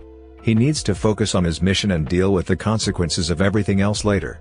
Itachi changes into something more comfortable and dims the lights of his guest room. As he meanders to the bed, something moves in the corner of his eye. He jerks his head up, scanning the room, but his mind tells him better. Sakura? The thought sets his pulse alight. It's impossible, he knows. But something is clinging to him, barely at the edges of his consciousness. It's not an enemy because it doesn't feel real. But he feels it, floating along, drifting about, brushing against the locked doors of his mental control. It's both inside and outside of him. Itachi holds completely still, trying to catch it, but it flutters away the minute he focuses on it too long. He rubs the space between his eyes, exhausted. I am losing my mind. Itachi crawls over and under cool cotton covers to try to sleep, hoping it will give him solace and the means to find balance again. Laying on his back, he sinks into the bed. He drapes an arm over his eyes, exhausted from the day and everything it brings, feeling the hazy effects of alcohol behind his eyelids. The aroma from the oil lamp tickles his nose. Itachi shifts his attention to the earthy fragrance, inhaling deeply, letting it fill his lungs. One breath after another, and he sinks further. The bed slowly molds to his body, with smooth sheets caressing his skin. His body jerks involuntarily, legs twitching and shifting as he hides his face in his elbow. When sleep comes, Itachi rolls over to delicate fingers, gracefully tracing a path down his arm and wrapping around his wrist. If he looks closely, there's really nothing there. Yet, he understands when she brings his hand to her face and rests it against her cheek. He tries to ignore it, run from it, and dance around it. But even in his dream, Itachi gives into it.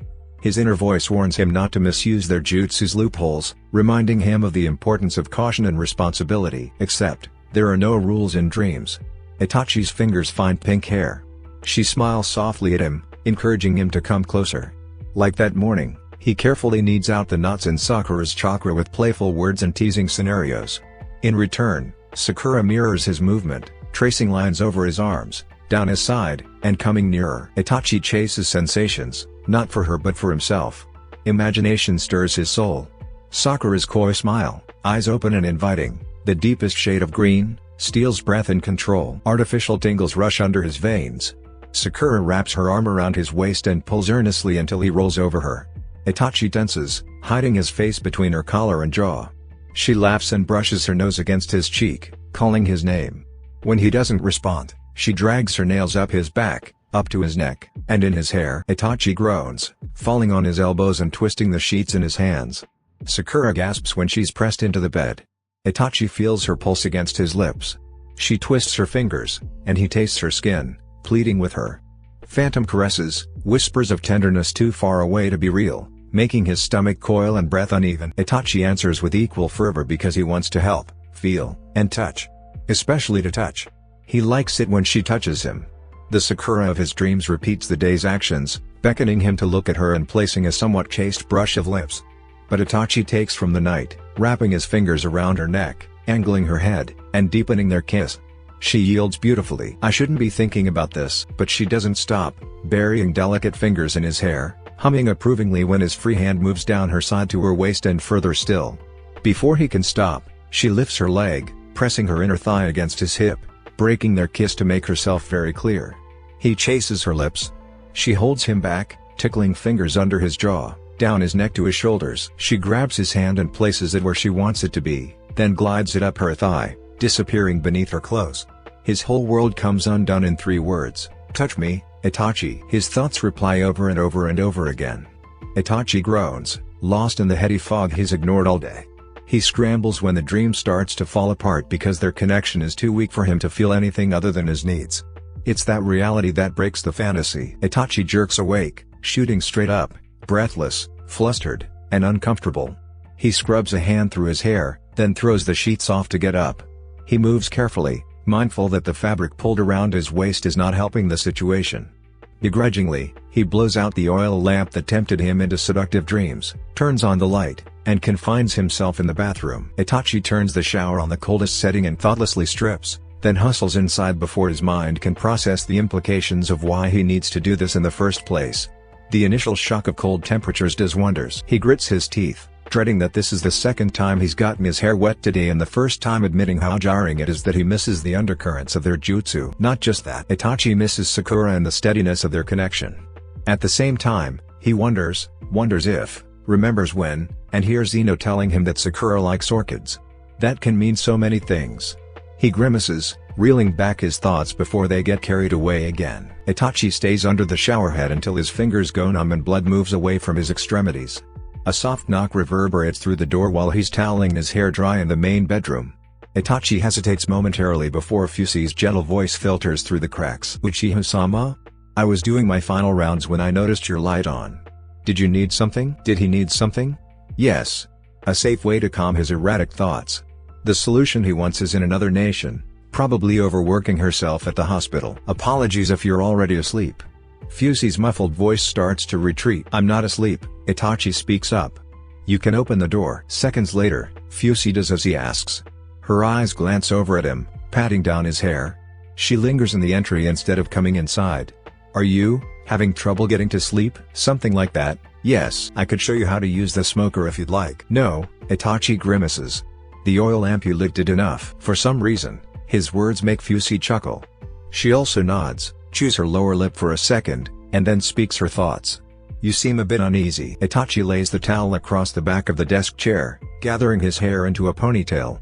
"Have I done something to give you the impression that I am uneasy here?" Fusi turns her small smile toward the hall. "Well, yes. As your attendant, it's my job to notice these things." "Is this your first mission to Suna?" "No," he curtly responds, pulling the last of his hair through. "I've never seen you here before." Fusi counters. "It's been a long time since I've been on a mission outside of Konoha," he supplies, taking a seat on the ottoman at the foot of the bed. "I doubt you would have been old enough to recognize me from my last visit." "Oh, I see. That must be why you're tense." Fusi nods, apparently pleased with his admission. She comes inside, halfway closing the door behind her. "I think I would have remembered your face if you'd come to see the Kazekage. You have a memorable face." "It's not the reason," Itachi corrects, annoyed that even a civilian notices he's out of sorts. Equally, he does not want nor does he need her company. "I'm not tense. Did you need something?" "Did you?" Fusi walks right up to him, then settles down on her knees so she's slightly below eye level. "My guest is uneasy and extremely polite. The girls will not let me live it down if I don't try to assure you have everything you need before leaving you alone. So, Uchiha-sama, do you need anything before turning in for the night?" "I may not be able to get the exact thing, but I'm sure I can find something close." "Please, get up." "Please answer the questions." Itachi sighs. Fusi smiles more. "Something close, to Sakura?" Itachi's eyes drift in thought. "There is nothing close to her here. I cannot be there. This connection of ours has spoiled me." He frowns at the reality of the truth. Itachi relied heavily on those tingles and touches. Without them, the world seems off, and the ghost of something clings to him. Itachi glumly brushes his bangs away from his eyes. Fusi watches with patient expectation, and it bothers him that they are not leveled. "I don't need anything, Fusi." She tuts at him. "Shinobi tend to come in 3 varieties. You strike me as the closed-off, serious type. I applaud your professionalism and hope that your character will recognize mine. I am your attendant for as long as you are here. I am a professional. That's why I know you have thoughts. I can see them. Not because you're a terrible shinobi, but because I am excellent at my job. So, tell me, what does Itachi-sama really need?" "What I need is my wife, who is miles away," Itachi says bluntly, standing and offering his hand to help her up. Fusi takes it gracefully. Then she smiles. "You're married?" Itachi nods, taking his hand back as he answers her. "It will be 5 years." "Your wife is fortunate." He disagrees. "Her being lucky implies that she gets the privilege of having me when it is quite the opposite. I get the privilege of having her. It is not one I take for granted." Fusi rocks on her heels, still with a grin on her face. "Then let me congratulate you on being the luckiest man in Suna. It must have been hard to leave someone so fantastic." She has no idea. Itachi hums at the thought in his attendant's lingering presence. He is sure she is waiting for a directive. He will give her a task if she is so eager for something to do. "Do you know if the sentries take issue with bird summons in Suna's airspace?" "I'm not sure what you mean." "I need to send a message," Itachi clarifies. Fusi's face lights up with understanding. "Ah, okay. We have birds that deliver messages. I can talk to the handlers in the morning." "Not in the morning," Itachi gently cuts her off and explains. "I need to send the message tonight. It would help me to relax if I could send it tonight." If you can, please let the Kazekage know that one of my crow summons will send a message to Konoha. Fusey nods eagerly. I can do that. Anything else? Itachi pauses, entertaining sillier thoughts. Do you grow camellias here? I'm sure I can find some in the greenhouses. Do you need them now? Itachi blinks in surprise. It was a random thought, but perhaps. Yes. A pink one, if you can find it. I'll try my best, Uchiha-sama. Fusey steps back, and with a low bow, she leaves him to consider what he will say. Itachi tugs his ponytail to release his restless energy. Should I say anything at all? Tell her about the shadows and whispers. The flower should be enough. Sakura will understand, he is sure. But the gesture lacks all the truths buzzing through his mind right now. There are a lot, too many. Each has its implications that, if he takes a second to assess them all, will tell a story he is not ready to fully explore. Not that he does not want to at all, just in small steps where he can make them all make sense. For now, he eyes his bag with conflicting thoughts. Itachi knows he does not just miss her. He wants to talk to her. He wants to know if the whispers tickle her ears and if shadows are playing tricks behind her eyes. He wants to be near her. He wants many things that cloud his judgment, making deciding what to say much harder. Itachi grumbles to himself, rubs his temple, and tries to focus. One kiss has him out of sorts and uncovering areas he's kept under control. He has done well over the 2 lifetimes with beating back urges. He was not like his comrades in Konoha or his partners in the Akatsuki, who needed to find ways of fulfillment. Itachi could live without human proclivities, partially because he had little desire. Desire? Do I desire her? Itachi hears the question leave his lips and the contents of his dream answer back. He shakes thoughts away to concentrate his chakra on hand signs. Itachi remembers how, without needing the scroll to summon one of his crows. It takes mere seconds. From the familiar pop of smoke, one of his crows flutters around the room and lands on his shoulders. Hello, old friend. Itachi greets. The crow coos, shaking its feathers, and twitches its head as a greeting. I need you to send a message to Sakura, he explains while walking to his bag. If you don't remember what she looks like, follow the residuals of my chakra to her home. The crow jumps onto his bag and peeks at it, familiarizing itself with the scent. Itachi watches with intrigue as the summons he's used his entire life reacclimates itself to what Itachi is like. It peeks and probs, fluttering about and sticking its face in the craves of his bag. Crows do not have a keen sense of smell like dogs. They do possess an excellent memory. While his summons cannot identify nuances, it will remember what is essential, enough to get the job done. As the Uchiha gazes curiously on, an idea strikes. Because he, too, has been around Sakura for a long time. But these newly discovered penchants require acclimation. Itachi does not know himself in this way. Delicate prodding is in order. I will have to take my time, Itachi reasons. When Fusey returns with a cluster of pink camellias, Itachi has his note ready. It's cold here, colder than there. Sleeping like this is proving surprisingly difficult for me. I hope you are faring better. You're too far to tell. Please, be well. Itachi tucks the pink camellia into the sleeves of the storage scroll, then seals and shrinks it small enough to attach to his crow's leg. How long will it take? Fusey inquiries. A few hours at most, half the time it took me to get here. That's late. What if she's sleeping? Itachi considers this as he stands near the window, the crow standing on the seal awaiting his directive. He will not leave until his mission is done. If something happens to him, I'll know. Fusey rests her chin on her knuckles, observing Itachi give the order. It takes flight, blending in with the darkness as it disappears into the sky. She might not get it until morning, though. That's fine. His attendant hums. I think it'll be nice waking up to flowers. Itachi acknowledges her words, knowing better. He's breaking all protocols by sending camellias mere hours after leaving home. Most men wait a full day, at least. But this entire process has subverted traditions. So the Uchiha closes the shutters on the windows with little regret in his soul. Because it pleased him to subvert traditions this time, Itachi has not done something to please him for a long time. Did you ask? Shisui had said. No, Itachi thinks, but I will. In the morning, Ino is hungover. Gaara changes the plans a bit to let her sleep. He takes Itachi to the greenhouse instead. Did your message make it to Konoha? Gaara asks as they pass by a desert rose. He nods to the Kazekage, keenly aware of the storage scroll in his pocket that arrived minutes before he left his quarters to meet this morning. It did, thank you. Gaara stops near vines curling against a lattice fence and rubs his fingers along moist ivy. When Tamari comes, she also sends messages back upon arrival. If that is the case and you need to send or receive another tonight, the airspace is open for your summons. Itachi does not answer regarding himself. He thinks of the tiny weight in his pants pocket. Instead, He pivots the conversation while staying on topic. When was Tamari's last visit? Gaara starts the narrative in their leisurely stroll through the misty greenhouse. Itachi engages the entire time, tuning out the occasion flicker amidst the greenery. When a guard calls the Kazekage away for a private conversation, Itachi checks the reply to his secret dialogue. In delicate handwriting, squeezed tight with camellia petals taped against the edges, Sakura offers him relief. I couldn't sleep either. Seems like we're keeping each other awake for the same reason. I thought something happened. Couldn't put my finger on it. It's really quiet here now. I don't actually like it. I'm banging pots around to liven the mood. One is chipped now. Sorry. The shadows brush against his skin and lay its head on his shoulder. Itachi listens to the faint cadence that gets under his clothes and deep down to some place he can never truly reach. The sound isn't actual words. It's contentment and loneliness mingling together. He can't say with certainty that it's Sakura. There's nothing physically there. But unlike Shisui and Izumi, it does not dissipate. In the middle of the night, Sakura wearily turns onto her side. The low hum of the heating once kept her company but now contributes to the myriad of things keeping her awake. It's too hot. It's too quiet. She shuffles her feet until one leg sticks out from under the covers, hoping to cool off just a little. Satisfied with this mild modification, Sakura closes her eyes and tries to sleep.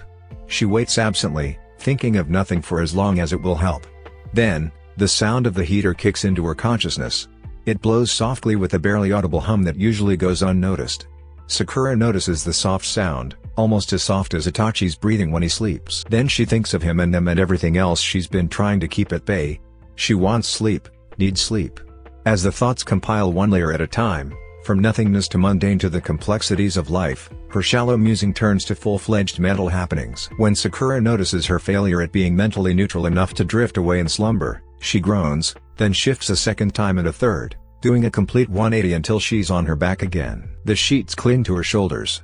Her heartbeat won't stop elevating at random times with chaotic ruminations and wild speculations. She turns back on her side, hiding her leg under the cover. It was too hot, but having one body part uncovered only amplified her anxiety. Which makes no sense because who will snatch her by the leg at this hour? Ghost? Maybe? Sakura rolls her eyes at the maliciousness towards herself. She isn't the one that's usually being haunted here. Or she wasn't at first, but there's definitely something leaving cold sweats down her neck now. Sakura bites her cheek and forces her eyes to shut, dismissing scenarios and possibilities that try to run amok. It really is too hot. She pulls the covers down to her waist, letting what little air filtering through the window cool her arms. Come on. I know it's already late. I just want at least 2 hours. Give me 2 hours. She throws her arms out wide, and the width of the bed, the space at her side drops reality into her chest. Sakura struggles to inhale, opening her eyes to watch the ceiling. It's been a week since he left, and Sakura still struggles. She bites her lip, giving in and giving up. The medical jounin rolls on her side. In the dark, she grabs Itachi's pillow. It still smells like him, and she buries her face in it and wraps as much of her body around the cushion, trying to imagine that it's him. It's a poor substitute, but it's all she has. She squeezes it just as hard as she squeezes her eyes, holding ultimately still with a shaky exhale in hopes of lowering her heart rate. A few long inhales ease some stress and get her lightheaded enough to feel woozy. That's it. Now relax. Just keep relaxing, and you're gonna sleep soon. Several rhythmic taps on the window jerk Sakura awake. Slightly disoriented and utterly confused, she uncurls herself from around Itachi's pillow and sits up. What the hell was that? She waits, listening to see if perhaps she'd imagined the sound. When nothing happens, Sakura throws herself back under the covers and pulls his pillow close to her chest again. Seconds later, taps turn to loud rapping followed by equally loud and familiar caws. Is it? The medic stumbles to her feet, racing to the window. Because it's been a week since she sent her little message, thinking perhaps Itachi just wanted her to know he made it to Suna. Sakura waited for days, then resolved to leave it alone. Itachi is on a mission, and he might miss her in theory or their connection. She wished and hoped that maybe it was just her. But when nothing came, Sakura felt her confidence slip. But there's rapping on her window now. Sakura throws open the curtains, breathless and nervous. The bird flies inside, landing on Itachi's pillow and clicking its beak. It shakes and lifts one of his legs, revealing a small tube fastened close to its feathers. It repeats the action, clicking and shuffling over the pillow before extending its leg for her. Cautiously, Sakura unclasps the small item and holds it to the lamplight. With shaking hands, she unrolls it, and a cluster of sweet peas falls out and settles gently onto the bedspread. Sakura purses her lips and stares until her eyes water, barely daring to breathe. The crow nudges her insistently, urging her to read the message, trying to get her to focus. Right. Taking a deep breath, Sakura clears her throat, wipes her eyes, and scans Itachi's elegant calligraphy. Please refrain from destroying things. I need to complete this dynamic, changing taste vow of yours. Or did you forget that you requested home-cooked meals, takeout, chocolate, and chips? Has Minami made deliveries? Her meals shouldn't require you to do anything but heat it up. To your statement, I also don't like it. It makes you sad and puts my pots in danger. Sakura bursts into laughter, gently lowering herself onto the edge of their bed. Itachi's crow summons waddles closer, then makes itself comfortable in her lap. She smiles at it and gives the bird an affectionate pat on the head. You did a great job, she says before shifting her focus to the message it brought her. She rereads the scroll, remembering their conversation. Itachi called her dynamic. At the time, Sakura took it as an insult. But then he cooked her food because she'd made her expectations clear. Itachi adjusted, as he often does. She did not mean for that to be the case. But hearing Itachi's concern from miles away makes her smile. Minami did make her delivery yesterday. It made Sakura tear up, mainly because Itachi thought of her, partially because of laughter at his blatant distrust of her ability to feed herself properly. Sakura idly pets his summons, forgetting that she needs to sleep as she tries to think of something witty. Green eyes read and reread the line of him, also not liking the quiet of being away from her. I guess our connection isn't as strong with us being so far apart. Still feels off. Sakura chews it over, trying to make sense of it. Is it just because I miss him? I miss him a lot, almost like a part of me left too. It is that part that makes her most concerned. I should talk to Shisho about it. If anyone will know, it's her. For now, she reaches into her side table drawer. The crow makes his perch on her shoulder. Sakura unfurrows a longer piece of storage scroll paper and grabs a pen. If we're being technical, Minami is feeding me. She'd make a great wife. Her food is delicious. Maybe I'll give a full bouquet to her and see what happens. I'm not really sad. Feels like I'm missing something or going crazy. Maybe both. Updates? Oji-san told me I was failing in my duties by not updating him. You're making me look bad by keeping secrets. A full bouquet? Now, I am curious. What's inside? There were minor complications and misunderstandings in Amiga Core. Things are fine now, but I am a few days behind. Let Oji-san know I have the thing he asked for. I will be on the move by the time you get this. I think I've taken what you are missing. Describe it for me. Ferns, violets, columbines, irises, sweet alyssum, tulips, definitely sweet peas, chrysanthemums, blue hyacinths, hydrangeas, lilies, peonies. Forget-me-nots for good luck, daisies for obvious reasons, and others that I can't say because this is for Minami. Remember, I can't describe it other than feeling missing. What do you notice? Daichi says to tell you business is slow. She's exaggerating. I went yesterday, and everything was fine. I even ate your favorite. A shadow that isn't a ghost. Subtle but insistent. Restless at night. Not like the others. Reminds me of you. That is more than 15, by the way. Minami is creative. I am sure she will find ways to fulfill whatever vow you give her. Are you teasing now? I have been starved for days. The tea house will be my first stop when I return. Has my traveling partner made it back? When Ino stops Sakura just before she enters Kakashi's office with a cheeky grin and a twinkle in her eyes, Sakura knows something is up. As Sakura makes her way toward Kakashi's office, Ino suddenly appears before her with a sly grin and a twinkle in her eyes that sparkles in the light. Special delivery for Mrs. Uchiha. Her best friend leans in close, all conspiratorially, and presents Sakura with a vibrant bouquet of violets. I'm not sure what violets mean in Uchiha talk, but if it's the same, your husband is a cheeky bastard, and very thoughtful. Curiosity piqued, Sakura takes them. You couldn't wait until after my meeting? I mean, I could have. But this seemed like an urgent thing. Maybe I scared him with what I said? Ino, Sakura warns. Her friend plays innocent. What? I hate when you call me like that. What did you tell him? Sakura demands. Nothing that didn't need to be said. Same thing I told you. That I've seen enough to know. I know you well enough to tell. Both of you are so cute when you're clueless. Ino reveals with a knowing smile. Sakura's ears and neck burn bright pink. She ignores Ino to look at the new addition to her flower collection. I am going to need another vase. A card dangles from the silk ribbon tied around it as she holds it up. Sakura lifts it to read. She has been your greatest ally. If you need anything in my absence, please go to her. Ino tries to peek over her shoulder, but Sakura swats her away. Move, Ino pig. If I'm going to carry secret messages, I should at least get a peek. That wouldn't make it a secret if you know. Aren't best friends supposed to tell each other their secrets? I told you about that time when Sai tried to. Sakura slaps a hand over her friend's mouth and whispers through gritted teeth. This is why I don't tell you anything. Ino rolls her eyes dramatically and licks Sakura's hand to make her move. I wasn't going to say it, Ino tells her. Keep your little love note private. For the official record, I would like to add that I was the one here from the beginning. So when you and Itachi finally have babies, I better not hear it from Shikamaru or Tamari because you told them first. I get first dibs on all ultrasound photos, baby shower planning, and clothes buying. Best friend status belongs to me. Got it? Sakura does not know where to start, what to correct, or if she needs to. She blushes and stutters, unable to hold her gaze.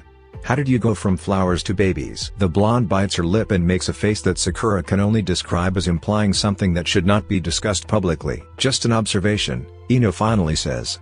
Off to your meeting now. Ino shoos her away, and Sakura nearly panics at having to meet the Hokage with flowers in her hand. But she can't exactly give it to Ino because she left.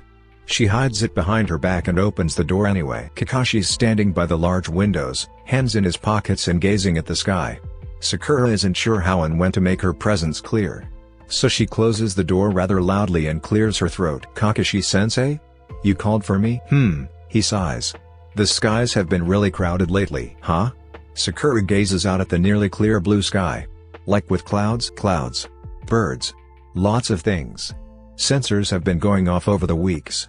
Strange, don't you think? Kakashi turns his head to her, eyes crinkled in a playful smile. Sakura clenches the flowers behind her back. I guess? She squeaks, clears her throat, and cries again. I'm not really familiar with the alert systems. Is that what this meeting is about? Yes.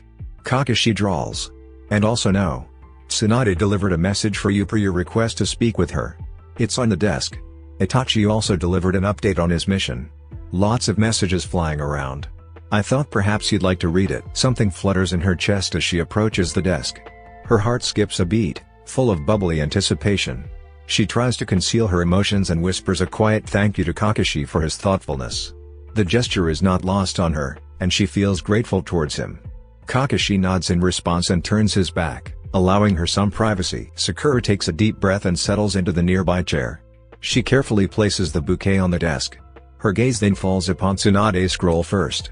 She carefully unrolls the missive, reading quietly while Kakashi watches out the window. Sakura Shisho is expected to return by the end of the week.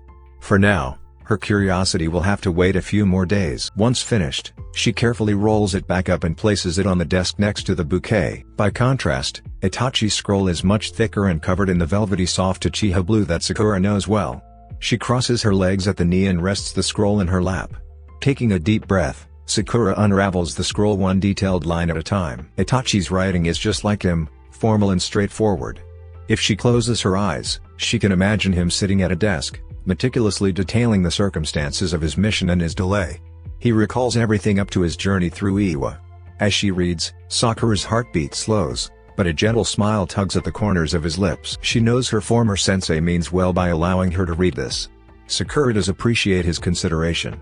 But, reading this only reminds her of the letters in a small chest on her bedside table, where Itachi lets his guard down with playful quips and kind teasing, revealing his more vulnerable and intimate side only to her. Sakura finishes reading the missive, her eyes shining with contentment as she looks up to meet Kakashi's curious gaze. You seem happy, he points out, his tone inquisitive. Sakura nods, her smile widening. I'm happy that he's doing well, she replies, feeling satisfied. Kakashi's gaze shifts to the bouquet sitting on the table beside her. And the flowers? He asks. Sakura picks up the bouquet, twirling it in her fingers. I'm happy about these too, she says, hiding them from his view. Sakura stands at the front door of her house, holding it open and glaring into the darkness. Tsunade had promised to come 2 weeks ago, yet here she is, arriving several days later in the middle of the night. The moon looms high above them, casting shadows across the ground, emphasizing how late it is. Sakura glances up. Tsunade does as well, almost as though she expects an explanation for her tardiness to come falling out of the clouds. Beautiful night, Tsunade muses. Sakura gestures between them. You were supposed to be here weeks ago. Her former mentor nods slowly, an unrepentant smirk on her face. I got held up. Shizune already told me you went to a gambling town, lost everything and had to hustle money to make it back to Konoha. Tsunade doesn't even try to deny it, doubling down on her point. I just said I got held up, Sakura. I came straight here the minute my feet hit Konoha's soil. Kakashi doesn't even know I'm here. You could have waited until morning, Sakura says, unimpressed. Unfazed by her former students' discontent, Tsunade responds, I'm close enough to it. With a sigh, Sakura gestures for Tsunade to come inside, knowing they have something important to discuss. As Tsunade enters the living room, she looks around and remarks, you know, I haven't been inside your house without Itachi being here. Actually, I don't think I've been inside since the day you moved in. I didn't really have a reason to invite people over. She brings out some drinks and glasses for them, knowing Tsunade's preferences, and they settle into the sofa. You had a terrible habit of locking yourself in your lab for days at a time, Tsunade remarks and chugs the sake with a satisfied smack of her lips. Good juice. Can we not? She asks, taking her time with her drink and hoping to steer the conversation away from her past mistakes. I didn't call you here to tease me about how my mission started. Oh, come on, you're serious, Tsunade pouts. I wasn't trying to poke fun at you necessarily. I did bring it up for a reason. You're more forthcoming with your duties now. Sending me missives to talk, advocating on Itachi's behalf, treating his wounds, among other things, shows me you're taking this more seriously. You're not hiding in your lab anymore. Did you notice that? A feeling of unease turns Sakura's drink sour at Tsunade's words. It is a backhanded compliment, and Sakura is unsure whether she wants to reveal the answer to the implied question. She thinks back to the small ornate box beside her bedside, where she keeps the letters that Itachi has sent her. There's a growing collection of dried flower petals that she has been preserving to put in a different box. Itachi had told her to go to Ino if she needed anything, but Sakura had not had the chance. Ino, however, kept coming to her. She would bring hydrangeas, sweet peas, lilies, tulips, or sweet alyssum, seemingly at random. Ino would bring flowers before Itachi could send her letters, and it had Sakura wondering what happened on the first leg of their mission, or if Ino figured out something that she didn't. That layer of doubt has Sakura leaning more towards the possibility of Ino being the mastermind behind her impressive flora collection rather than Itachi attempting to court her. She squeezes her glass, poking the inside of her cheek with her tongue as that sinking uncertainty reared its ugly head again. They had practiced like this before. They were mission partners, so it's reasonable that he would want to keep her informed about his whereabouts. She had even given him messages with flowers in her hair before, so it's not like this kind of communication is unprecedented. Yet, Sakura can't shake off the feeling that this is not that. It doesn't feel like that. Or maybe she doesn't want it to be because they kissed. I am not going to sit here and go in circles again. Despite her words, Sakura does just that. Forgetting for the moment that she is not alone. Until a finger nearly misses her forehead by millimeters. Sakura flinches, catching the glint in her former mentor's eyes as she leans into her space. When did she move? You awake now? Tsunade asks with a mix of concern and amusement. I thought I lost you for a minute. Your eyes started crossing, and I was ready to do an emergency medical procedure. By hitting me in the face? She questions with a hint of annoyance. You came back to reality, Tsunade chuckles.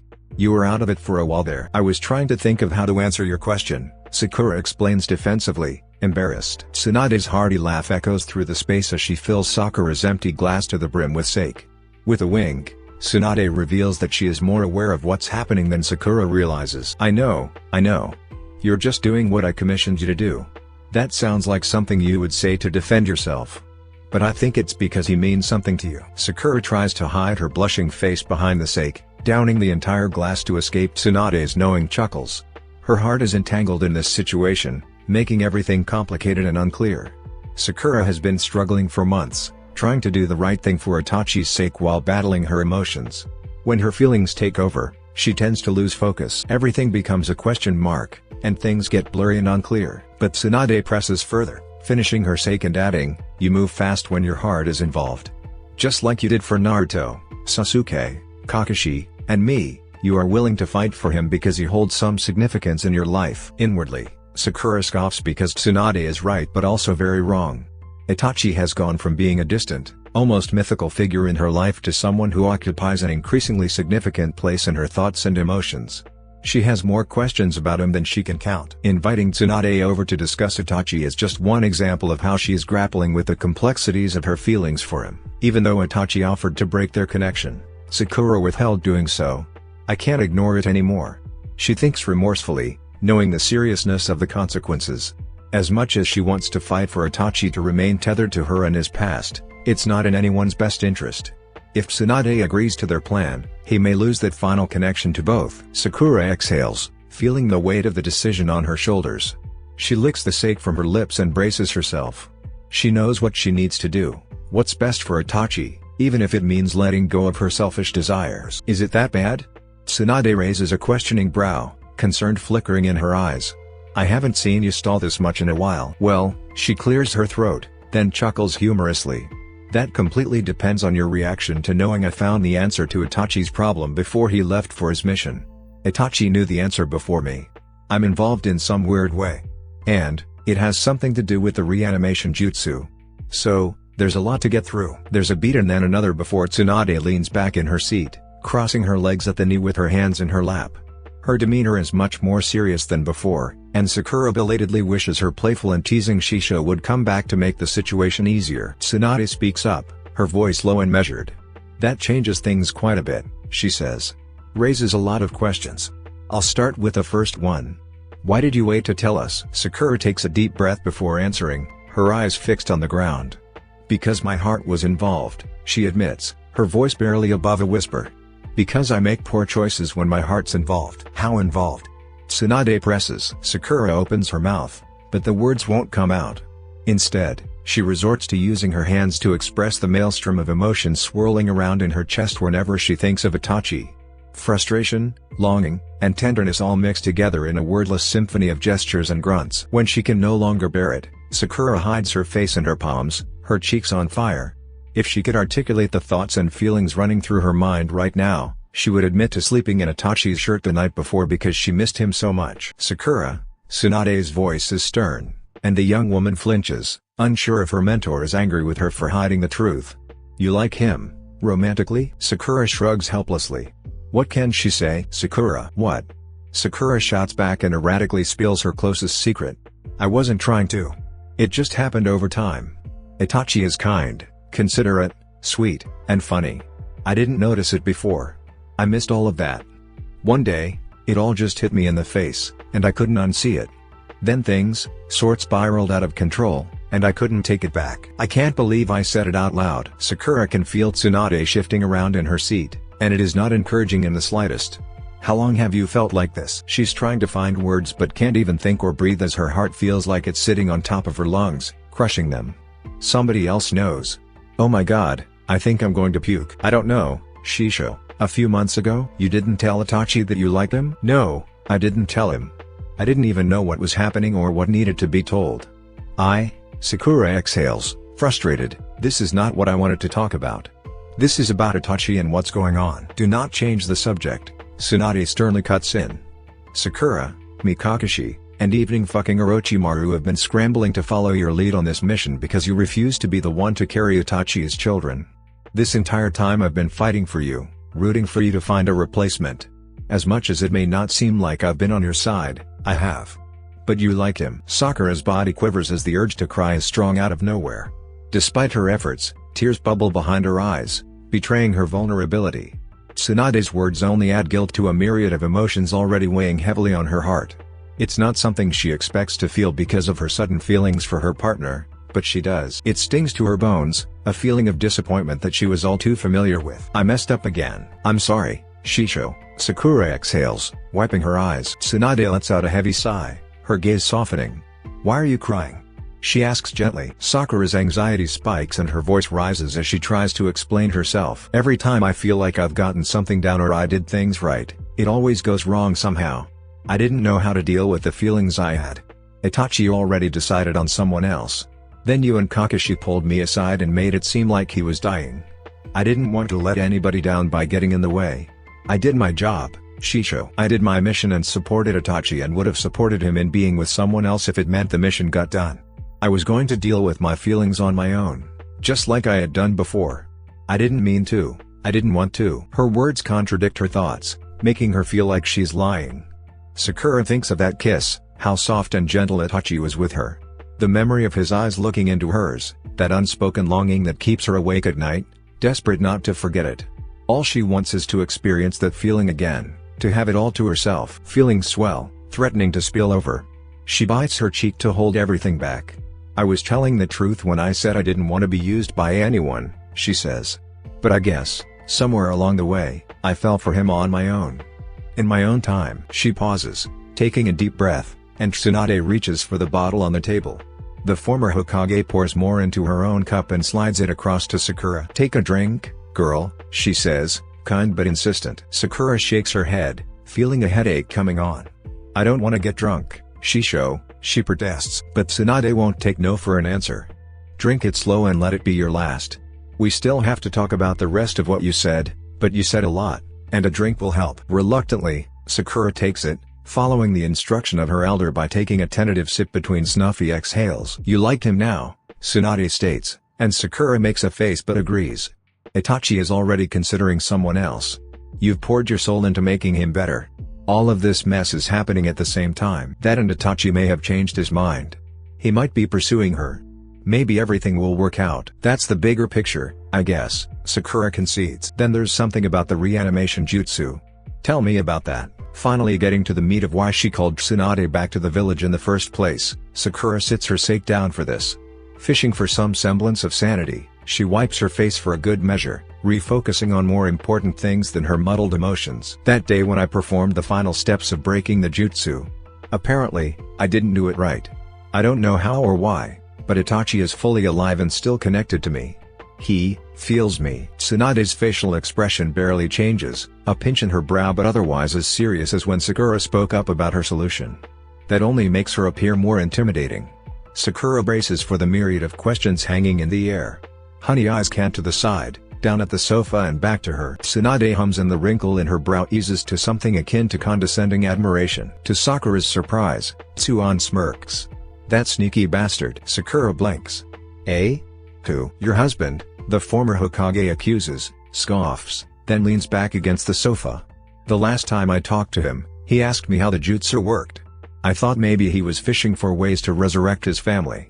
He gave me the answer right under my nose, and I missed it." "He did?" "Oh, he did. He made it seem like it was something with you and stopping the ghost. I couldn't quite figure out the connection, so I took it to Orochimaru. He was also confused as to how your existence just stopped whatever supernatural force kept popping up." "Wait, what?" Sakura interjects. "He never told me anything about stopping the ghost." Tsunade rolls her eyes and shakes her head. "I wouldn't feed too much into that. I think it was Itachi's way of getting around being forthcoming. Maybe you do keep the ghost away. But now, I highly doubt it's the way he explained it and more the conclusion I came to after doing some digging." "When did you find out?" Sakura stammers, her voice betraying her effort to regain composure after hearing Tsunade's emphasis on the relationship between her and Itachi. After a brief pause, she continues, "It was a few days after that meeting when we had a fight and he opened up about everything. It's not normal though. I can't control him with it, but he feels somewhat compelled to act on my behalf. Itachi has an ability to sense my emotions and physical sensations, and he calls it tingling." Tsunade's face furrows with confusion as she tries to understand what she hears. "What exactly is he feeling that tingles? Is it your chakra? And what does he mean when he says he can feel you?" Sakura nods, pointing to her chest. "It's like he's sensing how I'm feeling or what I'm thinking. He can't read my mind, but he experiences a series of sensations, like pushes and pulls. Negative emotions feel sharp and cause him to retreat, while positive emotions feel warm and draw him in. He says the sensations are more intense when I'm specifically thinking about him." "That's so bizarre and invasive. He's been able to do that the entire time?" "I guess. I don't think he was conscious of it, though." "Well, that's convenient," Tsunade opines. Sakura quickly latches onto the underlying doubt. "You think he's lying?" Her former mentor rubs the side of her head. "Not really. He probably tried to find the answer on his own. Uchiha seem to always want to solve their problems the long, arduous, lonely way. I wouldn't be surprised if he tested the theory over and over until he was sure. That also means he experimented with it without telling you until he was sure." Tsunade pauses, eyeing Sakura for a moment before continuing. "That's the part that's not okay with me. He can sense your moods, emotions, and thoughts. It is the most subtle invasion of privacy." Sakura thought the same at the time. Hearing someone else say it out loud brings back that sense of being used. Even if Itachi's intentions were pure, he still played on her without her knowledge. She was never okay with that and said as much when they talked about it. "Itachi knew that was wrong," Sakura calmly explains. Despite the truth of Tsunade's observation, Sakura knows more and leans on that to come to Itachi's defense. "He apologized and offered to go far away so I had privacy. Apparently, the sign gets weaker with distance. I was the one who told him to stay. The moment he found out what the issue was and that it was connected to the jutsu, Itachi was ready to fix it so I wouldn't be uncomfortable. He actually emphasized that the most. He could resist the urge to listen to the push and pull. I was vulnerable here. Even if it meant not being able to see the ghost again, Itachi was willing and ready to sever the connection. Sakura hesitates mid-sentence, not because she has run out of words, but because Tsunade is staring at her with a peculiar expression on her face. The older woman's eyes are slightly widened, and her eyebrows are raised, but the curve of her lips is neither a smirk nor a frown. Sakura tries to make sense of this reaction. It feels as if puzzle pieces have finally come together, but she is unsure if it's what her former mentor expected or if it's something entirely different. The uncertainty in Tsunade's expression triggers a deep fight-or-flight response in the young medic, causing her to replay her words, searching for what she might have said that was either wrong or right. "Why did you stop?" Tsunade breaks the silence, her eyes still trained on Sakura. Sakura points to herself. "Why are you looking at me like that?" "Nostalgia," she confesses, her smile now more recognizable. "I keep reminding myself that you're not 13 years old anymore. Not that it's a bad thing. I just see it. You're not some delusional child with a crush." "How?" Sakura asks, making a face at the unexpected turn of events. "I mean, no, I'm not delusional. I know what I did, why I did it, and the consequences were bearable for me at the time." "Exactly," Tsunade exclaims. "That's what I mean. Now, tell me more about it." When Tsunade crosses her legs at the knee and presses her elbows into the back cushion of her sofa, it gives the air of girl talk rather than a mission update. Maybe because they both have had some sake, it loosens the tensions in her lips. Sakura mirrors her Shisho's poster and gives as much detail about where she and Itachi stand as she feels comfortable. By the time she'd laid out her reasons, thoughts, observations, and conclusion, she and Tsunade had snacks on the table and a plan on how to proceed. Tsunade rubs her eyes and stifles a yawn as she speaks. "I'll need to consult with Kakashi since he's the current Hokage, but there's no guarantee he'll agree with my approach. However, I believe I can persuade him to trust you enough to make the right decision. I'll provide you with the necessary materials to fix the jutsu, but whether you and Itachi choose to do so is entirely up to you. And if you do, you'll have to bear the consequences. It's possible that Itachi might love you back, which could work in our favor." Sakura turns sharply and whispers, "I never said I loved him." Tsunade shrugs playfully. "You didn't? Maybe I just assumed then." "No, you definitely did," Sakura insists. Tsunade gives her a knowing look and stands up from the couch. "By the way, while considering your options, I should mention that the success rate of a perfectly executed reversal jutsu is high. Itachi's chances of living longer will increase significantly. This means that your current mission of securing Itachi's future will change. You won't have to worry as much about him dying early, and there'll be less pressure to have children right away. Just something to think about. Food for thought, my ass." Sakura thinks while seeing the former Hokage off. "That's a huge incentive to break the connection outright.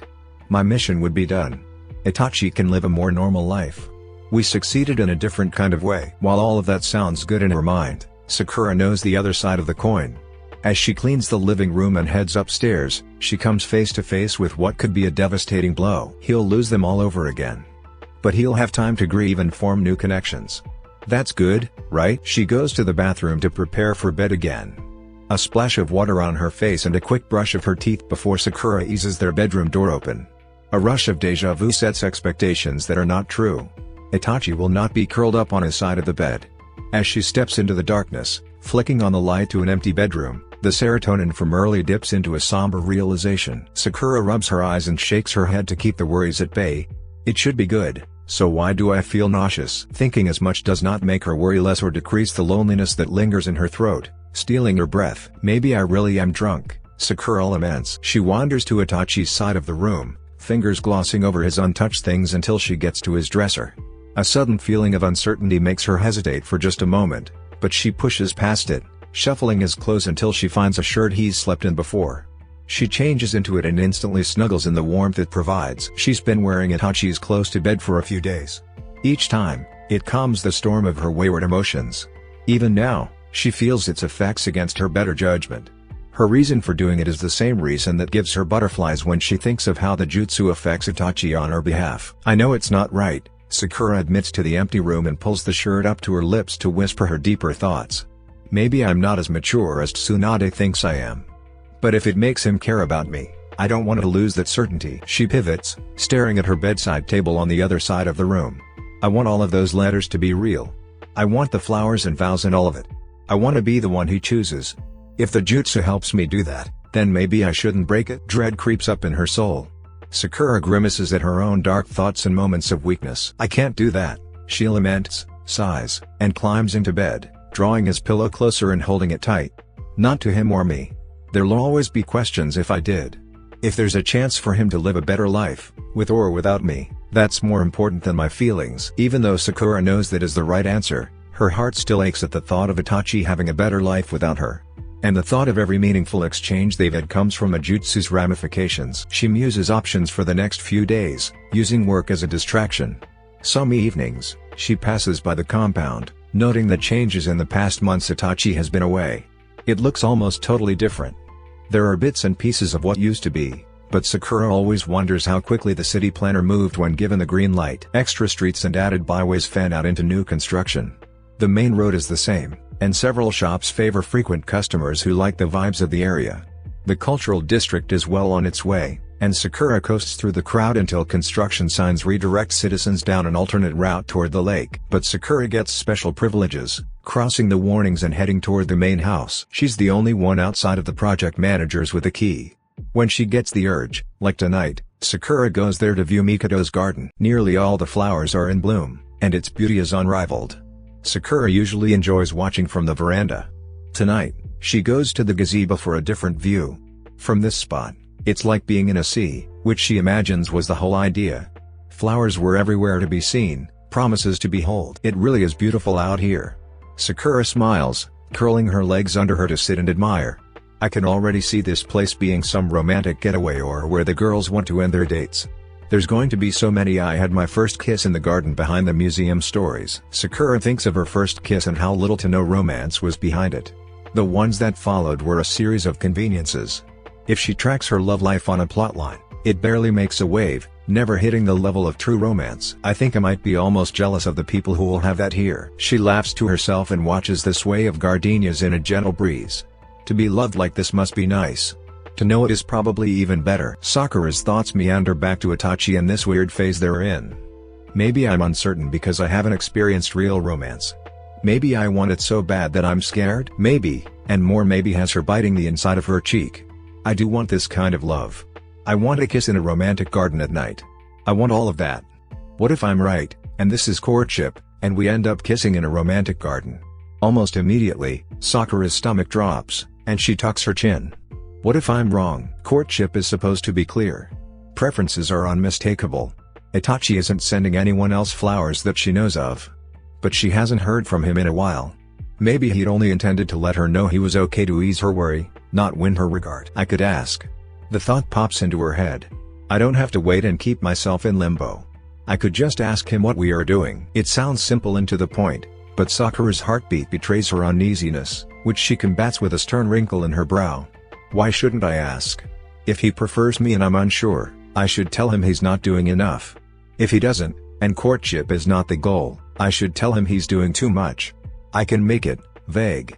Vague but clear. Are you practicing courtship, or is this real? Something like that. Sakura goes back and forth for minutes, trying to convince herself to speak up. Itachi told her once that the white chrysanthemum gave her the right to ask anything. He presented that right to her. She has every right to use it. Though shaky and still uncertain, Sakura finds resolve. I'd rather it all go wrong for the chance for it to all go right. Even with resolve, Sakura buries herself in work for days, picking up extra shifts to avoid facing her fear. It's Honoka who attempts to pull her out, cornering her just as she is about to leave. Please, please, please, Sakura-san? Honoka presses her hands together in a beaching prayer. Just one night with us, please. Sakura watches the hopeful expression on some interns' faces. Some are not holding eye contact but are equally desperate to get her to agree. They all corner her as she is packing up, shoving Honoka to the front of the group to plead their case. They have guts, sort of. I could give them that. When Honoka's eyes round and glisten with spontaneous tears, Sakura sighs. The young lady beams, and the older medic rolls her eyes playfully because she knows she's lost. One drink, she agrees. The cheers that follow are infectious. Sakura lets them lead her to the west side of Konoha's old town at a little hole-in-the-wall bar known only for its lack of name. It's a light crowd on a weekday with enough space to accommodate all 5 of them in one booth. Sakura orders the first round for her subordinates, feeling somewhat old when they finish the first jug of sake in less than 20 minutes. The second one goes just as fast. By the third, it's Sakura who is the last one with any sort of wits about her. "I'll escort you guys home," she offers, just to be safe. A healthy buzz keeps their conversation lively. Honoka's always been one for hand gestures and shifting facial expressions, her emotions plain as day. With alcohol, even more so.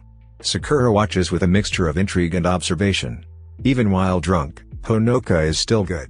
She props up one of the interns, though they can barely keep their balance. She gives advice on food to eat to prevent hangovers. She even insists on being the last one escorted home to ensure her coworkers make it first. I get why Itachi chose her. It makes sense.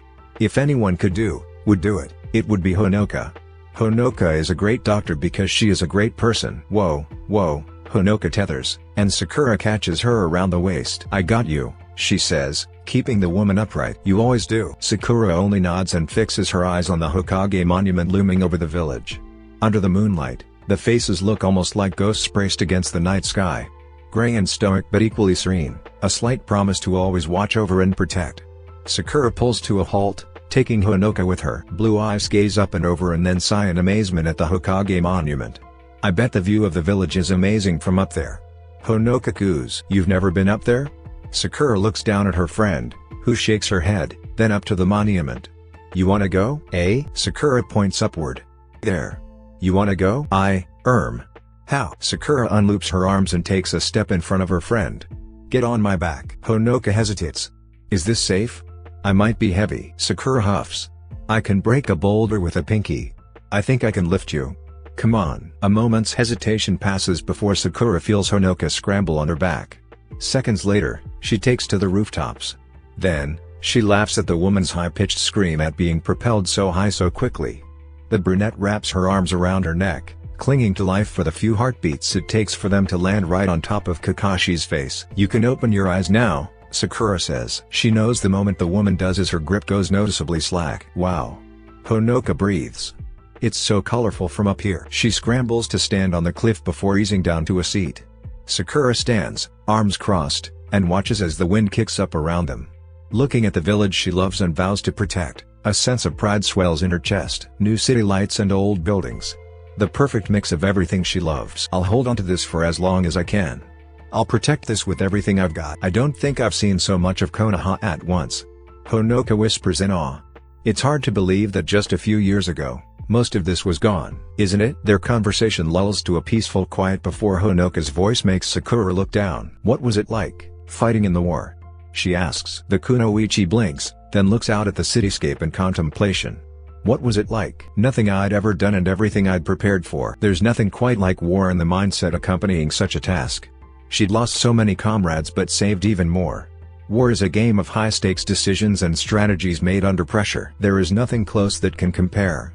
But for Honoka's sake, she tries to paint the picture. "It's almost like trying to save a mother and child in a risky delivery. Or deciding whether or not to perform a surgery that could cure one issue but with numerous possible complications. A series of hard decisions, yes, but all for the purpose of protecting something dear. That's what war is like." "Oh." The brunette wraps her arms around herself. "They had us locked up in an underground bunker. Sometimes we could hear what was happening. I wanted so bad to help, to do something. It pushed me even further into wanting to save lives. I never wanted to feel so useless again." Sakura relates almost too well. A solemn expression settles on her face, knowing the feeling and drive and desire that spurred both of them. "I'm proud of you for sticking to that," Sakura announces. "Really?" The hope in those blue is enough to sober Sakura more than the chill in the air. "Of course. I wouldn't have handpicked you if I didn't think you could do it. In many ways, what we have is like Tsunade-sama and me. She saw more in me than I could. If it wasn't for her, I wouldn't be who I am today. She took all my frustrations and skills and helped me channel them into the craft I've perfected today. She is amazing. The best that ever was." Both settle into a comfortable silence that sake helps to foster. The heaviness of intoxication soothes the atmosphere into something calm. They stay there for a few minutes, maybe hours. Long enough for the cold to filter through her layers. "We should turn in soon." A surprisingly sober thought that changes the course of their adventures. They touch down in the middle of the street shortly after. With a promise to be safe, Sakura closes Honoka's apartment door and takes the short way home. She half expects one of Itachi's crows to be waiting at her doorstep, but she's greeted by darkness and quiet. It's been almost 3 weeks. She frowns, depositing her bag near the bedroom door to go to the shower. Ah, that feels nice. Sakura groans as hot water pools over her shoulders. The foggy steam clears some of her senses a little. But the combination of increased serotonin and hot water makes her feel even more relaxed than she had moments ago. I can't wait to sleep. Turning off the water, she steps out, wraps herself in a towel, and wipes at the mirror to watch as she brushes her teeth. Her routine for the last few nights has not changed. As she combs through Itachi's clothes, Sakura frowns. I'm running out of things that smell like him. A sobering thought as she picks her pajamas for the night, knowing how long it's been since she last heard from him. And her delay in reaching out to get her questions answered. 3 weeks of no communication. 3 weeks of silence. 3 weeks of waiting. Sakura rubs her eyes and shakes her head to keep the worries at bay. I'm sure he's okay. She climbs into bed, flicking off the bedside lamp in the process. Be safe, you idiot, she whispers to the other side of the bed. Uchiha-sama, his name follows a few gentle knocks. The dining room is open now. An eager voice draws Itachi's attention and his shoulders back from his slightly hunched position over the desk. The footsteps retreat before he can call out his thanks. The older woman seems to be in a hurry. He huffs good-naturedly, a ghost of a smile as he lays down his pen. Itachi has been lingering in Kamakura, a small village between Iwa and Kumo, for 5 days now. The older woman has been kind to him since he stepped into the day stay. She doesn't know who he is and does not ask beyond seeing if he is a shinobi and prefers the rooms that see the exits. Itachi gives what he feels is necessary, and she treats him like any other guest, though only some come through and do not stay. Kamakura is a quiet town on the slopes of Kumo's towering mountains, slightly hidden by granite and clouds, filled with residents who have been here for generations. On his first day, Itachi's arrival was met with quiet glances and polite head nods. A few hours into his stay, one of the neighbors brings him a sack of spring fruit. Not a few hours later, another brings him packets of mountain tea. And so it went for the past several days. He finds the village a nice reprise with people who show kindness by actions. The village feels untouched by time amidst the stone walls and jagged hills, with an old lady who plays hostess by making all the dinners from recipes passed down by her mother. At least that's what she tells Itachi on his third day waiting for his escort. Yesterday, she told him tomorrow would be soup day, and he did not want to miss it. Itachi makes a special request to be reminded of when the food is done. It is a brief conversation, one that ends with a determined nod. Itachi pushes his chair back from the desk, abandoning his mission report to honor her hard work. He finds his slippers and leaves his room for the dining hall. The inn looks more like a home-turned bed and breakfast. It smells of fresh wood everywhere Itachi turns, with little knickknacks on shelves and family photos along the walls. The place has 10 rooms in a traditional Kumo style, with an onsen connected in the back. His room is on the second floor, one of 5. He walks down the creaky steps that the hostess just makes it down. Her hand is still on the handle when he makes his first step. The woman's eyes light up with surprise as she hears the immediate response to her call. She stands at the bottom of the stairs, waiting for him eagerly. When he's close, she grabs his arm, not because she needs the support, but because she thinks he's moving too slowly. There's fresh bread, made by my hands, that tastes better right out of the oven, she explains, then wrinkles her nose at the memory and smugly continues. Don't eat the bread straight from the oven. That's what they used to tell me. I've been a trite, rebellious person. I know what I like and don't like. Itachi allows her to lead the way, even if it means walking slower to accommodate her. Rebellious? I don't see it, he teases. Aging is a wonder. I've calmed down quite a bit. When my eyes were better and hands sturdier, I'd be by the river with the boys, throwing rocks and getting into fights. Girls shouldn't get their skirts dirty, my mom would say. I stole my brother's pants and jumped in the mud. Itachi laughs, and she basks in the attention. She releases his arm and reaches for the dining room handle, eager to get there. Itachi lets her take the lead, giving her a gentle push from behind to help open the door fully. The pair is alone in a cozy dining room, where a roaring fire illuminates the space, casting shadows on the walls. The fireplace, once grand, is now covered in black soot and ash. Small and large windows adorn the walls, allowing gray light to filter into the room. The gray light seeping through both small and large windows adds a somber yet peaceful atmosphere. The inn has a great view of the neighboring cliffs, and Itachi watches rolling clouds as she leads them to the biggest table near the biggest window. 2 sets of plates and eating utensils greet them. Itachi immediately pulls out the chair for the old woman before she can do it herself. The woman sighs, sitting down with a graceful plop and thanking Itachi politely. She takes her time cleaning her hands and arranging her napkin in her lap, all while watching Itachi and waiting. He knows better than to play with generosity and takes a moment to admire the presentation of the meal. The soup, with chunks of meat and potatoes, looks deceptively simple, but Itachi heard the woman preparing the ingredients well into the night. The aroma that wafts up to him reminds him of the warmth and comfort of a family home. "This looks absolutely delicious," Itachi compliments. "I almost don't want to eat it." His hostess nods, pleased, then adds, "You have to at least taste it." "I plan to enjoy every bite." And so, without keeping her guessing any longer, he grabs his spoon and does just that. Itachi has not been near Akumo enough to know the food's flavor profile. But the kick of spice surprises him, as he often associates such flavors with Suna. The spice is different, not as warm, and with more heat. The broth is tomato-based with a unique profile that he can only describe as a savoriness that warms down to his soul. Without even thinking, Itachi sighs, going in for more because one bite is not enough. "Is it good?" his hostess anxiously inquires. "Very," Itachi confirmed, giving her a reassuring smile. "Good," she says and finally grabs her spoon. As they eat, she tells him about her great-grandmother, who lived long before shinobi villages existed and ferried people across the rugged terrain with a dog at her side. As she prepares for his third serving of soup, the old hostess tuts and comments, "I think it will snow." Itachi tries to help her, but she shakes her head and insists he stays put. They gaze up at the sky covered in thick, dark clouds, heavy with water, rolling above the cliffs. Itachi can't recall the last time he saw the sun since arriving on the mountain. The clouds twist the rich stew in his stomach to something less pleasant. "I was afraid this may happen," he mutters. She ladles steaming soup into his bowl and slices fresh pieces of bread for him. "When is your escort coming?" she inquires. "He was supposed to be here 2 days ago. Though, technically, I am the late one," Itachi replies. "That's not good," she says, though the slight smile on her face suggests otherwise. She gestures with her hands, urging him to start eating again. "You'll be here a few more days then, maybe? If the snow comes down." Even Kumo shinobi struggle with navigating these treacherous mountains. Itachi knows this all too well, which is why he was advised to have an escort in case the spring snow made his journey more challenging. The thought of more delays makes him want to sigh his frustrations, but his hostess seems to be staring longingly out the window. Itachi is convinced that if she could bring the snow down at that very moment, she would. How long does the typical snow last? A few hours to a few days. Those clouds don't seem to be carrying too much. Spring snow isn't uncommon. If we're lucky, it'll come down this evening and pass over by the morning. Are there other inns nearby for someone to take shelter? She clicks her tongue, leaning back in her seat and folding her arms over her belly. "Down the mountain, yes. Your escort may be stuck at the base. If that's the case, he'll be there at least 2 or 3 more days if the snow rolls down." "Are you in a hurry?" He is. Itachi still takes a moment before answering. The old innkeeper appears to hold her breath behind a thin veil of indifference. Itachi wonders if his hostess may be lonely. And if he may be the only customer she has had in a while in which she can interact like this.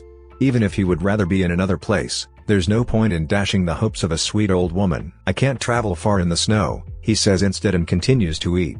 "I suppose being in a hurry isn't important." She nods quickly, smiling for real. "If that's the case, I'll get the furs. The fireplace in your room may not be enough to keep you warm." Itachi holds back a grimace. "Let's wait a day.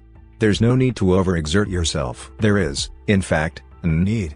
As the frigid raindrops begin to pound the roof, they gradually transform into fluffy snowflakes that cling to the house. Itachi takes it upon himself to go to the shed to get more wood and the furs from there. He and the elderly hostess work together to ignite the fires and arrange the beds, anticipating the possibility of a lost wanderer seeking refuge. By the evening, they are sitting in the living space, with the hostess comfortably settled in a rocking chair, knitting away, and Itachi occupying the nearby end table.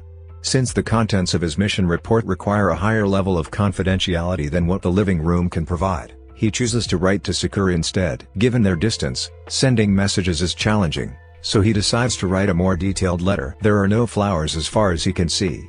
Itachi refuses to inconvenience his host for something so trivial. Instead, he draws inspiration from his mother and draws promises that seem fitting given their circumstances. Suddenly, the old woman breaks the silence. "Is that normal?" she asks. Itachi lifts his head from the paper to see what caught her attention. She has already stopped sewing, her eyes fixed on the paper in front of him. Itachi follows her gaze to the tip of his pen, where fern leaves decorate the sides of his letter. He taps on the drawing. "Do you mean this?" he asks. The old woman nods immediately. I never knew that shinobi drew on professional documents. It seems so personal. It is extremely personal, Itachi concurs, scanning his work. This is intended for a specific person in my village. Not the person that sent you here? He's ready to agree, then remembers Sakura's steps to prepare him for this mission. How hesitant she was, but also willing to ensure he would succeed. Not directly, he states, lost in memory, but is the reason I feel capable enough to do it. His hostess lets out a sharp snort. Women can make things complicated or easy depending. Which position are you that has you scribbling up flowers? Sensing an opportunity to tease her, he responds, you came to your conclusion so surely. What conclusion? That it's a girl?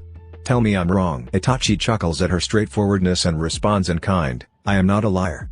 To your earlier question, both, I think. I've found that the easier things become, the more complicated they get. For a moment, his hostess sits quietly, contemplating his words. The lines near the corners of her eyes pull inwards, revealing a lifetime of experiences etched into her features.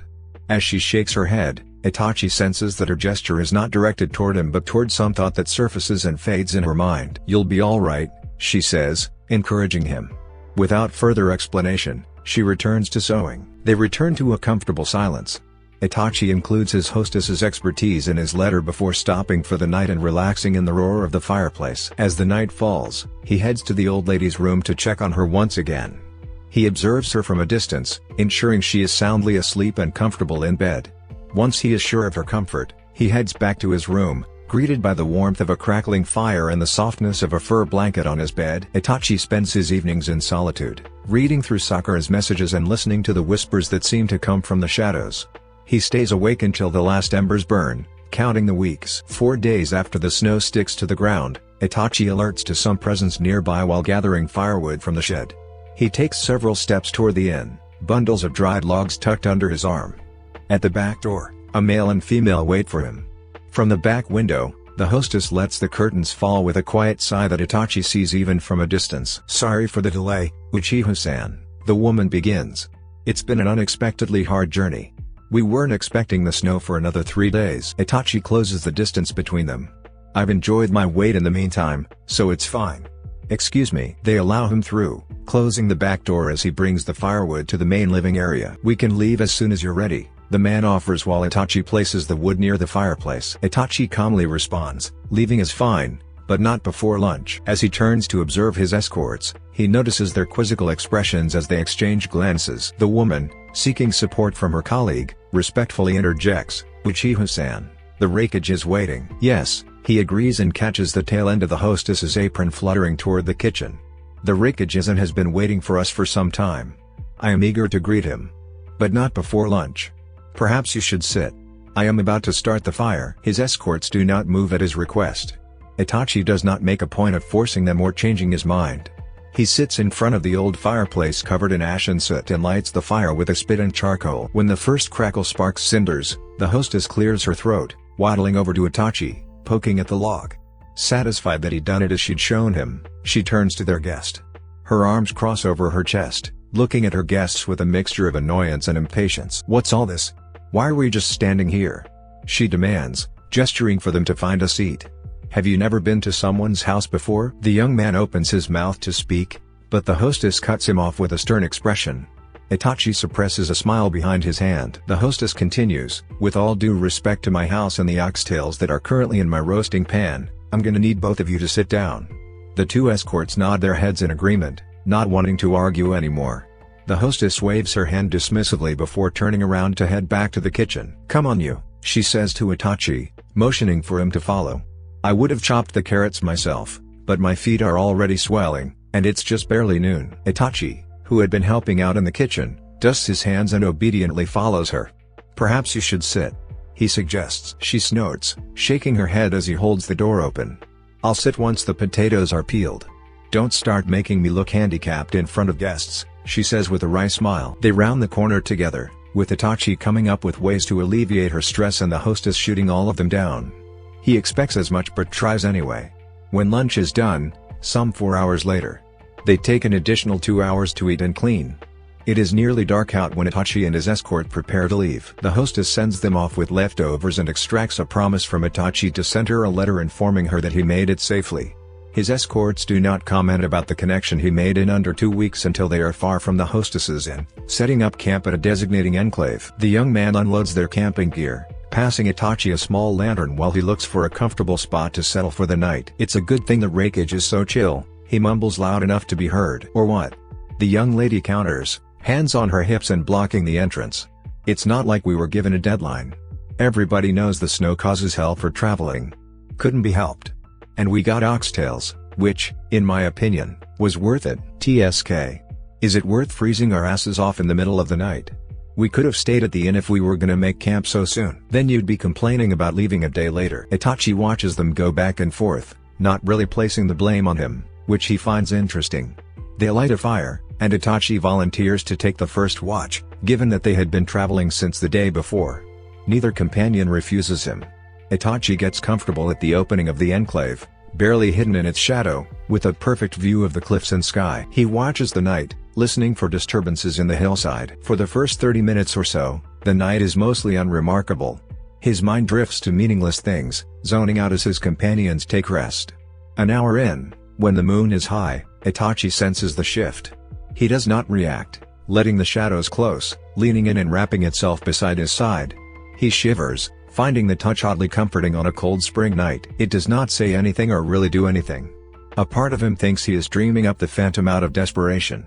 Maybe both are true, but he does not let it go, leaning and letting it fill voids. The shadow clings to him for hours. When his male escort touches his shoulder to announce his presence, Itachi nods, carrying his secrets to the cave and curling next to the ghost as he sleeps. The group leaves at the first sign of dawn. The journey is arduous, and after several stops due to more unexpected snow, they make it to Kumo a week late.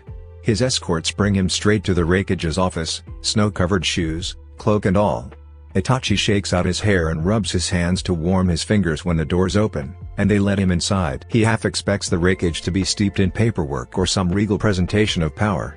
Not sitting cross-legged on the floor reading. "Oh," Daru says before they can say anything. He lifts his head toward them. "You made it." "My lord," the young man bows respectfully. "We're sorry for the delay." "Did you get lost?" "The snow stopped us." Itachi also bows and adds to the story. "I was also held up in Amagakure longer than expected. I appreciate my escorts for making the adjustment, but it did make their journey unnecessarily longer." It sounds like the rakeage yawns, but Itachi only has a view of the floor. "Well," he comments languidly, almost resembling Kakashi. "That makes sense." Several grunts later, slippers slide across the floor toward them. "Y'all can stand straight and are also dismissed. I'll show Itachi-san to his guest room." "Yes, my lord," both of his escorts say in unison. Itachi does as requested, watching the other two quietly leave the room before going for his bag. "The Hokage requested I give you this," he says, retrieving the gift. "It's a thank you for supporting our efforts for peace." Daru stares for a few seconds, then takes it with little enthusiasm. Itachi doesn't know if that is just his personality or if the gift has no consequence. Either way, Daru brings it to his desk and carefully places it away from what looks like business documents. He grabs something in his hands and, without warning, gestures toward the door. "I don't know what your welcome was like in other places, but don't expect much," he explains. Itachi, having no expectation to start, says as much. "I had no expectations." Daru nods and adds, "Good. As far as anyone knows here, you're the brother of the Uchiha that tried to kill B. An Uchiha is Uchiha to them. Don't expect a warm reception. Stay close to me." Perhaps because his escorts were so accommodating and kind, Itachi had not noticed. But the moment they step outside Daru's office, he glances at the shinobi that pass by. The contempt in their eyes could raise a village. An Uchiha is an Uchiha, Itachi ponders. And Kumo's people are not so forgiving to those who threaten their own. He keeps his eyes on Daru, who somehow manages to ignore the grumbles, coasting by as if his people's mortal enemy is not being escorted by their leader. His room is simple enough, similar in style to the inn on the cliffside but grander in scale. Daru leans against the open door, allowing Itachi to get his bearings before addressing him again. "Diplomatic courtesies say I should keep you for at least 2 days, the rakeage says, and Itachi has a hard time deciphering what he could be meaning. Like Kakashi, Daru has an astonishingly great poker face with little inflection on his words or expressions. So, Itachi keeps the conversation simple. "It's the same in Konoha," he adds. "Usually, some kind of welcome dinner or meeting follows." "Usually," Daru agrees and scans the room.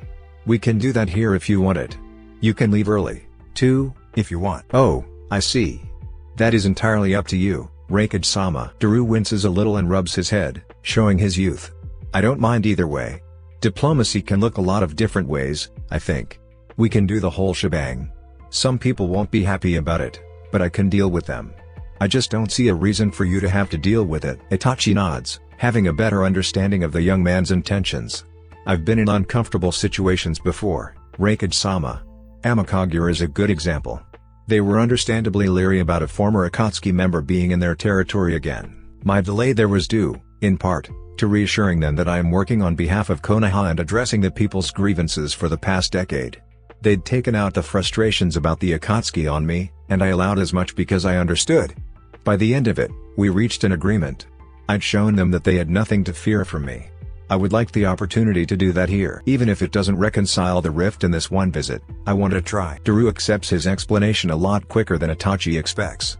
The man pushes off the doorpost and nods several times. I'll talk to whoever needs to be talked to about everything.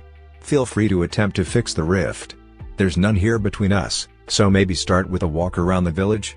Try not to let them take you too high in the clouds. You'll get elevation sickness, and they'd probably think it's funny and leave you on a cliff somewhere. With those parting words, Daru grabs the door handle and leaves Itachi alone to ponder if he is serious or joking. Either way, Itachi unpacks his things and uses the time between now and his welcome dinner to complete the mission update for Kakashi and the longer letter for Sakura. This added turn of events in Kumo gives him something new to include in both letters for different reasons. For Kakashi, he explains the mild hostility and leaves future diplomatic visits for him up to the Hokage.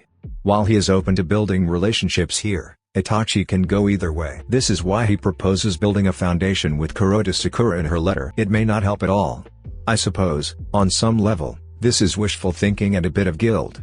I'm not responsible for Sasuke's destructive actions. I'm aware of that. These people don't separate us like that. We are all Uchiha. There are very few Uchiha left, and that would be us. I'm sorry to have to include you in this. If you could do me this same favor, it would make the process simpler, I think. You grew up with her husband. He doesn't seem to mind us. Maybe start there? Itachi leans back in his chair, rereading his words to see if they convey what he wants and hopes. As far as he remembers, Sakura and Kaoru are on speaking terms but not enemies. Sakura and Choji were distant friends because of that. Was it manipulative to ask her to do this by starting with Choji? He frowns at the thought, not wanting to put her in any compromising position that would damage whatever fragile link remained. Who else would he ask? Kakashi? No, that would be much worse. Having the Hokage intervene in a personal family affair feels like an overreach. Sakura can do it. She's tactful enough. She will know what to say and how. Itachi pauses his thoughts to conjure another that makes him laugh. Tact implied diplomacy skills. Sakura was just as likely to use her words or hands depending on the situation. Maybe not tactful. She's friendly. Friendly is helpful. Just in case his partner finds herself getting upset, Itachi adds what he thinks are helpful suggestions on how to approach the couple. When he's done, Itachi carefully folds both letters and adds them to his inner pocket in his cloak. Kumo is cold, and the air is thin, so he opts for extra layers before stepping out into the mountain air. Daru's warning lingers in the back of his mind.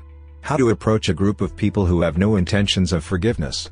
He contemplates this while lingering outside the guest hotel Daru puts him in. The sky is shrouded in heavy clouds, casting a dull and dreary hue over the vast mountains that loom in the distance.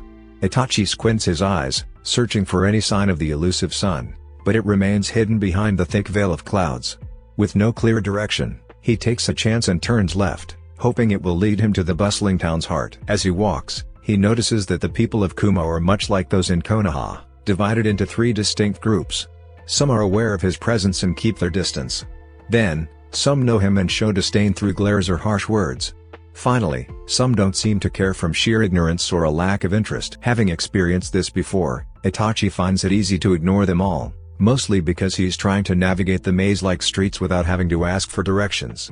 But as he wanders further into the city, he realizes that Kumo is not simply an open and welcoming place but a complex and multifaceted city carved into several mountain ranges. Perhaps the Raikage was not joking. If someone wants to mislead him, Itachi can see how it could be done. There are pockets of the city separated by small bridges connecting to other cliffs. The Raikage Dome sits in the middle of what is essentially a circle. Several bridges and tunnels span from there, linking shops and homes to the central hub. Itachi follows a crowd crossing one bridge and immediately smells food. Shops are close by. The smell conjures images of Minami, and he wonders if he can start making an impact with commerce. A business is a business. Money is money. Typically, someone will be willing to let me buy something. The bridge goes through a small tunnel, and he emerges in what looks like a valley in the mountain. There are cliffs on all sides, even in the distance, but the valley is massive, and people bustle around and branch off into alleys. There are charts, trolleys, and several mountain animals with cargo loaded onto their backs. Next to them are troughs of water and feed, with several men and women bargaining back and forth. Itachi moves with the crowd, following the directions of the central street. He thinks about buying produce, something simple to get the people talking. Rumors of his arrival spread enough for some to act with caution. Rumors of his dealings may also be a source of conversation. Itachi searches for a market and stumbles upon something better. At an intersection, a bouquet display catches his eye. Itachi steps off the road and onto the sidewalk to get a better look. The shop has an extensive collection of flowers in multiple buckets, beautifully arranged under a wide window. As he examines the various species, he recognizes some and others are new to him. The doorbell chimes. A young man steps out onto the small porch in front of the building, wearing a brown apron and dusting his hands. The young man looks at Itachi and asks politely, "Do you see something you want?" Itachi straightens and points to something familiar. "You have Edelweiss." The man follows his line of sight and nods. "We have plenty." "You need those?" "No, thank you. I haven't seen so many in one place. They are rare where I'm from." "Yeah? Where's that?" the man inquires. "Konoha," Itachi responds. "Makes sense. These flowers favor cliffs and high altitudes. Though I heard you all have some good ranges down there." Itachi shrugs one shoulder. "Nothing compared to here." The young man smirks a little, prideful upturn of his lips. He gestures towards the breathtaking views around them and says, "We're literally in the mountains. Can't get more impressive views than this." Itachi nods in agreement and points out a particular plant, saying that they grow a lot on the outskirts of the village. The young man walks over to get a closer look at the plant, and Itachi notices his name tag, which reads Shuji. "Oh, the bellflowers?" Shuji asks. "Yeah, those babies love low-lying areas, usually at the base of the cliffs and things like that. You can actually find a field of them just down that way. A stair path will take you through some of the neighborhoods before you get to some open country where the cows and stuff are. Beautiful flower fields down there." "I'd love to see it," Itachi comments, "but I'm afraid I may get lost venturing on my own." True. I'm sure if you ask." The door opens before Shuji can finish his sentence, and both men look at the woman standing in the frame. "Hey, Ma, are you a customer or a loiter?" She looks straight at Itachi. "If you're not buying, I need him back." Shuji quickly explains that Itachi was asking about the bellflowers and flower fields, and his mother raises a questioning brow. "To buy?" she asks. Itachi explains. "I'm interested in purchasing something, though I'm not sure what would grow best from here in my home country. I have a garden and want to add more exotic flowers." "Bellflowers are always a good addition," Shuji happily adds, but his mother pauses. "Where are you coming from?" she asks, her tone cautious and measured. Itachi watches her closely, searching for any indication that she knew about his mission. Finding none, he replies simply, "Konoha." The woman's eyes shift slightly as she considers his answer. Then, with a nod, she beckons him inside. "Come in," she says. "There's better seeds for you here." Shuji beams. Itachi bows in gratitude. As the woman steps outside to hold the door open for them, Itachi notices a pinch in her brow and a sweeping glance that she gives passers-by. Once inside, she quickly checks the windows, mumbles, and disappears into a back room. Itachi takes a moment to browse the shop, asking Shuji questions until his mother returns with two thick books tucked under her arm. "You," she points to Itachi. "Come with me. Shuji, make us some mountain tea and finish those arrangements. Tommy is going to be here in 20. Get those arrangements out and watch for customers. We're going to be back here for a while." She nods for Itachi to come. He does willingly, and what follows is more than an hour of learning about floriculture, several seed purchases, and several flowers that he assures are necessary. Shuji's mother offers them lunch, which is easy, considering they live above the shop.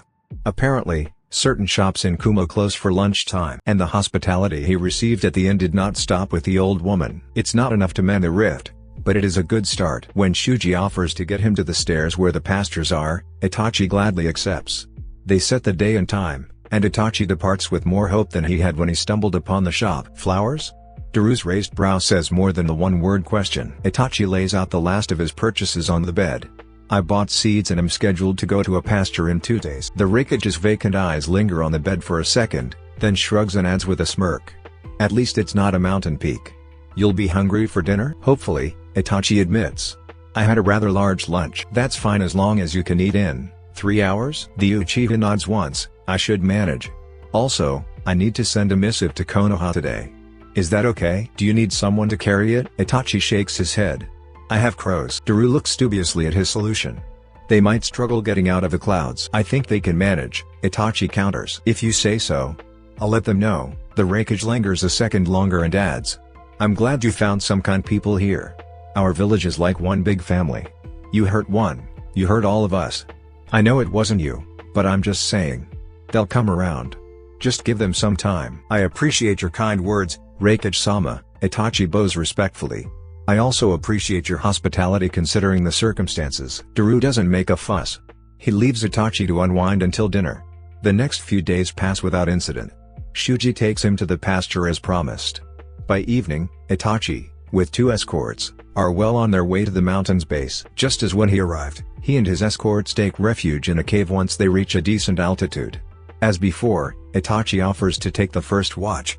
It is not until he settles into contentment that a familiar tug startles Itachi to alertness. What? His head snaps to the side, and before he can question anything, Itachi gets to his feet and steps out of the cave to see if he is imagining things. His Sharingan whirls, bringing the world into sharp focus, revealing cleaner lines and finer details. With his bangs held against the wind, the Uchiha scans the mountain range through the darkness and cloud cover, trying to decipher what had caught his attention. There's no one, and yet the spark of Sakura's chakra is as familiar to him as breathing, as unmistakable as his own.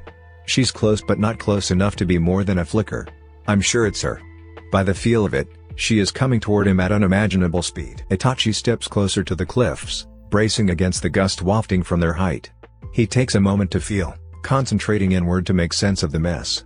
There, in a moment of clarity, he darts to the right, forgetting everything and everyone until he spots it. Cresting against clouds and caverns, a bird comes close, landing gently at Itachi's feet. Baffled, Itachi kneels down to the fowl, convinced that the bird is the source of his distraction.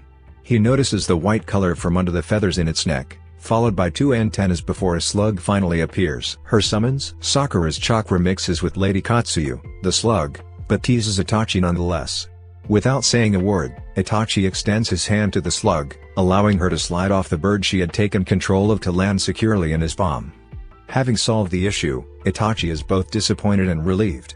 He holds his palm to eye level and feels the tingle of Sakura's medical chakra. Lady Katsuyu suddenly comments, Itachi-san, your heart rate is high, as she drags herself up his arm to rest on his pulse. Itachi laughs with a breathy sigh, settling down on the ground to lean against the mountain face. He asks, to what do I owe the honor of this unexpected medical visit? In response, the summons says, Sakura is asking, have you taken your medicine? Sakura is asking? Itachi turns the words in his mind, hearing and processing, but it takes several seconds to connect the real-time nature of this exchange. Sakura is currently asking through her summons. She is close. She is listening. Itachi's resolve wavers, anticipation mounting in his chest. How long has it been since he last saw her? How long has he missed this feeling? Days? Weeks? But now, the prospect of feeling her presence again fills him with everything at once. Your heart rate is increasing, she pauses, then adds.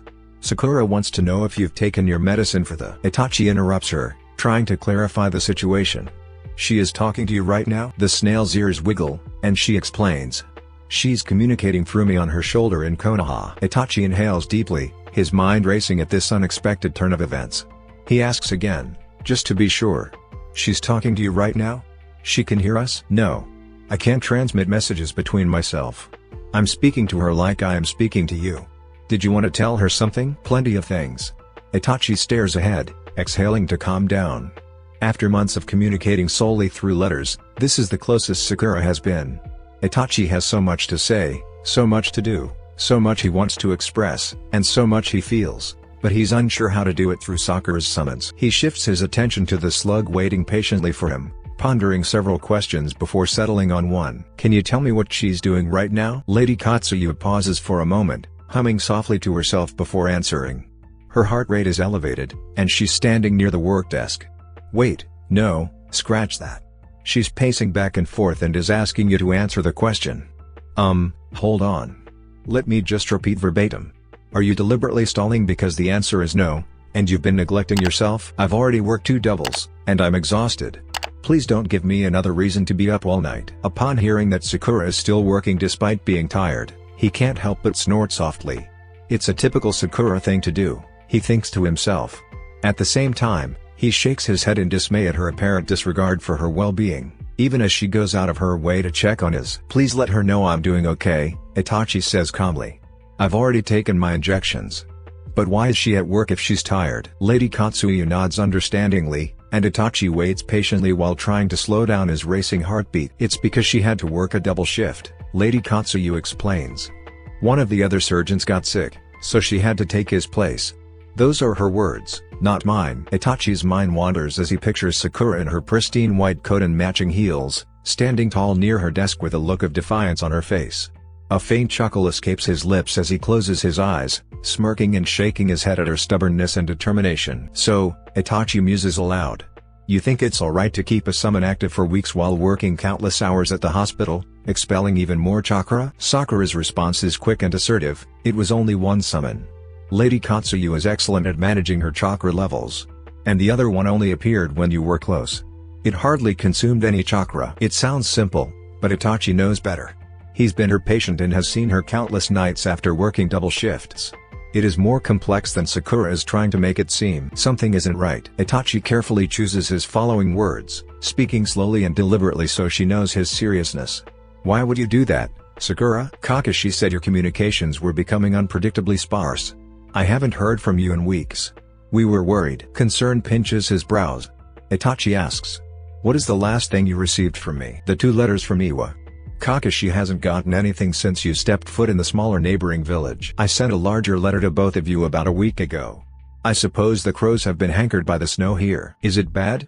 Sakura asks. Itachi turns his head, scanning his surroundings, before replying. The snow stopped falling about a day ago. However, it's still colder here than in Konoha, even in the middle of spring. Sakura falls silent for a moment before posing another question. Where are you now? Itachi's lips curve upwards as he responds. I'm on a cliff, conversing with a slug, around 2 days' journey outside of Kumo's mountain base, if the weather allows. Lady Katsuyu grumbles softly. Itachi gives her gentle head pat in appeasement. Are you alone? The question comes. Sakura is wondering. Itachi then glances at the mountain entrance a short distance away and replies to Sakura's following query. I have escorts with me, but I'm on the first watch. Why do you ask? There's a brief pause in communication. Itachi's mind wanders, perhaps too much, to the slight trace of Sakura barely visible on the inside of his wrist. After months of chasing phantoms in his dreams, it is a gentle reminder of what he has left behind and who he yearns to return to. I was just curious, Lady Katsuyu relays, but Itachi knows better. Oh? Itachi raises a brow. Sakura is just curious. Impossible. What is that supposed to mean? She quickly defends. Itachi, however, is undeterred. He knows Sakura better than she thinks. He knows there is more to her questions than simple curiosity. Sakura is stalling. There's something on your mind. What is it that you want to talk about? The silence stretches on between them, thick and uneasy. Itachi's concern mounts with each passing moment. Has something happened? Sakura's sudden summons are unexpected, and her reluctance to speak is even more so. When no communication comes through the slug, Itachi offers what he hopes will put his partner at ease. Whatever it is, Sakura, you can tell me. I may not be able to fix it, but I can at least try. You don't have to face it alone. Almost immediately, he gets a response. Are we practicing? Itachi blinks, momentarily taken aback by the sudden shift in topic. Practicing?